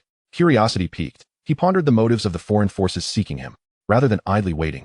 He confirmed the basic situation of the adversaries. Several flying reconnaissance vehicles ascended from the factory, monitoring the Blazing Flower Hotel from above. Simultaneously, the superintelligent system continuously processed data from the entire area. Every call, every message was captured and analyzed, compiling useful information for Chen Xuan. 2 hours swiftly passed, and his guards had silently infiltrated the designated room within the Blazing Flower Hotel, surrounding the target's location. When the moment arrived to act, they would be able to breach the target's room instantaneously. Chen Xuan dialed old Chen's number. Hello, please arrange a meeting for me at the newly opened Vanilla Cafe. The ambience there is more suitable. Make it now, and instruct her to arrive promptly. I will head there first. Old Chen acknowledged. Understood, just be mindful of your image. Chen Xuan hung up and boarded a flying vehicle en route to the cafe. The choice of the cafe was strategic. The surrounding area was filled with low-rise buildings, devoid of suitable sniper positions. Even if the intention was not to negotiate, but to assassinate him, Chen Xuan was momentarily taken aback. Previously, Shang Yunxi had donned loose combat attire, exuding a refreshing and androgynous charm. However, at this moment, clad in a maid's outfit with subtle makeup adorning her face, her entire demeanor underwent a dramatic transformation, radiating an exquisite beauty beyond compare. Most strikingly, she appeared utterly natural. At first glance, Chen Xuan felt she truly belonged as a stunning waitress in this cafe. Her ability to disguise herself was simply unparalleled. Good day, may I take your order? Shang Yunxi repeated. Snapping back to reality, Chen Xuan surveyed the cafe. Aside from Shang Yunxi, the barista was also one of his guards. And approximately 7 or 8 patrons present were all guards as well. Their performances were remarkably seamless, exhibiting no signs of discord. Clearly, they were adept at masquerading. I am not accustomed to coffee. Please prepare me a cup of tea, Chen Xuan requested. Shang Yunxi was momentarily stunned. Who orders tea in a cafe? Wouldn't this raise suspicions? While their performances were flawless, it was Chen Xuan who appeared to be the odd one out. However, almost instinctively, she nodded. Please take a seat. I shall fetch you some tea. Chen Xuan waved his hand dismissively. There is no need to go through the trouble. Just a bottle of mineral water will suffice. Seated comfortably in a more secluded area of the cafe, Chen Xuan awaited patiently. After 5 minutes, Shang Yunxi returned with a cup of tea for him. He sipped the tea as he continued to wait. Another 5 minutes passed before several figures appeared outside the cafe, led by a middle-aged man. The man approached Chen Xuan with swift strides, extending his hand. Hello, my surname is He, and I am He Biao. I represent Mr. Maslow and wish to discuss a collaboration with you. Chen Xuan's gaze shifted directly to the individual behind the middle-aged man. Lu Long. You are the one I need to speak with. Let us get straight to the point. Why have you deceived me into coming here, and what business do you have? He Biao looked back at Lu Long, somewhat perplexed. The man standing behind him was also middle-aged, of Asian descent, emanating an air of superiority that seemed to render those around him lesser. You know who I am, Lu Long remarked, surprised, before decisively taking a seat opposite Chen Xuan. Since you are aware of my identity, I will be forthright. We seek the technology for flying cars. As long as you can provide the technology, we are open to any price. Chen Xuan observed Lu Long's confident demeanor and felt a smile creeping upon his lips. For he was the one truly in control of the situation. Not only was he aware of Lu Long's identity, but he also knew the details of Lu Long's upbringing in the land of the bald eagle, his subsequent military service, and his role as an intelligence operative dispatched to the Dragon Nation. He was privy to everything that transpired during that time. Not just Lu Long, but he had meticulously investigated all individuals involved in this operation. After contemplating for a moment, Chen Xuan quoted a sum, 100 trillion. Lu Long frowned. That figure is entirely unrealistic. If you had suggested 10 billion or 20 billion, we could have negotiated. By the way, I am referring to US dollars. Chen Xuan lowered his gaze to sip his tea, then lifted his eyes to meet Lu Long's intense stare. If I refuse, will you harm my father? Lu Long shook his head. Of course not. Our request for your father's cooperation was merely due to our inability to reach you. It was an unavoidable course of action. We come bearing goodwill. Upon finishing his statement, Lu Long retrieved his phone and dialed a number. Release him. After ending the call, Lu Long raised his gaze to Chen Xuan and remarked with a smile, shall we converse now? We have much to discuss, not solely monetary matters. Even the profits derived from the technology we acquire can be shared with you. Your factory's capacity for profit is limited, yet with our assistance in operations, you shall undoubtedly earn far more than your current trivial endeavors. You resemble a child clinging to a treasure trove of gold mines, yet only able to collect a few specks of gold dust. Chen Xuan found Lu Long's description quite apt, yet it did not sway him. For money held little significance to him. His sole desire for currency was to exchange it for future technologies. 2 billion, flat rate, Chen Xuan declared. At that moment, Shang Yunxi, who was wiping the table, suddenly stiffened. Why was Chen Xuan quoting a price? Was he truly considering selling the technology? Lu Long's eyes sparkled, a smile spreading across his face. $2 billion is rather excessive. This matter is of great magnitude, and I must report it upwards. Furthermore, when can you provide the flying car technology? I can provide it at any time, but I need to see the money first. Lu Long felt a surge of excitement. He had come to negotiate without any expectation of sealing a deal, merely to probe the waters. Yet, Chen Xuan had made a direct offer, 2 billion. This sum was substantial. One he could certainly not produce, and the white-headed eagle would undoubtedly refuse as well. However, now that Chen Xuan had opened the dialogue, everything became negotiable. Money was a trivial matter. Could you genuinely deliver the technology? If so, we need to validate a portion of it to ascertain that you truly possess the flying car technology before we proceed with payment. After all, such a sum is not insignificant. Chen Xuan fell into silence, pondering for a moment before responding. First, provide a portion of the deposit. Of course, I will supply you with some technology for verification, which you can have experts authenticate. Once the authenticity of the information I provide is confirmed, you will give me the deposit, and then I shall furnish you with further technology. Lu Long nodded. When can you provide the verification materials? Chen Xuan did not answer immediately, but countered. When will your experts be available? Lu Long's eyes widened. Are you implying that you can obtain the materials at any time? Certainly, I am the factory director. Lu Long gazed at Chen Xuan, suppressing his overwhelming joy. The expert is just outside. I will summon him. He should arrive within 20 minutes. Chen Xuan smiled, fully aware that the expert had accompanied the intelligence personnel. Otherwise, he would not have spoken so confidently. He turned to Cuehua. Please fetch a copy of the turbofan engine data from the flying car. Cuehua promptly exited, although Shang Yunxi was seated at a distance. She could hear Chen Xuan's words through the listening device arranged beneath the table. As she listened to the sounds in her earpiece, she felt a sense of confusion. Was Chen Xuan truly going to sell the flying car technology? Waiter, refill my tea. Shang Yunxi approached Chen Xuan with a cup of steaming tea, hesitating to speak. She wished to caution him, but with Lu Long seated directly across, she had no means to notify him. Meanwhile, Lu Long made another call to inform the expert to come to the cafe immediately. After making a phone call, Lu Long felt that the transaction was essentially successful and completely lowered his guard, casting a disdainful glance at Chen Xuan, who was no different from the researchers he had previously incited to betray Long Country. Chapter 57. The deal is done. The mask is off. Lu Long was overjoyed internally, having already scripted the subsequent developments. With the initial transaction successfully concluded, he would seize the initiative and completely manipulate Chen Xuan. With such a significant achievement, he would surely be promoted and rewarded in the White Eagle, ascending to the pinnacle of his career. While Lu Long was lost in dreams of grandeur, the expert arrived. The expert was also a citizen of Long Country, appearing to be in his 50s or 60s. Upon entering the cafe, he sat down at a table, remaining silent and somewhat wooden in demeanor. Soon, Suehua arrived, holding a document pouch. Shang Yunxi gazed at the pouch in Suehua's hands, her eyes widening and fists clenching tightly. What was Chen Xuan up to? Could he really be contemplating an exchange? $20 billion, when converted to Long Country's currency, amounted to hundreds of billions. Such temptation was unbearable for an ordinary person. Shang Yunxi barely managed to maintain her composure, yet she chose to trust Chen Xuan. Lu Long's eyes were fixated on the document pouch. How could such crucial technical data be revealed so easily? If he facilitated this transaction, he would undoubtedly earn significant accolades, and a promotion and raise would be a certainty. Suehua placed the materials on the table. We can begin verification. The expert in aviation engines quickly opened the document pouch. All researchers in the field were currently focused on flying cars, as their emergence shattered previous paradigms. Anyone involved in aviation was immensely curious about flying cars, almost eager to disassemble them for direct study. Some had even begun preparations to do so. The expert, too, exhibited signs of excitement, cautiously opening the document pouch, and his eyes widened at the sight of the topmost engine diagram. From this illustration alone, a wealth of information could be gleaned. The engine's design was unlike anything he had ever encountered. It was extraordinary, perfectly aligning with his expectations. Had it been a conventional engine, he would have been skeptical. As the expert turned to the next page and powered on his computer, he discovered additional data that required verification for accuracy. He scanned through it, his body trembling slightly.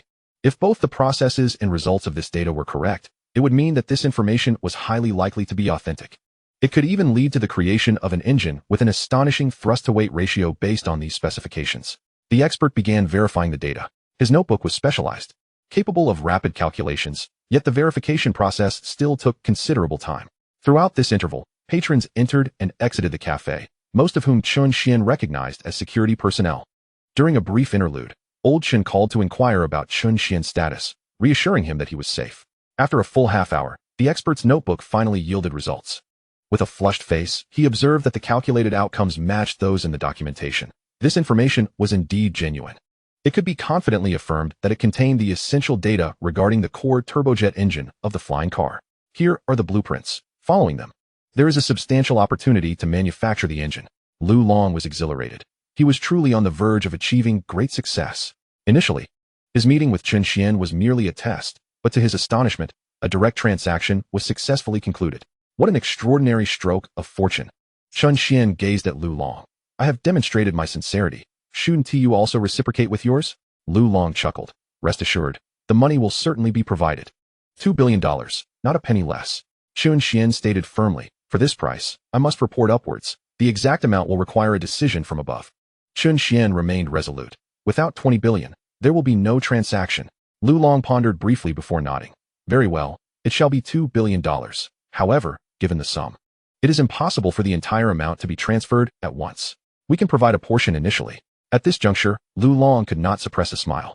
Once Chen Xuan received the first payment, subsequent negotiations would be firmly in the hands of the White Eagle, compelling him to sell further information at a disadvantageous price. After all, the mere announcement of the transaction by the White Eagle could tarnish Chen Xuan's reputation irreparably. Chen Xuan restrained the expert's hand, pulling the document folder back towards him. First, inform me how much of the initial payment can be made and how much will be deposited, and then I shall provide you with the corresponding information. This dossier on the turbofan engine is valued at $200 million. Payment upon delivery. Lu Long regarded Chen Xuan, pulling out his phone to make a call, and after a while, he hung up. We currently cannot gather such a large sum. At most, 200 million dragon coins. Chen Xuan frowned. Is that all? Lu Long, eyeing the documents in Chen Xuan's possession, was even more eager to finalize the deal.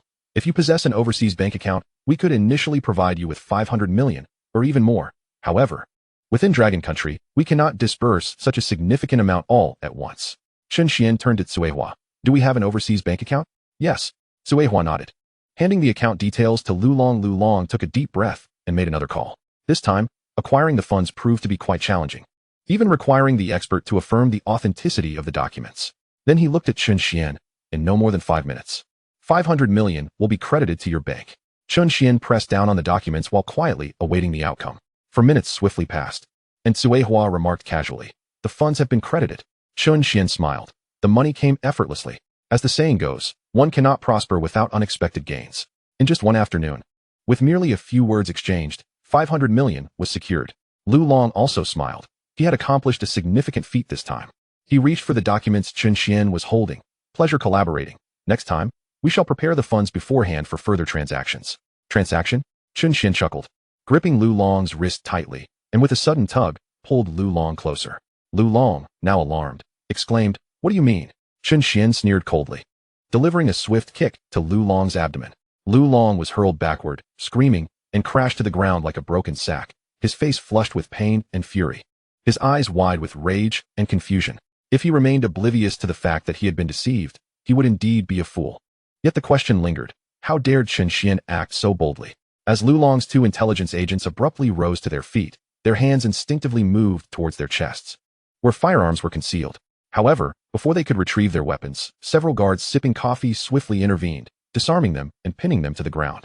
These seasoned operatives, trained in the art of espionage, were rendered as defenseless as fledglings before the armored guards. The old expert, seated in a chair, felt his legs weaken and his body tremble. The collective action of so many individuals signified the involvement of official authorities. Though he had merely assisted in verifying information, he was undeniably ensnared in a significant predicament. Lu Long clutched his chest, striving to maintain his composure while surveying the guards around him. Realizing he had fallen prey to Chen Xuan's cunning, and was enraged to the point of spitting blood, he had suspected the presence of official individuals close to Chen Xuan, considered the possibility of Chen Xuan's unwavering integrity, which would preclude any negotiations, and even contemplated that he might be apprehended for stepping out of line. Yet, he had never anticipated that Chen Xuan would orchestrate a deceitful ruse, extracting a sum of money from him only to subsequently apprehend him. How could such a betrayal occur? He represented the White Eagle. After all, his superiors had never imagined that anyone would dare to swindle them. Otherwise, they would not have been so forthcoming. They had envisioned that once Chen Xuan received the payment, he would merely be at their mercy. Who could have foreseen that he would turn against them after accepting the funds? Chapter 58. Intelligent Robots. Chen Xuan approached Lu Long, lifting his leg to deliver a swift kick. "So, you still dare to negotiate? Kidnapping my father to coerce me into a deal?" Lu Long let out a pained cry. The force of Chen Xuan's kick struck his thigh, where nerve endings are densely packed, resulting in an acute sensation of pain. Following his acquisition of biological technology, Chen Xuan had gained profound insights into the human body, mastering the art of torment. Lu Long curled up on the ground, clutching his thigh, his fury extinguished, leaving only regret in its wake. Chen Xuan continued to deliver several kicks, all aimed at sensitive but non-injurious areas of Lu Long's body, while the surrounding guards did not intervene, merely observing in silence. Having vented his frustrations, Lu Long's phone began to ring. Chen Xuan picked it up and answered the call. The voice on the other end spoke in a foreign language. "The money has been transferred. Have you received the data on the turbofan engine?" Chen Xuan handed the phone to Tsua, mimic his tone and voice, and inform him that we have acquired the data and are en route home. Suehua took the phone and echoed Chen Xuan's words in an identical voice and tone to Lu Long's. The caller, overjoyed, hung up, eagerly anticipating the arrival of the information, unaware that he would likely wait in vain. Shang Yunqi, meanwhile, was left in bewilderment, fully aware of the dark humor in Chen Xuan's actions. A thought crossed her mind. It was imperative not to offend Chen Xuan, lest one find it difficult to escape dire consequences. Chen Xuan turned to Shang Yunqi. "How should we proceed with these individuals?" "I will contact General Chang and have him arrange for their immediate detention," Shang Yunqi replied, her gaze towards Chen Xuan laden with complexity. Earlier, she had worried that Chen Xuan might genuinely negotiate, but she chose to trust him and remain silent. Now, she understood that Chen Xuan had no intention of negotiating. Instead, he had opted to first deceive them out of a sum of money before making any arrests, an action fraught with ethical dilemmas. It is akin to a girl abducted by human traffickers turning the tables and selling the very traffickers themselves. While such an act may resonate on an emotional and rational level, it remains unequivocally illegal. However, should one assert that Chen Xuan has issues, it would be difficult to pinpoint any specific fault, leaving one instead with a sense of vindication. After a brief pause, Shang Yunqi remarked, regarding this incident, "We must compose an action report. How should we proceed with this report?" "We shall write it as it is," Chen Xuan replied, picking up the documents from the table and turning to the expert summoned by Lu Long. "Are you aware of Lu Long's intentions?" The expert trembled and quickly shook his head. "I do not know. I was merely brought in to verify the documents." In a moment of frustration, Chen Xuan hurled the documents at the expert's face. "Turn to the back and see what lies therein." The expert, shaking, picked up the documents and turned to the rear, freezing in horror. For there, in stark revelation, were photographs of him handing over documents to the agents of the White Eagle. Alongside these were records of projects he had previously participated in, all of which he had supplied to the White Eagle. The expert's complexion drained to a ghastly pallor. This. Chen Xuan's voice turned icy. Continue reading. There are screenshots of the funds they transferred to you. The expert sank despondently into his chair. His expression grim. Chen Xuan felt no particular anger. Such individuals were all too prevalent in the current Dragon Nation, a veritable plague of betrayal. Many had been lured during their university years by the White Eagle's financial support, only to find themselves compromised upon entering research institutions, where the White Eagle would entice them with lucrative offers for sensitive project data. From his investigation, Chen Xuan learned that the White Eagle had refined its tactics. They would first request trivial information, offering handsome compensation. Researchers targeted by them would often convince themselves of the insignificance of the data, thereby facilitating the transaction. Once ensnared, the White Eagle's demands escalated to confidential and even top-secret information, leaving these individuals with no option to refuse. Nevertheless, as the Dragon Nation continues to strengthen, the number of such traders will inevitably dwindle. Chen Xuan chose to disregard the now pallid expert, turning to Shang Yunqi. I leave this matter in your capable hands. With that, he exited to his flying vehicle, immersing himself in the system, exchange for robotic technology. Following the recent incident involving his father, Chen Xuan felt acutely that his manpower was insufficient. Previously, the dozen or so robots at the factory sufficed, especially with the assistance of Zuo and Taizhu. Yet, as his reputation burgeoned, the scope of his engagements expanded, rendering those few robots inadequate. The guards surrounding him were tasked with protection, not with serving Chen Xuan directly. His father required protection, thus a robot, powerful and reliable, was necessary. The first-level robotic technology demanded a staggering 160 million. Without a flicker of hesitation, Chen Xuan proceeded with the exchange. In the blink of an eye, 160 million was deducted from the recently acquired 500 million. Simultaneously, a torrent of knowledge surged into Chen Xuan's mind. Insights into robotic structure, systems, power sources, energy, and design flooded his consciousness. Previously, assimilating such information took considerable time, but this time, in less than half a minute, he absorbed all the memories effortlessly. Under the influence of the enhancement potion, Chen Xuan's capacity for comprehension and learning experienced a significant elevation. After merely skimming through the memories related to robots, a furrow appeared on his brow, for the first-level robots he had exchanged were markedly different from those in his factory. The robots he had acquired lacked the capacity for learning. In contrast, the factory's robots possessed the ability to learn, often requiring no instruction. They simply observed and assimilated. Yet, the first-level robots he had exchanged could only execute assigned tasks, and while certain functions could be programmed, they appeared rather rigid. Chen Xuan's brow knitted in concentration as he redirected his attention to the system marketplace, continuing his search for robotic technology. Soon, he discovered the intelligent robots employed in his factory. Although they still lacked self-awareness, they possessed the ability to learn, exhibiting considerable intelligence. Their appearance mirrored that of humans perfectly. The exchange price was 300 million, reduced from 400 million due to the recent acquisition of the first-level robot, as both types shared similar technology, thus lowering the cost. Nevertheless, it remained quite expensive. Essentially, this expenditure consumed the entirety of the funds obtained from the white-headed eagle. Yet, for Chen Xuan, robots had become an absolute necessity. No price was too steep for their acquisition. Moreover, he felt no regret for the money spent. In an instant, 300 million vanished, and a torrent of new memories flooded into Chen Xuan's mind. This time, even under the influence of the enhancement potion, he was rendered speechless for a full 3 minutes. Compared to the first-level robots, the intelligent robots offered comprehensive enhancements, but their most significant improvement lay in their learning capability. This seemingly ordinary ability constituted at least 80% of the knowledge quotient. It represented a complete and intricate logic. Chen Xuan was utterly astonished. Bestowing learning capabilities upon robots was far more challenging than he had anticipated. This logic allowed robots to emulate the cognitive processes of the human brain, even surpassing them in intricacy and clarity. The most direct manifestation of this was that robots endowed with learning abilities stood a chance of developing self-awareness. They transitioned from mere objects to entities of life. Chapter 59, The Final Opportunity. Chen Xuan observed the distinctions among the various robots. The intelligent robots, equipped with learning abilities, were exceedingly useful. However, this same capability posed a potential threat. Should they develop self-awareness, it could precipitate a crisis involving intelligent machines. Yet, one must not refrain from progress due to fear of potential pitfalls. Furthermore, the time required for these robots to attain self-awareness would span several years at the very least. Chen Xuan was confident in his ability to elevate the factory to a secondary civilization level in a short period. Upon reaching that stage, he would have control over the technology for self-aware robots, employing even more advanced techniques to manage this batch of robots. Chen Xuan instructed the factory to produce 100 robots initially. The flying car soon arrived at the factory, and Chen Xuan first delivered a flying car to his father, accompanied by a robotic driver, while also discreetly placing several robots in his father's vicinity. This way, old Chen would no longer be susceptible to coercion. Shang Yunxi waited for a while in the cafe until representatives from the relevant authorities arrived to escort Lu Long and the others away. Beyond those apprehended within the confines of the cafe, all individuals at the flourishing hotel have also been captured.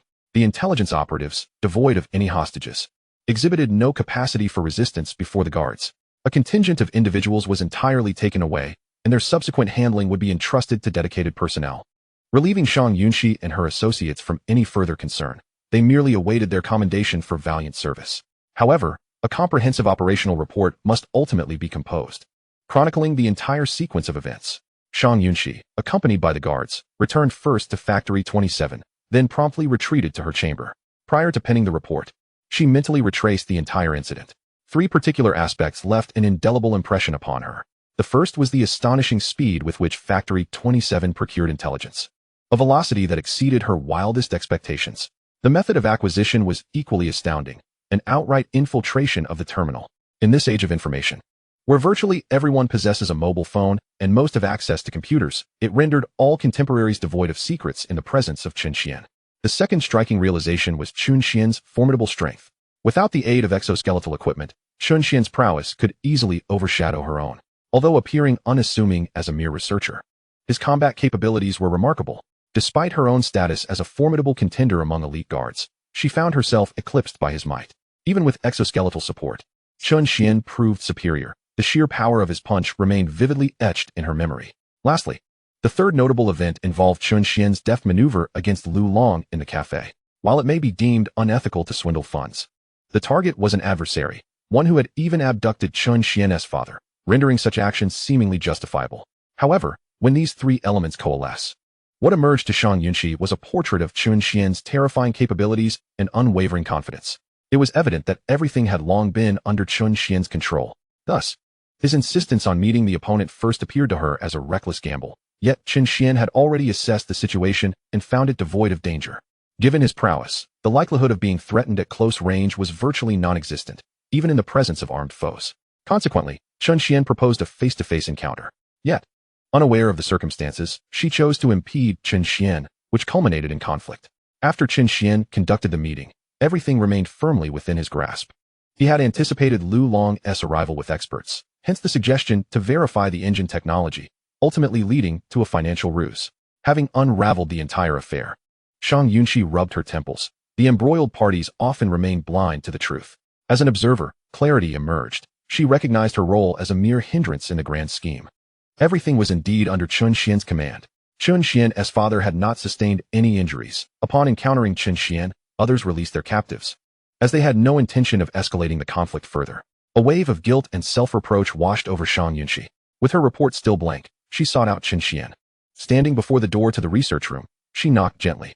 The door swung open to reveal Cuihua, who regarded Shang Yunxi with a hint of perplexity. "What brings you here?" "I am looking for Professor Chen," she replied. Cuihua glanced over her shoulder into the research room and stepped aside. "Please, come in." This marked Shang Yunxi's inaugural entry into the research room. She had previously waited outside. Upon stepping inside, she felt as though she had traversed into a realm of the future, overwhelmed by the myriad of innovations before her. Everything before her seemed to emanate from a futuristic realm, replete with an array of high-tech devices that left her momentarily astonished. Her gaze then shifted to Chen Xuan, who stood before the design table clad in a pristine white outfit. Upon the table lay a virtual 3D projection of a cannon, its design exuding an unmistakable sense of advanced technology. What is the purpose of this cannon? Is this factory not dedicated to the production of flying vehicles? Chen Xuan turned to Shang Yunxi and inquired, "Why haven't you left yet?"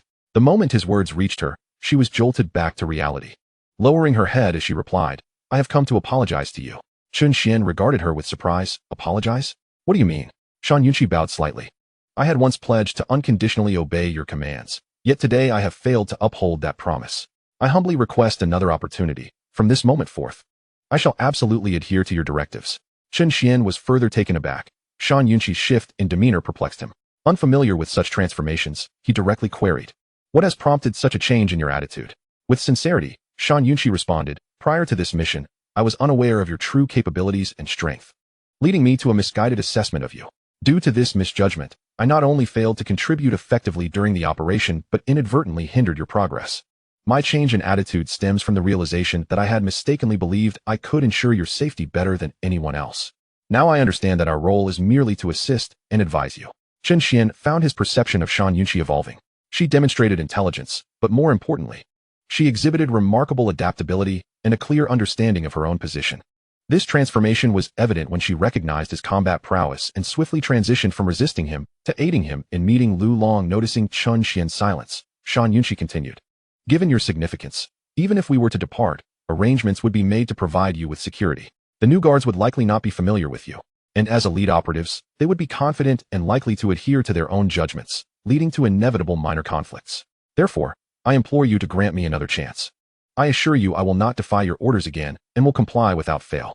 Chen Xuan regarded Shan Yunqi thoughtfully, then casually retrieved a strengthening serum from his pocket and tossed it toward her. Take this, it will expedite your healing, with effects lasting 24 hours. Though the side effect is increased appetite, this serum is exclusive to me, and I have no intention of disclosing its existence to anyone. This gesture signified his trust in her as an ally. A look of astonishment washed over Shan Yunqi's face. She bowed deeply to Chen Xuan, swallowed the pill, and declared, "Understood." In the next moment, a look of incredulity appeared on her countenance as she felt the serum erupt within her abdomen, a warm current coursing through her limbs. What kind of medication produces such immediate effects? She had anticipated the pill to be a specialized treatment that would merely accelerate her recovery. But the warmth flooding her shoulder made her acutely aware that the pain from her dislocated joint had vanished entirely. Chapter 60. Are you certain it's a cannon and not a missile? Shan Yunqi was no stranger to dislocations. In fact, she was all too familiar with the sensation. The injuries caused by dislocation typically posed no lasting issues once reattached, though the accompanying pain often lingered for several days.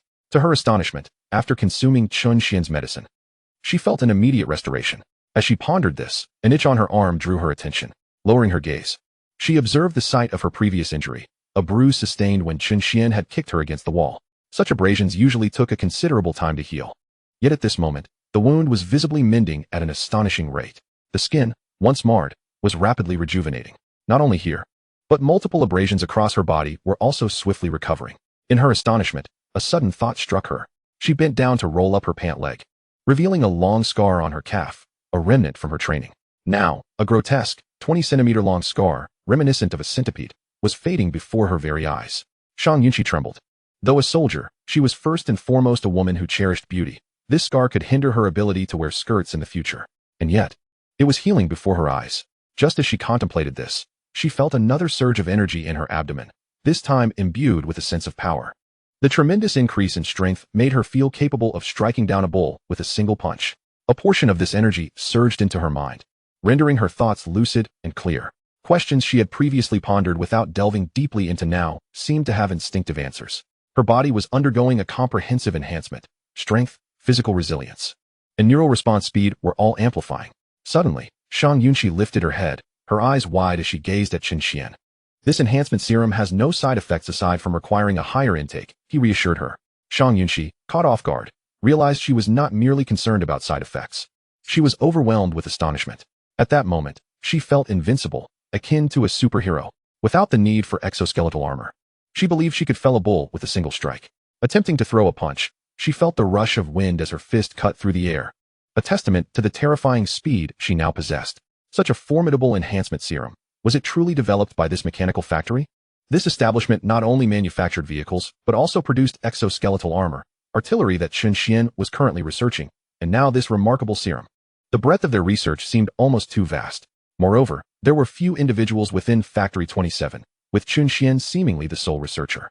After some contemplation, even with the enhancement serum coursing through her, Shan Yunqi found herself unable to comprehend it all. Resolved to move forward, she, as a soldier, understood her duty to follow orders. I shall return to draft the report. What can be included and what must be omitted? Do not mention the serum. Discuss anything else freely. Understood, Shan Yunqi replied, turning to exit the research room. Chen Xuan watched her retreating figure, acknowledging her intelligence in making the most prudent choice. However, her decision had little bearing on him. His immediate priority was to finalize the electromagnetic railgun. Turning back to the already designed reassembly of the cannon, he calculated its maximum range. It could reach an astonishing distance of 1,500 kilometers. Prior to this, The farthest projectile in the Dragon Kingdom was launched by an electromagnetic cannon, boasting a range of 350 kilometers. Now, that range has been more than quadrupled by Chen Xuan. Even if we consider the range of missiles, a distance of 1,500 kilometers reaches the threshold of a medium-range missile. According to the standards of the Dragon Kingdom, medium-range missiles have a range between 1,000 to 3,000 kilometers. Internationally, medium-range missiles are defined as having a range from 1,100 to 2,700 kilometers. Regardless of the criteria employed, Chen Xuan has achieved a feat that aligns the range of projectiles with that of medium-range missiles. Remarkably, a medium-range missile costs at least several hundred thousand, with the most expensive reaching millions or even tens of millions of dollars. Conversely, projectiles of equivalent range cost merely a few dozen yuan, akin to discarding a chunk of metal. Previously, the phrase "when the cannon fires, gold is gained" held true. Now, with such an electromagnetic cannon, it could be rephrased to "when the cannon fires, a mere ounce of gold is procured." Chen Xuan gazed contentedly at the electromagnetic rail cannon, which measured only 2 meters in length. In fact, extending the barrel could further increase the range. But to augment the distance by a mere 100 or 200 kilometers by adding a couple of meters to the muzzle seemed insignificant to Chen Xuan. It bore no tactical advantage and would complicate transportation. With its current dimensions, a small truck could easily transport it, while a larger size would necessitate a lorry. The development of the electromagnetic cannon had reached a point where it could be deployed. As Chen Xuan retrieved his phone to call General Chang for an inspection, he suddenly recalled that the system allowed for the exchange of electromagnetic cannon technology. Previously, he remembered the exchange price was 160 million. Curiosity piqued. He wondered how much the price would have decreased given the substantial enhancement in range he had achieved. Upon entering the system, Chen Xuan glanced at the price of the electromagnetic rail cannon, only to be taken aback. The cost had remained unchanged. It was still 160 million. After all his research and the vast improvement in range, not a single penny had diminished.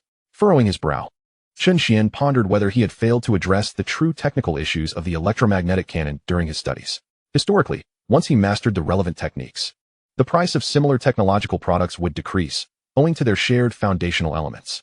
After a moment's hesitation, he chose to proceed with the exchange. During his days of researching the electromagnetic cannon, the factory had sold several thousand vehicles, and his account still boasted over 10 billion yuan. This sum was more than sufficient for the exchange of the electromagnetic cannon technology. Primarily, Chen Xuan was driven by curiosity, intrigued as to why his extensive research had seemingly overlooked the crucial points. Upon completion of the exchange, Chen Xuan began to assimilate memories regarding the electromagnetic cannon. He soon found himself astonished, for while his studies had veered off course, they had not entirely strayed. The technology exchanged from the system revealed that the range of the electromagnetic cannon was merely 1,000 kilometers. However, within the system's exchange lay intricate technologies of which Chen Xuan had no comprehension, specifically, the technology behind the projectiles.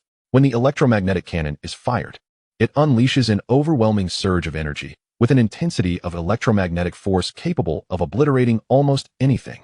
The higher the precision of the object, the more susceptible it becomes to complications under the influence of such formidable electromagnetism.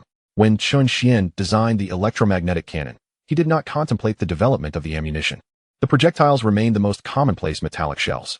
The advantage of metallic projectiles lies in their affordability, yet their drawback is their insufficient power. Regardless of their speed or impact force, the lethal range barely extends beyond a few meters. However, the technology within the system regarding electromagnetic cannons primarily focuses on various types of ammunition: electromagnetic annihilation rounds, explosive shells, armor-piercing penetrators, pulse munitions, incendiary devices, and shrapnel bombs. The capabilities of each type left Chen Xuan utterly astounded, bordering on terrifying. Coupled with his electromagnetic cannon boasting a range of 1,500 kilometers, the practical implications are nothing short of cataclysmic. Chen Xuan retrieved his phone and dialed General Chang's number. The electromagnetic cannon has been developed with a range of 1,500 kilometers. Are you satisfied? On the other end, General Chang was momentarily dumbfounded, struggling to believe his ears. What is the range again? 1,500 kilometers. General Chang could scarcely fathom this information. He recalled that Huang Jinghua had reported that, after thoroughly analyzing the data provided by Chen Xuan, there was a possibility of extending the cannon's range to 700 kilometers. He pondered whether to let Chen Xuan try it out, but Chen Xuan had not merely doubled the range. He had quadrupled it from the original maximum. General Chang was left speechless, unable to contain his astonishment, exclaiming, "Is this truly a cannon? Are you certain it's not a missile?" Chapter 61. Within a year. Imitating the flying vehicle, Chen Xuan listened to General Chang's incredulous voice. "It's not a missile, but a cannon." When can you come and verify it? I'll be there tomorrow. I have a meeting tonight, but I'll head over first thing in the morning. General Chang suppressed his excitement. Prepare the cannon for launch. I will contact nearby testing ranges tonight. If feasible, we can conduct test firings tomorrow. Chen Xuan felt a surge of anticipation. He too wished to observe the effects of those projectiles. All right. After hanging up, Chen Xuan instructed the factory to produce 100 of each type of ammunition. The caliber of these projectiles was 120 millimeters, which is considered large for artillery, yet diminutive when compared to missiles. Nevertheless, according to his recollections, the destructive potential of these small munitions surpassed that of most missiles. Just as Chen Xuan completed his tasks, his phone rang. Checking the caller ID, he saw it was his father, old Chen. He answered, "Dad, that flying vehicle and the driver, did you arrange for them?" "Yes. I mentioned I would prepare a flying vehicle for you last time. I've just found the time to deliver it today. Do you like it? It's great. With such spaciousness, being a customized flying vehicle, I can't wait to show it off to some good friends." "Wonderful," Chen Xuan chuckled. "Is there anything else? Make sure to come home for dinner. I can manage that today. Have you started cooking?" "I'm just about to begin. You'll have a meal ready when you arrive." Chen Xuan smiled and hung up. Since old Chen's recovery, they hadn't shared a meal together, so today, after resolving the electromagnetic cannon's development, he would return home for a visit. In a conference room within the Foreign Affairs Department of the White-Headed Eagle, a meeting was underway. In attendance were the department's leaders and a group of distinguished researchers, all luminaries in the field of aviation. In the hands of each researcher lies a dossier, an exhaustive compilation of all available data regarding flying cars. This encompasses information on acceleration, top speed, energy consumption, and nearly every conceivable metric. Aside from the disassembly of the vehicle to ascertain its internal structure, virtually all calculable data is at their disposal. The project leader surveyed a group of elite researchers and inquired, "Can we manufacture such a flying car?" A collective shake of heads met his question, accompanied by a profound silence. Furrowing his brow, the leader pressed further. How many years would it take to have a chance at creating such a vehicle? At last, one researcher spoke. "It is uncertain. The body of the flying car does not pose significant technical challenges. However, the engine is where the crux lies. A substantial breakthrough in engine technology is imperative, one of great magnitude. Yet, it has been decades since any significant advancements in this area." The project leader from the White Eagle organization felt a tightening in his chest. In the past, when faced with insurmountable obstacles, there was always a glimmer of hope, perhaps 30 or 50 years down the line. Now, they could not even hazard a guess. This indicated that the technology of flying cars far surpassed the current limits of scientific achievement. Casting his gaze around the room, he announced, "I just received a call. Our intelligence operatives in the Dragon Nation have acquired the blueprints and detailed data for the turbojet engine of the flying car." Instantly, every head in the conference room lifted in unison, and the researchers' expressions transformed, imbued with shock and exhilaration. "If we have the engine blueprints and all the data, how long until you can design and manufacture the flying car?" The researchers exchanged glances, their eyes reflecting a newfound admiration. This was unprecedented. The Dragon Nation had only just launched the flying car, and yet the Foreign Affairs Department had already secured such critical information. With the blueprints in hand, we could replicate the vehicle in no more than 3 years. While 3 years may seem extensive, in the context of a product that transcends its era, it is not a lengthy period. The head of the Foreign Affairs Department pondered momentarily. What if I were to obtain comprehensive data on the entire flying car? Not merely the engine? The researchers responded with fervor. In that case, we could replicate the flying car in as little as 1 year. Nodding, the department head declared, "Let us form a temporary research group. Your mission is not only to study the flying car, but also to adapt such an engine for our military aircraft. Should the thrust-to-weight ratio of the engine align with our estimates, we may even succeed in creating a stable hypersonic aircraft capable of reaching 5 times the speed of sound." The atmosphere in the conference room ignited with fervor. The intelligence personnel were elated. Their ability to procure information brought pride to the entire department. The researchers were equally exhilarated, now positioned at the forefront of human technological advancement. As the meeting concluded, every individual in the room prepared to receive the anticipated data, eager to validate its accuracy and commence replication and modification. The head of the Foreign Affairs Department also readied himself to bask in the accolades of success. Yet, they could only wait, destined to linger in anticipation until the end of time, as the anticipated data would likely never arrive. Chen Xuan, after a long absence, accompanied old Chen for a meal before returning to Factory 27. As he gazed at the solitary freerider flying car soaring through the sky above Factory 27, he pondered why the sales of flying cars had diminished over the past couple of days. On the first day, over 1,000 units were sold, followed by a few hundred each subsequent day. Such figures were not particularly impressive, as many potential buyers remained hesitant, treating flying cars as novelties that the average person found hard to accept. They awaited a broader adoption, hoping for an exceptional user experience to drive sales. Under these circumstances, it was expected that sales of flying cars would continue to rise. However, the sight of only an occasional freerider taking to the skies indicated a significant drop in orders. The freerider was Chen Xuan's most profitable venture to date, which made him particularly concerned about the decline in sales. What had gone awry? Listening to Chen Xuan's inquiry, Suehua responded, "Please hold on." Within a mere 10 seconds, she had uncovered the details. Someone orchestrated a car accident in which flying cars collided midair, causing widespread panic and trending on social media. Chen Xuan was momentarily taken aback. He hardly engaged with social media. Pulling out his phone, he accessed the trending topics and immediately spotted the highly popular subject, freerider accident. The fervor surrounding the freerider's initial release was now eclipsed by the sensationalism of this news. Clicking on the topic, he was met with a video depicting the collision of two freeriders hurtling through the air. With a deafening crash, two fireballs erupted, raining debris down.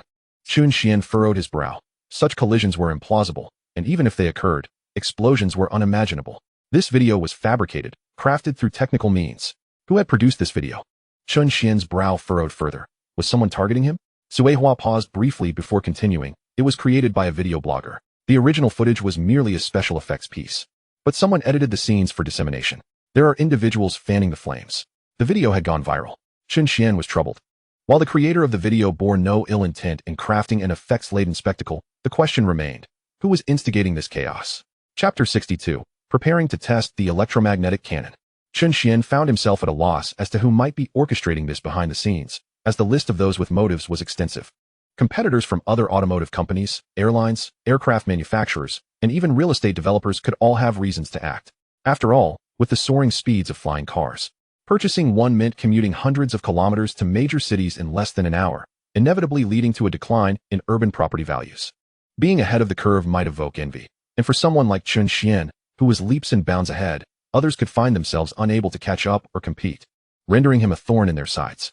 After a moment of contemplation, Chen Xuan decided, let us trace the accounts that are stirring the pot to identify who is behind this. Suehua acknowledged, understood, but the volume of discussion is immense, and the investigation will take time. No rush, take your time with the investigation. Ultimately, identifying the puppet master might not yield much. The primary concern was to dispel the rumors. However, once a lie takes flight, countering it often requires tireless effort, and it would likely take some time for the sales of flying cars to normalize. The aspiration to earn money solely through the flying car seems insufficient. One must also rely on their own 2 feet. Consequently, Chen Xuan intends to exchange items, primarily in 2 domains, aerospace technology and biotechnology. The challenge of profiting from aerospace technology is formidable. Even if he were to acquire a spacecraft, generating income would prove difficult.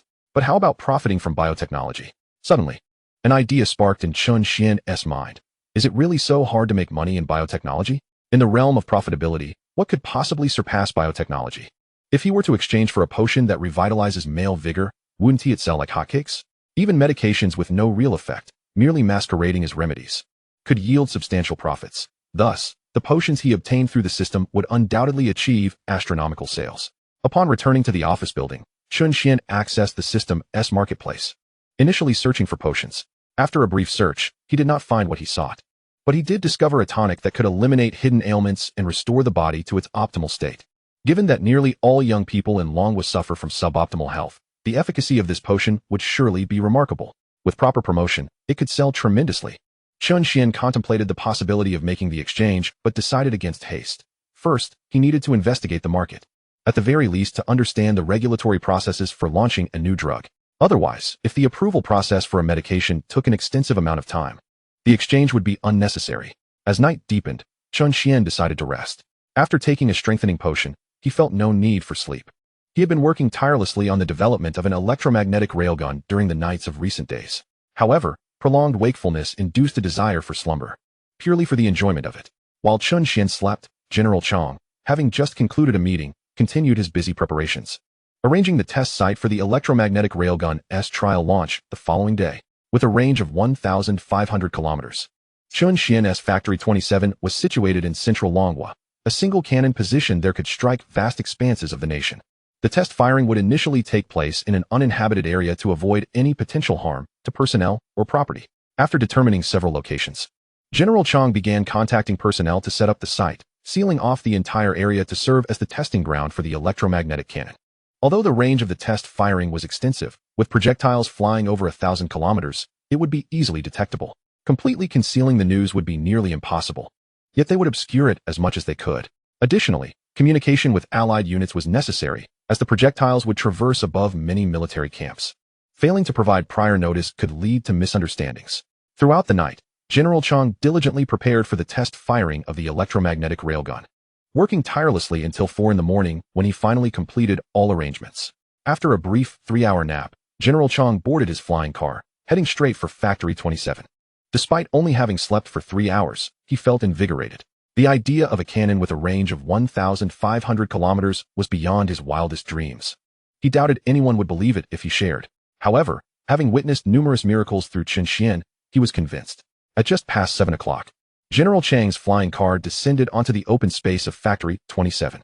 Upon seeing General Guan already present at the factory, he was taken aback. "What brings you here?" General Guan was currently enjoying breakfast with the security team. "Didn't you inform me that there would be a test firing of the weapon?" General Chang furrowed his brow, stating, "I was merely informing you that artillery shells would be flying over your base, so you should refrain from any extreme reactions." General Guan shrugged his shoulders, replying, "Then I shall take my leave. I should be on my way." General Chang waved his hand dismissively. "Who else are you bringing along?" "Knowing that the test launch might be a top-secret project, I brought no one," General Guan replied with a smile. General Chang felt an urge to punch him. Knowing it was a classified operation, yet still coming? Just then, the sound of brakes echoed from outside, and both men turned to look towards the entrance. Outside, a military vehicle had come to a halt.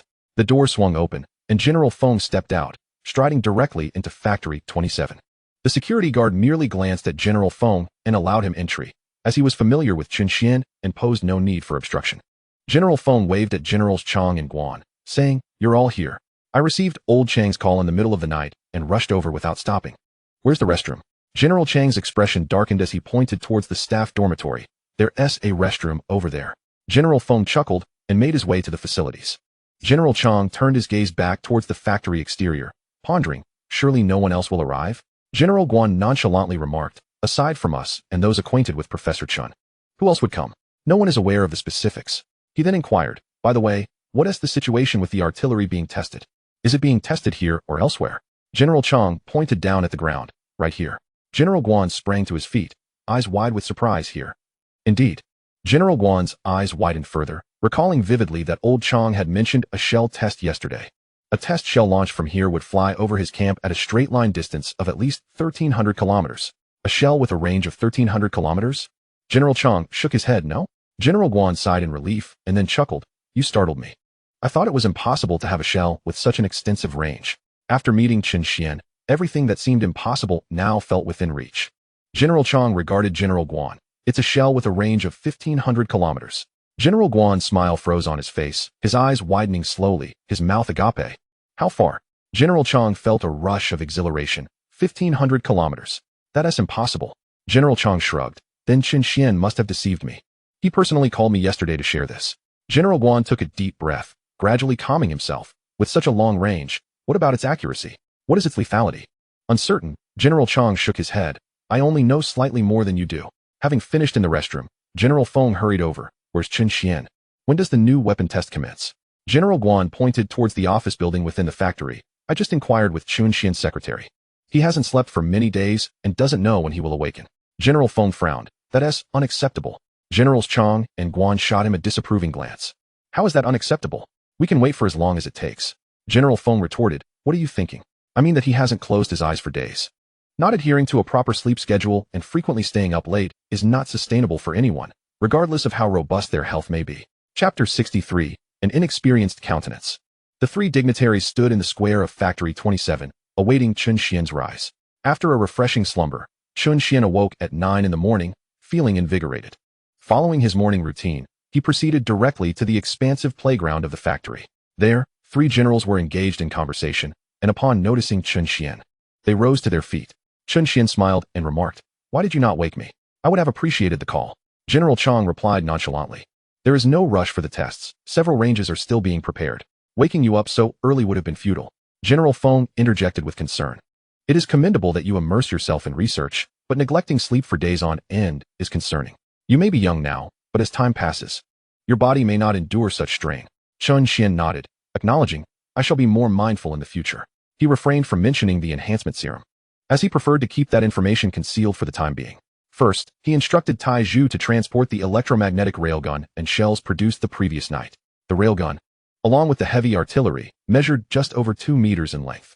Its barrel was adorned with intricate patterns, presenting a strikingly aesthetic appearance akin to the cannons found in video games. General Chang was thoroughly captivated by the weapon. This electromagnetic cannon, although smaller than the ones previously developed by the Dragon Kingdom, boasted a range 4 times greater, truly astonishing. He distinctly recalled discussing the research of electromagnetic cannons with Chen Xuan just a week prior. In merely 7 days, Chen Xuan had produced a finished product. The speed of this development was nothing short of remarkable. General Guan, tracing his fingers along the barrel's design, remarked, "Is there a pattern embossed on the cannon? This is a first for me. It is indeed beautiful, but what of the barrel's strength? How many rounds can it reliably fire?" Chen Xuan explained. The barrel consists of a dual-layer design. The inner layer is constructed from high-strength metal, while the outer serves to dissipate heat rapidly. Coils embedded within the patterns facilitate quick and uniform heat conduction. General Guan scrutinized the design, nodding in approval. The fusion of aesthetics and practicality was indeed commendable. General Feng, intrigued, inquired, "What is the cannon's range?" "I heard the previously researched electromagnetic cannon had a range of 350 kilometers. Chen Xuan confidently replied. 1,500 kilometers. General Feng abruptly turned to Chen Xuan, incredulous. "How many kilometers?" Chen Xuan, observing General Feng's astonishment, reiterated, 1,500 kilometers. General Feng, now bewildered, glanced at Generals Chang and Guan, who maintained their composure. "Did you not hear that?" he exclaimed. General Guan responded calmly. "What is there to be astonished about? It is merely 1,500 kilometers. Chen Xuan's creations are always exceptional." General Feng struggled to contain his excitement. "This is artillery, not a missile." General Chang remained unflustered. "Calm down. It is not that extraordinary. Let us not embarrass Professor Chen." Suddenly, General Feng realized that the two had likely been aware of this information long before and had already processed their shock. Taking a deep breath to regain his composure, he urged, "Professor Chen, please continue with your introduction." With a smile, Chen Xuan began to elaborate on the electromagnetic cannon specifications. Without the heavy artillery, its length is 1.9 meters, with a range of 1,000 kilometers. When equipped with the heavy artillery, it reaches 1,500 kilometers, and the heavy artillery can be detached at will. The standard shell has an accuracy of 20 meters, given the extensive range. The shells lack the capability for subsequent angle adjustments, thus making precision difficult to guarantee. General Feng could no longer contain himself, exclaiming, "An accuracy of 20 meters. And you deem this insufficient?" General Guan remarked, "A range of 1,500 kilometers with such precision is already exceedingly high. When it comes to artillery with a shorter range, whether it can hit the target depends on the artillery's positioning, the condition of the wheels, and the terrain's compatibility with precision shooting requirements, as well as the skill of the gunners and the wear on the directional mechanisms. Even if all these factors are optimal, multiple test firings are necessary to ensure accuracy."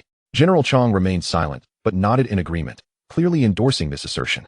Chen Xuan had yet to familiarize himself with the specifications of other artillery systems. The electromagnetic cannon could achieve a firing rate of 1 round every 10 seconds, provided the operators were sufficiently swift.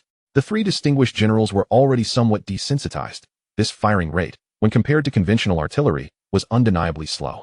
Typically, conventional artillery can fire 10 rounds per minute, and if one does not account for barrel wear, 2 operators working in tandem could even achieve a firing rate of 60 rounds per minute with certain mortars. However, the crux of the matter was that Chen Xuan's electromagnetic cannon had a range of 1,500 kilometers. Firing once every 10 seconds essentially eliminated any preparation time. One could simply replace the shell and fire again. Such efficiency was truly terrifying. Observing the awestruck expressions of the 3 generals, Chen Xuan clapped his hands, announcing, "Now comes the main event." The 3 generals widened their eyes in disbelief, glancing incredulously at Chen Xuan. The performance of the electromagnetic cannon was not the main highlight. What could possibly surpass that? With their eyes fixed on him, Chen Xuan opened the shell-loading box. Inside lay a collection of blue shells, resembling exquisite crafts. The outer layer was transparent, revealing the blue liquid swirling within, along with a small metallic sphere. The 3 generals quickly leaned in, gazing at the blue shells with eyes as wide as saucers, exclaiming, "What is this?" Despite their extensive experience, they had never encountered such shells. They were aware of some special ammunition that contained liquid for specific effects, but this was an artillery shell. Although Chen Xuan possessed the knowledge of these shell specifications, principles, and effects, it was his first time witnessing them as well. This was the electromagnetic annihilation shell, which, upon striking a target, would detonate and release an extraordinarily high voltage, obliterating everything within a 200-meter radius. The three generals' eyes widened to their limits. General Chang exclaimed, "A lethal radius of 200 meters?" General Feng cursed in astonishment. "What the hell? A 200-meter lethal radius?" Chen Xuan nodded affirmatively. "Indeed, 200 meters." General Chang trembled as he delicately cradled the electromagnetic annihilation shell, handling it with the utmost care, as if it were a rare treasure. In his eyes, it truly was a priceless gem. What does a lethal radius of 200 meters signify? Many missiles possess a lethality radius of merely 200 meters. The typical lethality radius of conventional artillery is around 10 to 15 meters, which is already considered substantial. Chen Xuan's shell could serve as a missile in terms of range, and as a missile in terms of lethality. It was simply outrageous. What is the cost of such a shell? One might ask. $1,000 each, Chen Xuan replied. General Chang trembled once more.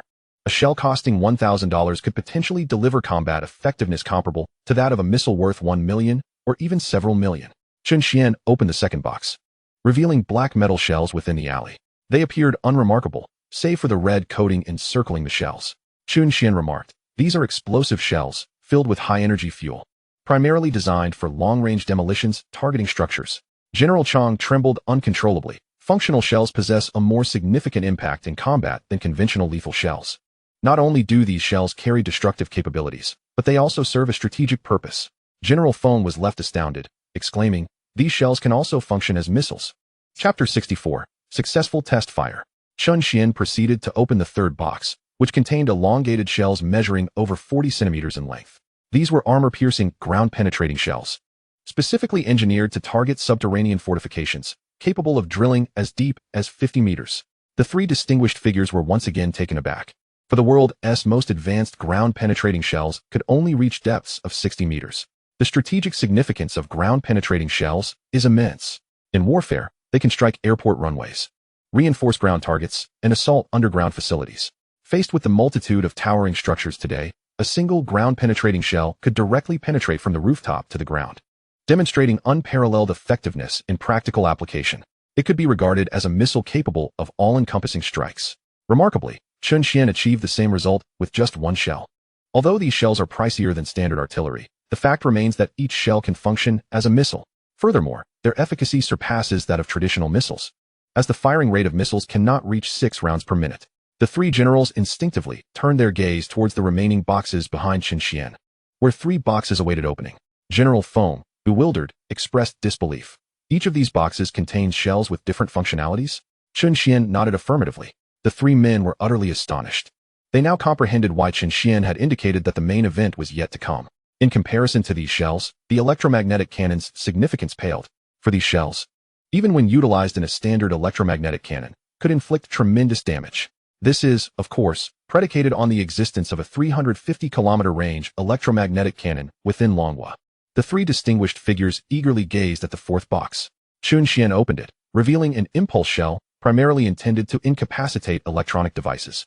Its function somewhat overlaps with that of an electromagnetic annihilation shell, but this shell presents the opportunity to leave survivors at the scene. General Chang nodded in agreement. Being swept by a supercharged pulse at close range would not result in death, but would leave one severely incapacitated, plagued by illness for the remainder of their life. Chen Xuan then opened the 5th box, revealing a shell that was entirely red. This is an incendiary shell, similar in function to a magnesium shell, used to assault enemy tanks and vessels, instantaneously generating extreme heat to swiftly melt through armor. If fortune favors the strike on the enemy's armory, one could witness a spectacular display of fireworks. Within the 6th box lay a full metal shell, its exterior adorned with chaotic patterns. This was a fragmentation shell, primarily designed for infliction of harm. In addition to the external shrapnel, it contained 1,000 tiny projectiles within. Chen Xuan shrugged his shoulders, stating, "Currently, we have only these few types of shells. The primary challenge lies in the intense electromagnetic interference, which typically causes conventional shells to detonate prematurely, thus complicating the development process." General Chang opened his mouth, at a loss for words. He was aware of the difficulties in research and development. After all, the Dragon Nation also possessed electromagnetic cannons. However, the shells for these cannons could not be overly intricate, lest they be damaged under the influence of strong electric fields.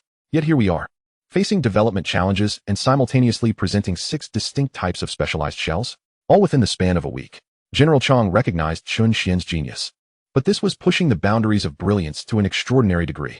General Feng, growing increasingly impatient, inquired, Old Chong, is the test range prepared? If so, shall we proceed with the trial launch? Without hesitation, General Chong retrieved his mobile phone and made calls to confirm the status of the test range. After several calls, he reported, a total of 6 ranges are prepared, with range 3 fully operational. It is situated in a forested area, suitable for testing standard, earth-penetrating, and fragmentation shells. As he spoke, he cast a glance back at Chen Xuan. The preparation of 6 ranges was primarily to assess the stability of the electromagnetic cannon, considering its extensive range. After all, at such distances, various complications could arise. There was even the possibility of a shell colliding with a bird mid-flight. Consequently, for this test, the entire Dragon Nation had imposed a flight ban today. No aircraft were permitted to take to the skies. Chen Xuan felt a surge of anticipation. Although he had produced the electromagnetic cannon, he had yet to witness its launch. Provide me with the coordinates for range 3. General Chong summoned his secretary and opened his laptop. Meanwhile, Zuohua was busy on her end, directly linking the data from both sides. The test range was already equipped with numerous cameras, meticulously set up to document the entire launch process. Yet this was insufficient. Chen Xuan also arranged for aerial reconnaissance vehicles to capture overhead footage of the range. With all preparations complete, Chen Xuan began loading the shells. The first shell was a standard metal projectile, costing a mere 30 yuan. However, this 30 yuan shell possessed the capability to travel a distance of 1,500 kilometers. In terms of value, the worth of this shell equated to the magnitude of destruction it could inflict. Once the shell was loaded, the next step was aiming. Remarkably, there was no need for Chen Xuan to manually aim. He merely provided the coordinates, and the electromagnetic cannon automatically adjusted its angle. The cannon then emitted a low hum as it entered the charging phase. With a swift whoosh, the fully metallic shell was propelled forth. The 3 distinguished onlookers could scarcely see the shell. All they observed was the smoke billowing from the muzzle and a distortion in the air surrounding it. This phenomenon was the result of the air being heated by the shell, causing a shimmering visual effect. Suddenly, a tremendous sound erupted from the sky. Boom. The sonic boom reverberated as the object exceeded the speed of sound. A resounding explosion jolted the 3 prominent figures back to reality, prompting them to swiftly enter the tent.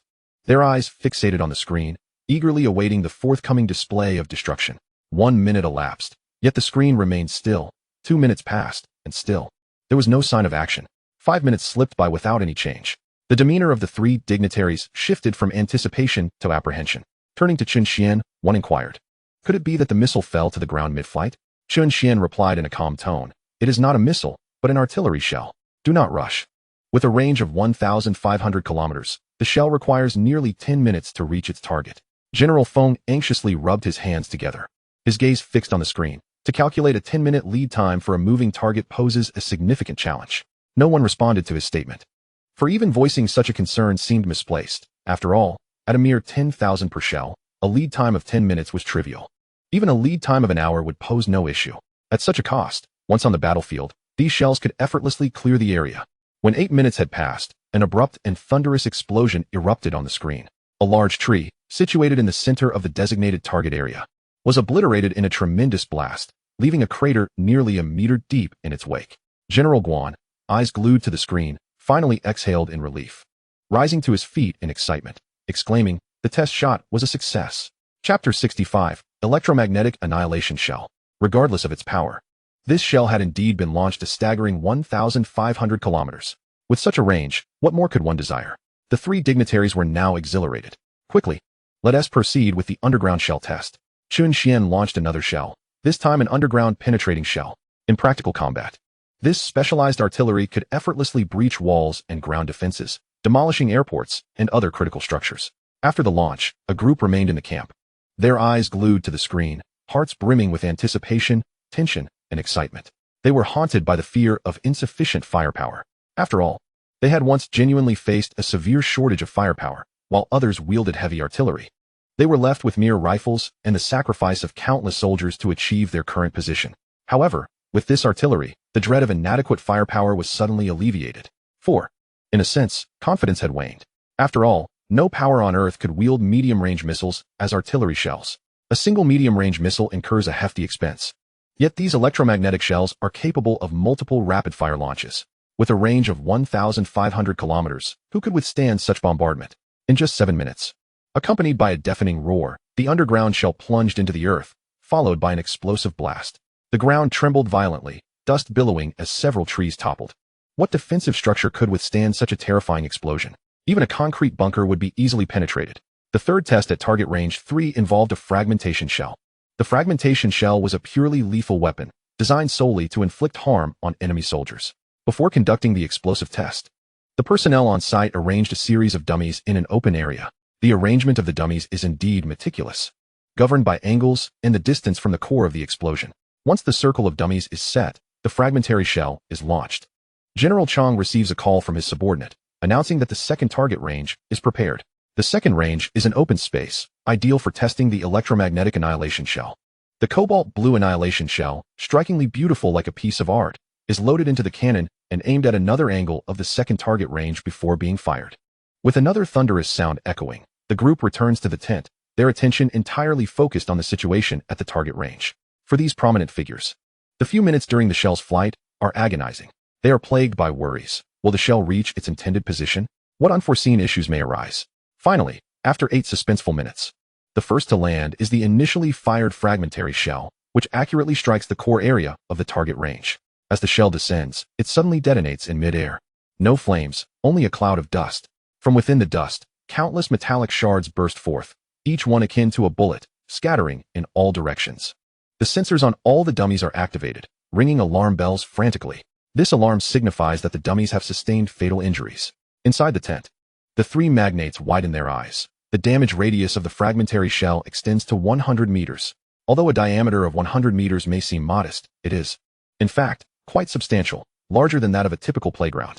Besides the extensive damage radius, the distribution of shrapnel is equally terrifying. The angles and arrangements of the dummies are standardized specifically to test the distribution of shrapnel, its angles, and the precise damage inflicted.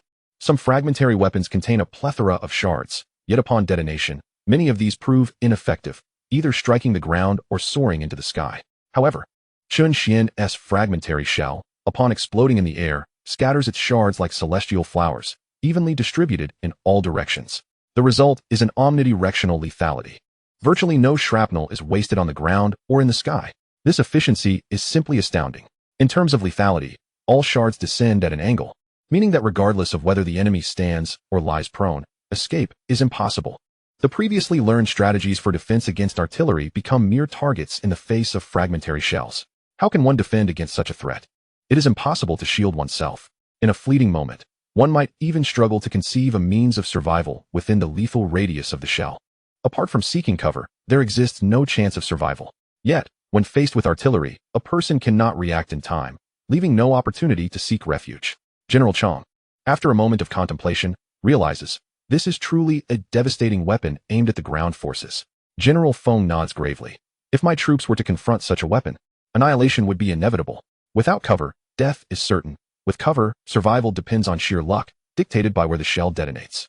General Guan cannot help but glance at Chen Xuan, pondering that if this fragmentary shell is deployed a few more times, it may very well attract a ban from the United Nations, as its lethality is profoundly severe.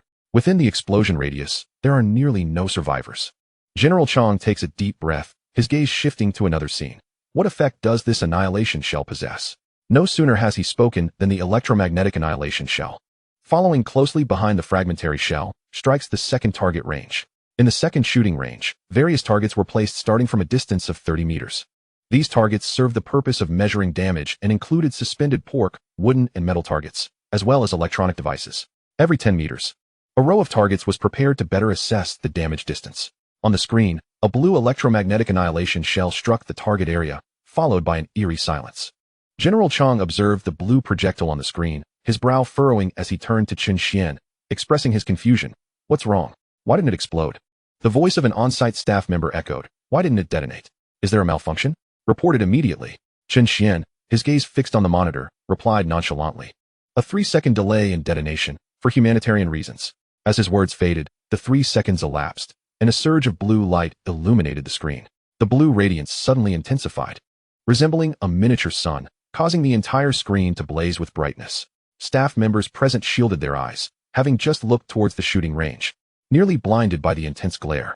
In the control room, numerous devices powered down, all affected by the strong magnetic force. Inside the tent of Factory 27, 3 prominent figures gazed at the darkened screen, casting surprised glances at Chen Xuan. Given that the camera was estimated to be 400 to 500 meters away from the target area, what is going on? Chen Xuan, peering at the remaining few images. Elucidated, although the lethal radius is merely 200 meters, the strong magnetic field can impact electronic devices within at least a 500-meter range. However, it is not a complete destruction. They can be rebooted and may still function. As he spoke, one screen flickered to life, though it displayed numerous colorful spots, clearly indicating that the camera lens was damaged. Though operational, it could not clearly capture the scene. General Chang promptly called the staff at the second shooting range. What is happening on site? The voice on the other end was tense and stammering, prompting General Chang to furrow his brow in perplexity. What is going on at the site? It's gone. Gone. Instinctively, General Chang glanced at Chen Xuan, recalling his earlier statement about the 3-second delay in detonation for humanitarian considerations. Suppressing his growing unease, General Chang instructed, "Find an intact camera. I need to see the scene." Yes. Within half a minute, a screen within the tent rebooted. The display revealed a barren expanse, shrouded in darkness, devoid of any vegetation. Chapter 66. The Complete Artillery System. The staff at the shooting range reported with trembling voices. The special bomb just now has completely annihilated everything within a 200-meter radius. The grass is charred. Not only the grass, but the ground, nearly 20 centimeters deep, had also been carbonized. We had prepared 4 types of targets. The pork targets were instantly incinerated. The wooden targets vanished entirely, the metal targets melted away, and finally, the humanoid targets, made of composite materials designed to test impact force, left only fragments behind. The technicians panned the camera around the desolate shooting range, and with incredulity, one asked, "What kind of weapon is this?" The generals stared in disbelief at the screen, their eyes fixated on the vast area of charred remains, rendered momentarily speechless. Is this effect truly achievable by a mere shell? Just moments ago, there was an abundance of materials, including metallic targets, and now, nothing remains. General Chang offered no response to the inquiries of his staff, abruptly terminating the call before casting a complex gaze towards Chen Xuan. To them, the shrapnel shell appeared absurdly terrifying, with virtually no escape within its lethal radius. Yet the electromagnetic annihilation shell presents not just a nearly impossible escape, but a complete absence of hope. Such dreadful destructive power within a 200-meter radius guarantees no survivors. The method of devastation is likely characterized by extreme heat, capable of instantly melting metal and carbonizing the very soil beneath, reaching temperatures of at least several thousand degrees. At such temperatures, who could possibly endure? Even tardigrades would succumb. Most importantly, this searing heat can obliterate nearly everything, not merely human life, buildings, weaponry, detection devices, and the like. With a single shell, the enemy's position would be reduced to ashes. The 3 magnates recognized the terrifying nature of this shell on the battlefield. It is indeed a weapon of mass destruction. A 200-meter killing radius essentially allows one shell to cover an entire position. Then, a swift annihilation. With a 3-second delay before detonation, the humanitarian spirit. Old Feng had previously regarded humanitarian ideals as mere nonsense, a facade of virtue. Yet now, he finds this 3-second delay to be exceedingly necessary. Those situated on the periphery of the explosion still possess a chance to flee. Once they escape, their electronic devices will also be destroyed, rendering them combat ineffective in a modern battlefield for a brief period. It offers a glimmer of survival, albeit with little impact on the overarching conflict. General Feng turned to Chen Xuan, inhaling deeply to suppress his astonishment. What other shells are there? Incendiary shells, pulse shells. Let us continue the test fire. The purpose of the incendiary shell is to instantaneously unleash a vast amount of heat, effortlessly penetrating tanks and vessels. Normally, such incendiary shells would also evoke shock, given their commendable performance in actual combat. However, in the shadow of the electromagnetic annihilation shell's prowess, the incendiary shell's impression on the generals is rather mundane. After all, the electromagnetic annihilation shell, when fired near a tank, would likely cause the tank to partially melt, turning its occupants into instant casualties. The final pulse shell primarily targets electronic devices, and post-testing results are similarly impressive, but it faces the same dilemma as the incendiary shell, namely, that the electromagnetic annihilation shell can achieve the same effect. Following the completion of one round of tests, subsequent trials would focus on stability testing. Evaluating the stability of these shells also serves to assess the reliability of the electromagnetic cannon.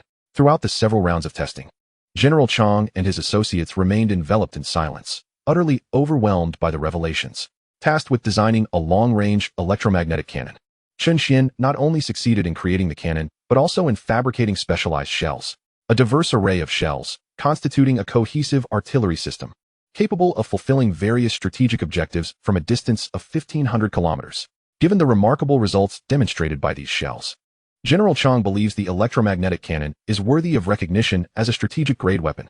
With multiple rounds of testing yielding no errors, its reliability is equally commendable.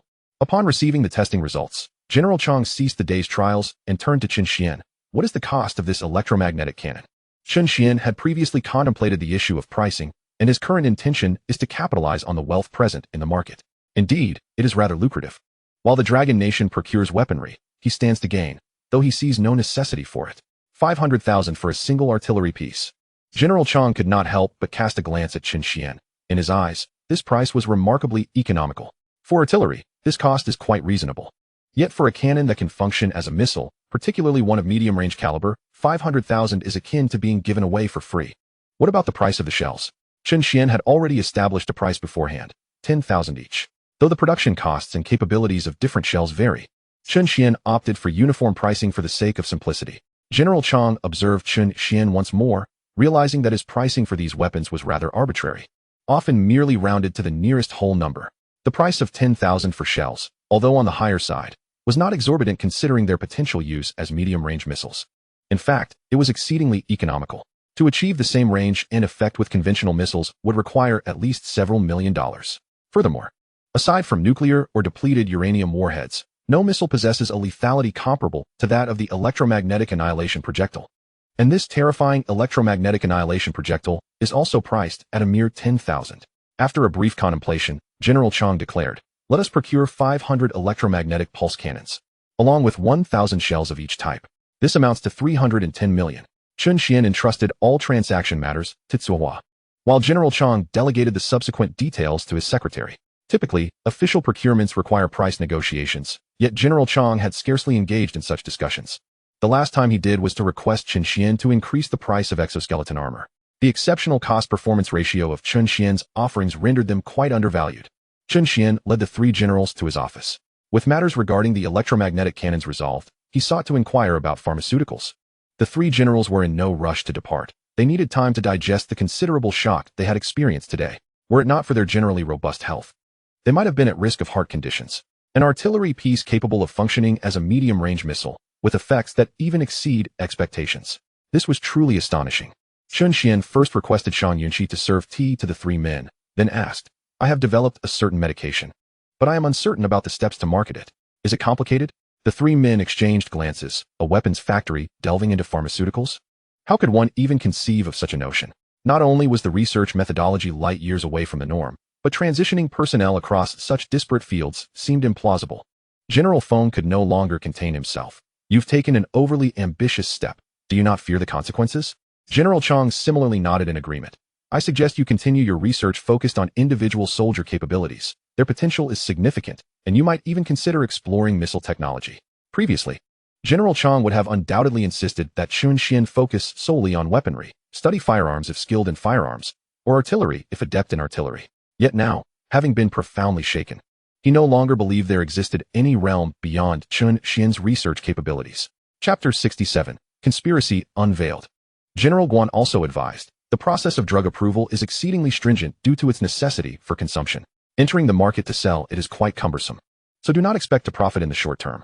Besides, aren't you already quite successful with your car sales? Chen Xuan felt somewhat doused with cold water, but did not perceive any issue with it. Were he in their position, he would similarly urge a focus on weapon research, as one's interests often dictate their perspectives. These high-ranking officials in national defense undoubtedly wish for him to delve into weaponry. The flying car had been subjected to slander, resulting in a sharp decline in sales, and many were now apprehensive about safety concerns. General Chang expressed surprise. Why has the flying car been disparaged? Someone had crafted a special effects video showcasing a collision between two Freedom vehicles. The expressions of the three men shifted dramatically, despite the Freedom being a high-tech flying car. Anything that operates in the air inherently invokes a sense of insecurity. Even with over a century of aviation history, many still refrain from flying due to perceived dangers, let alone a newly emerged flying automobile. Logically, one would expect that with its affordable price, rapid speed, and safety, it would attract numerous buyers. Yet, since its launch, only several thousand units have been sold, primarily due to widespread safety apprehensions. In an environment already rife with skepticism, the impact of such rumors inevitably leads to a plummet in sales. Furthermore, handling rumors is a challenging endeavor. Mere clarification is insufficient. One must also instill belief. Chen Xuan shrugged. The car's sales are faltering, and since I have already developed the drug, I wish to explore its market potential. General Chang contemplated and replied, "You need not worry about the drug. Send a batch to Yuanfeng Pharmaceuticals. Yuanfeng is our cooperative group, and I will ensure they expedite the approval process as long as the drug is sound." Chen Xuan nodded. Delegating to professionals was certainly the best course of action. General Chang continued, "Regarding the sales of your flying car, I held a meeting last night that pertains directly to you." Chen Xuan was puzzled. "In what way does it relate to me?" General Chang elaborated. "We are preparing to disclose some of our weaponry. Demonstrating our military capability serves to deter conflict, which is why we frequently feature drills in the news, showcasing new weapons.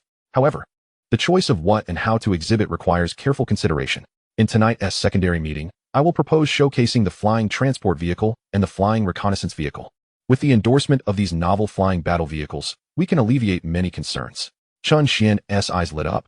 He had been pondering how to clarify the situation. Once a rumor takes flight, dispelling it can feel like a futile endeavor. Even if he sent notifications to every mobile device proclaiming the falsehood of the rumors, many would likely remain skeptical. Yet, with official endorsement, the narrative transforms significantly. The authority of the Dragon Nation carries immense credibility. Chen Xuan gently nodded. "Might there be any issues with this exposure? If it were any other weaponry, there would certainly be concerns. But what we are showcasing is your provided equipment. There is no risk of technological leakage." General Chang chuckled, turning to Chen Xuan. "Speaking of technological leakage, I must say, you are truly ruthless." General Feng and General Guan nodded in unison, expressing their astonishment at the remarkable pace of development. General Chang chuckled, clarifying, "I am not referring to the speed of development." General Feng and General Guan exchanged puzzled glances, somewhat exasperated. "Do not keep us in suspense. What is the matter?" With a knowing glance at Professor Chen Xuan, General Chang continued, "Just yesterday, the intelligence personnel from the White-Headed Eagle approached Professor Chen, proposing a trade for the flying car technology." The expressions of General Feng and General Guan simultaneously darkened with fury. They truly possess audacity. General Feng's face hardened. "Old Chang, what is going on with the guards you arranged? How could such a perilous situation arise?"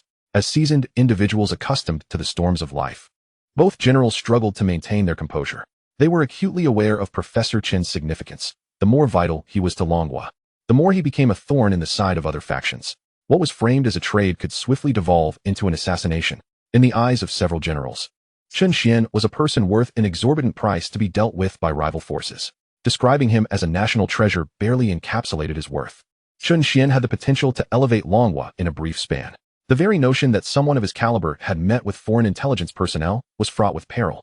General Chang refrained from retorting, acknowledging that the handling of this matter was indeed flawed.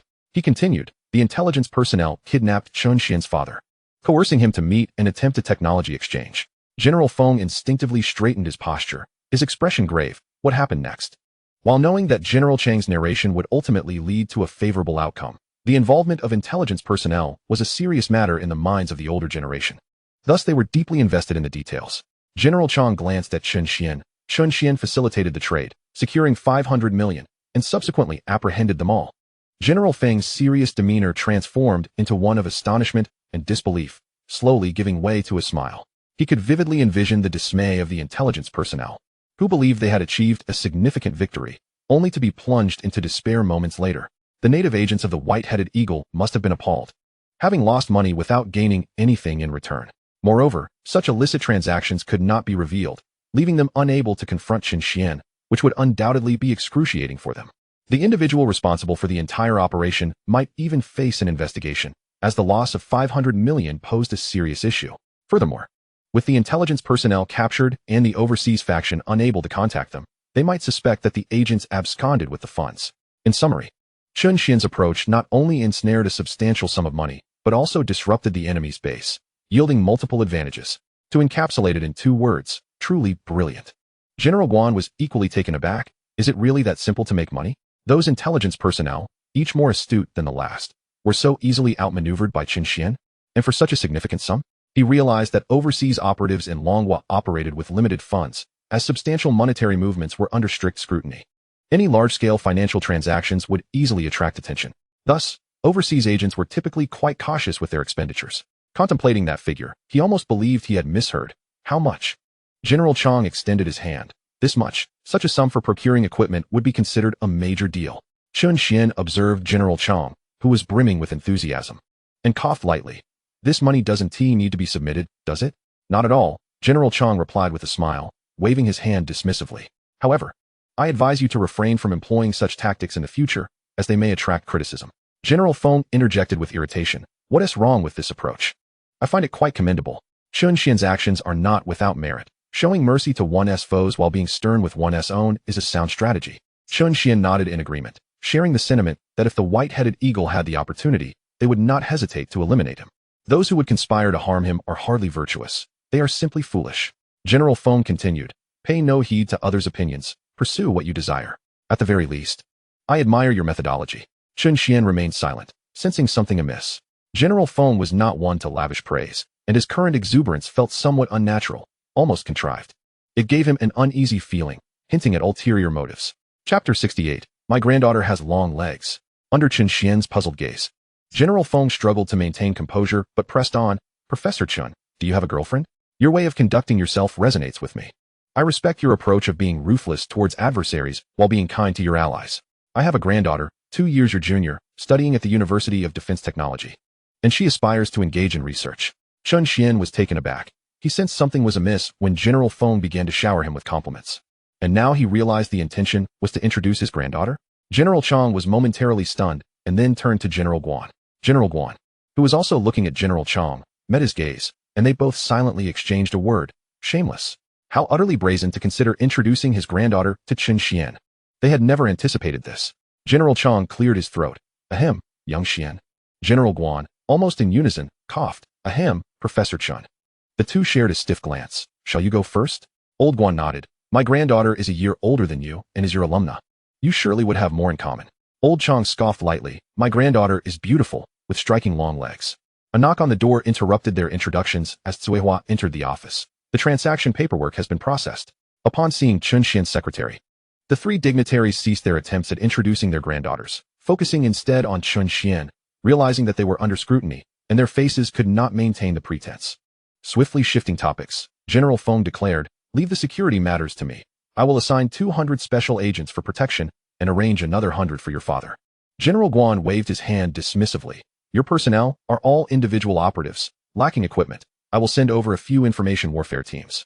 General Chang spoke firmly. Old Feng's men primarily train for combat, and while they excel in offense, they are less adept at defense. As for you, Old Guan, your information warfare teams would be of little use to Chen Xuan. He could easily outmaneuver your group. General Chang then turned to Chen Xuan. Your security plan will remain as previously established, with no arbitrary alterations.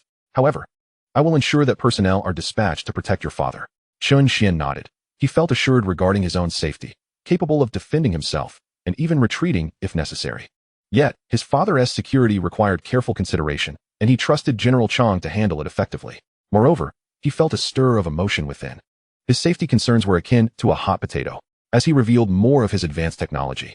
It was only a matter of time before he became a thorn in the side of certain individuals. The White Eagle might go to great lengths to target him. Should any issues arise, those responsible for his safety would undoubtedly be held accountable.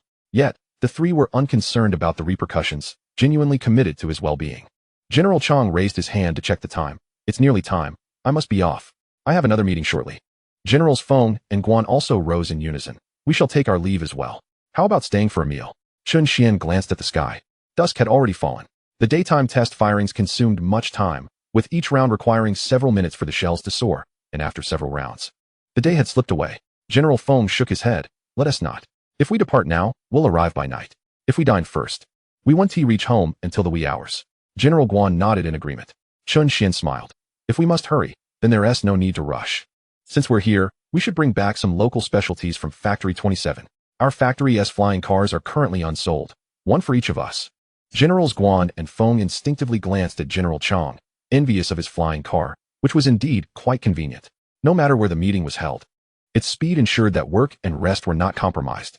It was a customized model, turning heads wherever it went, eliciting admiration. Chen Xuan chuckled and turned to General Chang. How about we share a meal, General Chang? The kitchen should be ready by now. General Chang nodded, and the group proceeded to the factory canteen, relaxing and engaging in light conversation. General Feng inquired, Old Chang, will the exoskeleton armor be exposed this time? If so, can my people attend? It may not necessarily be exposed. After all, the combat capabilities of the exoskeleton armor are exceedingly formidable. Even if it is revealed, the specifications must be toned down to avoid exaggeration. General Guan pondered aloud. What would be the method of exposure? most likely through an exercise, which could unveil numerous aspects, albeit not with complete clarity. However, a significant concern with exercises is the safety of the participants. General Chang glanced at Chen Xuan. The electromagnetic railgun provided by Chen Xuan is impervious to any bulletproof vest. If we utilize an exercise for exposure, casualties could easily occur. General Feng nodded, understanding the implications of the railgun, which, lacking gunpowder propulsion, precluded the use of blank cartridges. The destructive power of the electromagnetic railgun was overwhelming. It could potentially penetrate even tank armor. Thus, a confrontational exercise could not be employed. Instead, a shooting demonstration would be the appropriate method for showcasing the weaponry. Chen Xuan, listening intently, detected the hint of regret in General Feng's tone. Is there really much difference between a shooting demonstration and a confrontational exercise? General Guan chuckled. It primarily lies in the spectacle. The demonstration of a confrontational exercise is incredibly impressive and invigorating. It presents weaponry in a more natural manner. To put it in the vernacular of youth, there is nothing more lethal than subtle showmanship. A shooting exercise is merely a way to flaunt. Having a chance to display our military prowess is rare. Naturally, a confrontational exercise would be preferable. Chen Xuan understood and turned to General Chang. Please provide me with the relevant information on bulletproof vests. I wish to familiarize myself. General Chang hesitated. Are you looking to develop bulletproof vests? I have numerous high-strength materials at my disposal. If possible, I could also assist in researching suitable designs for the vests. After contemplating for a moment, General Chang replied, Very well, I shall compile the relevant information on the bulletproof vests for you later. The dining experience was relatively mundane, as the three generals hardly engaged in conversation. The elder generation adhered to the principle of silence during meals, eating without speaking and resting without chatter, resulting in minimal dialogue at the table. During the meal, Chen Xuan exchanged pills worth 30 million in the system space. Even if these pills could not generate profit, they would certainly fill the gaps in his technological knowledge. As for the monetary loss, 30 million was merely a trifling sum for Chen Xuan at this stage. After the meal, the three generals boarded their flying vehicles, each departing in different directions. Today had left them both shocked and exhilarated. Initially, they expected merely to observe an electromagnetic cannon, yet Chen Xuan presented an entire suite of munitions systems, with various types of projectiles and an impressive firing rate. One cannon was effectively equivalent to a missile battalion, capable of accomplishing all destructive missions in warfare. It was utterly absurd. Such advancements would be met with disbelief if spoken of. Chapter 69, 20 years younger. As General Chang sat in the return flight, he found it hard to believe. Were it not for the order documents beside him, he might have thought today's experiences were merely a dream. Glancing at the order on the table, he suddenly noticed 3 small boxes. The white boxes bore only a simple inscription, Health Pills, Manufacturer 2727 Machining Factory. The secretary, observing General Chang's fixation on the pill boxes, explained, These were given by Professor Chen's secretary as we were leaving.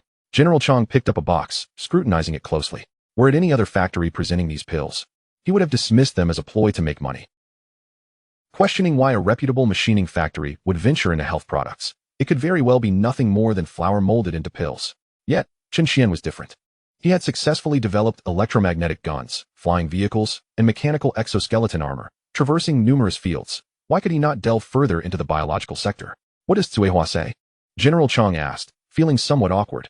After all, Chen Xuan's secretary, a stylish and beautiful urban woman, bore such a name. The professor's secretary replied, It is beneficial for health. One should take 1 pill a month. General Chang opened the box. The secretary was taken aback and quickly interjected, Are you really going to eat it? It's fine to try, but this medicine has not undergone review or certification, nor has it completed clinical trials.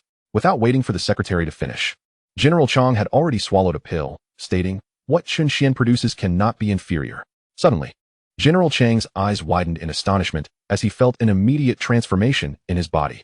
The most palpable sensation was a surge of vitality. The previous night, he had been engaged in meetings, tirelessly arranging for today's test firing of the electromagnetic cannon, barely resting for a moment before dawn, and had spent the day continuously testing the cannon, leaving no time for respite.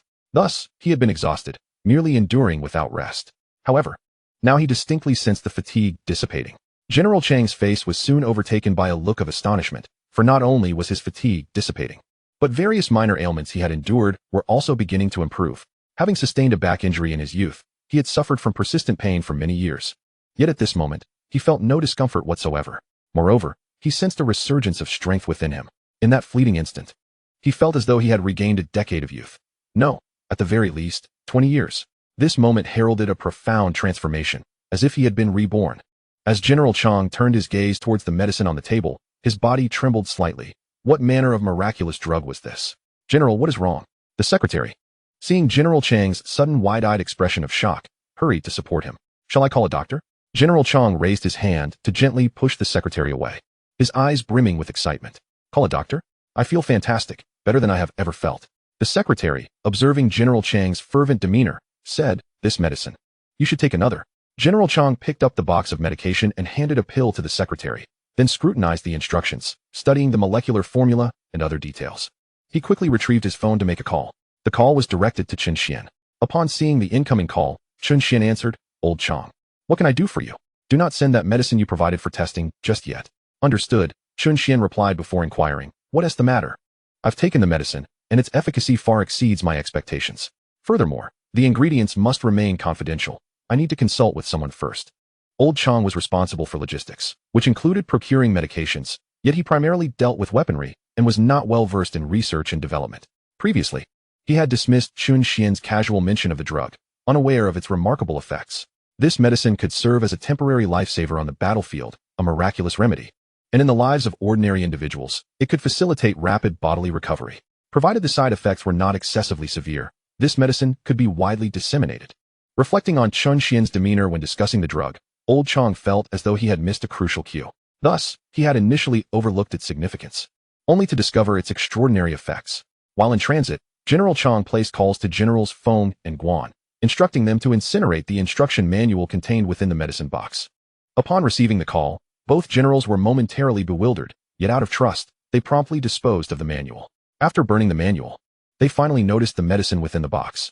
Previously, they had not seen the pills, as they had been directly given to their secretaries. Receiving the call, they suddenly recognized the gravity of the situation. If the medication were not of immense importance, Old Chang would not have taken the trouble to insist on the destruction of the manual.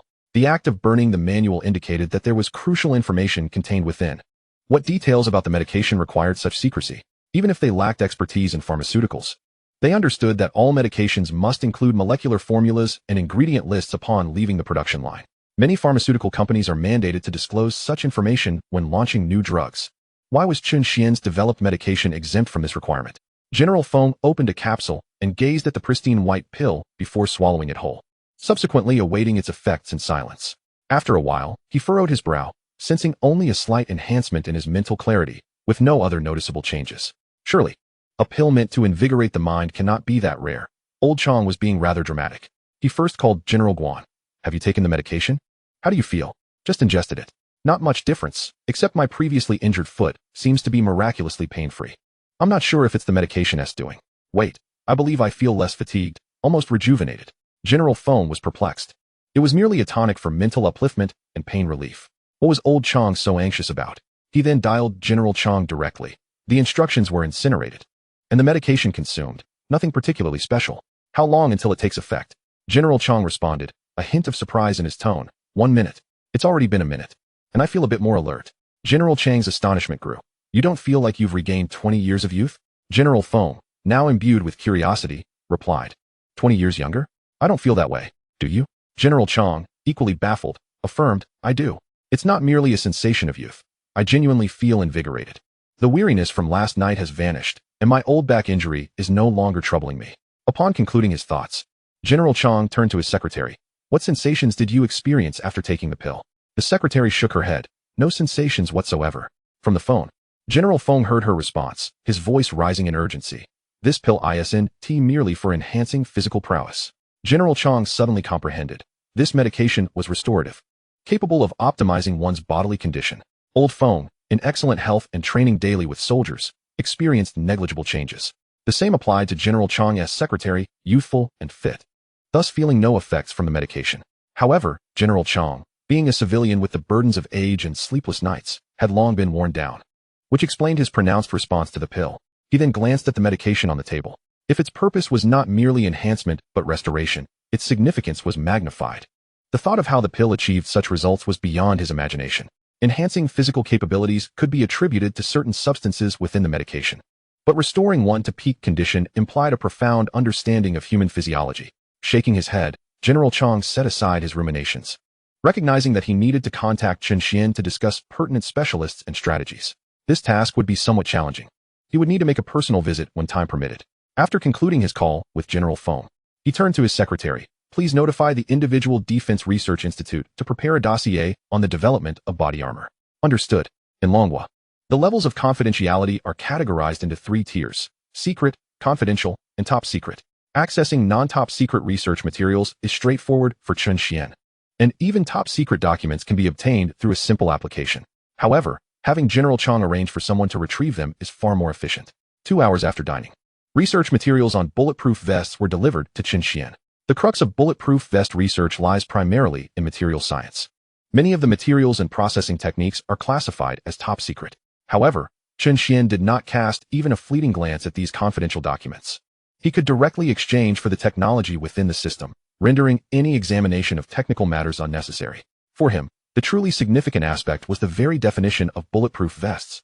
There exists a multitude of types of bulletproof vests, and Chen Xuan was entirely unaware of the focal points of their development. He was even oblivious to the classifications of bulletproof vests. His understanding of bulletproof vests was limited to the tiered armor found in survival games, specifically Level 1, Level 2, and Level 3 armor. This warranted a comprehensive review. The documentation was extensive, with standards varying significantly. A relatively straightforward classification system delineates 6 levels. The first 3 levels provide protection against 9mm bullets at speeds not exceeding 360 meters per second. The 4th level mandates defense against 9mm bullets at speeds of 420 meters per second. The 5th level requires protection against 7.62 bullets at 800 meters per second, while the 6th level necessitates the capability to withstand armor-piercing rounds fired from an M1 at speeds of 850 meters per second.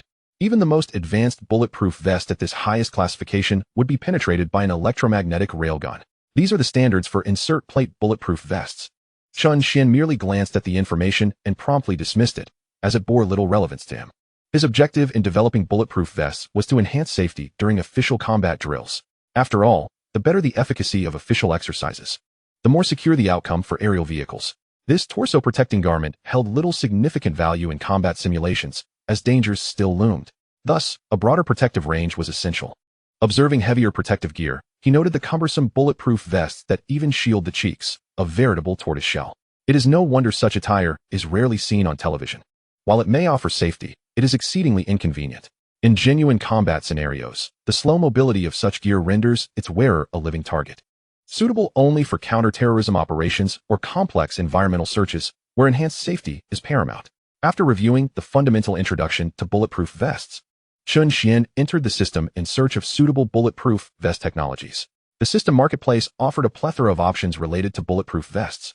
The most affordable was the bulletproof insert plate, a specially designed composite plate valued at 5 million. Its advantages lie in its lightweight nature, weighing a mere 500 grams, yet providing exceptional defensive capabilities against large-caliber supersonic bullets. This essentially equates to protection against anti-material sniper rifles. While the insert plate can indeed thwart such sniper rounds, its efficacy regarding actual anti-material defense is far from adequate. Although the bullets may be blocked, the terrifying force behind them cannot be contained. A hit to the abdomen could potentially fracture the spine. Following this was the full-body flexible bulletproof vest, which offers comprehensive protection, excluding only the head, and is priced at 200 million. Chen Xuan was taken aback by this sudden spike in price, soaring from 5 million to 200 million, a staggering 40-fold increase. Upon careful examination of the introduction, the flexible bulletproof vest is soft under minimal impact. However, upon receiving a lethal blow, it instantaneously hardens.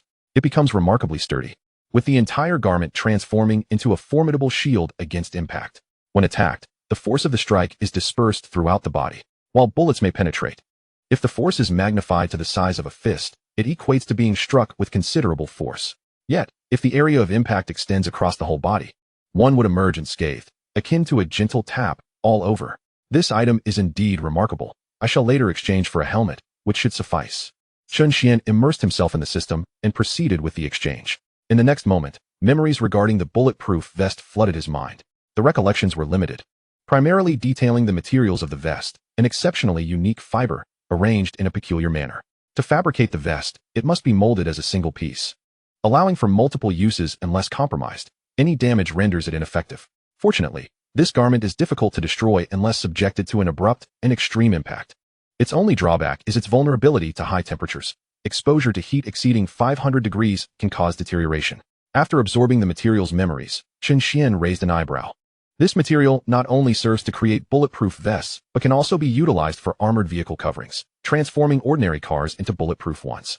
Regarding the drawback of high-temperature resistance, 500 degrees is already quite formidable. Barring soldiers running through flames, encountering such temperatures is highly improbable. Its protective capability is superior, exceeding that of level 6 bulletproof vests. Essentially, donning this vest would safeguard one from all but anti-material sniper rifles or artillery bombardment. However, the vest is ineffective against electromagnetic railguns, which possess significantly greater power than anti-material sniper rifles. Having expended 200 million without resolving the current predicament, Chen Xuan glanced at the factory's balance, still holding 23 billion. With such substantial funds, he could consider more extravagant options. As he continued browsing, he discovered heavy-duty bulletproof vests capable of accommodating plates. Incorporating 5 million worth of bulletproof plates renders it nearly invincible. Priced at merely 20 million, it did not meet Chen Xuan's immediate requirements and was thus disregarded. Subsequent bulletproof products either appeared cumbersome or exhibited slightly inferior protection. In essence, the bulletproof offerings within the system would undoubtedly dominate the arms market, effortlessly overshadowing all existing vests. Yet, the challenge remains to withstand Chen Xuan's electromagnetic railgun, with a precise range of 5 kilometers and effective lethality extending to 10 kilometers. It is a terrifying weapon capable of penetrating tanks at close range. Conventional defensive gear simply cannot withstand such force. Chapter 71, The Second Plan. Chen Xuan continued to browse through the exchange mall, when suddenly, his gaze sharpened. A personal super-energy protective shield, valued at 20 billion. The product display featured merely a small box, no larger than a palm. Is the technology encapsulated within this diminutive box truly worth 20 billion? According to Chen Xuan's experience, the higher the price, the greater the technological sophistication contained within. The technology encapsulated within this small box is undoubtedly formidable. Chen Xuan contemplated the exchange. If this device truly functions as promised, it could not only enable the authorities to conduct practical drills, but also serve to safeguard Chen Xuan himself. Given his status as a preeminent inventor, he is likely to encounter perilous situations in the future. However, the exorbitant price of 2 billion is no trifling matter, surpassing even the cost of the medical bed he previously acquired. After a moment's reflection, he resolved to proceed with the exchange. There was no sensation of memories flooding in, and Chen Xuan realized he was in trouble. Only exchanges of technology beyond level 1 civilization would come without such recollections. In the next instant, a system notification resonated. Current host lacks the production capability for second-tier civilization technology. The individual super-energy protective shield technology is temporarily sealed and will be unlocked once the host activates a second-tier civilization factory. A sample compensation will be provided. The next moment, a palm-sized box materialized in Chen Xuan's hand. The individual super-energy protective shield. The method of usage flashed through his mind. As long as it is carried, it would defend against bullets. The shield would automatically detect surrounding threats. This detection occurs through electromagnetic means. Should any object enter the magnetic field, it would be sensed. If the object's velocity poses a risk to the bearer, the super-energy protective shield will automatically deploy. Having this device at his side is akin to possessing an infinite shield. Chen Xuan was eager to test it. He handed the shield directly to Xuan. Quickly fetch an electromagnetic railgun from the storeroom and head to Su Wei's factory to test the bulletproof equipment. Understood. Chen Xuan promptly boarded his flying vehicle and journeyed to Su Wei's factory. The factory had been sealed, and Su Wei had been apprehended. Now, not even a guard remained. In just over half a month, weeds had begun to sprout in various locations. Su Wei swiftly arrived at the factory grounds, placing the individual super-energy protective shield on a rack. Chen Xuan accepted the electromagnetic railgun she handed him, aimed it at the protective shield, and pulled the trigger. The individual super-energy protective shield, valued at 2 billion, would be utterly devastating if shattered by that single shot. Chen Xuan would be heartbroken, not for the shield itself, but for the 2 billion. After all, having spent such an amount, it must withstand the electromagnetic railgun, right? With a whoosh, the bullet pierced the air, and in the next instant, a blue glow enveloped the box, forming a perfect sphere.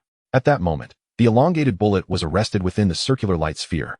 The entire scene was nothing short of breathtaking. Clink! The sound of the bullet clattering to the ground reverberated. Chen Xuan snapped back to reality, his eyes wide in astonishment as he beheld the bullet, now red from the intense heat. He understood well the immense power of the electromagnetic railgun. Its muzzle velocity had already surpassed the speed of sound. The fact that it could be halted so effectively left him in awe. He continued the testing. A succession of bullets were fired, each one captured by the invisible light shield, as if obstructed by an unseen wall. The advanced technology of the second-tier civilization left Chen Xuan astounded. Clink. Another bullet fell to the ground, and Chen Xuan glanced toward his factory, pondering momentarily. Tawa. Control the electromagnetic rail cannon in the factory and fire at the super-energy protective shield. He wished to test the limits of this extraordinary shield. From a distance, within Chen Xuan's factory, the electromagnetic cannon housed in the box was activated. The range of this electromagnetic cannon is merely over 30 kilometers. Its power pales in comparison to the electromagnetic cannon meticulously developed by Chen Xuan, yet it is still a cannon. Bombarding that super-energy shield with artillery could guarantee Chen Xuan's safety in the future. With a massive cannon firing right in front of him, survival seems inevitable. Fire the cannon. In the next moment, a 120mm shell soared from Factory 27, striking with remarkable precision into Su Wei's facility, crashing against the individual super-energy shield. Buzz. A familiar azure light illuminated the surroundings. A red shell became lodged against the shield before it fell heavily to the ground. The shell, having generated intense heat from friction with the air, demonstrated its terrifying power, yet was halted in its tracks. Chen Xuan stepped forward to grasp the individual super-energy shield, which had just emitted a sound, indicating it had reached its maximum defensive capacity and was operating beyond its limits. Nonetheless, for an individual piece of equipment to withstand artillery fire is utterly absurd. Chen Xuan refrained from further testing. Any additional tests would necessitate using incendiary shells or missile-grade electromagnetic annihilation projectiles. He could not confront such a high level of threat. Weapons of this caliber are only deployed in formal warfare. Chen Xuan tucked the individual super-energy shield into his pocket, his sole thought being its worth. Although it costs 2 billion and is not yet ready for mass production, its ability to ensure personal safety is invaluable. Essentially, as long as he is not faced with long-range missiles or nuclear weapons, he is secure under the protection of this individual super-energy shield. However, the matter remains unresolved. There is only one of these shields, and it can only be used by him. He must seek additional similar equipment. Chen Xuan returned to the flying car and continued to search for suitable defensive devices in the system exchange marketplace. While the marketplace is abundant, the abundance complicates the search for specific items. At the White Eagle's Foreign Affairs Department internal meeting, through satellite monitoring, we have uncovered some clues. Today, Long Country appears to have conducted a secret weapon test. Several charred areas, approximately 200 meters in diameter, have appeared on the map. The weapon responsible remains unknown. Furthermore, a significant portion of Long Country's airspace is restricted. This weapon is likely a missile or combat aircraft. More specific details will require further analysis. The head of the Foreign Affairs Department remarked nonchalantly. If it were a combat aircraft, such a broad airspace restriction would be impossible. Test flights require only a small area. It must be a missile, possibly a medium-range missile. Investigate in this direction. Understood. After concluding his statement, the head of the Foreign Affairs Department turned to his subordinate.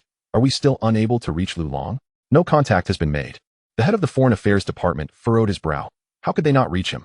He had heard the conversation, and the individual on the other end had claimed to have obtained the documents and would return shortly. Had he been captured on his way back? Capture is inconsequential.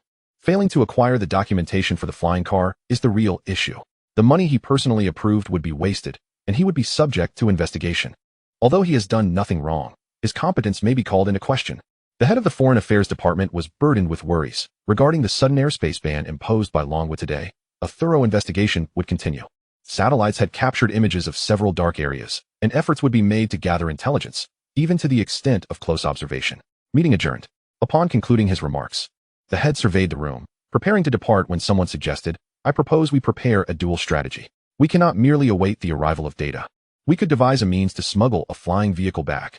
If we manage to instantly cloak the flying vehicle's signal and enclose it entirely within a metal case, it would remain undetectable. The head of the Foreign Affairs Department pondered momentarily, with his subordinates currently untraceable and the situation uncertain. It was indeed prudent to formulate a contingency plan. He nodded in agreement. Delegate this task. Expedite the transport of a flying vehicle back.